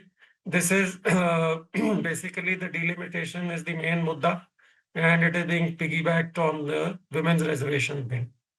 And how exactly the constituency boundaries are going to be redrawn, those details are not really given in detail, because people are also saying that, if they already done the mapping of the voters' profile, will they redraw the boundaries of the constituencies as per that? Sure. Then I have just jotted down a few points which I'll just quickly go over. For the women's reservation bill, You see, there are these SC, ST reserved category that has not been spelled out. And is this sort of a sequence of events which is taking place? SIR, again done in a hurry before the elections. Now this exercise being done again before the elections in a hurry. And then, of course, the one nation, one election thing, which they eventually want to do. So is it all, planned thing to sort of capture power, or what is it? And by their own thing in 2023, when they said that Right, women's Major General. reservation bill will be rolled out, then why did you sit on it for so long and suddenly wake up now? So the other things are, about the amendment of the Article 82. Very clearly, it mandates that it has to be done on completion of the census. So in this case, when the current census is ongoing, why be used? And lastly, the composition of the commission. Retired judges, CEC, or election commission of the SEC. And we are seeing how these people are behaving nowadays. Most of them are subservient to the executive. So and it also says that it will be vested with all powers of a civil court, not to be given questioned in any court of law. No, that is an extreme sort of a position being taken. I'll just have to come in there, see how Major the General. debate goes.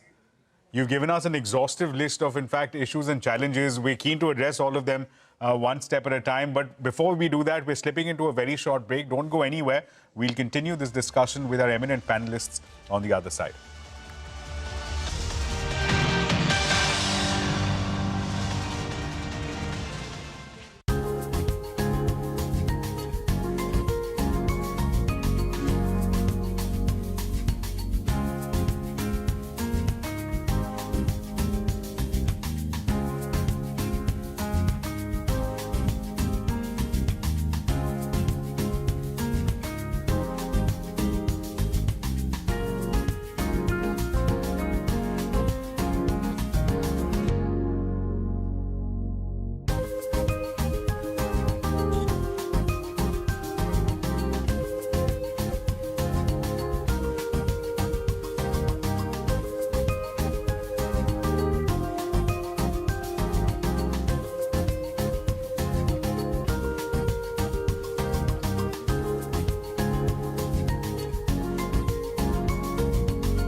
Welcome back. We're still on the subject of course, the delimitation exercise that is being proposed. It's special session of the Parliament to be called tomorrow. With us are Aragya Sen Gupta, Ms. Anjali Bharadwaj, as well as Major General Anil Verma.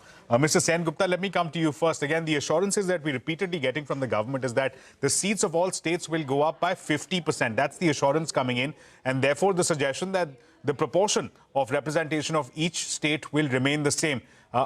Does that sit well with, again, the language of the bills that have been put out? It seems to suggest there will be a focus on population, representation based on population, based on the 2011 census. Is it possible to have an equitable distribution across the states when we talk of an increase in the number of seats? Yeah, I'm not sure where this 50% number is coming from. I can't say that it's not possible. From government sources. Mr. Yeah, but I don't know where they have got this number from, because the point is that the bill doesn't say anything to that effect. The bill could have said then that everyone's share will go up by 50%, right? If that was the intention. So the bill doesn't say that. The bill links it with the last published census, which, if the Delimitation Commission were to be constituted today, would be the 2011 census. So there is no question of a choice also between 2011 and 2026 if the Delimitation Commission were to be constituted today. But to your question as to is some fairness possible, Yes, of course, some fairness is possible. I mean, it will really depend on how the Delimitation Commission decides to go about its task. But one part of it currently, as per the law, is mathematical, which is that the law mandates that you will do this delimitation, that is the allocation of seats to states on the basis of population. Now, this is mathematical. The population of Uttar Pradesh will have gone up from X to Y. The population of Tamil Nadu will have gone up from A to B. Okay, and this will be you will get a ratio of each of the states, and then you will divide up 850 or whatever smaller number according to that ratio. Now, you will get some number at the end of that. That number, is it fair? Of course it's fair. It's on the basis of population, which itself is fair. But the question is not that of fairness for the citizen. The question is also about an equitable distribution between states, because we know that an unidimensional focus on population disadvantages southern states. So now there are many ways in which that can be corrected. For example, if you see an extreme, that is the United States, where the Senate has 2 senators from each state, irrespective of whether it's a small state like Hawaii or a large state like California. You then have the European Parliament, where there is both a floor as well as a ceiling in terms of how many seats in the European Parliament, say a smaller country like one of the Baltic republics might have, and say a larger country like Germany might have. So there are many ways in which you can equalize and make it fair to states. But the current bill itself is based only on population. And if you were to take it only on population, mathematically, it will advantage some of the more populous states and will disadvantage some of the ones which have not less populous, but the ones where population hasn't grown as much. Right. Major General Verma, again on the specific issue of this special session, Mr. Sen Gupta was again giving us multiple models that can be followed to ensure equity between the different states. But to do that, you need discussion, which is what the other criticism has been, is that this is being rushed through. There's a special session stretching only across 3 days. There is no consultation done. There is no all-party meeting, and that there is a vacuum instead of debate and discussion. Is that a concern, that we're steamrolling through a major reform without the due deliberation that's required?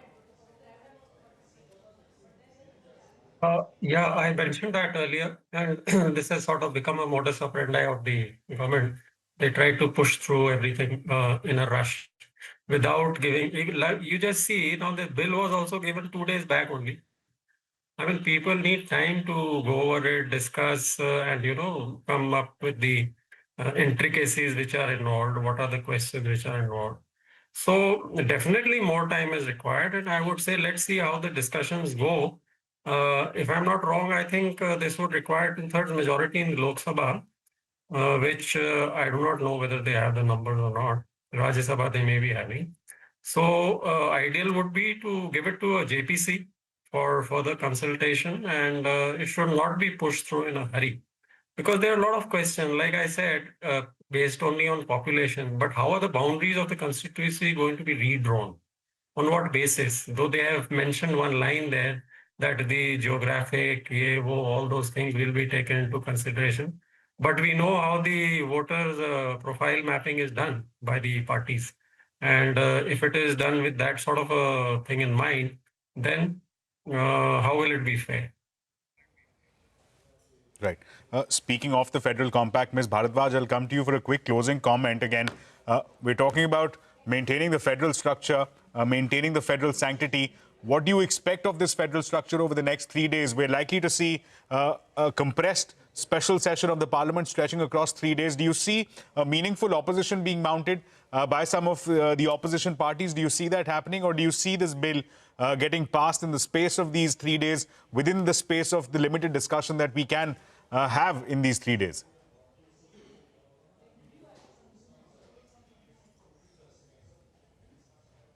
It's quite clear that there is a lot of opposition to the delimitation draft that has been put out. So I'm quite certain that those voices will be heard loud and clear in Parliament. What finally happens, we'll have to wait and watch. But I think what we are seeing is an erosion of public trust. the manner in which things are being done, without openness, without transparency, the government is flouting its own pre-legislative consultation policy, wherein it's supposed to put out a draft of its proposed legislations 30 days in advance for people to give feedback. On the basis of that feedback, the bill is supposed to be finalized. None of that has happened.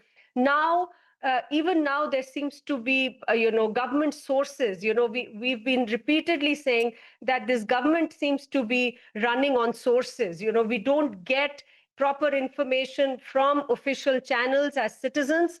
Even the members of parliament, the draft that they've been circulated, now the sources seem to be suggesting that, that is not likely to happen. And it's going to be the increase in seats is going to be proportionate to what the seats are currently. I think all of this erodes public trust.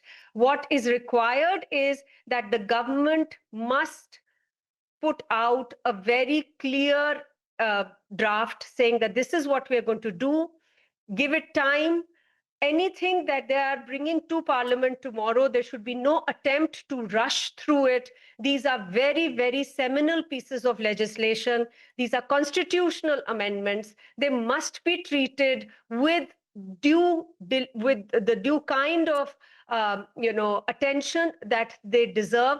And without that, we are likely to see a lot of upheaval in the coming days. So it would be very advisable that the government take people along, take members of parliament along, talk to different states, respect our federal structure, and only pass bills after due consultation with states, with citizens, and with members of parliament, which is not possible to do in the next 72 hours.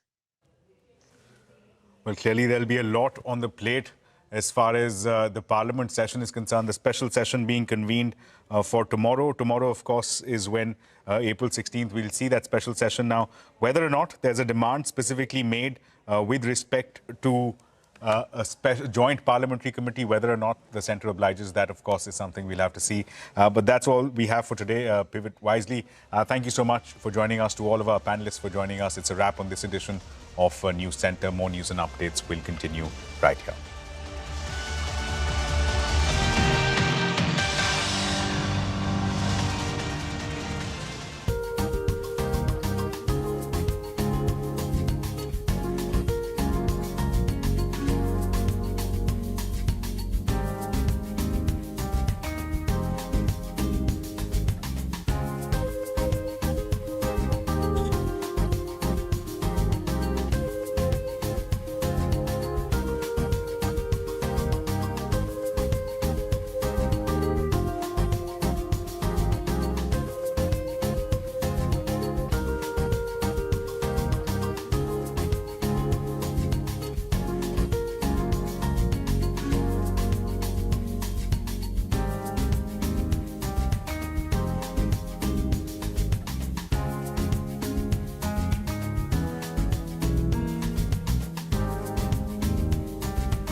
Positive global cues lift Dalal Street. Nifty and Sensex gain over 1.5%. Broader markets outperform.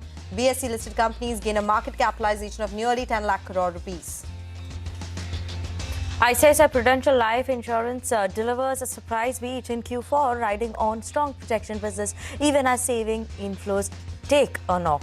The UPS optimism on upcoming earnings of life insurers, even as a bonus from LIC, aids the sentiment. Gross parent Billion Braze Garage rallies after BofA initiates coverage on the stock. MTAR Tech soars 10% after reports of its key client expanding a deal with Oracle, but DRL slumps after Brazilian regulator denies approval for its semaglutide product.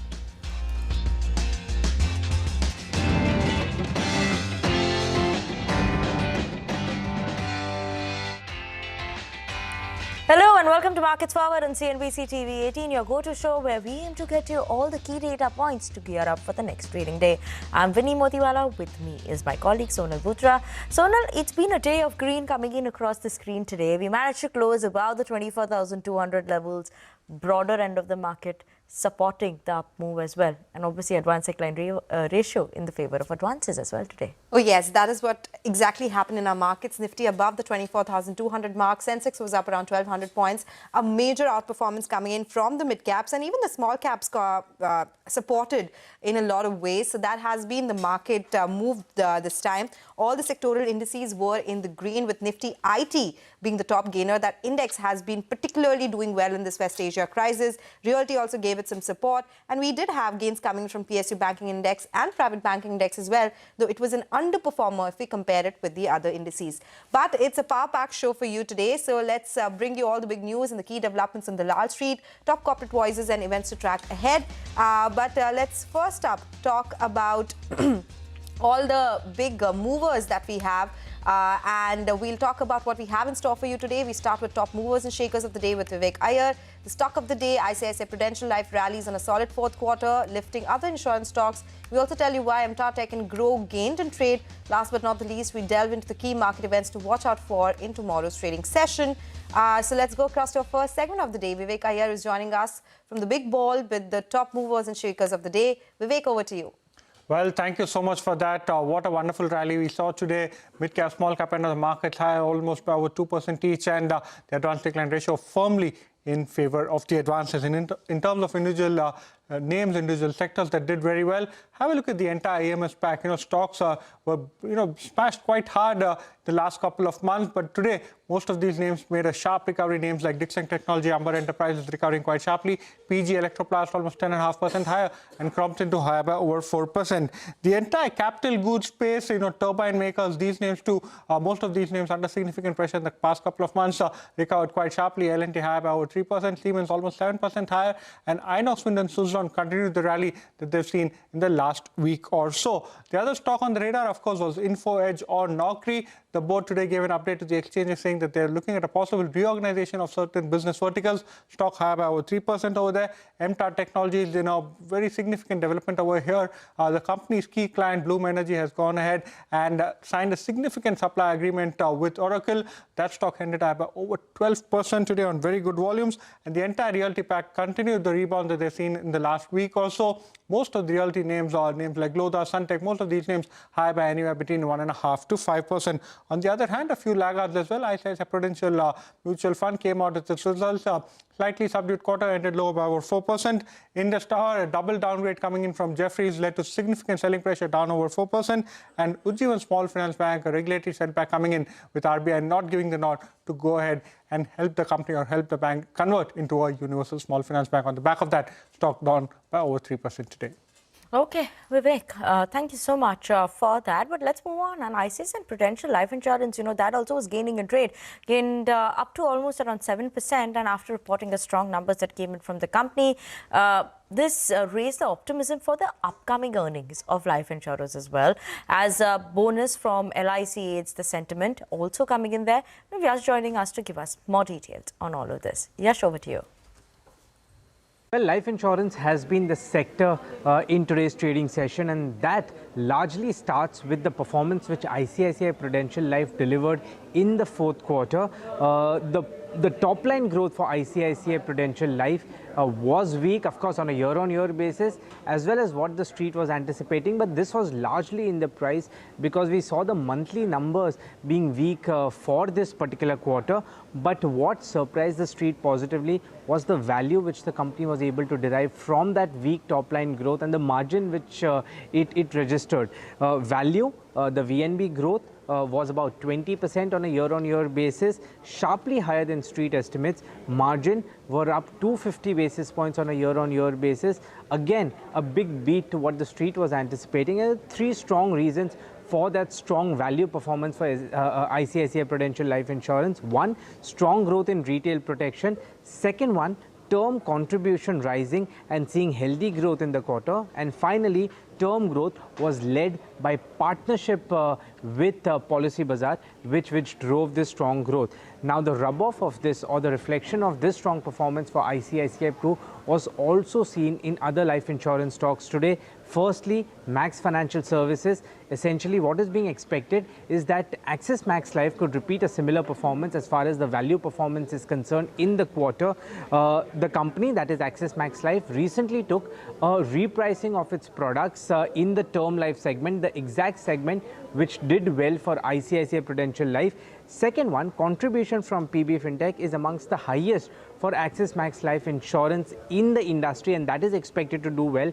Third one, the margin could surprise positively, led by the repricing of the term life insurance products as well as the strong sales from PB Fintech, and that's why the stock is up in today's trading session. SBI Life, the growth numbers as well as the quality of the growth is expected to be strong in the fourth quarter. The recent launches, the company has been focusing on the non-par segment, and that is expected to drive margin growth for SBI Life Insurance, and hence that stock was also strong in trade today. Finally, LIC, the board has approved a bonus issue in the ratio of 1:1, the first in the history of LIC, and hence the stock was in focus in today's trading session.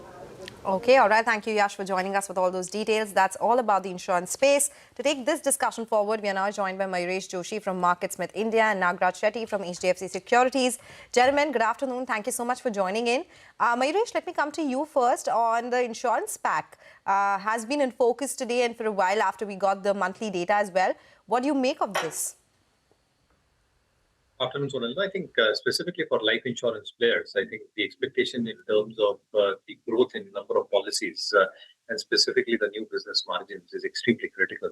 And how does that play through is going to be paramount in terms of earnings growth going forward. Having said that, I think if you probably look at the product mix of all the three majors probably put together at this juncture, and also include a max in that. I think the expectations in terms of veering towards non-par, which is a better margin product, is something that seems to be on the card.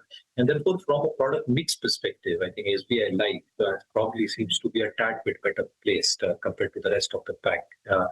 Secondly, I think in terms of the overall operating costs, I think it's very, very manageable at SBI Life's end.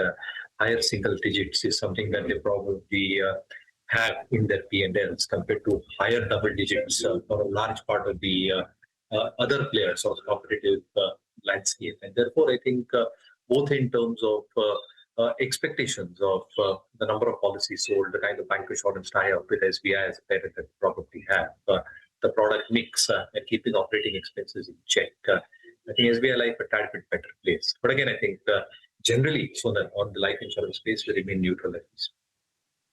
Hi, Nagraj. What's your view coming in on the life insurance side as well? Any of the names you like? Mayuresh was saying SBI Life is something he prefers better, but for you on the technical front, have you viewed anything?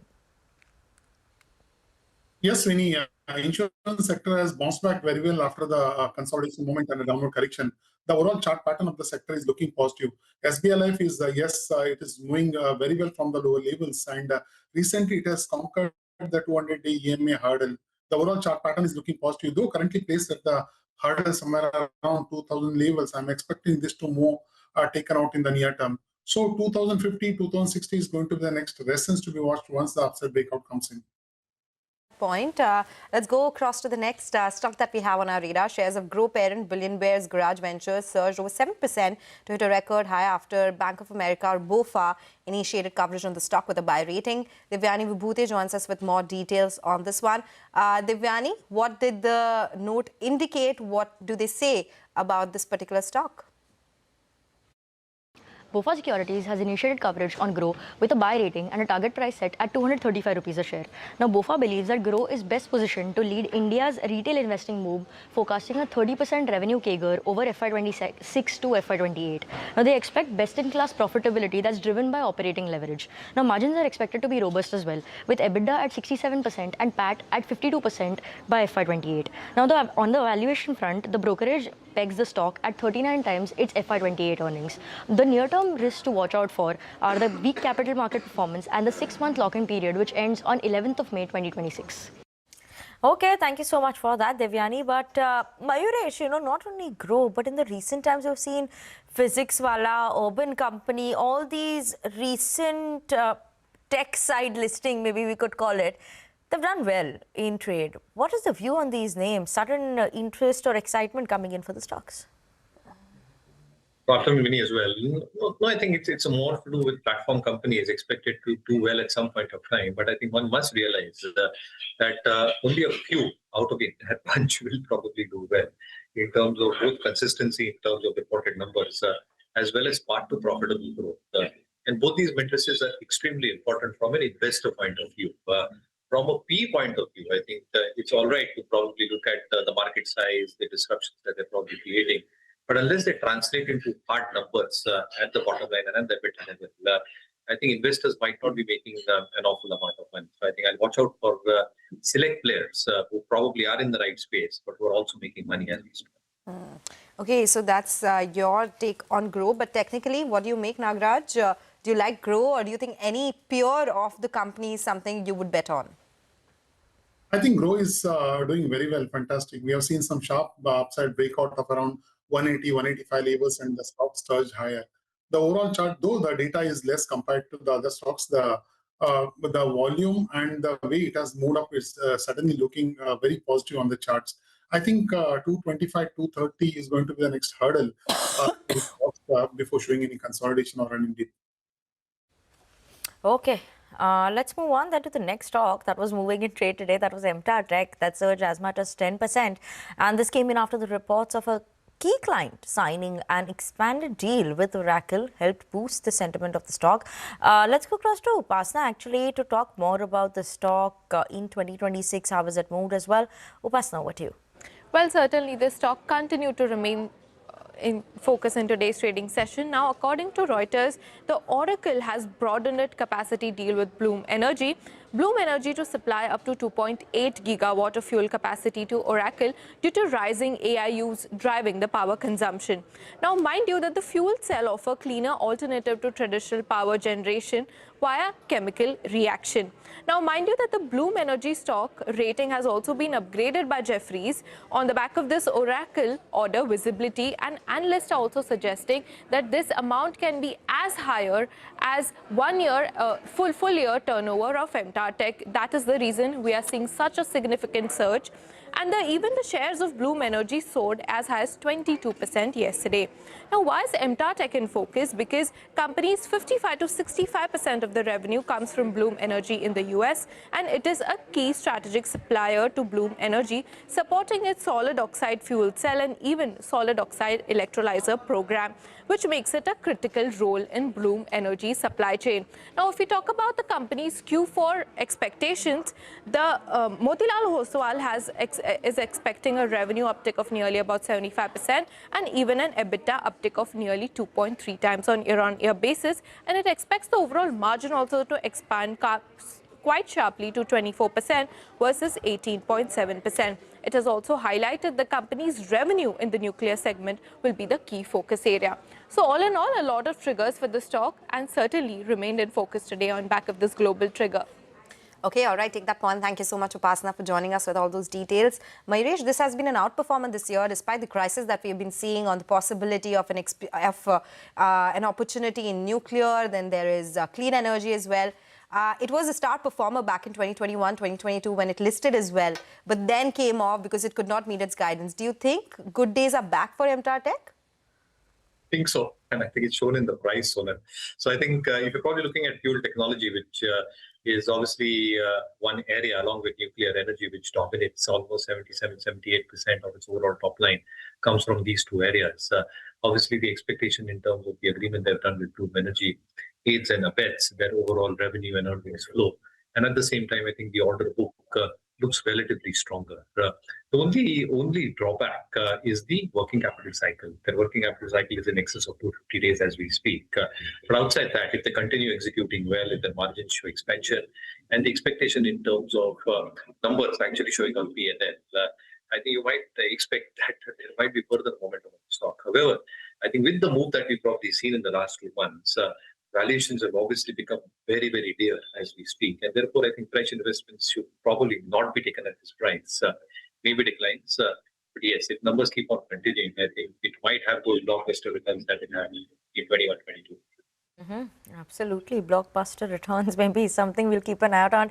Nagaraj, on the technicals also, should we keep an eye out on for those blockbuster returns for MTAR Tech?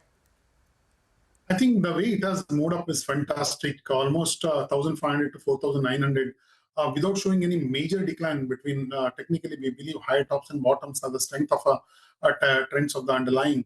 And the way it has bounced back in the last couple of weeks, though it has placed at the higher levels, still there is no indication of any tiredness or any reversal type of indication at the higher levels. So more upside is likely. I think 5350, 5400 is going to be cards, which is going to be the next resistance if there is any for this stock price in the near term. Okay, so Nagaraj, that is about individual names. I wanted your take on the market levels as well. What do you expect next? Could this rally continue, or considering that we are still in a very volatile situation, we can still see lower lows? I think the market has reversed up very well after the series of lower tops and bottoms in the last month. The market has witnessed a significant upside bounce back, indicating a crucial bottom formation. The gap, a huge gap that opened on the 8th of April, is still intact after 5 sessions of formation, and today's gap as well. The overall chart pattern is looking positive. I think Nifty has formed a bottom reversal. More upside is likely. From here onwards, Nifty could conquer a couple of hurdles, somewhere around 24,500, 24,800 levels, where one may expect minor dip or a consolidation pattern at the higher levels. Mayuresh, overall in the markets, as a strategy that one should follow, while we have seen that correction coming in, whether you look at the Nifty 50 or the broader end of the market, now is it time more maybe towards the mid and small cap side strategy, pick out the leaders over there? How should one be looking at the market in that front? Absolutely. I think every market will have a new sector which will lead the rally, and bull markets will have different leaders leading it. Having said that, I think our own sense is that within the mid and small cap space, 2 or 3 areas probably look very, very resilient in terms of earnings growth, in spite of what we are probably seeing in the Middle East. Par ancillaries clearly seem to dominate the market as we speak. And clearly the theme underlying or underpinning the entire thesis is that a large part of the disruption will not be probably seen for the sector as a whole. So I think this is one sector that probably should keep in mind, including the mid-cap names here. The second element is obviously a few domestic-driven infra and manufacturing companies which are greatly going to benefit in terms of the government and the state capex push, along with some elements of private capex which have started to come back very, very strongly. And therefore, domestic production, domestic consumption, and therefore industrial and manufacturing with the mid-cap players, whether they are defense companies, railway companies, infrastructure companies, might keep on doing well. And the third are mining stocks. Our own sense is that mining stocks will keep on doing well. Capacities are getting expanded at a humongous pace. A large part of the capacities are backward integrated with a lot of captive power being used. And though realizations might depend on the international prices as LME dictates, because domestic demand will continue to be drivers and because of their backward nature of operation, mining stocks will probably be focused. So I think these 2 big 4 themes, in our opinion, can continue to. Okay, take that point. Mayuresh, Nagaraj, thank you so much for your time today and joining us with your technical and fundamental analysis of specific stocks and sectors. With that, it's time for a short break. We'll get to the top corporate voices along with the key market events to watch out for on the other side.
Welcome back. You're still tuned into Markets Forward. Now on to the top corporate voices of the day. India's auto industry is navigating a complex shift towards electric mobility, even as cost and policy changes remain in focus. Remember, the government has released a draft CAFE emission norms, which it said is likely to make it easier for the auto industry to meet the standard required. Speaking to CNBC TV 18's Nissan's former MD, Arun Malhotra, highlighted that nearly 70% of the vehicles still run on petrol and diesel, indicating that the shift will take time, with stricter emission norms likely to push up vehicle prices. On the other hand, Mercedes-Benz's India Managing Director and CEO said the industry is in active discussions with the government on CAFE norms, with a consensus beginning to emerge, but warned that added technology will increase costs.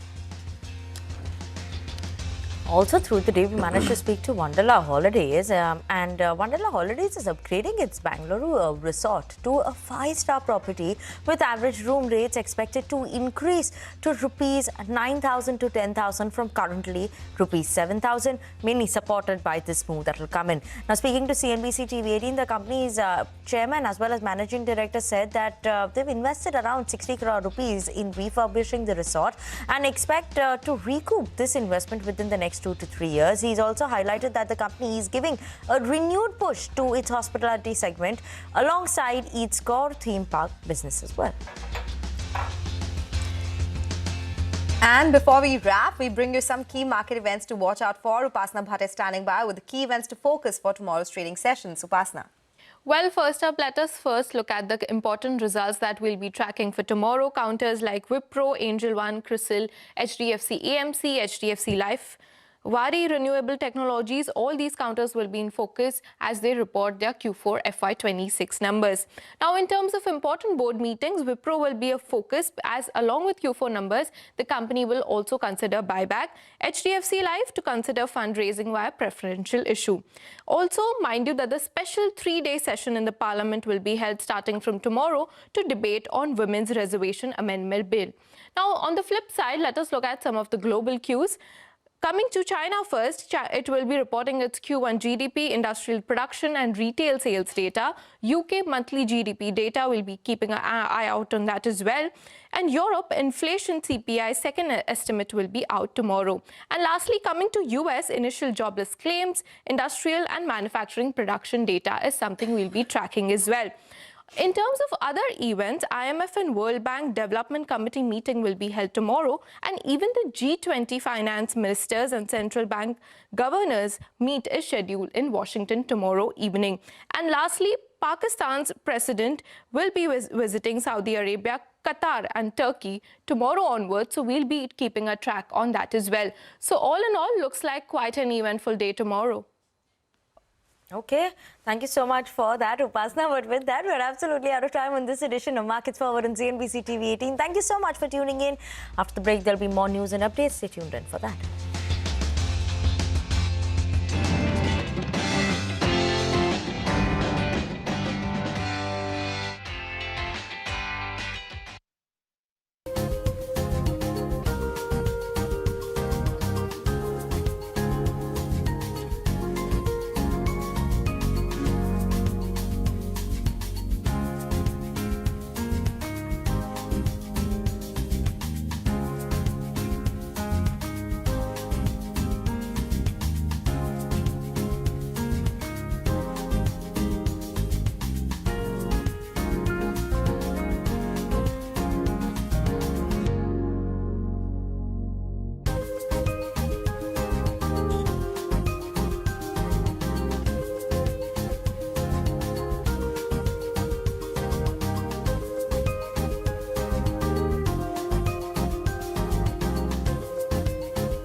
Hello and welcome to Business 360. I'm Arundhati Ramanan and these are the headlines that we're tracking for you this evening.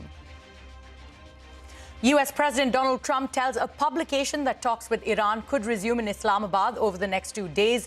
His deputy, J.D. Vance, says Trump wants to make a grand bargain with Iran. 31 commercial ships passed through the Hormuz Strait in the last 24 hours as America's embargo on Iranian ports enters day 3. French President Macron and United Kingdom PM Starmer to co-host a virtual summit this Friday to map out a plan to safeguard shipping in the Strait of Hormuz once the conflict ends. No confirmation yet on which other countries would participate. French Foreign Minister says that coordination with regional powers like Iran and Oman would be essential. Prime Minister Modi and American President Trump hold a 40-minute phone conversation, discuss the importance of keeping the Strait of Hormuz open, among others. U.S. envoy to India describes the call as very positive and productive. This was the first call between the two leaders since Trump announced a 2-week suspension of military strikes on Iran. Positive global cues helped the Lal Street end at the day's high. Nifty and Sensex gain 1.5% each. Broader markets outperform. BSE-listed companies gained 10 lakh crore rupees in market capitalization. An Indian delegation will visit Washington next week for trade-related talks. While India stands by the interim deal, the United States SC ruling against Trump's tariffs and USTR probes are expected to have a bearing on talks and the finalization of an agreement. The government is expected to table key amendment bills during the 3-day Parliament session starting tomorrow. This includes hiking Lok Sabha seat strength to 850 and allowing delimitation based on 2011 census. Southern states criticized the delimitation push. At least 17 people dead in a boiler blast at a Vedanta power plant in Chhattisgarh's Sakti district. Over 20 people injured. The state government orders a magisterial inquiry. Vedanta Power says that the incident involved personnel from subcontractors who operate and maintain the plant. Probe into the alleged sexual harassment case in TCS Nashik gathers steam. Nashik police is now also investigating whether those accused of forced religious conversion were backed and funded by any organization. The city's collector office seeks a report from the IT company on its compliance with POSH guidelines. Samrat Chaudhary is sworn in as Bihar's first BJP chief minister. JDU leaders Bijendra Prasad Yadav and Vijay Kumar Chaudhary also take oath and are likely to serve as deputy chief ministers. Global banks ride the market volatility high. Investment banks Citigroup and JP Morgan report stellar first quarter numbers. Goldman Sachs banking fees climbs 48%. Wells Fargo revenue misses estimates. U.S. President Donald Trump's pick for Fed Chair Kevin Warsh could become the wealthiest central banker if confirmed. Warsh reported assets worth well over $100 million. The disclosures come ahead of his confirmation hearing on the 21st of April. Those were the headlines that we're tracking for you at this hour. But our top story today, tensions in West Asia remain our top focus this Wednesday evening. U.S. President Trump says talks with Iran could resume in Islamabad over the next 2 days, even as their naval blockade enters the 3rd day. Let's quickly take you through the top developments. In an interview to New York Post, U.S. President Donald Trump has claimed that another round of peace talks between Washington and Tehran could take place in Pakistan again in the next 2 days. Separately, in an interview with Fox News, the U.S. president also said that the war with Iran is close to over. According to Iranian officials, a high-ranking Pakistani delegation will also visit Tehran today to follow up on negotiations held in Islamabad last week. Now, the U.S. blockade of Iranian ports remains in effect after the talks between U.S. and Iran in Pakistan last week ended without a deal. The U.S. Central Command in the Gulf has said that U.S. forces have achieved maritime superiority in the region. According to an AFP report, only 2 ships from Iranian ports have been able to cross the strait since yesterday. However, just hours ago, President Trump has announced that U.S. will open the strait for China and the world. In a social media post, President Trump also said that this situation will never happen again. This as the president claimed that China has agreed to not send weapons to Iran. This as French President Emmanuel Macron and UK PM Keir Starmer are set to co-host a virtual summit this Friday to map out a plan to safeguard shipping in the Strait once the conflict ends. The US President also dialed Prime Minister Narendra Modi overnight to discuss the situation in West Asia. In a post on X, PM Modi said that the leaders reviewed the substantial progress on bilateral ties and stressed the importance of keeping the strait open and secure. This was the first call between the two leaders since Trump announced a 2-week suspension of military strikes on Iran. Meanwhile, Israeli strikes in southern Lebanon continue as militant group Hezbollah said that it too has launched rockets across northern Israel. According to Lebanese state media, 9 people have been killed in southern Lebanon due to the strikes. This comes just a day after both Lebanese and Israeli officials had held diplomatic engagements in Washington overnight.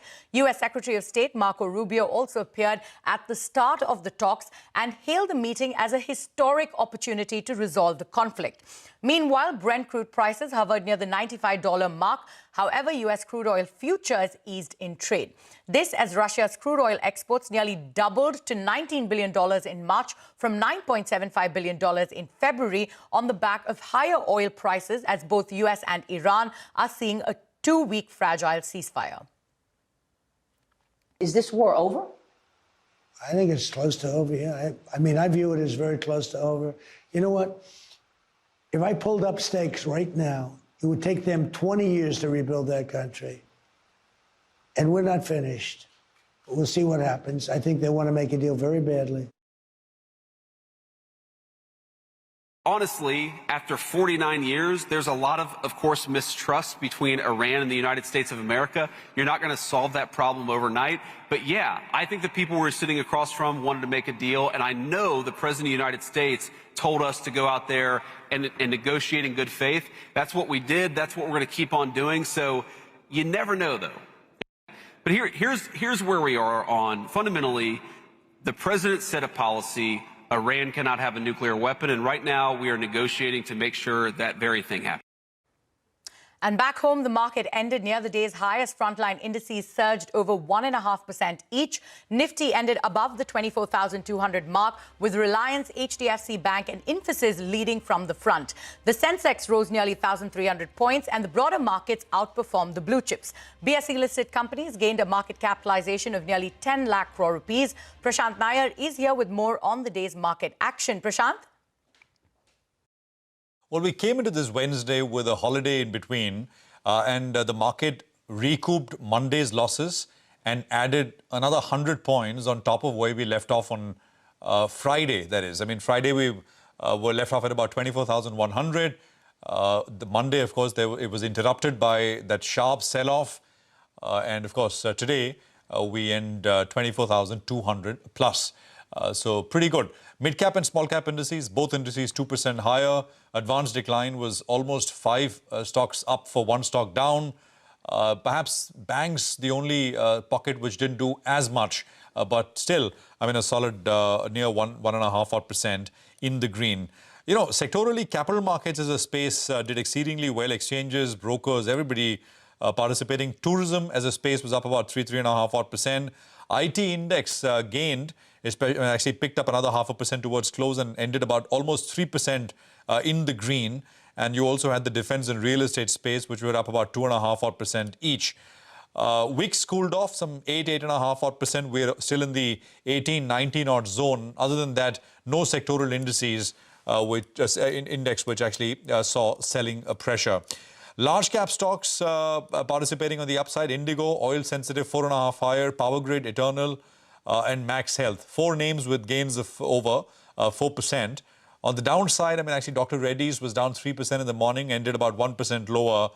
Actually, on the Nifty, that's the only one with losses of over 1%. All right, Prashant, many thanks for taking us through the highlights of today's trading session. Now, a trade delegation from India is set to visit Washington next week to hold talks with U.S. authorities. Abhimanyu Sharma joins us now with all of those details. Abhimanyu, what is the Indian government saying? India's chief negotiator Darpan Jain, deputy chief negotiator and several track leads are going to be in the United States next week to discuss the contours of the trade agreement between India and the United States and a larger trade deal which would be possibly more comprehensive than the interim agreement or even the first tranche would be discussed. Now, Commerce Ministry has indicated that ever since the finalization of the earlier agreement, several developments have transpired. The IPA tariffs which used to exist are no longer in place. The reciprocal tariffs have also gone away. Also, Section 301 investigations have begun by the USTR on two issues, primarily on forced labor and on excess capacity, on which India has already filed its response. It has been followed by imposition of 10% tariffs by the United States. So while India has indicated that it stands by the deal, several issues will have to be chalked out, will have to be discussed across the table when both the sides are going to meet in the United States next week. India has also submitted its response to the request for consultations by the USTR. It remains to be seen how that investigation is going to proceed post submission of India's response and how the situation is going to pan out in the long run. As far as India's trade with the United States is concerned, there were concerns raised last year from the American side over a large trade surplus for India, which has somewhat reduced in the previous financial year due to an increase in overall energy imports from the United States, particularly of LPG. So it remains to be seen how the trade talks between both the sides are going to pan out and how the tariff architecture is going to be structured like, which will obviously form the basis of the trade deal which eventually is going to be signed between India and the United States. Right, Abhimanyu, many thanks for those details. And speaking of trade deals, U.S. Treasury Secretary Scott Bessent has indicated that Trump's tariff measures could be restored by July. Remember, the U.S. Supreme Court had ruled Trump's wide-ranging tariffs as unconstitutional in February. Speaking at a Wall Street Journal event in Washington, Bessent acknowledged that the administration faced a setback after the U.S. Supreme Court struck down several of those levies. However, he emphasized that officials are now exploring alternative legal routes to reinstate them. The International Monetary Fund has marginally upgraded India's GDP forecast for FY27 to 6.5%. The upward revision was driven by positive contributions from a strong FY26 and a decline in additional US tariffs on Indian goods. However, the IMF has cut the global growth forecast, pegging it at 3.1% this year. This downgrade comes amidst tensions in West Asia and United States naval blockade in the Strait of Hormuz. India's wholesale inflation in March was slightly higher than expected, rising 3.88% on the back of surging crude oil prices and tensions in West Asia. According to the data, inflation in the fuel and power basket spiked to over 1% from a deflation of more than 3% in February. Inflation in crude petroleum spiked to nearly 52% against a deflation of over 1% in the previous month. Manufactured products inflation rose to 3.39%, while vegetables inflation softened to 1.45% on a monthly basis. At least 17 people have died after a boiler tube exploded in a Vedanta power plant in Chhattisgarh. More than 20 people have been injured as well, with several in critical condition. The incident occurred yesterday at the company's plant when a high-pressure steam tube connecting the boiler to the turbine suddenly burst. The company has announced a compensation of 35 lakh rupees and employment support for the families. A probe into the alleged sexual harassment case in TCS Nashik has gathered steam. Nashik police is now also investigating whether those accused of forced religious conversion were backed and funded by any organization. Santhya Gora brings us more on the probe. Santhya, take it away. So there are fresh developments in the alleged TCS sexual harassment and forced religious conversion probe. Nashik police has expanded the scope of their probe. They are now also investigating whether the TCS employees accused of forced religious conversion were backed and funded by any organization. Nashik police told CNBC TV 18 that they have written to the banks where the accused held their accounts for bank statements. The Nashik collector's office has also launched an investigation into the alleged TCS sexual harassment and religious conversion case. Nashik collector Ayush Prasad told CNBC TV 18 that the collector's office sought a report from TCS on its compliance with guidelines under the POSH Act. The collector added that prima facie it appears that the company did comply with POSH guidelines, but his office is verifying all the claims made by TCS. In its response, the company claimed that apart from its central POSH committee, TCS's Nasdaq unit also had a proper and functional POSH committee. The company has further stated that in the last 2 to 3 years, not a single complaint was filed with the POSH committee at the Nashik unit. Industry body NASSCOM in a statement said that such incidents are isolated in nature and do not reflect any systematic pattern within the IT sector. Infosys has also reacted to social media allegations of jihad harassment at its Pune office. The company reiterated its zero-tolerance policy towards any form of harassment and said it has a well-established and robust mechanism to handle such complaints. One of the victims in his statement to the police claimed that the accused had forced him to change his religion. He claimed that he had informed his senior, who is also arrested in the case, about the harassment. A total of 9 accused are there in this case. The 2 are lady accused and 7 accused are male. In the 7 male accused, we see that they are co-accused in almost all the cases. So it's like they have formed a group or a gang. Regarding if any extremist organizations are in touch with this accused, or they are behind this, or any sort of funding is issued from outside, or regarding the international links as news have come in some media. And we would like to clarify that we are doing a thorough investigation in the entire case, and we have written to the SID, ATS, NIA. In global bank earnings, Wells Fargo reported a muted set of numbers, missing street expectations on net interest income and revenue. The bank's loan book hit the $1 trillion mark, while the employee headcount has dropped. The CEO has said that high energy prices could affect the economy. And staying with global bank earnings, Citigroup has reported a stable set of numbers in the first quarter, posting an overall beat on the top and bottom lines. The bank posted net income of nearly $6 billion, registering a 42% jump, while revenue rose 14% on an annual basis. The bank's stock also hit a 52-week high on the back of these strong numbers. JP Morgan Chase has also posted strong numbers in the first quarter, beating estimates on the fixed income and revenue side. Net income rose 13%, while revenue increased 10% to over $50 billion. The company has lowered its guidance for full-year net interest income in 2026 from the previous $104.5 billion to about $103 billion. U.S. President Trump's Fed chair pick, Kevin Warsh, has submitted financial disclosures that suggest he holds assets worth well over $100 million. This disclosure comes days ahead of Warsh's Senate panel hearing on the 21st of April. CNBC's Steve Leesman decodes. It took 69 pages to list all of Kevin Warsh's asset holdings, and the total reached into the hundreds of millions at least. Disclosure documents made public from Fed Chair Kevin Warsh show assets in his name at least of $135 million, maybe as high as $235 million, and maybe even more than that. Here are some of the top holdings that we identified. Among them, two funds called Juggernaut, each worth at least $50 million, could be more than that. A series of investments that seem linked to Stan Druckenmiller, THSDFS, and we calculate those between 22 and 25 million. Variety of holdings of different kinds of UPS stock, 2 to 10 million.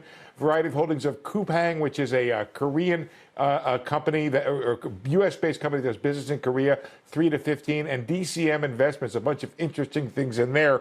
Talk about those in a second. Warsh has promised, though, to divest vast amounts of these holdings if he is indeed confirmed as Fed chair. All of them, many of them, would run him afoul of Fed's ethics rules. For all his wealth, Warsh is likely not the richest person in the family. Fortune has estimated the net worth of his wife, Jane Lauder, heir to the Estee Lauder fortune, at nearly $2 billion. Beyond the big money, Warsh's disclosure documents show holdings in a restaurant, a horse stable, and a venture capital firm that has holdings in crypto, biotech, some SpaceX, and even a robotic company that offers a robotic arm for coffee bars. And of course, so one other thing, a piece of news that may be more relevant, which is his hearing is now scheduled, the Senate nomination hearing, for April 21st. And speaking of US President Donald Trump's feud with Pope Leo has again sparked controversy. In a social media post overnight, the US president took a jab at the Pope, suggesting that he was unaware of Iran's actions against its own people. The president said, and I quote, "Will someone please tell Pope Leo that Iran has killed at least 42,000 innocent, completely unarmed protesters in the last 2 months, and that for Iran to have a nuclear bomb is absolutely unacceptable," end of quote. Speaking at an event, Vice President J.D. Vance said that the Pope should be careful when talking about theology. I like that the Pope is an advocate for peace. I think that's certainly one of his roles. On the other hand, how can you say that God is never on the side of those who wield the sword? Was God on the side of the Americans who liberated France from the Nazis? Was God on the side of the Americans who liberated Holocaust camps and liberated those innocent people from, those who had survived the Holocaust? I think it's very, very important for the Pope to be careful when he talks about matters of theology. One of the issues here is that if you're going to opine on matters of theology, you've got to be careful. You've got to make sure it's anchored in the truth. And that's one of the things that I try to do. And it's certainly something I would expect from the clergy, whether they're Catholic or Protestant. On that note, it is time for us to head into a short break. But coming up next, the government is expected to table key amendment bills during the 3-day Parliament session starting tomorrow. Details when we come back. Stay tuned.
Welcome back. You're still with us on Business 360. A quick look at the other stories that we're tracking for you. Samrat Chaudhary has taken oath as the Chief Minister of Bihar, becoming the first BJP leader to hold the top post in the state.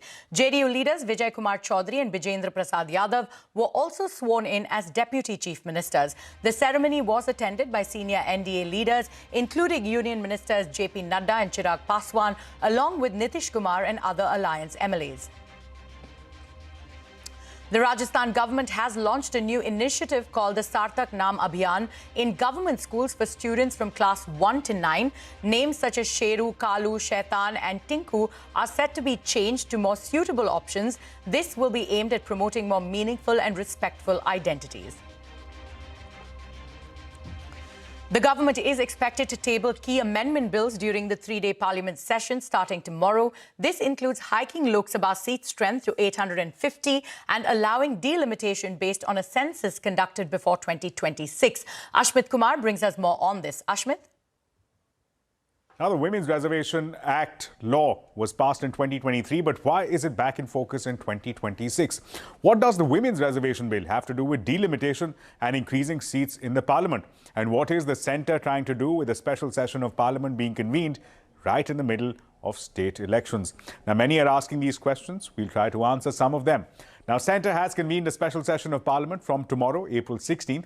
It raised many eyebrows and concerns with the special session timed just ahead of polling in the state elections of West Bengal and Tamil Nadu. Now, this session has been convened on the face of it for implementing women's reservation.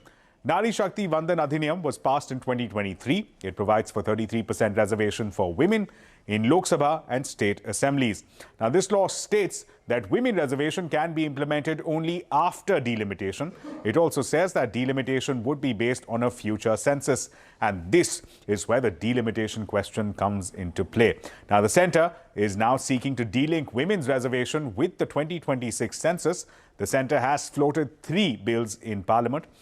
Constitution Amendment Bill, that's of course the first one, Delimitation Bill 2026, as well as the Union Territories Law Bill of 2026. Now, before we dive into changes that the centre is proposing through these bills, here's a little context. Under Article 82, delimitation has been paused till the first census after 2026. Currently, the seat distribution is as per the 1971 census. Under Article 81, the maximum strength of Lok Sabha has been capped at 550. The current strength, of course, as we all know, is 543. It also says that the population will be determined by the last preceding census. These are the constitutional provisions that the centre is trying to change. There are 4 key changes proposed. Number 1, the strength of the Lok Sabha to go up to a maximum of 850 versus current strength of 543. Number 2, centre is removing the constitutional mandate to adhere to post-2026 census for delimitation. Number 3, the centre is looking to empower the Parliament to decide which census can be used, 2026 or 2011. And number 4, centre is looking to implement the women's reservation law post-delimitation, which theoretically could be for the next round of general elections in 2029. Now, as per the Delimitation Bill of 2026, there shall be Delimitation Commission headed by a retired Supreme Court judge. It will also include the Chief Election Commissioner and the State Election Commissioner. It will have the mandate of reconfiguring seat distribution for Lok Sabha as well as for state assemblies.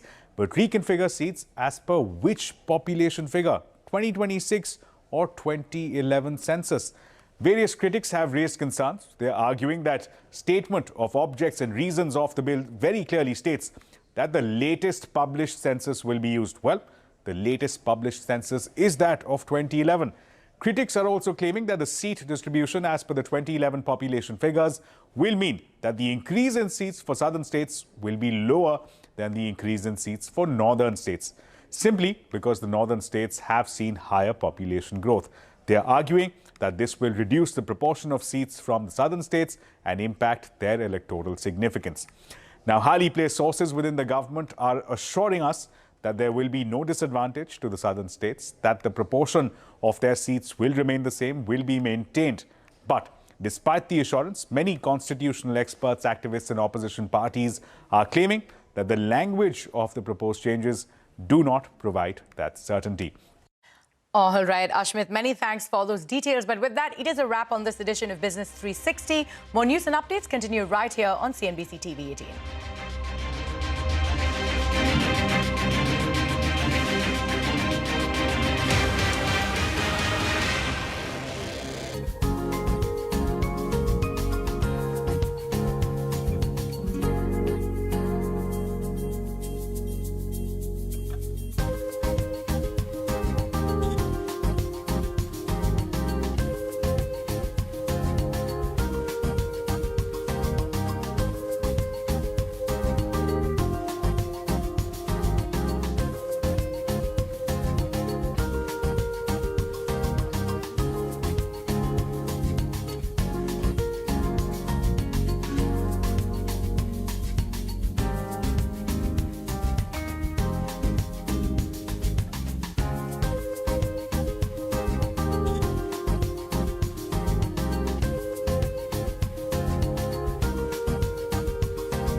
and welcome to this special conversation.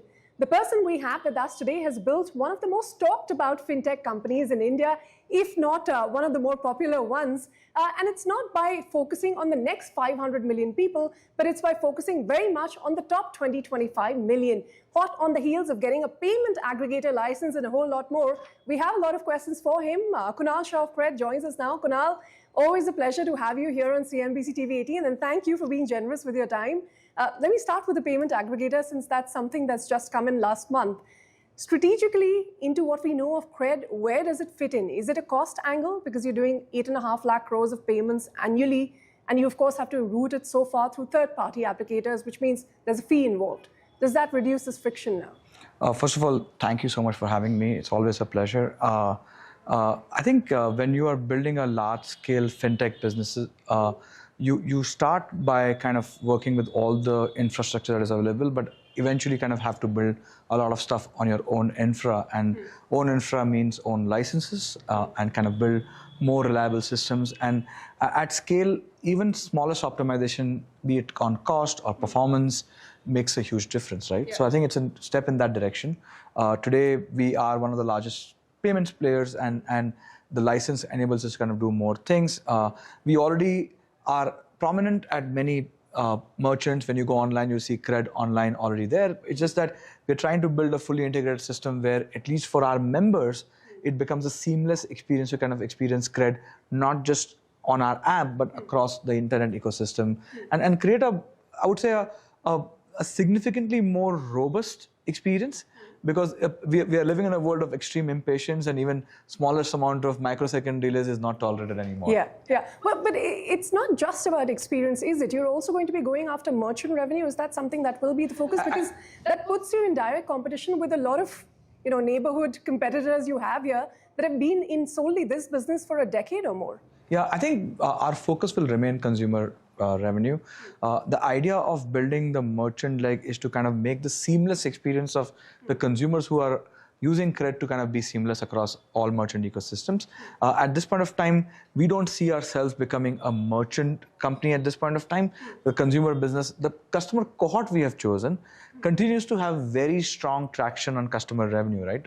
And that's exactly what you see. Many internet companies started with solving for hundreds of millions of customers, realize it makes money on 20-25 million customers. Thankfully, we knew this by birth, and we've kind of stayed there, right? Yeah. So therefore, focusing on that allows us to kind of not distract ourselves in different types of revenue streams, but the consumer becomes our core focus. So is the idea to be a full stack payments player? And I'm also asking in the context of your previous statements where you say your DNA at Cred is to be a distributor, not a manufacturer. Is this leaning towards that side? Is this a philosophical U-turn of sorts? Absolutely not. We remain in that exact same thing. Payments experience is what drives the core engagement loop for us, right? A lot of people come to manage their credit card, make sure they have the thing.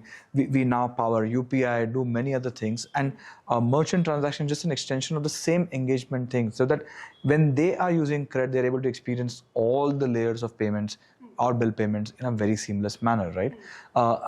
On distribution, our stance remains the same. We believe that this exact engagement layer becomes the perfect destination for brands, merchants, financial services companies to cross-sell on top of our base. And that's what has been our business model. That will remain our business model. Yeah, well, cross-sell, like you say, is the focus. And one of the big verticals that you've done with the acquisition of Kuwera is the focus on wealth management. Yes. You have, 3 lakh customers, more than 30,000 odd crores of AUM. Yep. You've launched new features. What's the aspiration there? Is it going to be a huge enough vertical to rival something like the lending distribution business for you? Yeah, I think the biggest challenge that we had in thinking about the wealth business is that today a lot of the monetization that existed in the wealth world may not be something that may be suitable for what customers should, or what is good for customers, right? And we have had a philosophy that don't launch or build a product that we would not happily and proudly give it to our friends or family or not, right? And it keeps us honest, right? Even the features that we've launched on Kuwera recently were first built and tested when only a majority of our employees started using that product. We thought it's a good time to take it outside.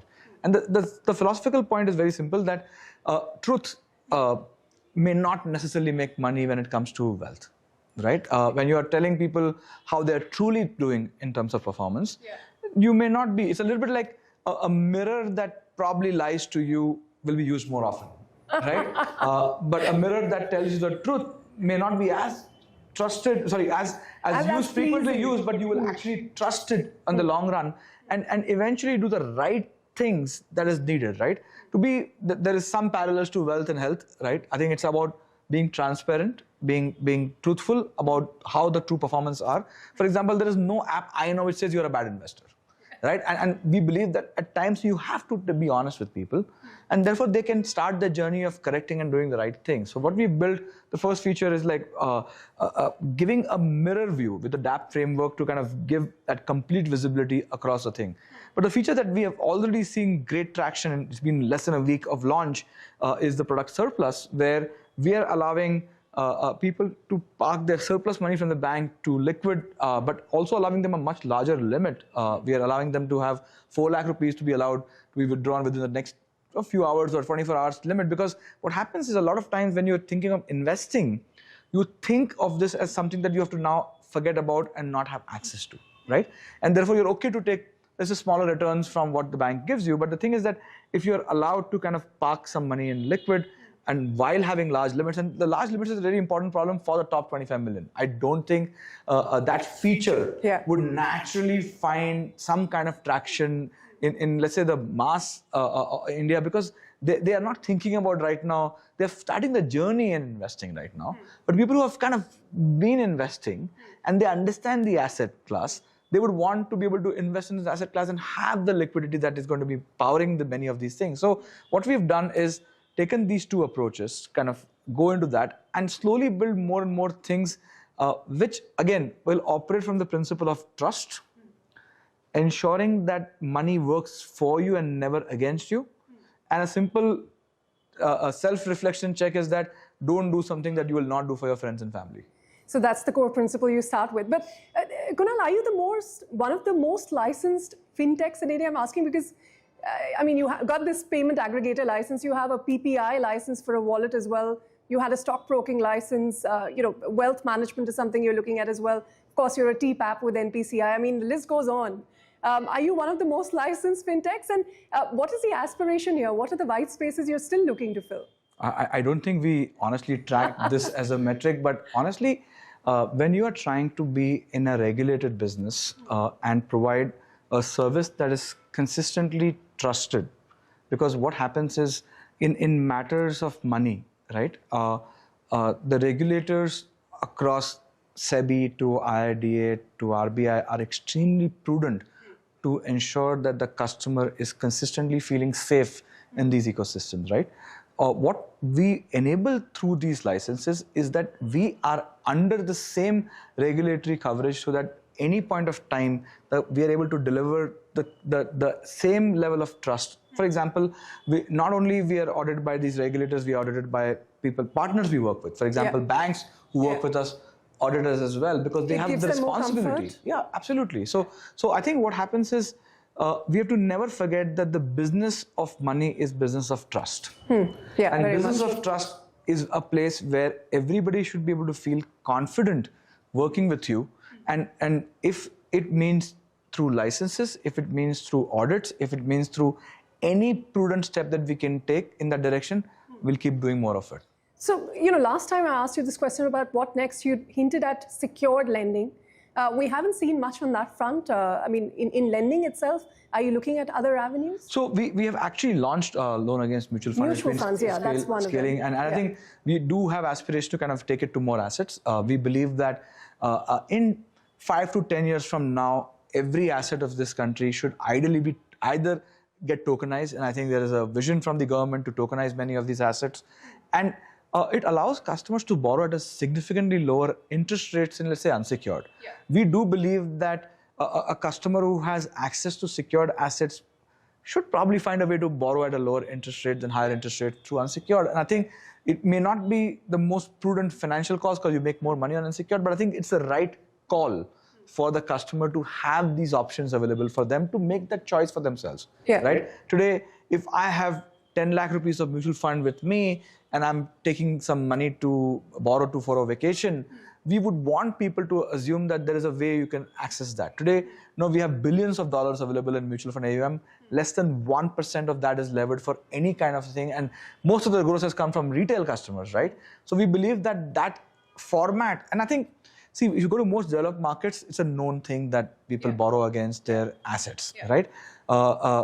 This is the only first generation where we have some assets to start with, right? So I think we are going to go to the next 10 years would be about how to make these assets work for you and not just be purely work as an investment vehicle, right?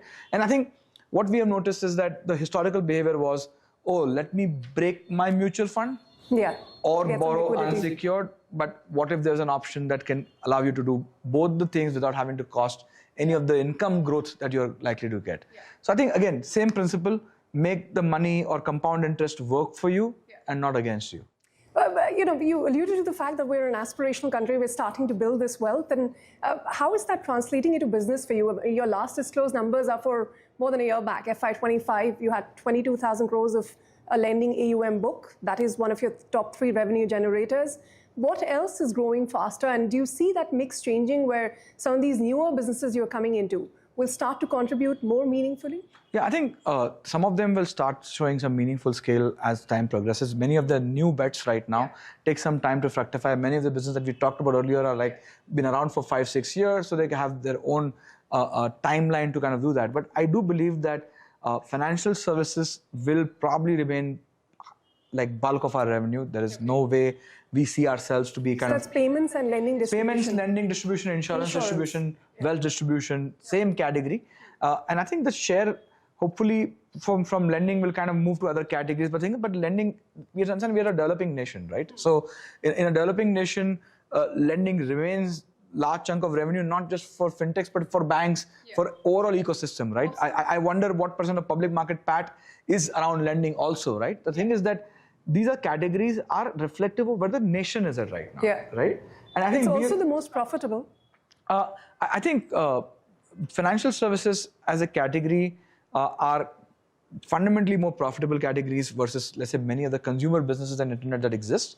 The thing is that it is also the most regulated category, which allows you to kind of grow at a certain rate of growth, but gives you a significantly higher runway. For example, an e-commerce getting disrupted through quick commerce is the norm in the consumer businesses. Like for example, an AI app, and let's say there's a new AI app, like kind of you'll see consumer shift.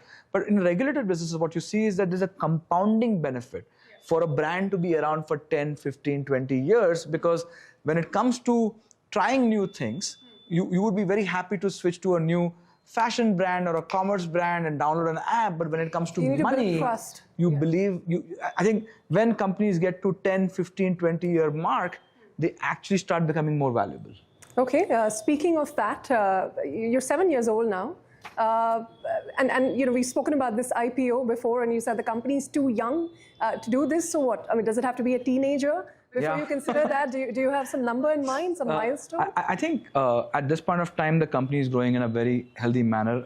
There is a very conducive market for good companies. And what we've seen in the last 5 years, or more recently in the last 2 years, is that companies with solid foundation, solid consumer love, are seeing good outcomes in the public market. So there is no reason for one to feel that rush towards the same thing, because ultimately markets are here to stay, right? They have lasted much before any of these companies existed, and they will continue to exist. I'm only asking perhaps because there's a lot of interest in this company, and maybe investors want to be a part of it, not just But I think we believe that we should feel confident where we believe that this is the right time to take the thing, and we should believe that whatever capital we raise should be kind of built towards kind of creating something bigger and larger. At this point of time, we feel confident today, like when we compare ourselves to, let's say, our peers in payments, like we already had a 12, 14x on ARPU, right? Like that already proves the hypothesis that we had, that if you focus on the right customers, right? It's a little bit like how Android and iOS eventually became as an ecosystem in some ways, right? Like they are both valuable in its own right, but eventually focusing on some customers. And we often joke internally that we are solving first world problems, right? Like it's a unique problem. When we built Garage, we didn't expect, like today, maybe 12, 14 million vehicles are parked on the platform right now. We have nothing to do with automobile, but we probably are the largest vehicle management platform in the country right now.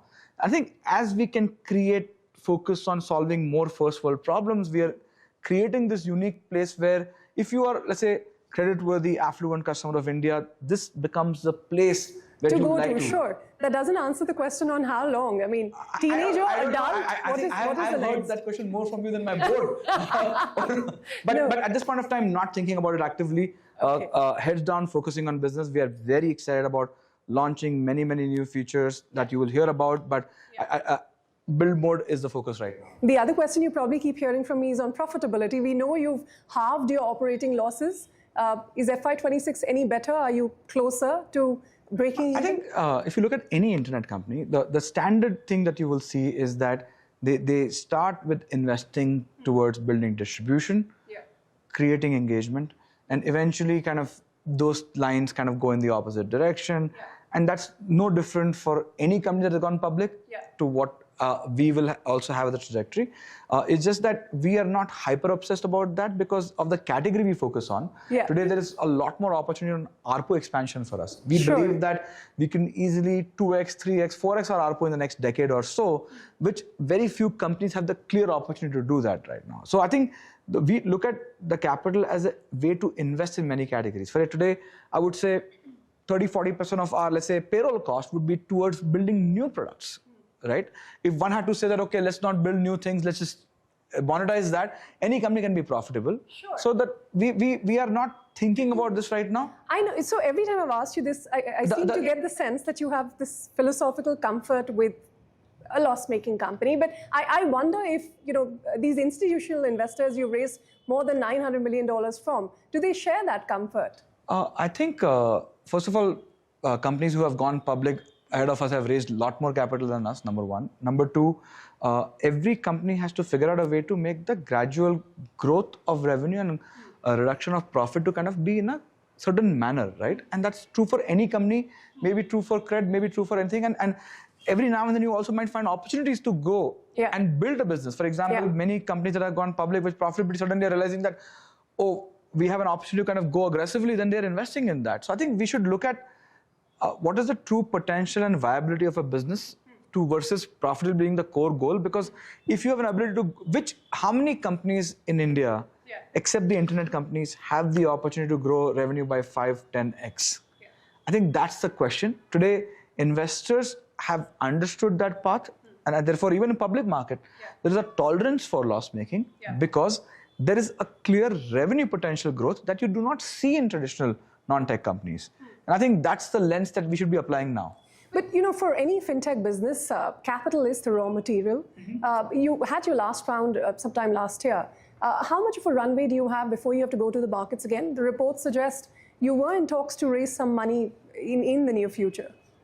First of all, we were not in the market and we were not talking to an investor. We have enough capital right now to last us for as long as we want because we are kind of operating with a certain scale right now, right?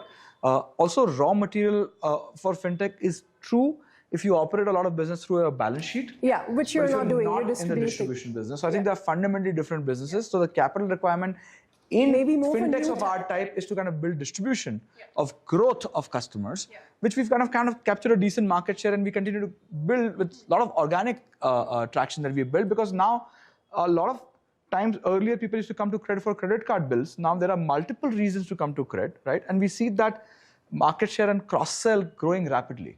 Kunal, I follow you on social media. You post a lot about AI. You're quite AI obsessed. But tell me, within cred, apart from improving the user interface, where is artificial intelligence, the newer technologies actually making a difference, in your day-to-day operations in your business? I think the first lens to apply is artificial intelligence or any technology's core purpose is to make things more efficient.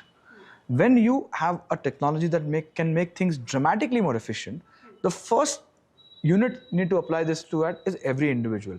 Every individual can, let's take an example of a journalist, right? There are like journalists who are leveraging AI, right? I've heard about journalists who have gone and using their AI avatars to be now telecasting on TV, stuff. yes. and you're also seeing people who are kind of not adopting AI, right? So you see that causes that level of shift. So I think first focus we had is that how do we make sure that every single individual who works with us is now becoming proficient at AI and enable them in a material way. Second thing is that a lot of our internal wiring and internal systems, right, are now moving the AI direction.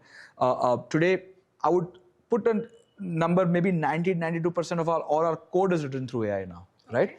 So this is just many things that will eventually, every process, right? You will see, for example, one of our, an interesting story, one of our operations leader figured out a way to build significantly higher operational efficiency, and now they could do 10x work with the same amount of team, right?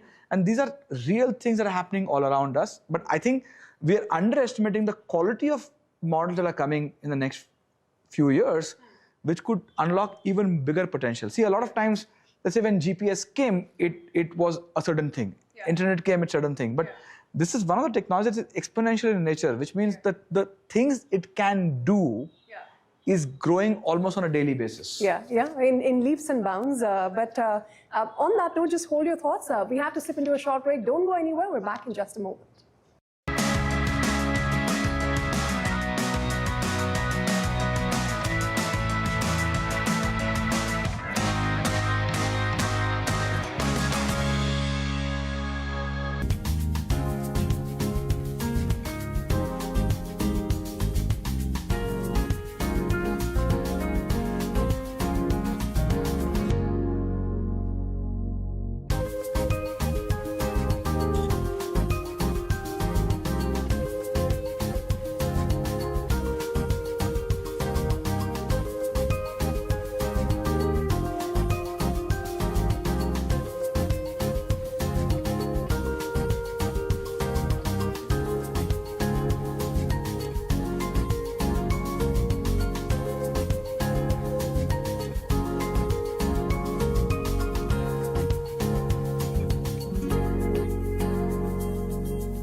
Welcome back. We're continuing our conversation with Kunal Shah of Crude. Kunal, we've spoken about a whole length of things. I just wanted to end with a quick, maybe one-line rapid fire, if you'd call it that, to get your thoughts on a whole lot of things.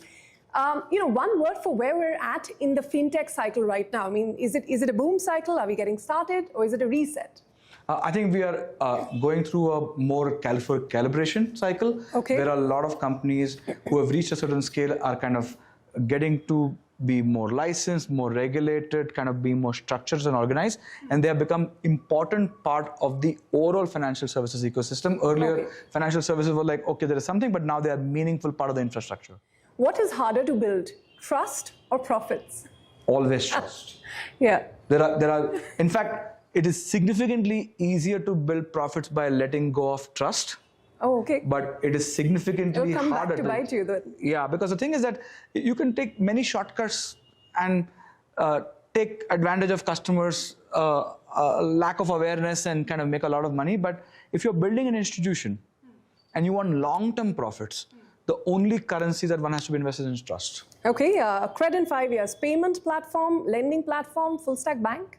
A trusted ecosystem that allows people to transact without fear and a doubt of any reason. No digital banking ambitions whatsoever. At this point of time, we believe that the distribution model is the best thing that is suited for any tech company. We continue to be focused on that. More than 7 years of building Cred before that free charge. Biggest learning? Biggest learning, I would say, is that always one has to be realizing that the customer is evolving at a much faster rate than your ability to evolve. Okay, the most overrated and the most underrated trend in fintechs right now? Overrated is going public. Underrated? Underrated is building high trust institutions that will last all of us who are building it. What's the tougher job, being a founder or being an entrepreneur and an investor? Always a founder. It is easy to lose money as an investor. Okay, one habit that you say will define you as a founder, if one were to look back? Curiosity. Curiosity. A contrarian belief you strongly hold about money? It is a means to an end and not a goal one should be chasing. And I don't know if I should ask you this, but a startup you wish you had built, not the global ones, we know there are far too many, but maybe in India. I never think about that. What I do is I figure out a way to invest in them and still be part of the journey. All right, Kunal, thanks very much for your time. It was a pleasure speaking with you. Thank you so much for having me. All right, on that note, we'll wrap up this special conversation. Thanks very much for tuning in. It's a goodbye, and thanks from all of us.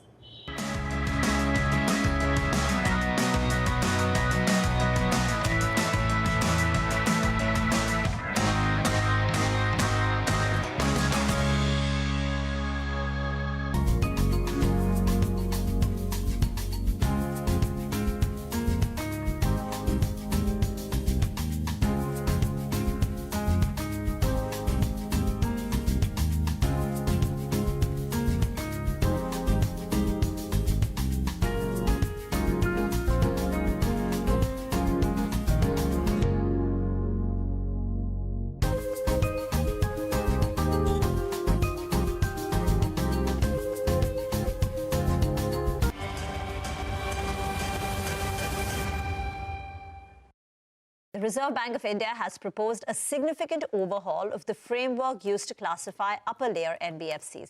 It's now shifting to a much simpler asset size based methodology. So basically, NBFCs who have a 1 lakh crore asset size will qualify as an upper layer. Ritu's been talking about this since morning. Abizar Divanji, founder of Neostrat Advisors, is now joining in on the show. Thank you very much, Abizar, for joining in.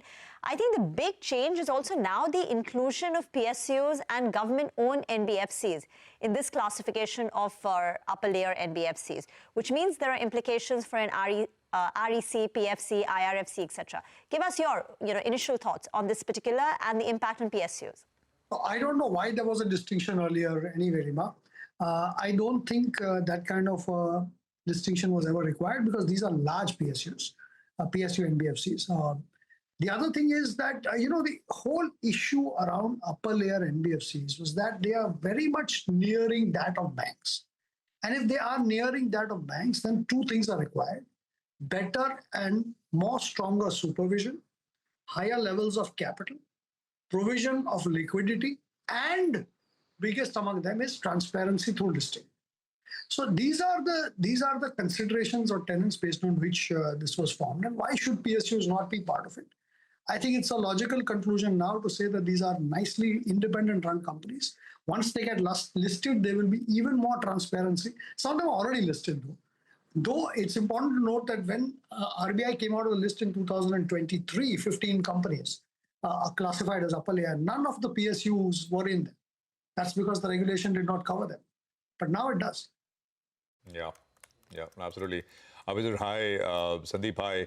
So PSUs is one. What happens to Tata Sons now? Abizar? So I don't think Tata Sons is impacted by this. Now you have to understand Tata Sons issue in a little different format. First of all, I don't think this regulation has come out in any way detrimental or for Tata Sons. Now, this is simply a simplification from the earlier regulation, which said that there is a subjective basis. Now we come to an objective basis, which is 1 lakh crores. Tata Sons falls within the 1 lakh crores? Surely it does. But if you look at the regulation, there's a layered regulation here, and you have to understand that. One is, under the earlier regulations, where RBI had the discretion, in 2023, Tata Sons was the only CIC to be included in RBI's list of companies that need to get listed as upper layer. Under the new regulations, that flexibility is gone. The only criteria left is 1 lakh crore. Now, under the 1 lakh, it says RBI can use its discretion, but within the 1 lakh crore limit. So that is one. Now, the second and the most important issue is Tata Sons likely to remain a CIC? That's a very important question.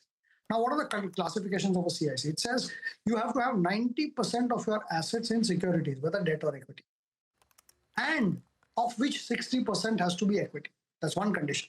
Condition number two is you should have directly or indirectly public deposits involved in funding those assets.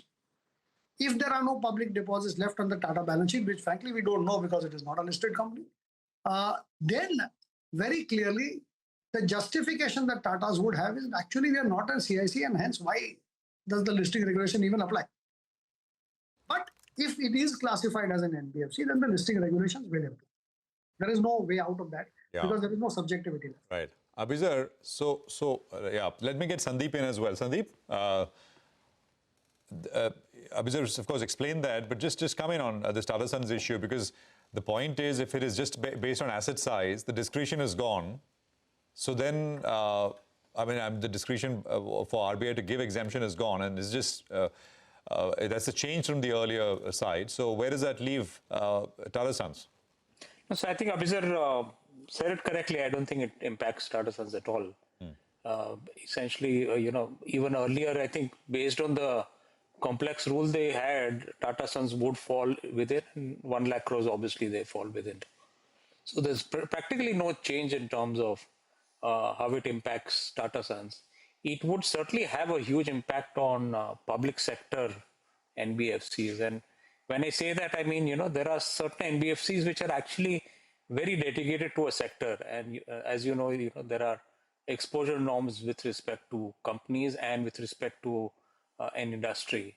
So, entities like REC and PFC, which overwhelmingly kind of by mandate of law probably are required to lend to power distribution and power generation, will have an issue really.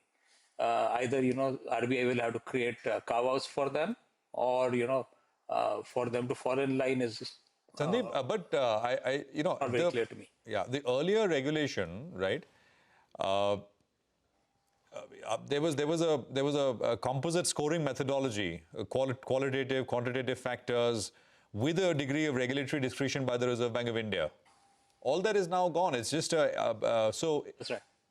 So, I mean, when we say that it doesn't, there's nothing changes for Tata Sons, I mean, will they have to get deregistered as an NBFC to stay out of this?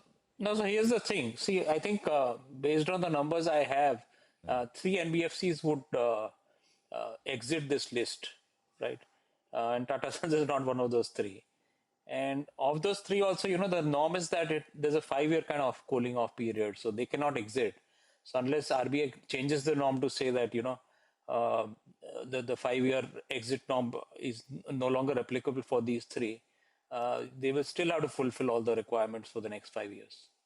Yeah. So, Abizar, you want to just come in there on that question? I would just look at it, see, every regulation is devised out of logic.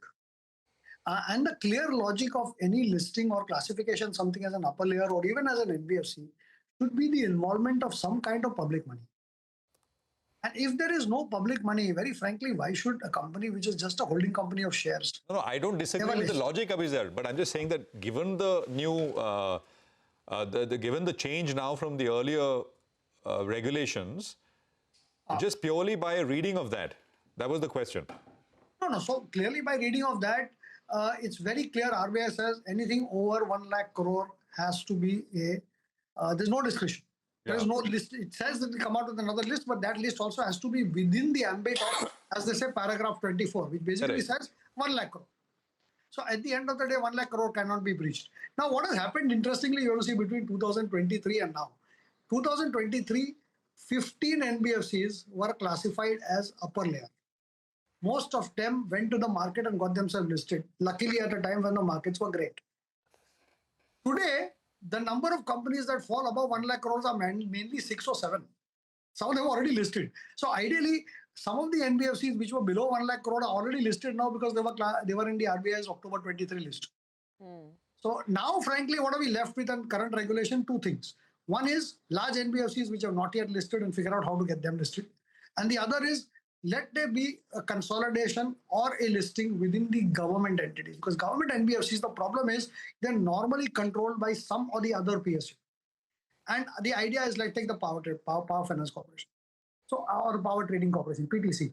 Some of these companies need to consolidate, come together and become much larger infrastructure service finance providers.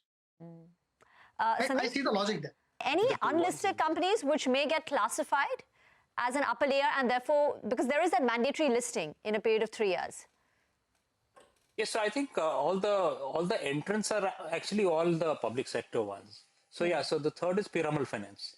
Piramal Finance. So PNB, Piramal and Samman are the exiting companies, and there are 7, all of them are public sector, I think, except one, I guess, Bajaj Finserv and Jio. Okay, two private and 5 public, which will enter. Yeah. That, Abhijit, this 5-year lock-in, right? Once you are in the upper layer, so how do you get out? I think the only way you can get out is applying to the RBI, frankly, because these are all directions of RBI. This is not part of the Banking Regulation Act or not part of any other banking act. It's a regulation of RBI. If you go to RBI and prove that sort of thing, that if you are not taking any form of public finance, then why are you an NBFC? The only way to get out is to declassify yourself from NBFC. Now, all the companies that Sandeep named, except, of course, the CIC company, Tata Sons, all the other companies actually are in the business of NBFC because they're in the lending business. So their ability to get out of NBFCs is difficult. Their ability to get out of being upper layer is there now. But some of them are already listed. So very frankly, I don't know. It's only the level of regulation that will now get impacted. When you come to CICs, the only CIC ever classified as an upper layer was Tata. Every other NBFC per the RBI's rules, CIC rather, as an RBI rule is classified as a mid layer. So I think we boil down to this one issue saying, is Tata Sons an NBFC? If it is an NBFC or a CIC, then very frankly, Hobson's choice, it has to list. If it is not one, it doesn't have to. Will there be, Abhijit, out of the listed companies, right? In your opinion, will this, they will be, I think they'll be regulated to exposure limits, etc. as well, right? So maybe you'll have to diversify. Will there be any issue there? I mean, diversification is good, but it can impact growth as well. So somebody from RBI told me a few months ago that even if we have for upper layer NBFCs, regulation like banking, if bank is regulated at the scale of 8, the upper layer NBFC is not regulated at a scale of more than 4. So still, I think the regulatory arbitrage even between upper layer NBFCs and banks will remain. Exposure norms will become issues, but the advantage is going to be on the liquidity side, because I think RBI will open up some liquidity window for upper layer NBFCs because of their systemic risk. I see. Sandeep, you want to add to that? No, I think Abhijit captured it accurately. I think essentially there will be exposure limit, which will be an issue for at least 2-3 of these entities, which are very specialized entities like REC and PFC. Which kind of very focusedly lend to one sector only, and there are group exposure norms which they will breach on day one. So either they will have to kind of have a path to get into other things, which is pretty much opposite of what they were set up for, right? Yeah. Or they get an exemption from RBI. It will have to be one of the two for at least 2-3 of these companies, which will not be able to meet with the exposure norms. Yeah, absolutely. Abhijit, great insights. Thank you very much, Sandeep. Appreciate your time here, and good conversation, gentlemen.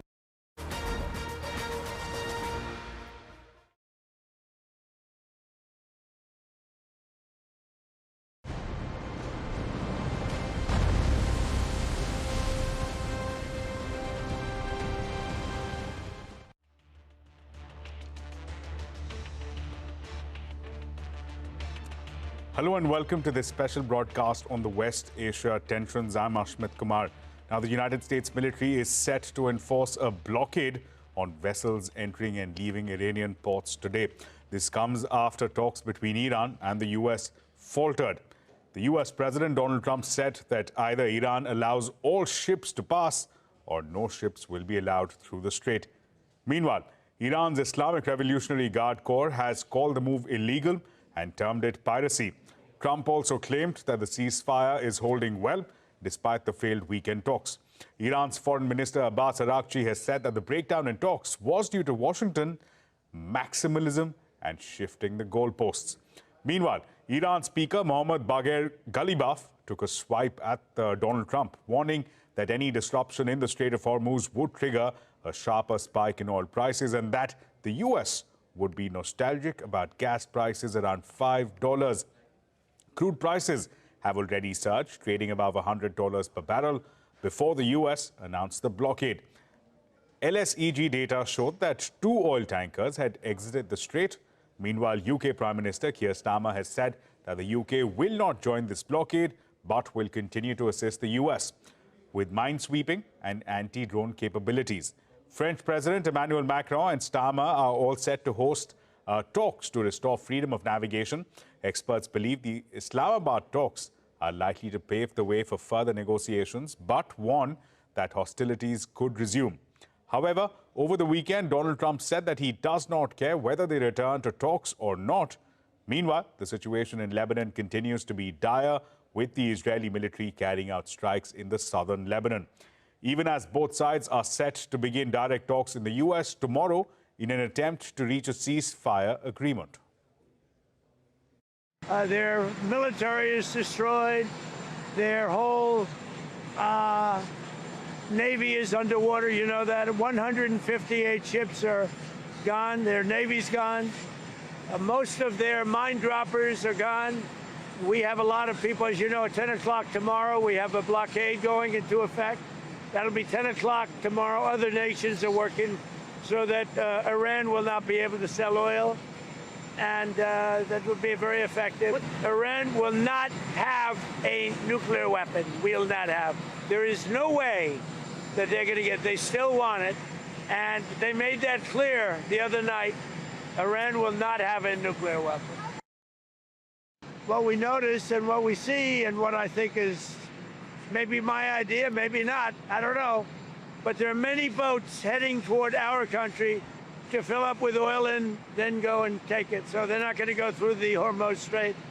And ultimately that'll be corrected. But in the meantime, they're using us. We have more oil because of drill, baby, drill. We have more oil than Russia and Saudi Arabia put together. Well, joining us now to take this discussion ahead is with us Nahida Hosseini Lewis, Research Fellow at the Institute for Criminal Policy Research. We also have with us, joining us, author and journalist Ray Locker. To both our panelists, thank you so much for joining us. Mr. Locker, let me come to you first. Again, before we dive into the Iran question, blockade or not, whether or not there will be further talks, Donald Trump unquestionably is the most influential man with respect to the region right now. He holds all the cards, is holding them close to his chest. From a man like that to have a social media post where he is played out to be Jesus Christ, where he's trying to heal a person who's sick, followed soon after by a clarification from none other than the Pope himself, saying that he does not have reason to fear the Trump administration. Again, the theater of the bizarre is what many are calling it. What exactly do we have on our hands? What are we looking at? What we're looking at is the world's major superpower is run by a lunatic, a 34-time convicted felon incapable of telling the truth. The film clips that you showed had him changing positions multiple times, telling things that just aren't true. And so how do you deal with that? I mean, I live here. I see it every day. I've seen it every day for the last 10 years, 11 years. If I'm somewhere else in the world, first of all, I'm thinking, how do I deal with this person? Second, you shouldn't be afraid of him, even though he is crazy, because you're seeing his weakness all around you. And, you know, yesterday's elections in Hungary show that even more, that people can take on an autocrat and survive and thrive. So those are my major conclusions right now. Sure. Let's in fact dive into the question of the Iran conflict and what happens now post the Islamabad talks. Ms. Lewis, let me come to you again. The decision by Donald Trump to blockade the Strait of Hormuz, a clear application of military force. What many analysts are saying that perhaps lessons from the last 40 days have not been learnt. What many analysts are now arguing is that last 40 days, if they show anything, is that military coercion is clearly not working with Iran. Is Donald Trump at risk of miscalculating and trying a strategy that hasn't worked for him in the last month or so? Well, thank you. It's a very important and interesting question, of course. I think the answer is slightly twofold. So on one hand, America, certainly US and Israel have had a military supremacy over the Islamic Republic, and they have been able to destroy Iran's traditional military power to a high degree. That's not just propaganda, that has actually happened on the ground. However, on the other hand, Iran does have certain strength. The Islamic Republic has certain strengths. It has still managed to keep a lot of its military apparatus, such as it's powered for still using its missiles and drones. And it's also able to produce this under these conditions. That's what some military experts are telling us.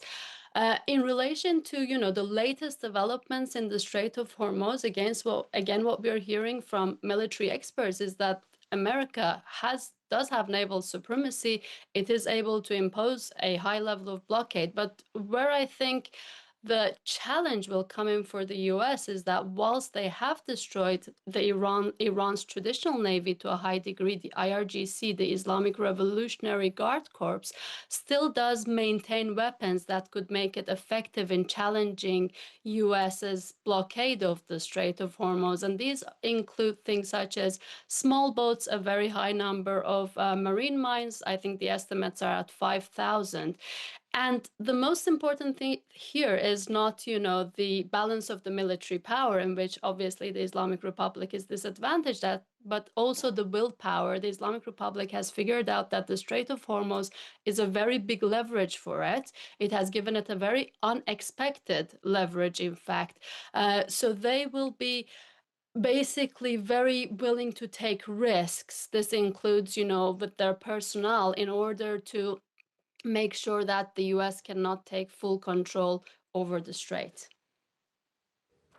Let me then also ask you a follow-up question, because given where we are, given what we've seen over the last 40 odd days, are we in a situation where the worst case scenario is a resumption of hostilities?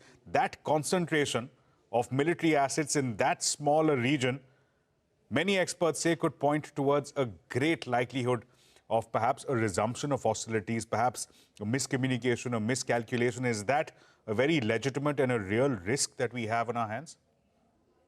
I think it is certainly a real risk. The reason being that the Islamic Republic came to this war having one very important, from its perspective, objective, and that was to survive this war. At the very beginning, 6 weeks ago, perhaps many analysts would put, the odds against it, but it has shown that, despite a very real mass dissatisfaction with the state inside Iran, mass uprisings did not happen during the war as some had expected, that there will be a military conflict, there will be a war like Iran's military power, Islamic Republic's military power will decrease, and then mass uprisings will essentially lead to a collapse of the regime. This has not happened. So the Islamic Republic has managed to maintain its hold over the country, and it has, as we discussed, shown that it does have a level of military resiliency, especially in using tactics of horizontal and asymmetric wars. From its survival perspective, continuing hostilities, as long as it thinks that it will not damage its overall chance of survival, it would probably see it to its benefit. On the other hand, we can see that the US is not willing to compromise and basically give Iran, the Islamic Republic, a very clear win. So I think the continuation of hostilities at this point is a real danger, and what we will probably see in the upcoming weeks. Sure. Mr. Locker, coming to you now. With respect to this blockade, again, just one more question on that one particular issue. This blockade that we've seen over the last 40 days, China has been a beneficiary. It has been benefiting from access to Iranian oil. So when Donald Trump says that I will not allow ships to leave the Iranian port, is that a dig at China? Is that aimed at China? And I ask you this because a statement coming in from the Chinese Minister of Defense very clearly says, expect others to not meddle in our affairs. Iran controls the Strait of Hormuz and it is open to us. So I ask you again, is this aimed at China? Well, I don't know if it's aimed at China specifically. I don't think Trump is thinking that clearly, like, oh, I'm going to say this and it's aimed at China. Obviously, that's a consequence of this. And, you know, the Chinese are not going to look favorably upon a U.S. warship trying to stop a Chinese tanker or any kind of ship from entering or exiting the Strait of Hormuz. So whether he meant it as a dig at China or not, it's a problem. It's going to be a problem with the United States and China or any other country that owns a ship that's trying to navigate that strait. So moving ahead, I mean, given where we stand right now, given that it may not be a dig at China, are we looking at a situation where this blockade provides some clarity with respect to perhaps non-Iranian oil? Is that something that you expect?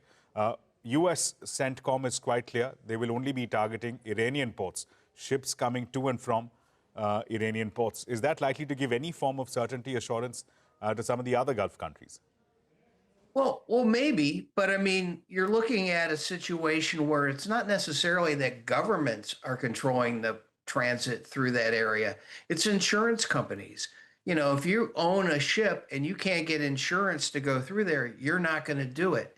And how many people want to send one of their ships loaded with oil through a navigation passageway that is very challenged, very dangerous? You don't know if you're going to get attacked or not. And so that's a consequence of all of this. People aren't sure if they want to go through that area or not. Well, on the flip side, despite all the back and forth we've seen over the last 48 hours, one thing that is true is that both sides are holding firm. They're not attacking each other's facilities. There are no missiles and drones that we're hearing about. Is that a reason for some hope that perhaps there could be room for resumption of dialogue and that we could have a second round of Islamabad talks? Well, I think it's hopeful whenever people aren't shooting at each other. So, yes, and I don't think that either country wants there to be a shooting war. I know Trump doesn't really want it. He talks tough. I wasn't surprised at all that he backed down from his threats to wipe out Iran's infrastructure because he really didn't want to do it. And that's the way he does business. He's going to make a lot of threats and then kind of back down. So I think it's always encouraging when people aren't shooting at each other, and I hope that continues. Ms. Lewis, same question to you. How much appetite is there between Tehran and Washington to have a round two, perhaps, of Islamabad talks? I think whilst the situation with the Strait of Hormuz is, going through this uncertain phase, it might be hard to see past, the possible escalation that might happen in the next few hours or days. However, I think there still is an appetite for talk from both sides. As we saw in Islamabad, whilst both sides' officials did blame each other for not reaching a final negotiation, but they both also kept the door open, saying that they made a lot of progress on certain issues. So I think there is certainly a possibility of talks. I don't think it will be imminent, but it will also depend on if they can come to a common understanding or a compromise on the key issues that the both sides have been emphasizing on. So that would be Iran's nuclear issue, the Strait of Hormuz, and possibly regional matters related to Iran's links with its so-called proxies and so on. And I think we have to wait and see what happens. The next few hours and days will be quite crucial in seeing how much self-restraint both sides show during this announced blockade of Strait of Hormuz. Right, Ms. Lewis, I'd request both of our panelists, Mr. Locker, Ms. Lewis, to stay on with us. We're slipping into a very short break. We'll continue this conversation on the other side.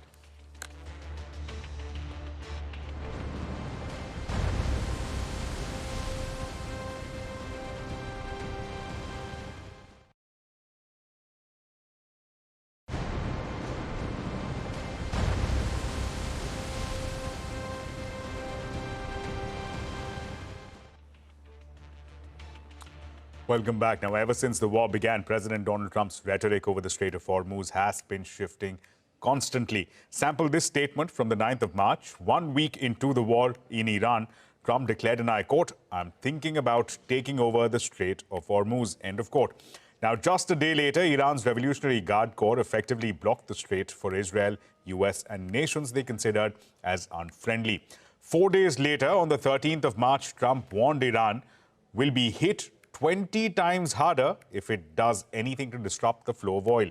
But Iran remained defiant. 2 days later, on the 15th of March, Trump called up NATO allies as well as Japan and China to send warships to secure the strait. But none of those countries were ready to send troops. 6 days later, on the 21st of March, Trump issued a 48-hour ultimatum threatening to obliterate Iran's power plants if they did not open the Strait of Hormuz. The president was clearly growing frustrated with Iran and even as his allies for not supporting his military operations. On the 26th of March, Donald Trump claimed Iran had given a present to the United States. This present, according to Donald Trump, was Iran giving permission to 10 oil tankers to pass through the strait. But just a day later, President Trump lashed out at NATO allies, showing more signs of frustration. Trump said, and I quote, "Build up some delayed courage, go to the strait and just take it, use it for yourself." On the 3rd of April, President Trump said, and I quote, "With a little more time, we can easily open the Hormuz Strait, take the oil and make a fortune. It would be a gusher for the world." Now, 24 hours after this came a profanity-laced post from President Trump threatening to blow up all power plants and bridges in